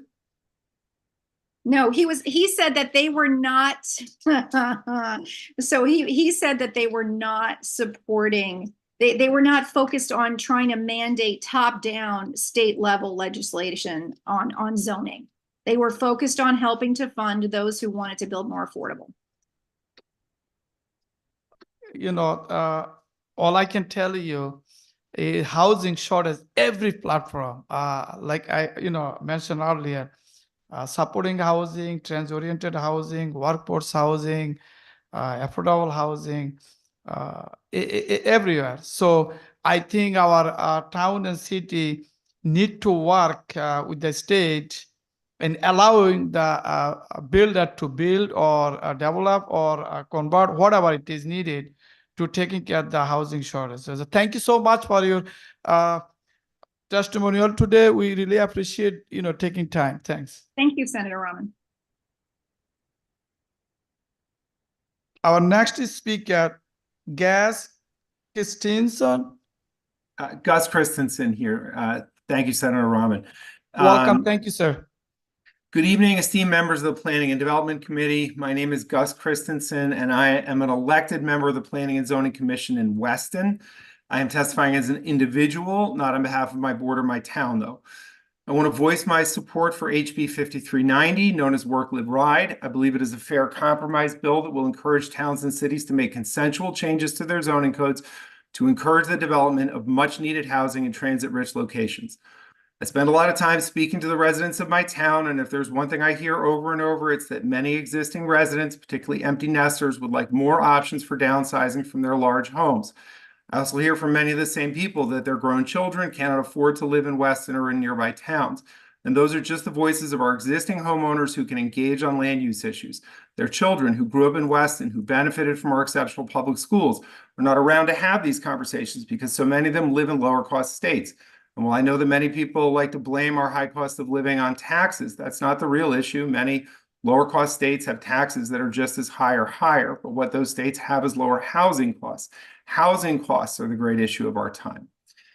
I may be a very progressive person, but I firmly believe in market economics. And the reason why housing is so expensive in Connecticut and up and down the entire Northeast corridor is that we don't build enough of it. And what we do build is too narrowly focused on large single-family homes that are well-suited to people like me with high incomes and kids at home, but less well-suited to young single people, to newlyweds just starting out, or to retired people and empty nesters. We simply need more housing and more variety of housing across Connecticut and the entire region. Some opponents of HB 5390 may respond, well, hey, if you're on the Weston Planning and Zoning Commission and you think we should build more and more varied housing, you have the power to make changes. Your town is all 2-acre single-family zoning. Why don't you just change your own zoning code and leave everybody else out of it? And here's my answer. The lack of housing development across the state and the region is a collective action problem that no one town can solve, least of all tiny Weston. Collective action problems can only be solved at higher levels. And for zoning, that means the state level. We need state level action to encourage towns and cities to allow greater diversity of home development. And bills like HB 5390, which provide incentives for towns to opt into housing growth, provide critical support for growth-oriented planners to organize for positive change. HB 5390 is a bill that represents a good compromise on that state action we so desperately need.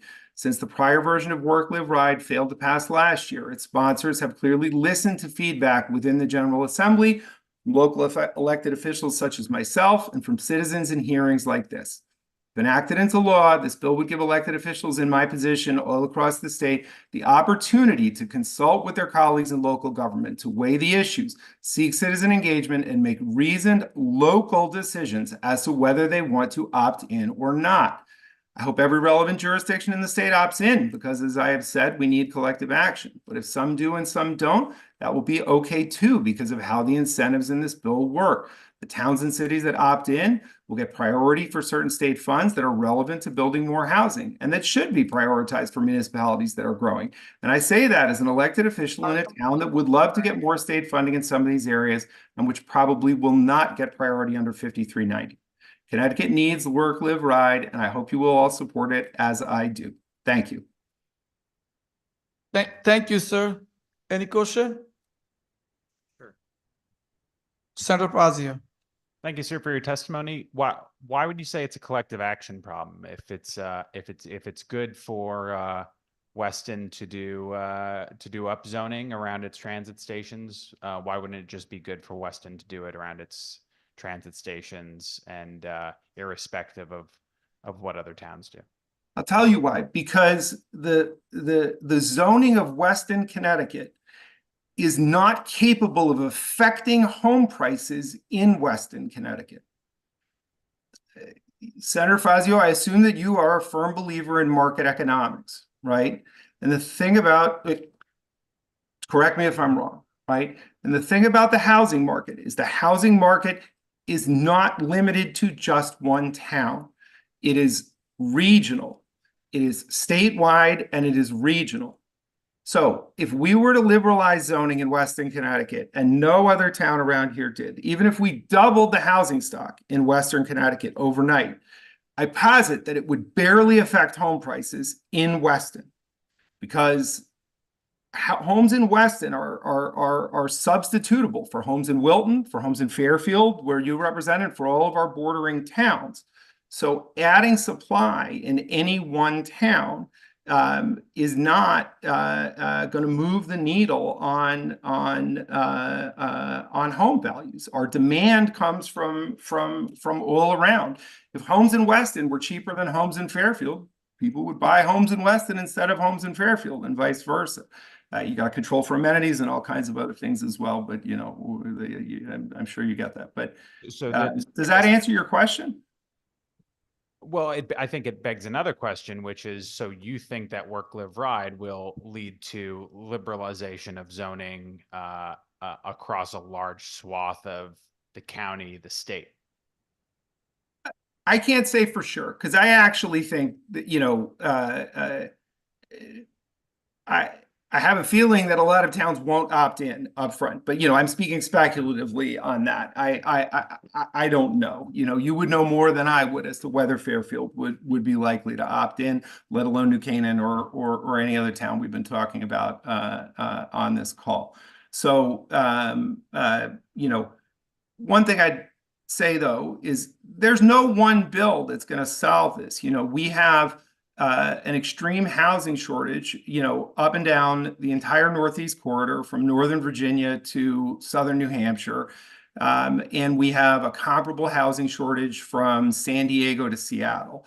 And in some, you know, other much smaller areas of the country.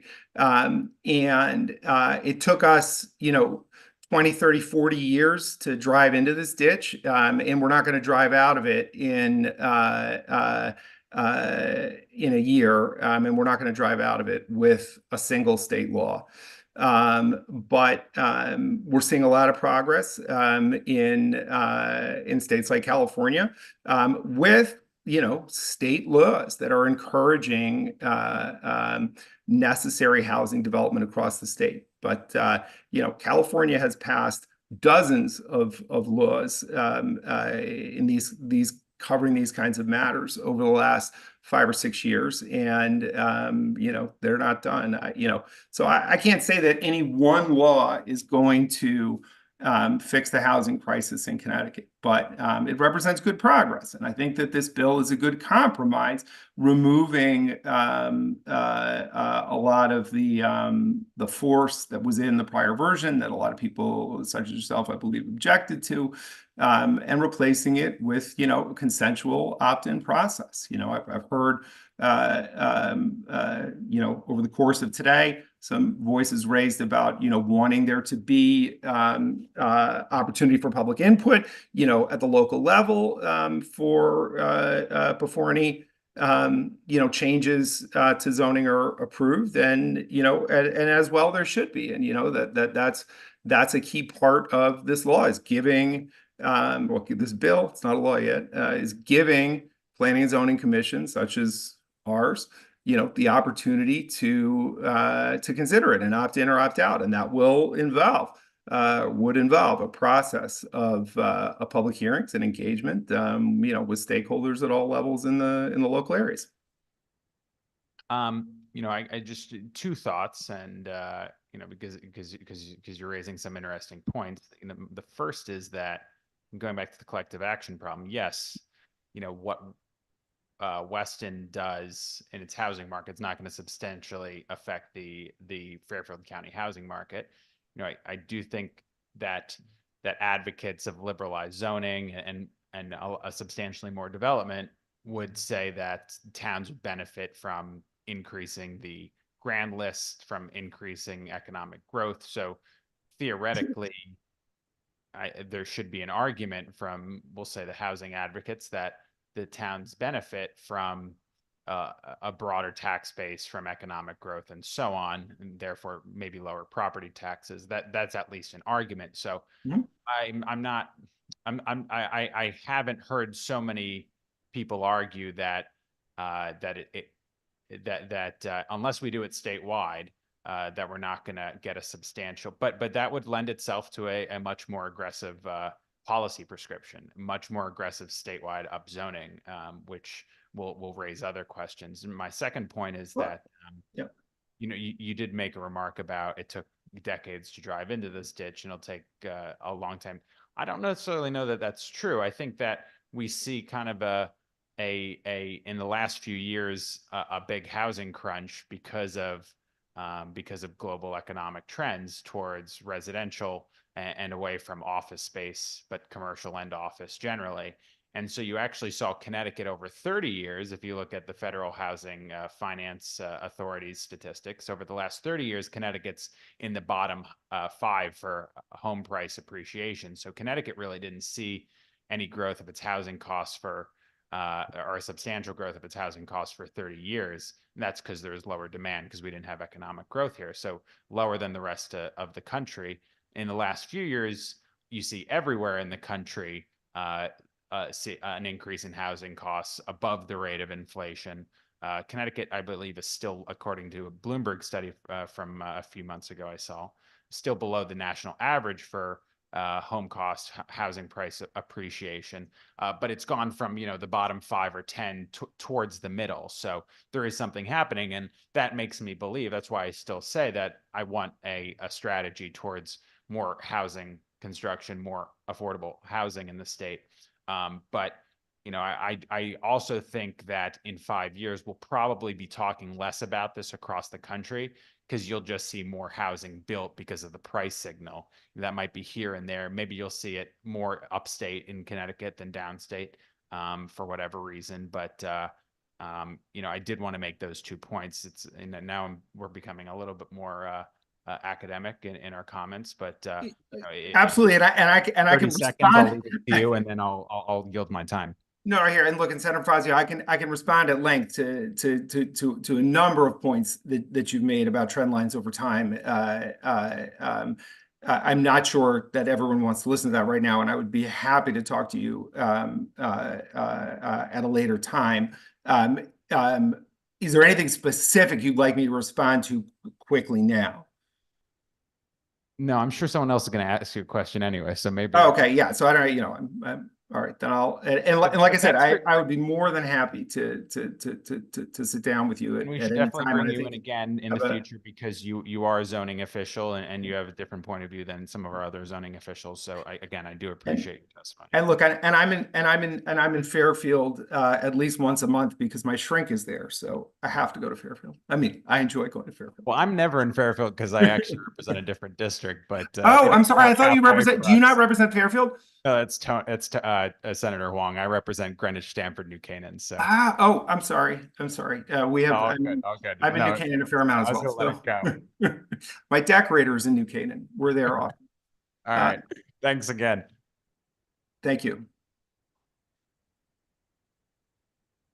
Thank you so much. Really great help. It's amazing presentation you brought of helpful stuff. Thank you. We don't have any other question at this time. Thanks for the presentation.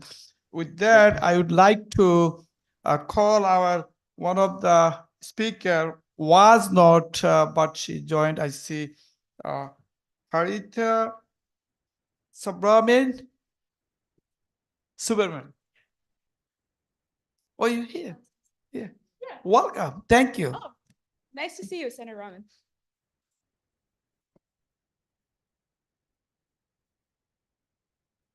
All right. Dear Chair Kavros DeGraw, Chair Rahman, Ranking Members Zillow and Fazio, and distinguished members of this committee, I would like to sincerely thank you for raising House Bill 5390, also known as Work Live Ride. I speak today in great support of this bill and what it has to offer to both the current and future residents of Connecticut. My name is Harita Subramanian, and I'm an organizer with Desegregate Connecticut, an elected member of the Farmington Zoning Board of Appeals, and an intern here at the Connecticut General Assembly. But today I'm speaking from the perspective of a UConn student. I know full well the challenges of finding affordable housing, the dangers of car-centric development, and the consistently worrisome climate crisis that the people of my generation and onwards will have to deal with. I strongly believe that Work Live Ride offers an all-of-the-above approach to these issues while also working in conjunction with both state agencies and local planners, allowing for a balance of state and local control with an emphasis on collaboration. I am personally very excited for the wonderful benefits that come with transit-oriented communities. While many of us think about our favorite communities to live in, whether that be a thriving city, a college town, or even a European suburb, all of them have one thing in common: walkability. There's a reason why many people look back on their college days with such fondness and as some of the best days of their lives. In a world where we grow increasingly connected with technology, but also more isolated, having communities that encourage social interaction and camaraderie around residents is crucial. Not only are TOCs wonderful for our mental health, but also great for our physical health by making it more desirable to be outside, allowing us to engage in walking and cycling in a safe and pleasant environment. TOCs also tend to be vibrant, and this is especially great for local businesses due to increased foot traffic and more opportunities for development in the area. Due to higher walkability and easy access to public transit, we'll be decreasing the total vehicle miles traveled, leading to less carbon emissions and allowing for people of all ages to transport themselves without the need of a car, which are often expensive. Car-centric development has so far led to unsafe streets, more deaths and injuries, and overall a more isolated society. Suburban sprawl has led to a poor use of space, resulting in a lack of options for housing. Simply put, not everyone needs or even wants a single-family home, and even more people cannot afford one. This is inequitable and disproportionately leaves some marginalized groups homeless more than others. Hence, we should be ready to develop a diversity of options for housing to meet the needs of everyone, particularly with higher density mixed-use development and building more middle housing. If we want young people to stay in Connecticut and contribute to the future growth and success of our state, we have to make it an attractive and affordable place to live. Thus, I strongly urge you to vote in favor of Work, Live, Ride and in favor of a safer, equitable, and environmentally sustainable future. Thank you for your time and consideration. Thank you. I have your phone number on my phone, but I know you is calling like, hey, so I didn't know exactly. So yeah, I'm sorry about that. No Calling worries. your name.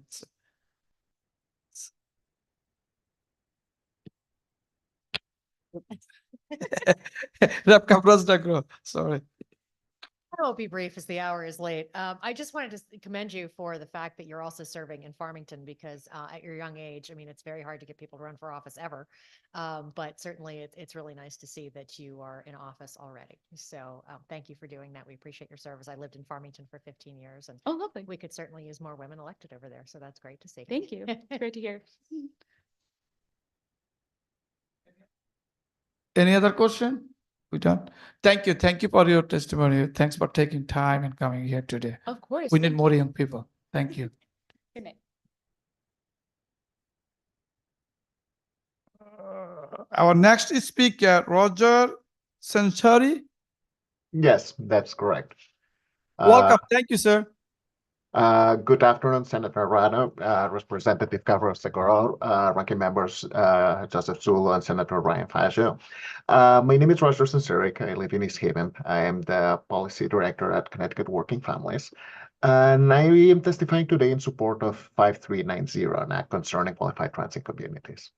There has been a lot of discussion. I have written remarks. I'm going to deviate a bit from them, just not to repeat things that have already been mentioned. I think that the most important thing about this bill is that basically Connecticut has a big problem with housing costs. We live in a state where more than a quarter of renters are paying more than half of their income in rent. That figure is not that far from what off the minds of a lot of people that are paying mortgages as well. Housing is unaffordable, and this hurts working families across the state. And the big reason that this is happening is because we are not building housing. Connecticut has been ranked 49 out of 50 new housing permits since 2016. We basically have been building around 5,000 units a year since 2008. That's about a third of what is the historical average. It's half of what we were building in the 2000s and in the 90s. We essentially are not building any new housing supply. And housing is a market. If we have high demand, because this is a really wonderful state to live in, and we have supply that it's not serving that demand, prices go up. So we are facing this crisis. We are facing this crisis of a state that it's becoming more and more affordable, and it's pushing out working families out of it. There is good data. I linked that on my testimony that most of the people that leave the state make less than $75,000 a year. Not millionaires, people that make less than 75,000. And that's because they cannot afford housing. Housing is too expensive to stay. This hurts our economy. We are not seeing any employment growth in the state because we are not seeing any population growth. We have companies that cannot afford to hire workers because they cannot afford the wages they have to pay workers so they can afford housing. Workers cannot move here because there is no housing to be found. So this bill 5390 will help put new housing in the market. It's an opt-in bill. It's a bill that doesn't mandate anything to towns. It's towns that want to do it, but don't know how to do it. They don't have the technical resources. They don't have the know-how on how to do it. It helps them do this. And basically it helps solve this problem by putting the housing in the places that are that make the most sense, right? By mass transit facilities, by rail, by bus, places where we want people to live. And we know there is demand because prices are high for a reason. People want to move to the state. So yes, this is a bill that it could be more ambitious. We should do much more about zoning reform. But it's a first step. And our approach at Working Families is that we need anything we can do to fix this problem. It's an all of the above time for solutions. So 5390 is a good first step moving towards that. We encourage the committee and the legislature to go much beyond that, do much more if needed. Thank you.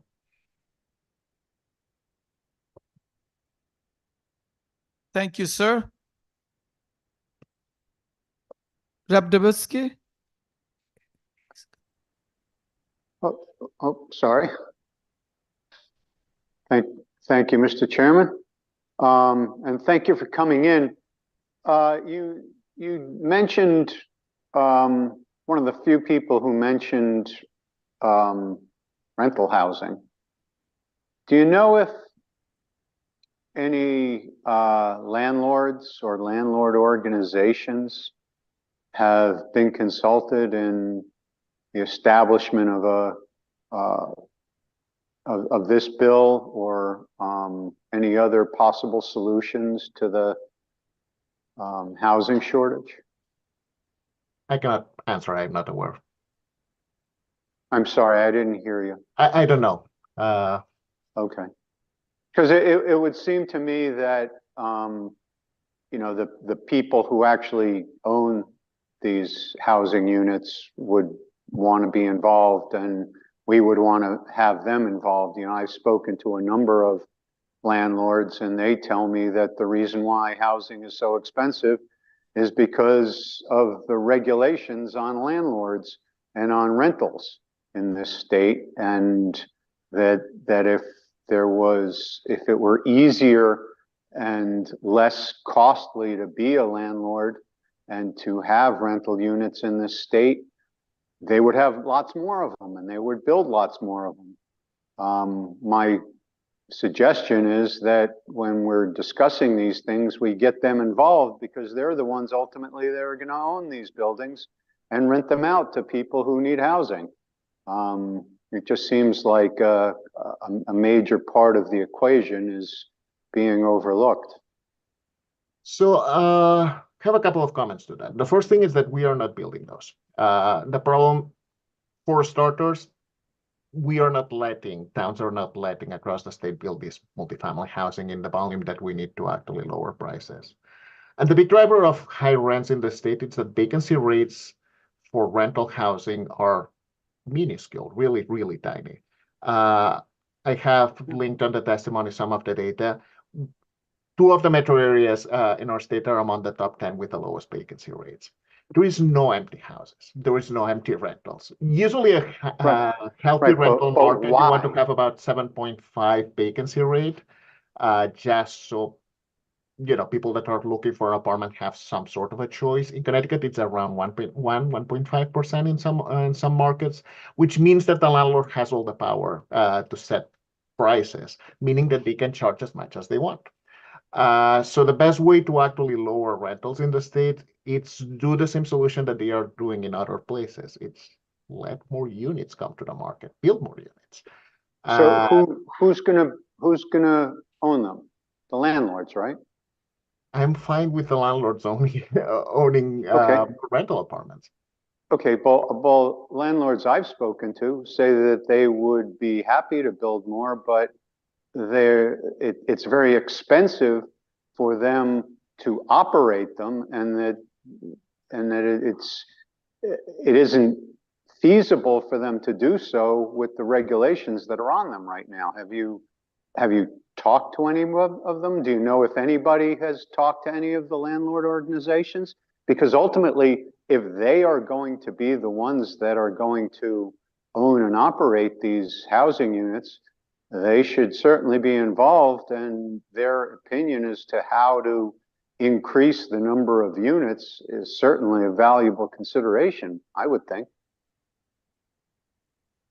I guess the problem is that what we are seeing year over year is that housing development of new multi-unit, new condos, new apartment buildings get denied routinely by towns all across the state.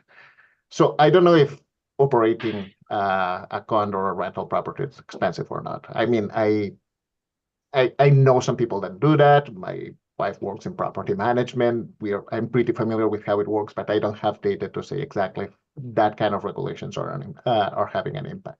What I do know is that the regulations that we have in place in the state to build more housing are not letting that housing be built. The process to approve anything, any multifamily housing in the state, it's something that takes several years. It takes millions of dollars to get an approval.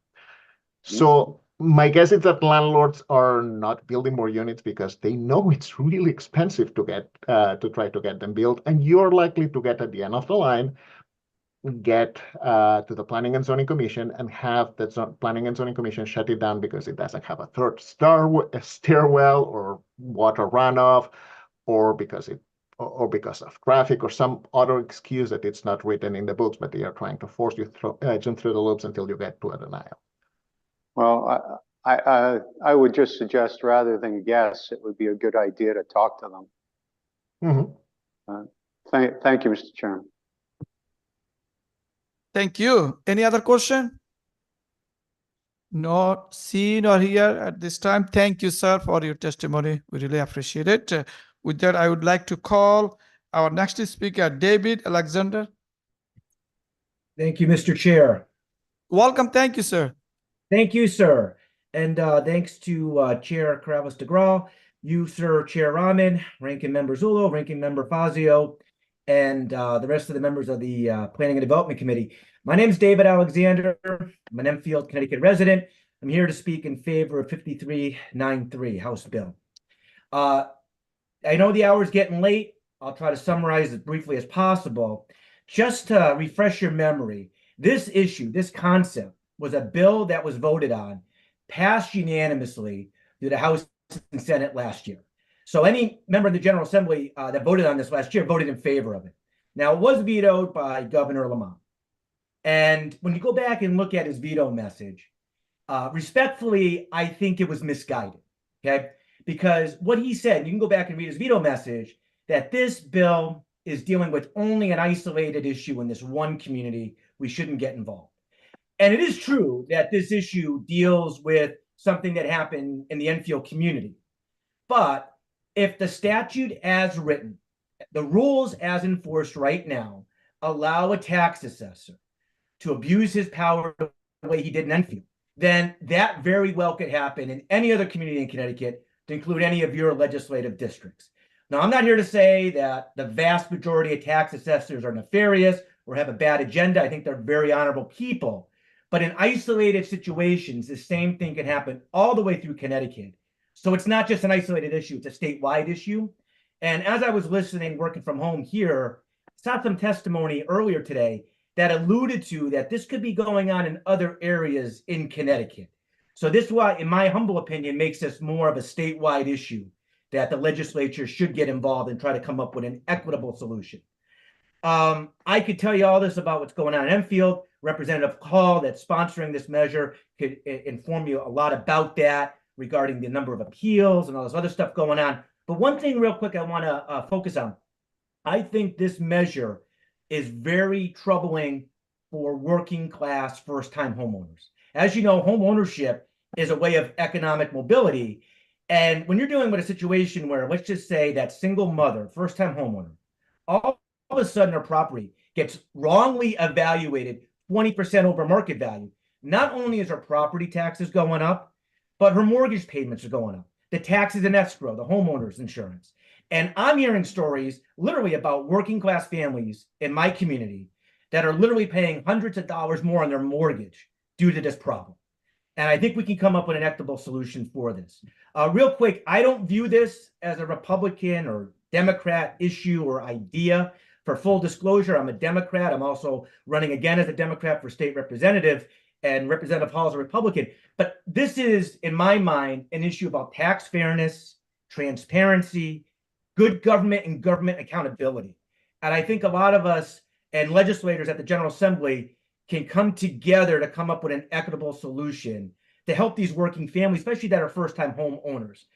Finally, I know the language in this Your 3 legislation. minutes are complete. Please summarize. Yeah.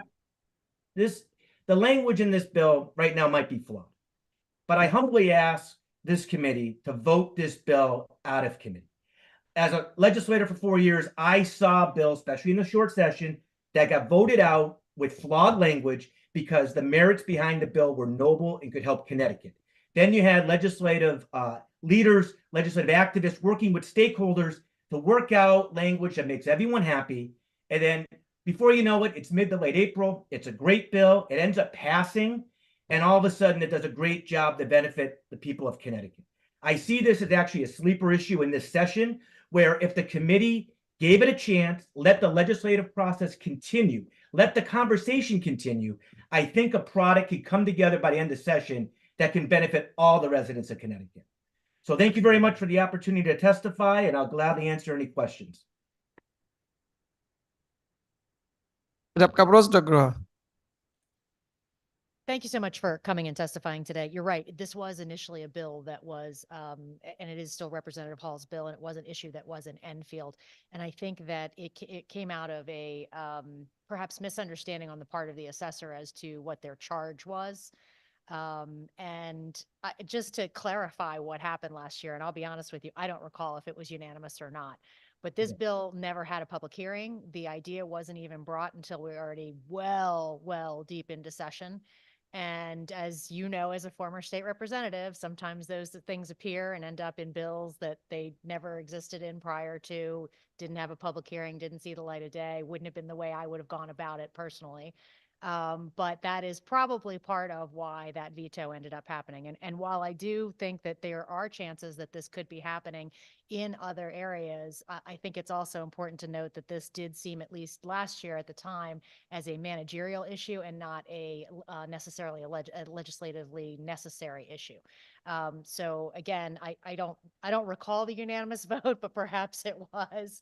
That's part of the reason why when we screened the bill this year, we did want to hear it, was because we wanted to make sure that we did have a public hearing, that people like you were able to come testify. But I do think that there is certainly a lot of opposition testimony that was submitted on this bill as well, because I think there are some concerns that this undermines part of the process. So just wanted to put that on the record since you were bringing up what had happened with it last year. But thank you so much for your testimony. Thank you, Mr. Chair. Thank you. Any other question? We don't have any other questions, sir, at this time. Thank you for your testimony. Thank you.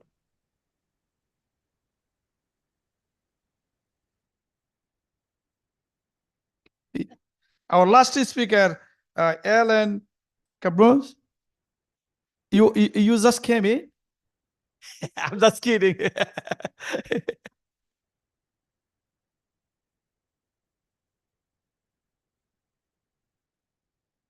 It's Italian. It's Cavagnaro. Cavagnaro. Cavagnaro.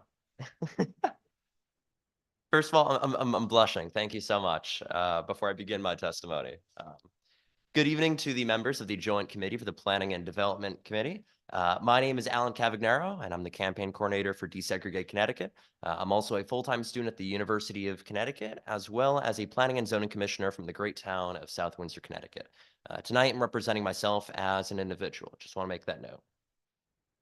I first want to talk about why Work, Live, Ride is an economic success for municipalities. Far too long, we have been dependent on stagnant developmental growth in our communities to attribute to a town's tax base. The way we have developed our areas and our community with strenuous requirements and large lots per unit has simply been unsustainable for economic growth, causing a chain effect that makes it difficult for towns to cut their taxes for positive ROI. In fact, in 2019, researchers from Chicago and UCLA found that housing supply constraints, including zoning, lowered aggregate U.S. economic growth by 36% from 1964 to 2009. If we were to construct around 1,500 new multifamily units on already developed land, we would increase Connecticut's state and local tax revenues by $39.8 million in the first year and $16.4 million annually thereafter. I also want to emphasize that Work, Live, Ride is a middle ground solution to work with municipalities to create more homes. It is part of the all of the above approach to solving Connecticut's housing crisis. The more we can do to make inroads with local communities and meet them where they are, the better off we all are. This is not a mandate, and it is up to the discretion of every single community. As a planning and zoning commissioner myself, letting these local commissions have the final say on the placement and size of the said districts is imperative for smart growth. We want towns to be a part of this process and discussion of opting into Work, Live, Ride because every community is different than the next. Personally, I would like to share my story with all of you and the committee. I'm also a commuter student, as well as just being full-time. I commute from home from South Windsor due to the financial burden of on-campus housing. For me to succeed on the academic level, I need to have a car. While I do own a car, many of my classmates do not. I'm fortunate enough to be in the situation that I am, but many have fallen through the cracks of car-dependent development, of trying to make it through life. With transit-oriented communities reshaping vital areas, we can deviate from this conflict and prevent unforeseen circumstances and consequences of car-dependent sprawl. Work, Live, Ride will not solve every problem, but will empower all 169 municipalities to reach their full potential. Thank you very much for your time and consideration. And that was my testimony in support of House Bill 5390. Thank you. Thank you, Alan. Like I said, my favorite speaker is waiting all day, when you're coming. Thanks for being here today. Any question for Alan? Awesome. Thank you. Thank you so much. Thanks for your testimony. With that, seems like we're done for today. Thank you. I asked the clerk, we don't do that. Sorry. Sorry about that. Sorry. Next time. Next time. Perfect. Perfect. Because you're dinner waiting, so you want it next time. Thank you so much. Thank you, David.